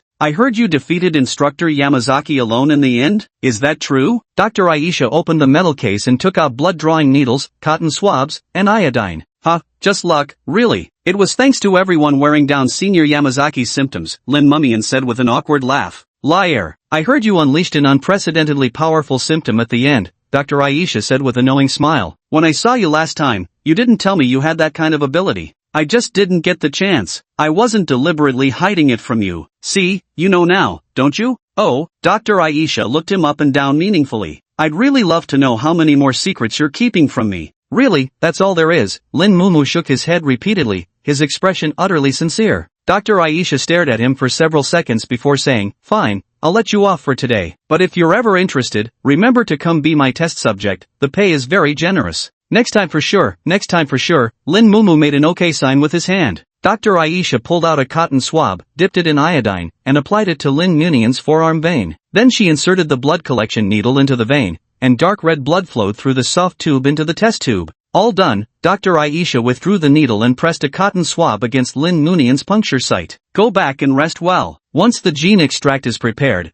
I'll have someone deliver it to you. Thank you for your trouble, Lin Munian said. No trouble at all. Drop by my lab for tea sometime, Dr. Aisha said with a smile. Lin Mumu shuddered inexplicably, forced a smile, and hastily slipped out of the tent with the others. At that moment, Miaoshi emerged from the opposite tent in her light blue uniform, followed by Chang Xuanhang and Park Suwa, who seemed to be assisting her. Park Sua's face was radiant with happiness, clearly overjoyed to see her boyfriend, while Chang Xuanhang's icy expression betrayed a hint of resignation. It wasn't dislike, just mild discomfort with such displays of affection. Sister Miaoshi, Yi Chen-yun greeted her. Xiao Yun, you must be exhausted from the drill. How's the backlash treating you? Any lingering discomfort? Miaoshi's tone was patient and gentle, adopting the demeanor of a caring physician. I'm feeling much better now. Yi Chen-yun glanced at Chang Xuanhang and Park Suwa standing behind Miaoshi. Sister Miaoshi, let me help you too. Are you sure your body can handle it? It's fine, I won't push myself too hard, Yi Chen-yun replied. Besides, I'm from the platelet department too. This is the perfect chance for me to learn.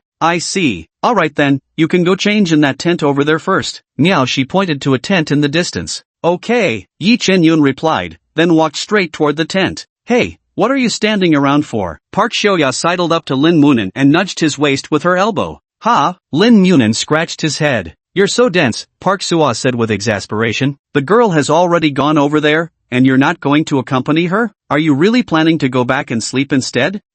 Who said I liked her? We just grew up together. Lin Mayan avoided eye contact, muttering words that betrayed his true feelings, but his feet were already carrying him in the direction Yi Chen-yun had gone. Park Suwa watched the two figures growing smaller in the distance and nodded approvingly before turning to Chang Xuanhang. Don't they make a perfect match? She asked. Yeah, they're good together, Chang Xuanhang murmured softly. Honestly, when will you fix that poker face of yours? Park Suwa pouted, poking his cheek with her finger. Oh well, I like you even like this. With that, Park Suwa and Chang Xuanhang followed Miaoshi and ducked into another tent. Sigh, why are all these symptoms so terrifying yet they still work so hard? Don't they want to let others live? Suhee sighed. Hey, what if we go help too? Eric scratched his head. Actually I'm feeling pretty good now, since the drills didn't take too much out of me. I actually am too. The two locked eyes for several seconds before finally heading toward the same tent where Yi Chen-yun and Lin Mumu had gone. Such good kids, aren't they? Dr. Aisha emerged from the tent. Yeah, well, lit a cigarette and exhaled a slow stream of blue smoke. Though they're still green now, I'm sure they'll grow into excellent doctors someday.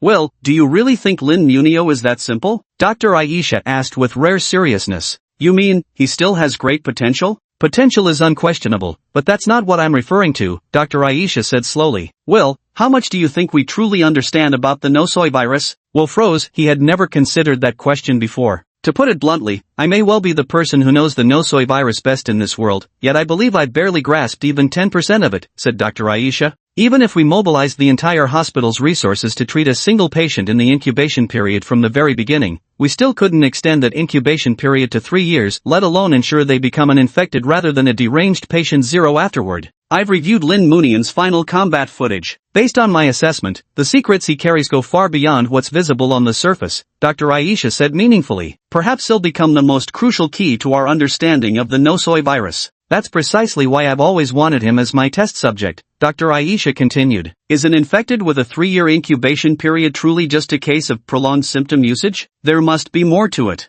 Will's heart skipped a beat as he silently gazed in the direction where Lin Munian had departed, turning Dr. Aisha's words over and over in his mind. Chapter 66, Mountain Retreat Training. A week had passed since the drill ended. This period marked the holiday break for mandatory Class 5 and 6, during which students were exempt from attending lessons and only needed to recuperate in their respective rooms. Seizing this opportunity, Lin Moneyan devoted himself day and night to catching up on the medical courses he had missed, while also taking care to restore his physical condition. A week later, his backlash had finally completely disappeared, and his physical condition returned to its peak. His smartwatch showed that his erosion level had risen from early stage 5% to early stage 10%, likely due to his frequent use of symptoms during this period, which had increased the erosion level. He estimated privately that his full power mode duration had extended from the original 10 seconds to 12 seconds. However, the burning skybreak, the name he secretly gave it himself, which sounded cool but was too uni to dare tell anyone, could still only be used once. After lunch, Lin Moneyan arrived at Yamamoto Ineo's office and knocked on the door. The door swung open, revealing Yamamoto still clad in his dark brown kimono, his expression stern and imposing. "You're here again?" Yamamoto frowned slightly. "Yes, Professor Yamamoto," Lin Mumu said. "I apologize for missing the past week. Since returning from the drill, my health hasn't been good, but I've recovered now. Please continue training me." "I told you, I'm not training you, I'm trying to make you quit." "Then clearly, you haven't succeeded yet." Lin Mumu gave a slight bow. Yamamoto remained silent for a long moment before sighing and saying, "Come inside first." Yamamoto's room wasn't particularly large, but it contained nearly all the traditional Japanese characteristics, one of which was the tea ceremony that flourished in Japan. Lin Mumu and Yamamoto knelt on opposite sides of the tea table. Yamamoto followed the Keka Ichishinryu method to light the charcoal, prepare the tea, and brew it, finally presenting Lin Mumu with a tea bowl half filled with clear green tea. The Japanese tea ceremony has always been known for its intricate procedures. This is meant to temper the drinker's spirit. Only when the complex rules no longer annoy the practitioner can one truly comprehend the essence of tea, Yamamoto said, taking a sip of the pale tea. Lin Mumu imitated his actions, lifting the teacup with both hands and taking small sips. "Few people take the initiative to come train with me like you have. Tell me about your motivation," Yamamoto said. "Not long ago, 2 elders who cared deeply for me became infected patients," Lin Mumu said quietly. "They were once such gentle people, but after infection, they turned cruel and cold-blooded, even putting my friend's life in critical danger. To save my friend, I had no choice but to take their pathogens and transplant them to my friend. But this act landed me in prison. Fortunately, the emergency hospital was willing to give me a chance. As long as I can graduate from medical school within 6 months, I won't have to return to prison and can even become a specialist in infectious diseases." "Professor Yamamoto, I want to become a doctor." Lin Moneyan unconsciously gripped his pants tightly. "My younger sister and 2 elders all had their lives taken by illness. I want to use my abilities to help more people avoid suffering from disease. But my abilities still aren't enough," Lin Moneyan said. "During this training exercise, I witnessed Instructor Mark's unpredictable ambush techniques, Instructor Yamazaki's superb sumo skills, and President Cheng's masterful swordsmanship. I realized how poor my own combat skills are. I know I may not be naturally gifted, but even so, I still want to earnestly request you," Lin Moneyan bowed deeply. "Please train me." Yamamoto looked at him intently, slowly drank an entire cup of tea, and said quietly, "Every so often, someone like you comes along." Lin Mumu froze for a moment, remaining silent as he continued listening. "Several years ago, there was a guy named Zhang Pengfei just like you. While others avoided me like the plague, he kept pushing himself forward, insisting I spar with him. But he was different from you, a complete idiot. At first, he'd charge straight at me every time like he never learned his lesson. When really frustrated, he'd even bite my ankles or suddenly throw sand from his pocket at your eyes, utterly lacking martial ethics or basic courtesy. To be honest, I didn't think much of him at first and found him thoroughly annoying. Once I hit him harder than usual, hoping he'd back down when faced with real difficulty. Yet unexpectedly, he showed up again the next day, his face bruised and swollen, with bandages wrapped around his arm. I was stunned and asked him why he was so persistent. He froze too and said, if I weren't persistent, how could I ever graduate? Only then did it dawn on me that guy was perfect martial arts material. Though as naive as a blank sheet of paper, it was precisely this kind of stubbornness that allowed him to delve deeply into martial arts, never backing down easily. To this day, he's become the director of the Black Lung Branch Hospital, though I hear he's still a fool. Yamamoto poured himself another cup of tea and drank it slowly. People like you, who are unyielding, are either as foolish as a blank sheet of paper or deeply obsessed with something. The reasons vary, but that's what makes someone truly suited for martial arts. Though I didn't expect there to be 2 good sword blanks this year. Lin Munan's heart stirred. What did he mean by 2? I understand, I will train you, Yamamoto said. But my training is very strict, far more challenging than our previous sparring. Lin Munan's eyes lit up. Yes, I won't let you down. Go back and prepare, then come with me for a trip. An hour later, Lin Moneyan arrived at the school gate, where Yamamoto was sitting in the driver's seat of a Toyota. Get in the car. Lin Moneyan climbed into the passenger seat as the Toyota drove uphill through the suburbs, eventually stopping in front of a martial arts hall. Towering gray-white walls, a traditional Szechuan-style roof, antique double doors made of rosewood, with a plaque above them inscribed with the flamboyant calligraphy of 4 large characters, Tianlong Martial Arts Hall. This was an ancient-style Chinese martial arts school. This is? Lin Moneyan looked questioningly at Yamamoto. This is a martial arts school opened by an old friend of mine, but hardly anyone comes here anymore, Yamamoto said. Inside, there are many highly specialized martial arts training equipment. In this day and age, it's rare to find a place like this. Remember what I told you? Teaching martial arts is like forging a fine sword. It requires repeated tempering. If the material isn't top grade, it will simply break during the forging process. But if the material is of excellent quality, it must be tempered in the fiercest flames and hammered countless times, Yamamoto said. And this place, it's the finest forge for swords. Half of the current dojo masters were once trained under me, Yamamoto said. I brought each of them here, and after leaving this place, every single one of them managed to last a full minute against me. I hope you can achieve it after the training. Yes, Lin Moneyan said earnestly. Good, go in. The two stepped onto the bluestone stairs and stood before the redwood double doors. Yamamoto lifted the brass lion door knocker and gave it a gentle tap. After waiting for more than 10 seconds, the double doors swung open from inside, revealing a man dressed in white martial arts attire, wearing a mask, with graying hair standing at the entrance. Cough, cough. Yamamoto, is this the new blade blank you've brought? The man's voice was hoarse, punctuated by frequent coughs, yet his expression remained kindly. Yes, Yamamoto's eyes flickered with a trace of concern. Xianjun, hasn't your tuberculosis improved at all? Cough, cough. It's been so long now, I'm afraid it's beyond curing. Lin Mumu's expression changed abruptly as he fixed his gaze tightly on the man surnamed Qian. No need to be nervous. Mr. Qian isn't a latent-stage infected patient. I took him to the medical school for examination, Yamamoto said plainly, seeing through Lin Mumu's thoughts. Lin Mumu scratched his cheek somewhat sheepishly and said, if it's just ordinary tuberculosis, treatment shouldn't be too difficult.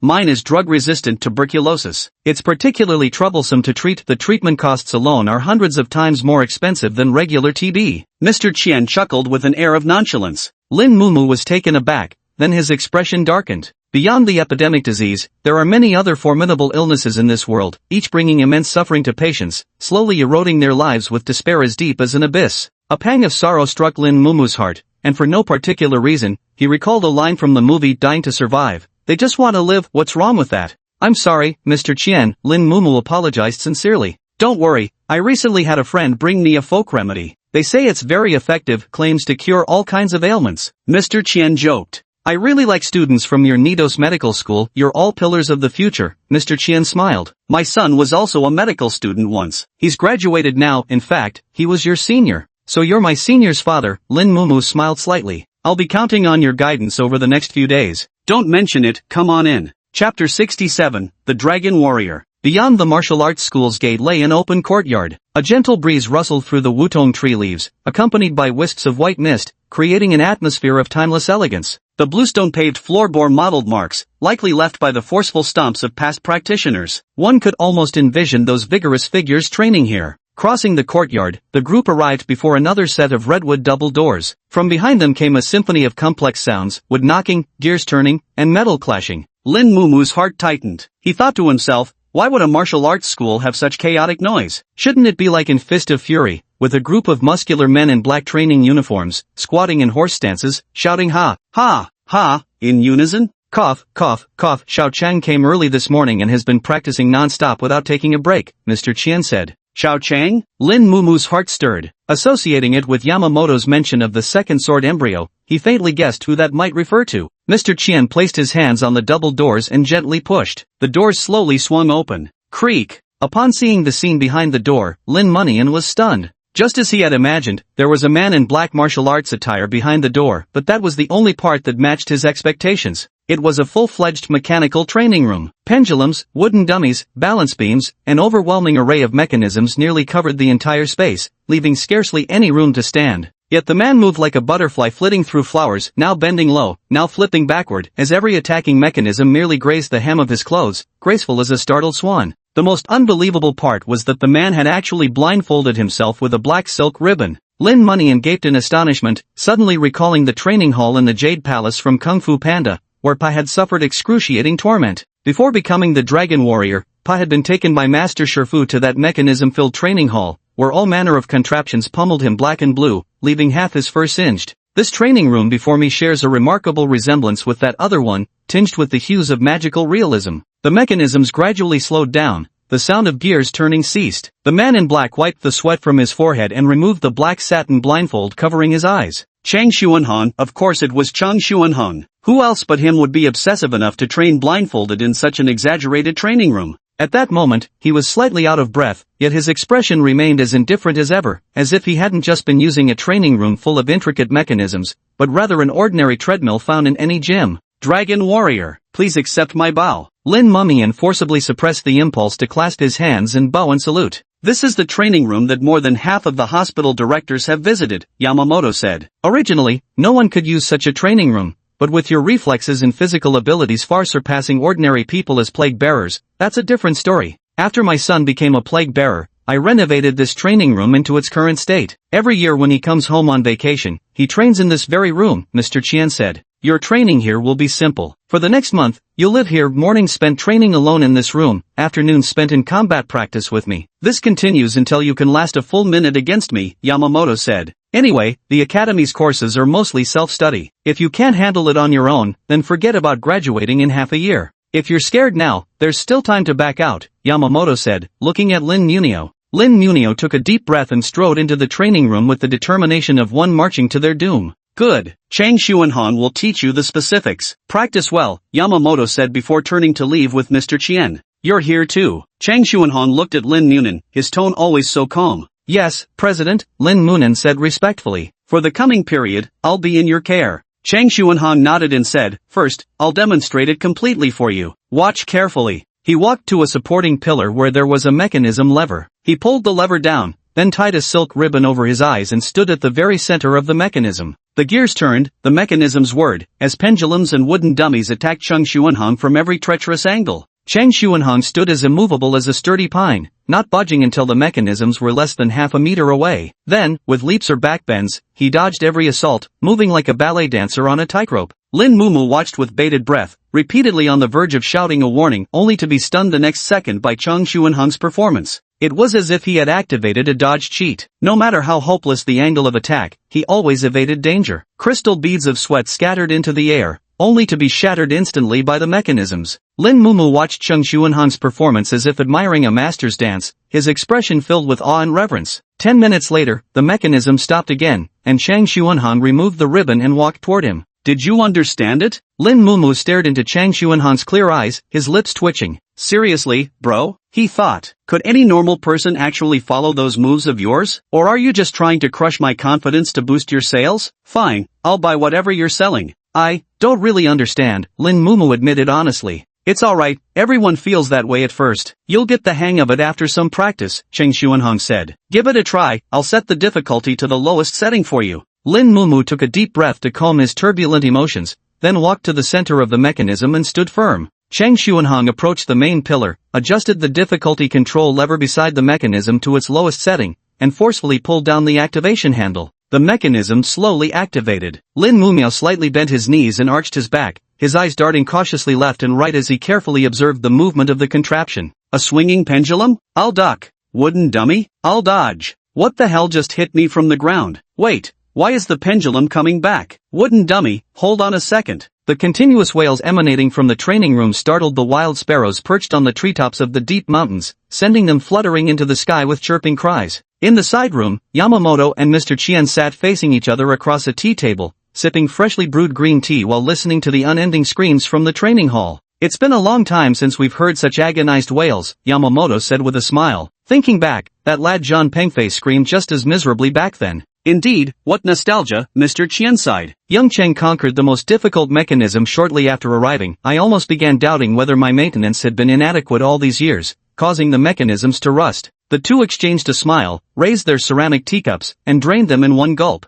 10 minutes later, Lin Mumu lay sprawled on the ground, breathing faintly. Are you okay? Chang Xuanhong hesitated before correcting himself. Are you still alive? Chapter 68, A Night of Rain and Blood. Chairman, all men must die. but death can be as light as a feather or as heavy as Mount Tai. I think I've lived a life without regrets. Lin Munio gazed blankly at the ceiling, his pupils devoid of light. Take a rest. Chang Xuanhong walked over, grabbed a bottle of water and tossed it to Lin Munio. The two sat cross-legged on the floor, recuperating their strength. I really thought I was going to die just now, Lin Munio said weakly. No, I will save you, Chang Xuanhong said earnestly. President, you really have no sense of humor. I was just joking, Lin Mumu chuckled. But you're so reliable, no wonder Zuyaji likes you. I am not reliable, Chang Xuanhong lowered his head, his eyelids drooping slightly. If even you, the president, aren't reliable, then wouldn't Sui be utterly unfit for human society? Lin Mumu said. Don't be so pessimistic. Chang Xuanhong fell silent, as if he had turned into a solitary stone, enduring wind and sun without uttering a word. Lin Mumu's heart skipped a beat. Damn it, he thought, the atmosphere has become so heavy. Did I say something wrong?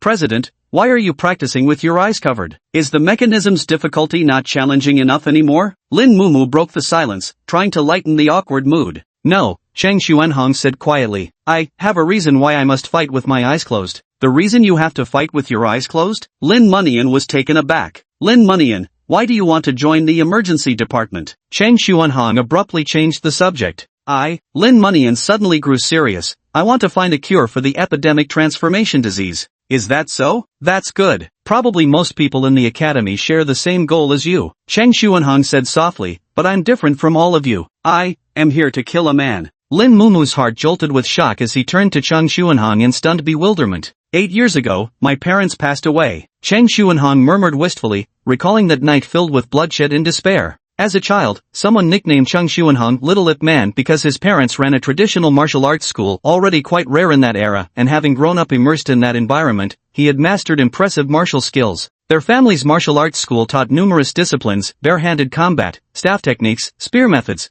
but what they were most renowned for was their exquisite blade techniques. Because of this, Chang Xuanhong's parents carried a pair of tang swords year-round, heirlooms passed down through generations, divided into the female and male blades. The moment their martial arts school opened, their masterful swordsmanship attracted numerous disciples who came seeking their reputation. From dawn till dusk, the school echoed with the rhythmic shouts of training. For any other child, having such parents would be a source of immense pride. After all, martial arts seemed extraordinary in their eyes, allowing one to scale walls, uphold justice, just like the heroes on TV. But in reality, Chang Xuanhong detested training. It was grueling and exhausting. While other children played outside, he had to endure painful splits and stance drills in the practice hall until his limbs trembled with fatigue. What's more, practicing martial arts and teaching it to others took up almost all of his parents' time, leaving him hardly any opportunity to sit down and enjoy a proper meal with them. When he first started school, he told the other kids that his parents knew Kung Fu. One little boy didn't believe him, sneering, with a face like yours, you expect us to believe you've got martial arts masters for parents? He got into a heated argument with the boy, which escalated into a physical fight until the teacher intervened and pulled them apart. After returning home, Chang Xuanhong pestered his parents relentlessly until they finally agreed to perform at the next school festival just to prove to that boy he hadn't been lying. But on the anniversary of the school's founding, he stood at the school gate waiting for a long time, watching other classmates' parents smilingly holding their children's hands as they walked into the school, yet in the end, his own parents never came. He could only lower his head and brace himself to face that boy's taunts. And so, he couldn't shake off the nickname Big Liar. Later, he found out that his parents had been invited by their leader to perform in the city at the last minute. With such an important task at hand, of course they forgot about a mere school anniversary. That day, he was furious and burst into tears right on the street. He hated traditional martial arts. It had robbed him of his freedom and stolen his parents' companionship. It was Chang Xuanhong's birthday. He stood inside the security booth at the school gate, gazing pensively at the bustling street beyond. Dark clouds gathered, thunder rumbled, and torrential rain poured down, pattering noisily against the glass panes of the security booth. Hey kid, your parents still haven't come to pick you up? The security guard asked with a yawn. Chang Xuanhong didn't respond, continuing to stare vacantly out the window. Don't blame your parents. Capable people like them are always overwhelmed with work, not like me, an old man with no skills who can only watch over a security booth. You'll understand when you grow up. The security guard rambled on with his lecture for a long time before realizing Chang Xuanhong hadn't been listening at all. With a displeased pout, he said, waiting like this isn't going to help. Why don't you just call your parents? Chang Xuanhong finally reacted. He walked over to the landline, picked up the receiver, and tapped out the phone number one digit at a time. After a long series of dial tones, the call connected, and his mother's voice came through from the other end. Hello? Are you still coming to pick me up? Chang Xuanhong's tone was dripping with sarcasm. He wasn't usually such an impolite child, but right now he couldn't control his emotions. I'm so sorry, sweetheart, Mom and Dad actually forgot. It's our fault. His mother's voice carried urgency. You know how our martial arts school is about to compete in the city tournament? We've been putting in extra training sessions for your senior classmates, and we just got completely overwhelmed. Chang Xuanhong listened silently to his mother's explanation, occasionally letting out a cold snort. It wasn't that he was being heartless, this situation had happened too many times before. He could practically predict what his mother would say next. His mother on the other end of the line seemed to sense his displeasure and said cautiously, Sweetheart, are you still angry? Should Mom come get you right now? Can you wait at school for me? Chang Xuanhong gazed at the long line of cars jammed bumper to bumper on the street and said coldly, No need. You'd better spend that time teaching your students. He hung up the phone with a heavy thud, shouldered his backpack, and resolutely stepped into the rain. The rain quickly drenched his hair and clothes. The textbooks in his backpack would be ruined if they got wet, but he was too furious to care about that now. Stomping through ankle-deep puddles, he trudged step by step toward home, viciously resolving to lock himself in his room upon arrival, no matter how much his utterly incompetent parents pleaded or fretted about him catching a cold from the downpour. He wouldn't give them the slightest acknowledgement. Parents like these need to be provoked, only then will they realize their son needs care and attention, not just training when it's convenient and neglect when it's not. With this thought, Chang Xuanhong quickened his pace home. Soon, he arrived at the family martial arts studio in the pouring rain. But something puzzled him. Why was there no sound of training at all when they were supposed to be having extra practice? A moment later, it dawned on him. He let out a cold laugh. The extra training was just an excuse, they'd simply forgotten to pick him up. He took out his key, inserted it into the lock, twisted it forcefully, and pushed the door open.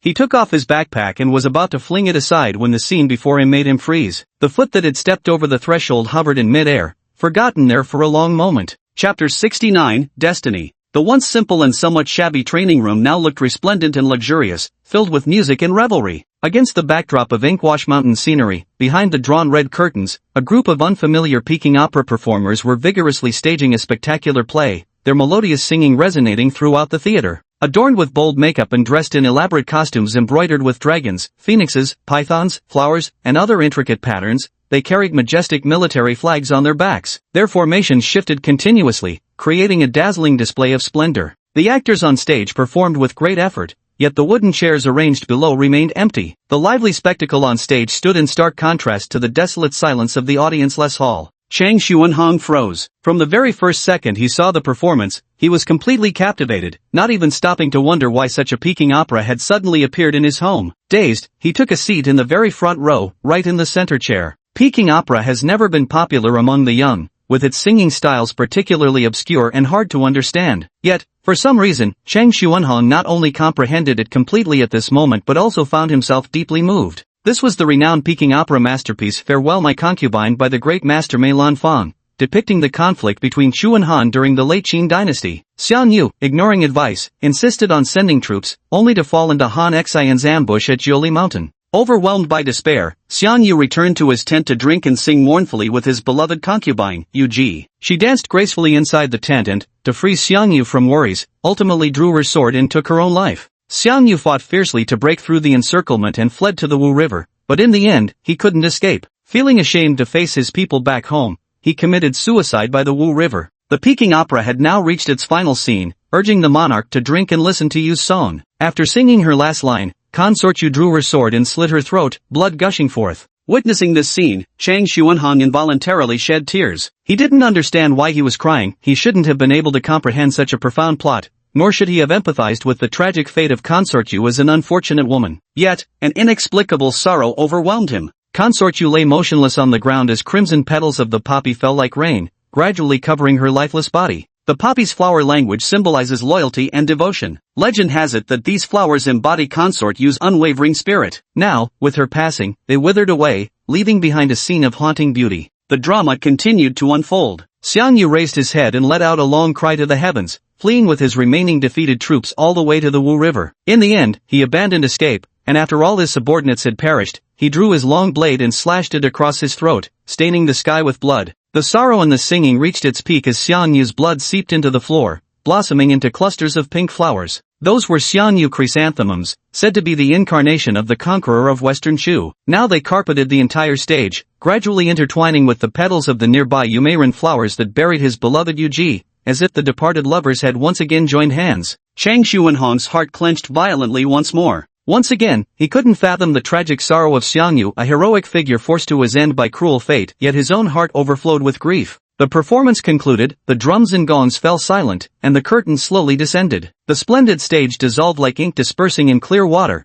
gradually fading to reveal its original appearance. A glimmer of clarity returned to Chang Xuanhong's vacant eyes. The aged training room, patched up sandbags, pock-marked wooden posts. Chang Xuanhong finally saw everything clearly before him, his face instantly drained of color as he collapsed to the ground, his lips and limbs trembling uncontrollably. Blood was everywhere, staining the entire training hall floor crimson. Dozens of bodies lay haphazardly in the pools of blood. They were his senior martial brothers and sisters. And at the very center were his parents, still clutching their ancestral tang swords, the blades snapped in half, brutally embedded in their own throats. So the Xiangyu and Yuji who had just committed suicide before his eyes were his parents. No wonder he felt inexplicably sad. His parents had committed suicide before his eyes. Though he didn't witness it, his subconscious had already sensed the grief. Chang Xuanhong's mind went completely blank. He couldn't comprehend what had happened at all. A dream? Yes, it must be a dream. Chang Xuanhong raised his trembling hand and slapped his own cheeks with all his might, but even when his face turned bright red, he still couldn't wake up. Do you like this play? A strange male voice came from right behind him, mere inches away. Chang Xuanhong was startled out of his wits, scrambling forward in a panic. It was a man dressed entirely in black suit, his hair slicked back, with a faint smile playing at the corners of his lips somewhere between sinister charm and madness. What a beautiful play, isn't it? Xiangyu, a hero of his generation, and Yuji, a peerless beauty, withering away under fate's cruel play. Yet how many throughout history have escaped merciless destiny? The man's tone was mournful, as if genuinely heartbroken. Better to lose oneself in enchanting dreams. I thought I was the only audience member. That would have been such a shame. But fortunately, there's you, so the star performer's efforts weren't wasted after all. But the play has reached its finale, and it's time for you to lie down beside your parents. The man took slow, deliberate steps toward Chang Xuanhong, his hand gradually reaching for Chang's neck. What a beautiful hand it was, with slender fingers and distinct knuckles, yet drenched in blood. Chang Xuanhong trembled uncontrollably, utterly powerless to resist this demonic man even though he was the murderer of his parents, the fiend who had staged their deaths as some grotesque farce. Death crept closer, and he was so tense he nearly fainted, with no strength left to dodge. Yet those demonic hands halted just a millimeter from his neck. The man let out a soft sound of surprise, then a flicker of delight passed through his eyes. So you're one of us. Fine, I'll spare your life. With that, the man turned and left, politely closing the door behind him. Surviving the catastrophe, Chang Xuanhong stood frozen for a full minute before coming to his senses, then collapsed from exhaustion, fainting in a pool of blood. It wasn't until years later, when I awakened the symptom and entered medical school, that I understood that man was an infected. I've regretted countless times, why didn't I train harder in martial arts back then? Why was I still cursing my parents and my heart at that final moment? Chang Xuanhong said through gritted teeth, his usually indifferent voice now brimming with hatred. The purpose of my life is to kill that man. This is my destiny. Even if the cost is my life. Lin Mumu was completely stunned. He felt as if he was listening to some fabricated story, yet Chang Xuanhong's fury was so palpable that he couldn't help but believe it was true. After entering Nido's medical college, I trained relentlessly with the sole purpose of one day finding that man and killing him with my own hands. I suspect that man must possess some kind of hallucination-type symptom, so I practiced blindfolded to free myself from visual constraints and remain unaffected by his symptoms when facing him. Both fell silent simultaneously, for the topic was indeed too heavy. Lin Mumu felt that no matter what he said, it would come across as deeply offensive. I'm sorry, did I upset you by saying this? Chang Xuanhong let out a long sigh. What I meant was, if I were you, I'd do everything in my power to become stronger. That way, when that fated moment arrives, you won't be filled with regret over your own inadequacy. Lin Munian fell silent. Yes, he remembered all too well, back then, sitting by his sister's bedside, clutching her cold hand, how bitterly he'd hated his own powerlessness to save her. All he could do was squeeze her hand tighter in helplessness, foolishly trying to share his warmth with her like an idiot. When the hand called fate closes around your throat, will you have the strength to break free? I understand, Lin Munian said solemnly after a long silence. He sprang to his feet, flexing his shoulders and ankles. President, I want to try the mechanism one more time. Alright, Chang Xuanhong said softly, then walked to the central pillar to activate the switch for him. Lin Munian stood at the very center of the mechanism, taking a deep breath to steady himself, his eyes gleaming with intense focus. The mechanism crisscrossed like an impenetrable spider web, and Lin Munian flipped and leaped within it, as if struggling to break free from the shackles of fate. Chapter 70 Leaving the Mountain. After finishing a pot of tea, Yamamoto checked the time and felt it was time to inspect the condition of the two sword embryos. Mr. Chien, I'm going to check on those two children, Yamamoto said as he stood up. Ahem, alright, I'll go with you to take a look too, Mr. Chien replied, putting on a mask and picking up a plastic bag. They entered the training room, pushed open the door, and saw Lin Newman standing in the center, desperately dodging the mechanisms flying at him from all directions. Compared to Cheng Xuanhong's nimble movements, his actions were still somewhat clumsy, and his body bore many fresh bruises. Yet he gritted his teeth without complaint or cries of exhaustion. Yamamoto was slightly surprised. When Lin Newman first arrived here, though he hadn't retreated, it was clear he'd been somewhat apprehensive about the difficulty of these mechanisms. But now his eyes burned with determination, his expression resolute, his entire body radiating fierce resolve. His attitude toward these mechanisms had undergone a complete transformation. Though unsure what had happened, Yamamoto felt a surge of relief. Lin Mumu was indeed a promising talent. Only someone like him could go far in the martial path. The mechanisms gradually stilled. Lin Mumu hunched over, panting heavily, his mind still replaying the trajectories of the attacking traps, completely unaware of Yamamoto and Mr. Chien's arrival. Take a rest, Yamamoto spoke up. Only then did Lin Mumu notice Yamamoto and Mr. Chien at the door. He bowed respectfully and said, Master Yamamoto, Mr. Chien. Lin Muma and Chang Xuanhan walked toward the two elders, and Mr. Chien handed them a plastic bag he was holding. What's this? Lin Muma took the bag and asked curiously. Ahem, you've worked hard practicing. I bought milk tea for both of you, Mr. Chien said with a kind smile. A friend told me young people love this stuff. I wasn't sure about your preferences, so I got 2 pearl milk teas. They said this choice couldn't go wrong. Thank you, Mr. Chien. Lin Muma was delighted. Ever since he fell ill, he had rarely drunk beverages like milk tea. You're welcome, Mr. Chien said with a smile. Xiao Chang, you should drink too. Even martial arts training needs balance between tension and relaxation. You've practiced since childhood, you should understand this. Cheng Xuanhong tore open the plastic wrapper of the straw, inserted it into the milk teacup, and took a small sip. Is it good? Mr. Chien asked. Cheng Xuanhong softly murmured and nodded. Ha, that's good then, Mr. Chien said. Ahem, I won't disturb your training anymore. Keep it up. After speaking, Mr. Chien turned and walked out of the training room, gently closing the door behind him.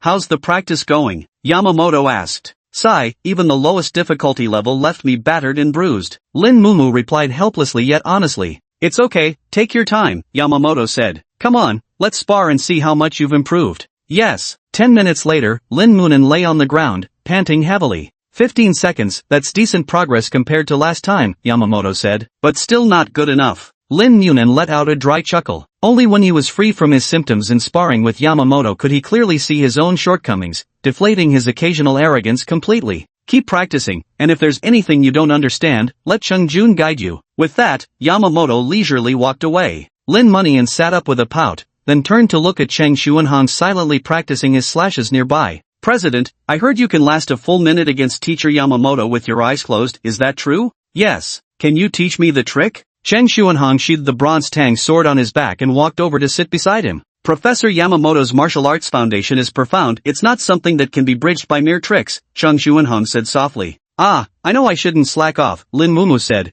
but practice needs direction too. It's like playing games even without cheats. You can still check out strategy guides. Cheng Xuanhong pondered for a moment before speaking. Often, we have to face opponents stronger than ourselves, and the situation may seem hopeless, but that doesn't necessarily mean there's no way to turn the tables. In times like these, you must leverage your strengths to strike at your opponent's weaknesses. Play to your strengths and avoid your shortcomings, Lin Munan said. Exactly, Cheng Xuanhong nodded. When facing someone strong, use agility to outmaneuver them. When confronting someone nimble, overpower them with brute force. Everyone has vulnerabilities. Once you exploit them, victory will follow naturally. Lin Munan nodded thoughtfully, recalling his past battles. Whether facing Cross, Aldrich, or Yamazaki Takeo, he had always relied on the advantages of his symptoms to defeat them. Actually, he had long been aware of the concept of leveraging strengths and avoiding weaknesses, but it had never occurred to him to apply it to combat. Now, after Cheng Xuanhong's advice, it was like a sudden revelation. So, what are Teacher Yamamoto's weaknesses? Lin Munian asked curiously. Teacher Yamamoto is a top-tier martial arts master. What you'd consider his weaknesses would still be strengths compared to your current level. Ouch. Lin Munian felt as if his heart had been stabbed, what people commonly call a brutal truth. President, you really don't mince words. I'm sorry, Cheng Xuanhong said softly. It's fine. Pointing out my mistakes is good for me, Lin Muman said cheerfully. Besides, President Chang, you're very honest, you must be a real sweetheart. Otherwise, Xiao Yujie wouldn't be so devoted to you. Clearly uncomfortable with emotional topics, Cheng Xuanhong coughed lightly and stood up. Alright, we've rested enough. I'll spar with you now. Great. After a full day of training, Lin Muman retired to the room Mr. Qian had prepared for him. A clean single bed, a small wooden desk, and a chair outside the window stretched the serene and distant mountain forest, evoking a sense of secluded cultivation. After a day of training, Lin Munan felt thoroughly exhausted. He washed up and lay down on the bed, sinking into a deep sleep. Days like these repeated one after another, and soon a month had passed. After this period of training, Lin Munan could barely pass the lowest difficulty of the mechanisms and hold his own against Yamamoto for 20 seconds. Though still falling short of the standard, he had made noticeable progress. That day, Lin Munan and Shang Xuanhan packed their luggage and sat in Yamamoto's Toyota car. The internship was about to begin, and they needed to return to be on standby at all times.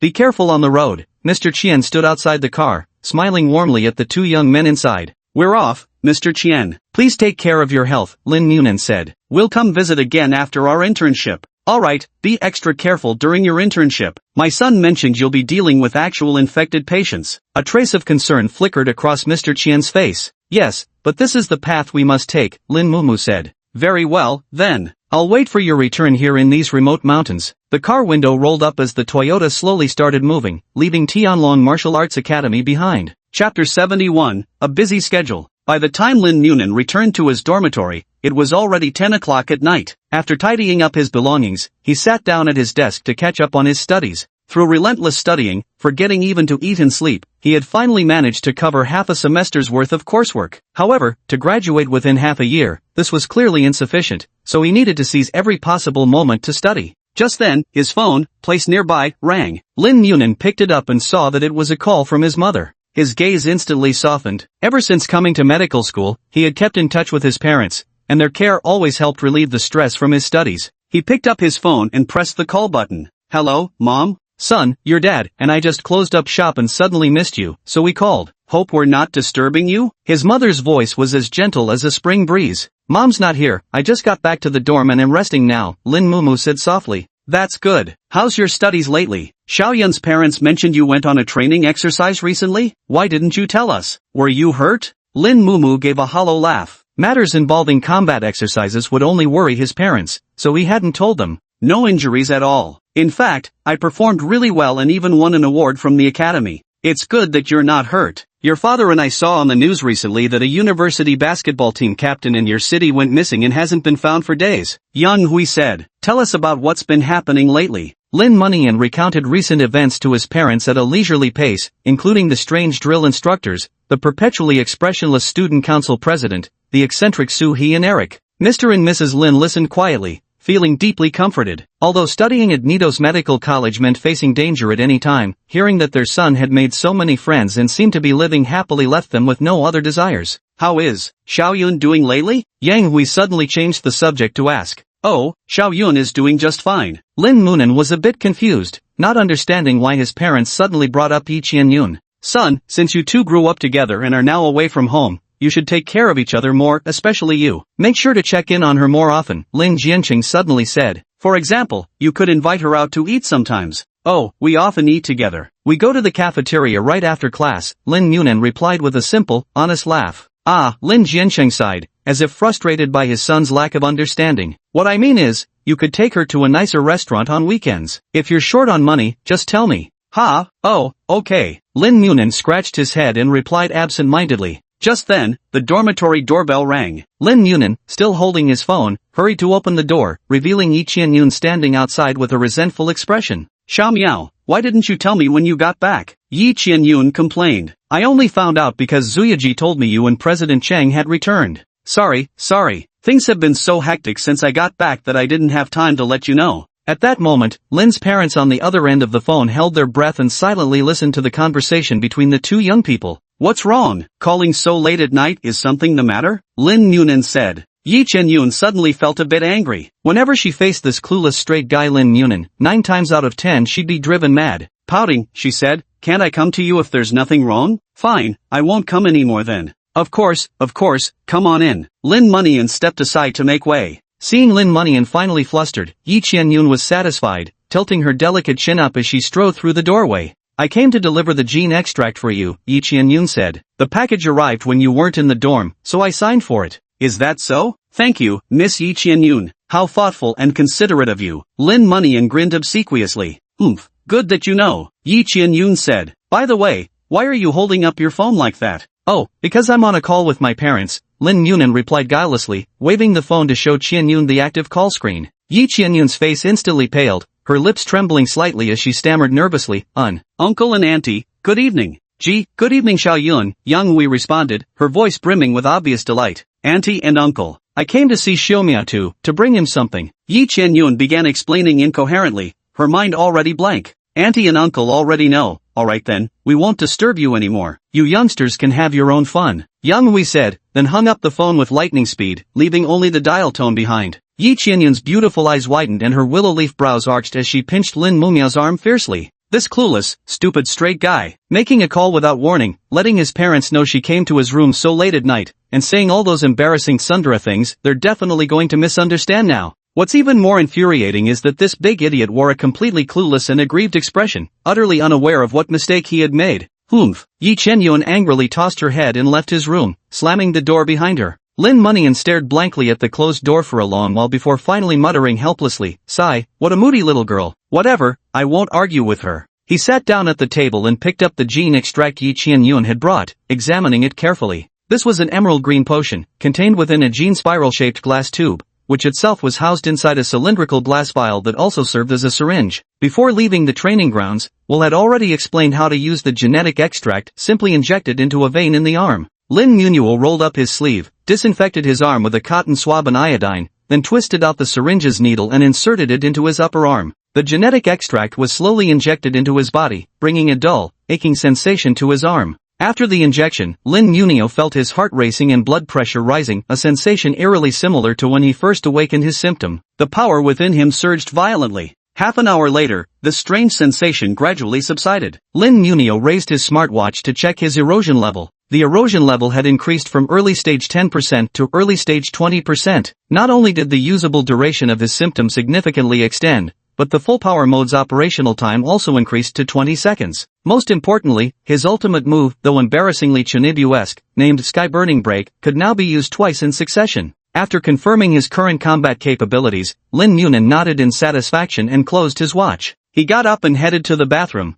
planning to go to bed early tonight. Just then, the watch suddenly emitted a sharp, piercing alarm, flashing red lights that were impossible to ignore. Lin Munin froze for a moment before hurriedly raising his wrist to check. Attention all students from Compulsory Class 5 and Compulsory Class 6 who passed the drill, please assemble on the sports field immediately. The internship is about to begin. Chapter 72, The Interns. Lin Munian froze for 3 seconds before suddenly snapping back to reality, realizing what had happened. He hurriedly changed into his white button-up uniform and strode to the door, pulling it open. Yi Qianyun stood outside the door with a grave expression, as if she had just received a message at the entrance and turned back. Xiao Miao, did you get the message? Yeah, I got it. Then let's hurry to the playground to gather. Got it. On the playground, Will stood tall and straight on the podium. Chang Xuanhong and Park Sua arrived first, followed by Lin Mumu and Yi Qianyun in third and fourth place. Shannon, Anna Kayun, and Xia Weiwei came next, with the rest of the qualified trainees arriving one after another. The last to arrive were Eric and Sui, both panting heavily as if they'd gone through quite an ordeal to get ready. Eric was still wearing a sleep cap in the same color scheme as Captain America's, while Sui had buttoned his coat incorrectly and was frantically trying to fix it. Sorry, we're late, Sui said apologetically, then pulled Eric into line. Will cleared his throat and said solemnly, I apologize for gathering everyone at night, but emergencies are unpredictable. Every second we make patients wait reduces their chances of survival. Next, I'll briefly introduce this mission. The emergency location is an unfinished building in the suburbs. Precisely because of this, the incident caused almost no casualties. The few eyewitnesses have been sent to the Red Cell team for memory modification by psychological experts and psychic class infected. After investigation, the operation targets include 6 early-stage infected patients, making this the smallest outbreak wave. It's a considerable challenge for you, but the difficulty level is just right for an internship. Lin Mumu's heart stirred. Abandoned buildings in the suburbs? Why would infected patients appear in such a place? And 6 at once? But this doubt flashed through his mind only briefly, and he didn't dwell on it further. That concludes the mission briefing. Vehicles are already waiting outside the school gates, move out immediately. Under Will's leadership,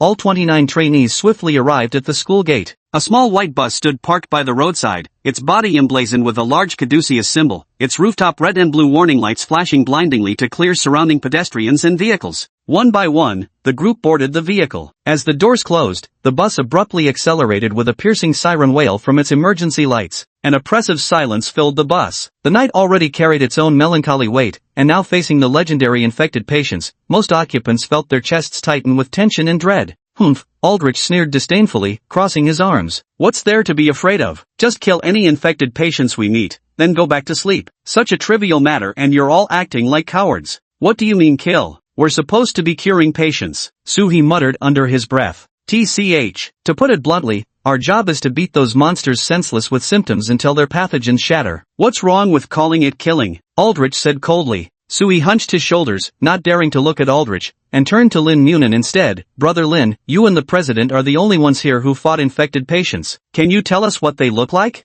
The textbooks all say that different infected patients vary greatly in appearance. What's the use of asking me about the patients I've seen?" Lin Mumu smiled bitterly. "Come on, just tell me. It can serve as a reference." After some thought, Lin Mumu said, "The infected patient I saw was 2.5 meters tall, extremely burly, with very sharp claws and high agility." Eric's face suddenly changed color, and he hurriedly said, never mind, don't say anymore, Lin. The more you talk, the more scared I get." It's no wonder Suhi was frightened. Aside from Lin Mumin, Cheng Xuanhan, and Aldrich, everyone else looked more or less tense. Even the usually cheerful Ni Kayun and carefree Xia Weiwei were now nervously holding hands, while Yi Qianyun wore a grave expression, her mind racing through various scenarios of how the operation might unfold. Amid the uneasy atmosphere, the bus arrived at the operation site. Tonight, the sky was choked with dark storm clouds, and the mournful howl of the wind made the suburban wasteland feel even more desolate. The unfinished gray concrete building loomed over the construction site like a giant gazing down upon them. Yellow caution tape surrounded the unfinished building, with 6 ambulances parked nearby, ready to provide emergency care for patients and transport them to the specialized contagion hospital.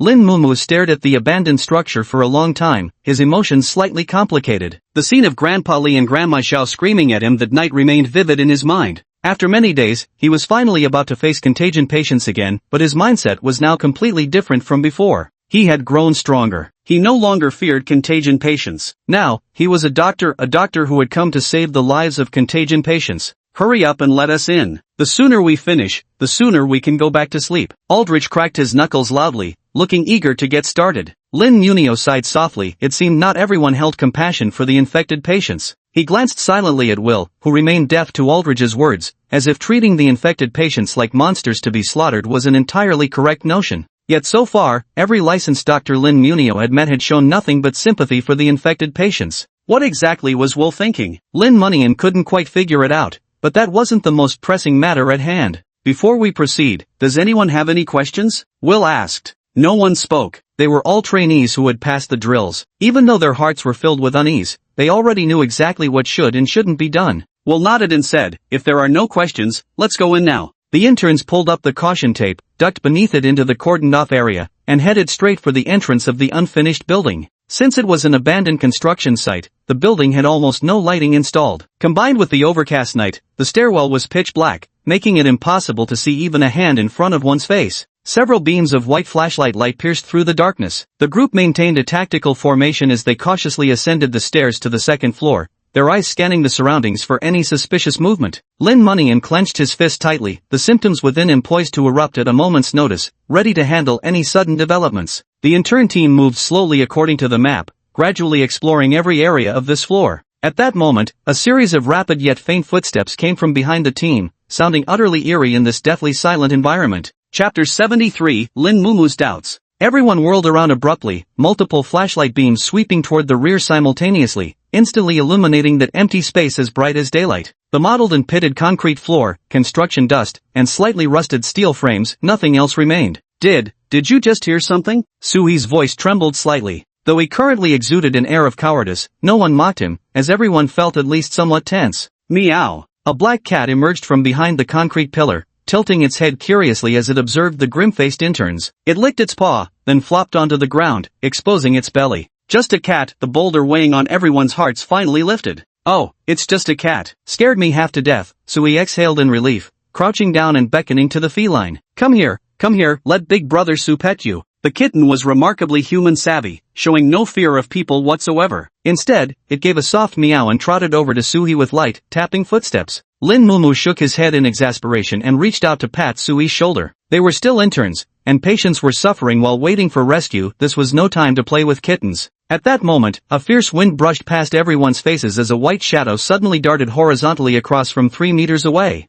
The interns stared blankly along the path where the kitten had come from, but the little kitten had already vanished without a trace. Creak creak. A bone-chilling chewing sound came from the side. As all flashlight beams converged on the source, everyone gasped sharply upon seeing the scene illuminated by the harsh white light. It was a monster about 2 meters tall, completely hairless and pale white, with 4-5-meter-long tentacles growing from its back. The ends of these tentacles bore milky white bone spikes that emitted an eerie glow. Embedded in the center of its emaciated, pallid abdomen was a purple orb, like a jewel from the abyss. The creature held the black cat's body in its hands, chewing its head with relish while its razor-sharp claws mutilated the corpse beyond recognition. The monster's gaping maw stretched all the way to its ears. Perhaps due to its nearly decomposed lips, it had to open its mouth excessively wide with each chew, sending fragments of bone and splashes of blood flying in all directions. The interns, seeing the monster for the first time, froze in place. Even though they had trained for this moment, even though they were all symptom-bearing individuals with extraordinary abilities, facing such a gruesome scene still sent icy chills through their limbs involuntarily.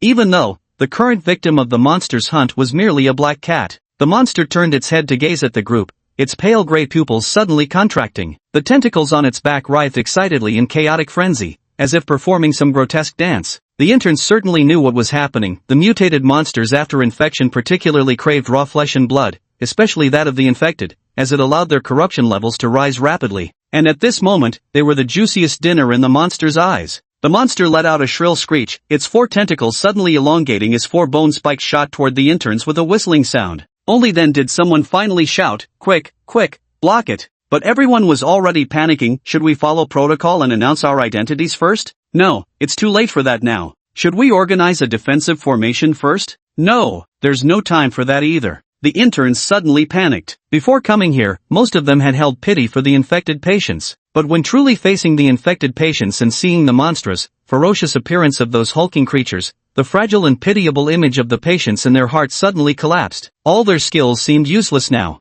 Golden flames surged as bronze blades flashed. 2 figures among the interns shot forward like arrows loosed from a bow, charging side by side toward the white monster. For tentacles swiftly changed direction, attacking the 2 figures from different angles, swift as silver lightning, unavoidable as a net blotting out the sky. Chang Xuanhong's eyes narrowed as his twin blades flowed like water. In almost the same instant, for tentacles were cleanly severed, their stumps spraying crimson blood. With the tentacle threat eliminated, nothing remained to obstruct Lin Munian's assault. He fiercely stoked the golden flames enveloping his fists, their radiance illuminating the entire floor. The monster gaped its bloody maw, unleashing an ear-splitting roar while its claws slashed viciously through the air, determined to tear apart the scorching hot prey before it. Lin Munian closed to within 3 meters of the creature. In the firelight, the monster's hideous visage became clearly visible. Facing an infected patient again after so many days, his heart was a tumult of mixed emotions. Old Li, who protected the chess set, Granny Zhao, who passed away on Lotus Mountain on that rainy night, they were all once kind, ordinary people, yet they died so tragically, and at that time, Lin Munio had been powerless to help.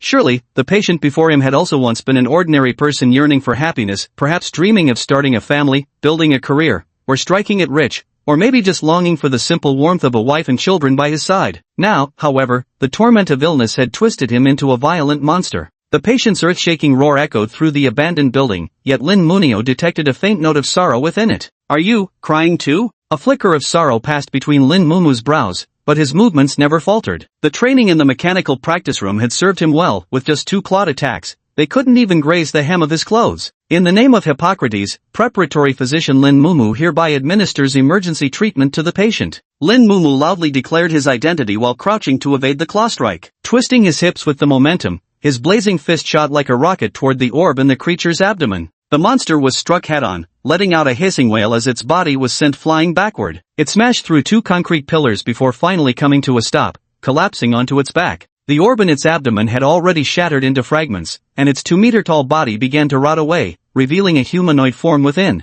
It was a middle-aged man with graying hair, his features utterly ordinary, likely just another average office worker in this city. Now cured, his eyes widened in shock, his faint breaths lingering at the tip of his nose. From the appearance of the infected individual to their recovery, No more than 30 seconds had elapsed. Chang Xuanhong and Lin Mumu's teamwork was impeccable, a tacit understanding developed unconsciously through a month of grueling practice. Quick, save the patient, Yi Qianyun shouted. As a trainee physician in the platelet department, rescuing patients was her primary objective during the internship. Only at this moment did the other interns snap out of their shock, remembering their roles and responsibilities, and rush toward the patient on the floor. Just then, the floor trembled slightly, accompanied by heavy thudding sounds from both sides. Lin Mumu glanced around. 2 more infected patients were charging from opposite directions. Their grotesque forms closely resembled the previous infected individual, suggesting they suffered from the same disease. A flicker of doubt arose in his mind. Why would multiple patients with the same illness suddenly appear in this desolate, abandoned building? Chapter 74, The Most Important Lesson.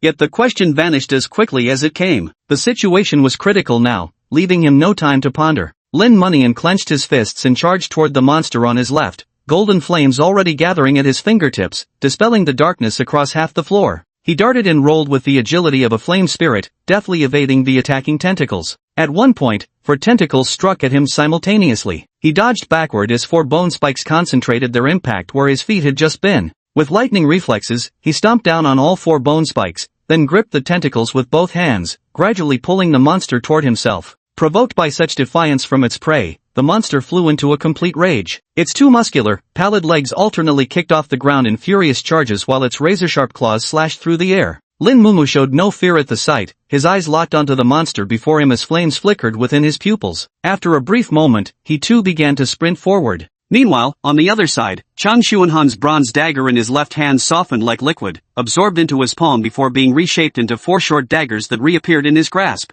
With calm precision, he observed the flailing trajectory of the tentacles and swiftly hurled all 4 daggers. As if homing in on their targets, the blades pinned the 4 tentacles firmly against the concrete pillar. Deprived of its freedom to move, the monster roared in fury, helplessly watching as Chang Xuanhan charged forward with his tang blade raised for the attack. The next moment, the monster actually swung its claw to sever its own tentacle, completely disregarding the bleeding wound, as both claws simultaneously lashed toward Chang Xuanhang. The bronze knife clashed against the sharp claws, producing a piercing screech, sparks flying in all directions, illuminating Chang Xuanhan's icy expression. Quick, save the patient, Lin Munian shouted to the interns behind him while leaning back to evade the claws attack. The interns from the platelet department rushed to the first patient's side, performing emergency procedures according to the textbook protocols. Watching Chang Xuanhang and Lin Munian each taking on a monster single-handedly, the remaining interns were utterly stunned. Before they could even adjust to the situation, Lin Munian and Chang Xuanhang had already shouldered the responsibility, not only efficiently curing one patient but now also individually restraining another. Only at this moment did they realize that having faced an infected patient before made all the difference in the world. "They're so incredible," Nikayun murmured to herself. The others nodded unconsciously, sharing the same thought in their hearts except for one person. Aldridge clenched his teeth and fists, glaring furiously at Lin Munio and Chang Xuanhang as they fought. He hated to admit it, but the moment he saw the infected patient, he hadn't charged forward bravely as he'd imagined to fight it. He had faltered, he despised cowardice more than anything. He had clawed his way out of that place called Bronx Block, where cowards never survived. Yet he still couldn't help but feel fear, even if only for a fleeting moment. "Another one's coming from behind," Nikayun shouted. Aldridge whirled around just as another identical monster came hurtling toward them, its claws gleaming coldly and tentacles lashing like whips. "Wake the fuck up, all of you, take that bastard down," Aldridge roared at his companions before drawing a deep breath, gathering strength for his symptom. The interns finally steeled themselves and formed a combat formation as trained. Xia Weiwei pulled out a ping-pong ball and hurled it at the monster with all her might. The spinning ball glowed faintly red as it flew through the air.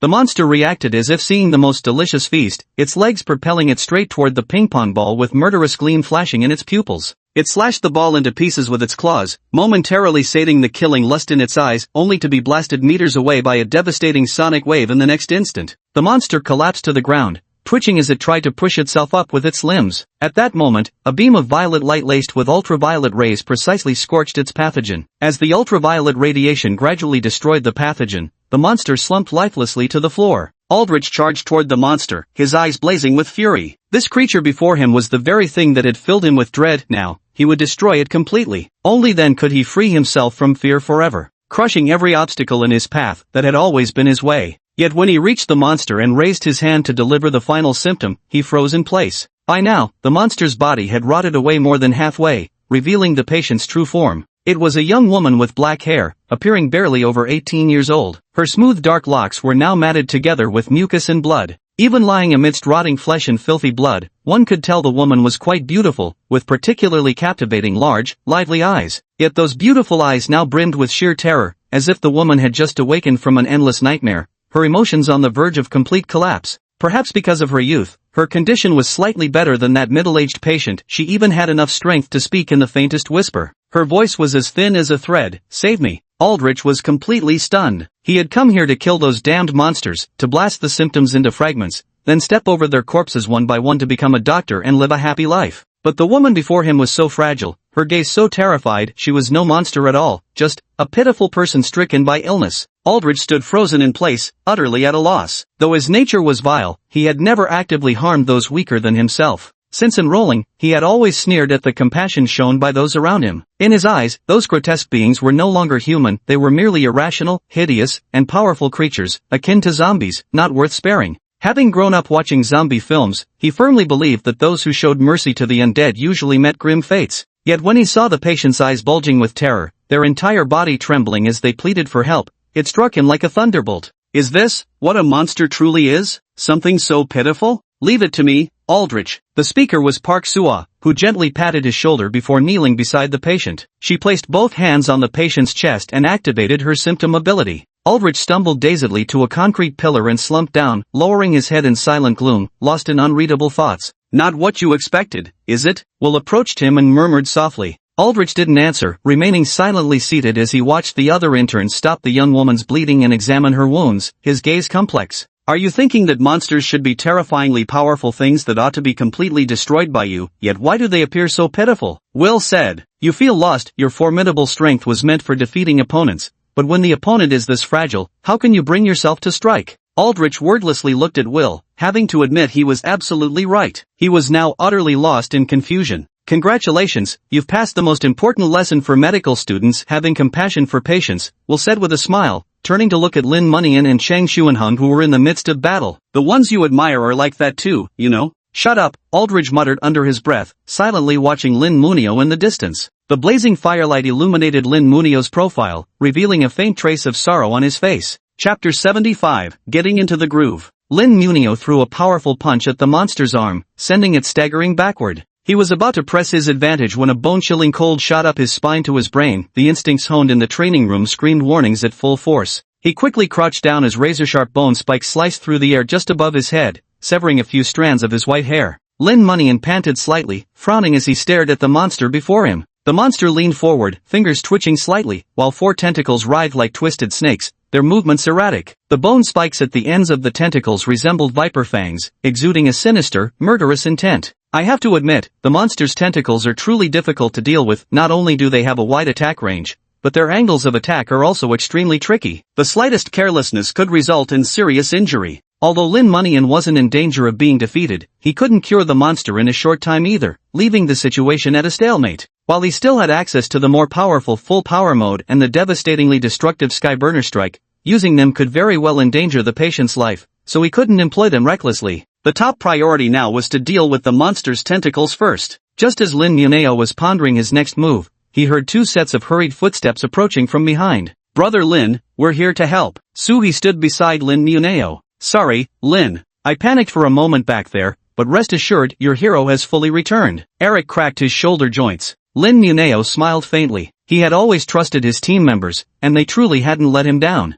Shoya is treating patients over there and can't spare the time right now. Let's heal this patient first, Sui said. Lin Gu, what should we do? Suga, blind the patient Eric while the monster can't dodge, then restrain those flailing tentacles in midair, Lin Munin instructed succinctly. Got it. Sui widened his eyes, staring fixedly at the monster as his black pupils gradually clouded over with a white haze. The monster blinked forcefully, sensing its vision deteriorating, and flew into a rage. Its two sharp claws flailed wildly, leaving deep gouges in the nearby concrete pillars. Eric raised both palms, secreting high-strength mucopolysaccharides from his hands, then hurled them forward with all his might. The mucopolysaccharides struck the monster's two tentacles with pinpoint accuracy, firmly gluing them to the ground. Nice shot! Lin Mumu shouted loudly. Sensing danger, the monster whipped its remaining two tentacles even faster, like willow branches in a gale, leaving afterimages in the air as the whooshing sounds became incessant. Eric hurled several blobs of mucopolysaccharide in succession, but none hit their mark, cold sweat beading on his forehead from sheer frustration. Idiot Eric, weren't you always bragging about your skills? Why choke now? Suhi's expression twisted in agony as his eyes burned unbearably, tears streaming uncontrollably.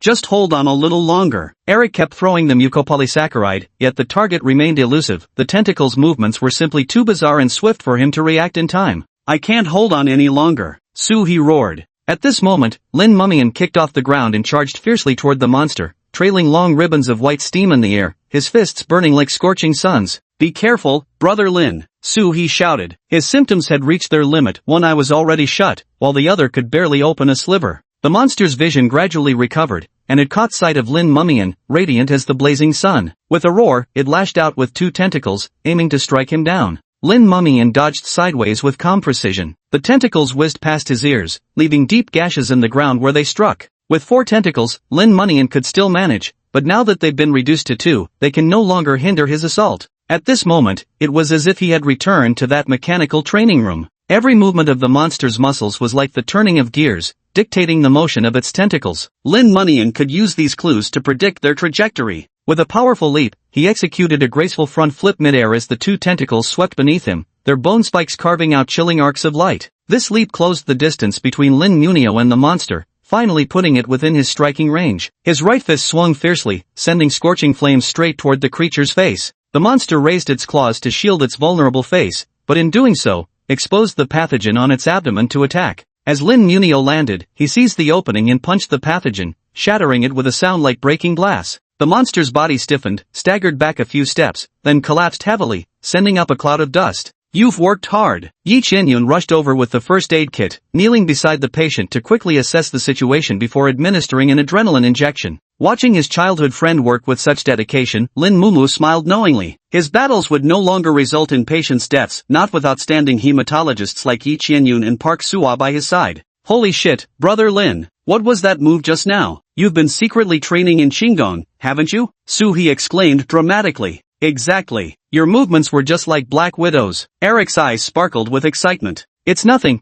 I've just been doing some training lately, Lin Mumian said, turning his head toward Chang Xuanhang's direction. Besides, there's someone even more impressive than me. By now, Chang Xuanhang had also finished his battle and was standing aside to rest. Park Suwa and the other interns from the platelet department were gathered around the patient, working hard to save them. Chang Xuanhang's combat skills remained as awe-inspiring as ever, truly befitting the man who could navigate the highest difficulty obstacle course blindfolded. For tentacles or the like must have been child's play for him. Lin Mumian took a deep breath and silently resolved to return to instructor Yamamoto for more training after the internship. His symptoms were severe, but in terms of combat skills, he still had a long way to go before becoming a true master. After carrying the patient downstairs and loading them into the ambulance, the interns headed to the higher floors. According to intelligence, 6 early-stage infected patients were hiding in this unfinished building. So far, they had cured 4, leaving 2 still untreated. The abandoned building had 10 floors in total. The team conducted a floor-by-floor search and finally reached the 7th level. Lin Mumian walked at the front of the group,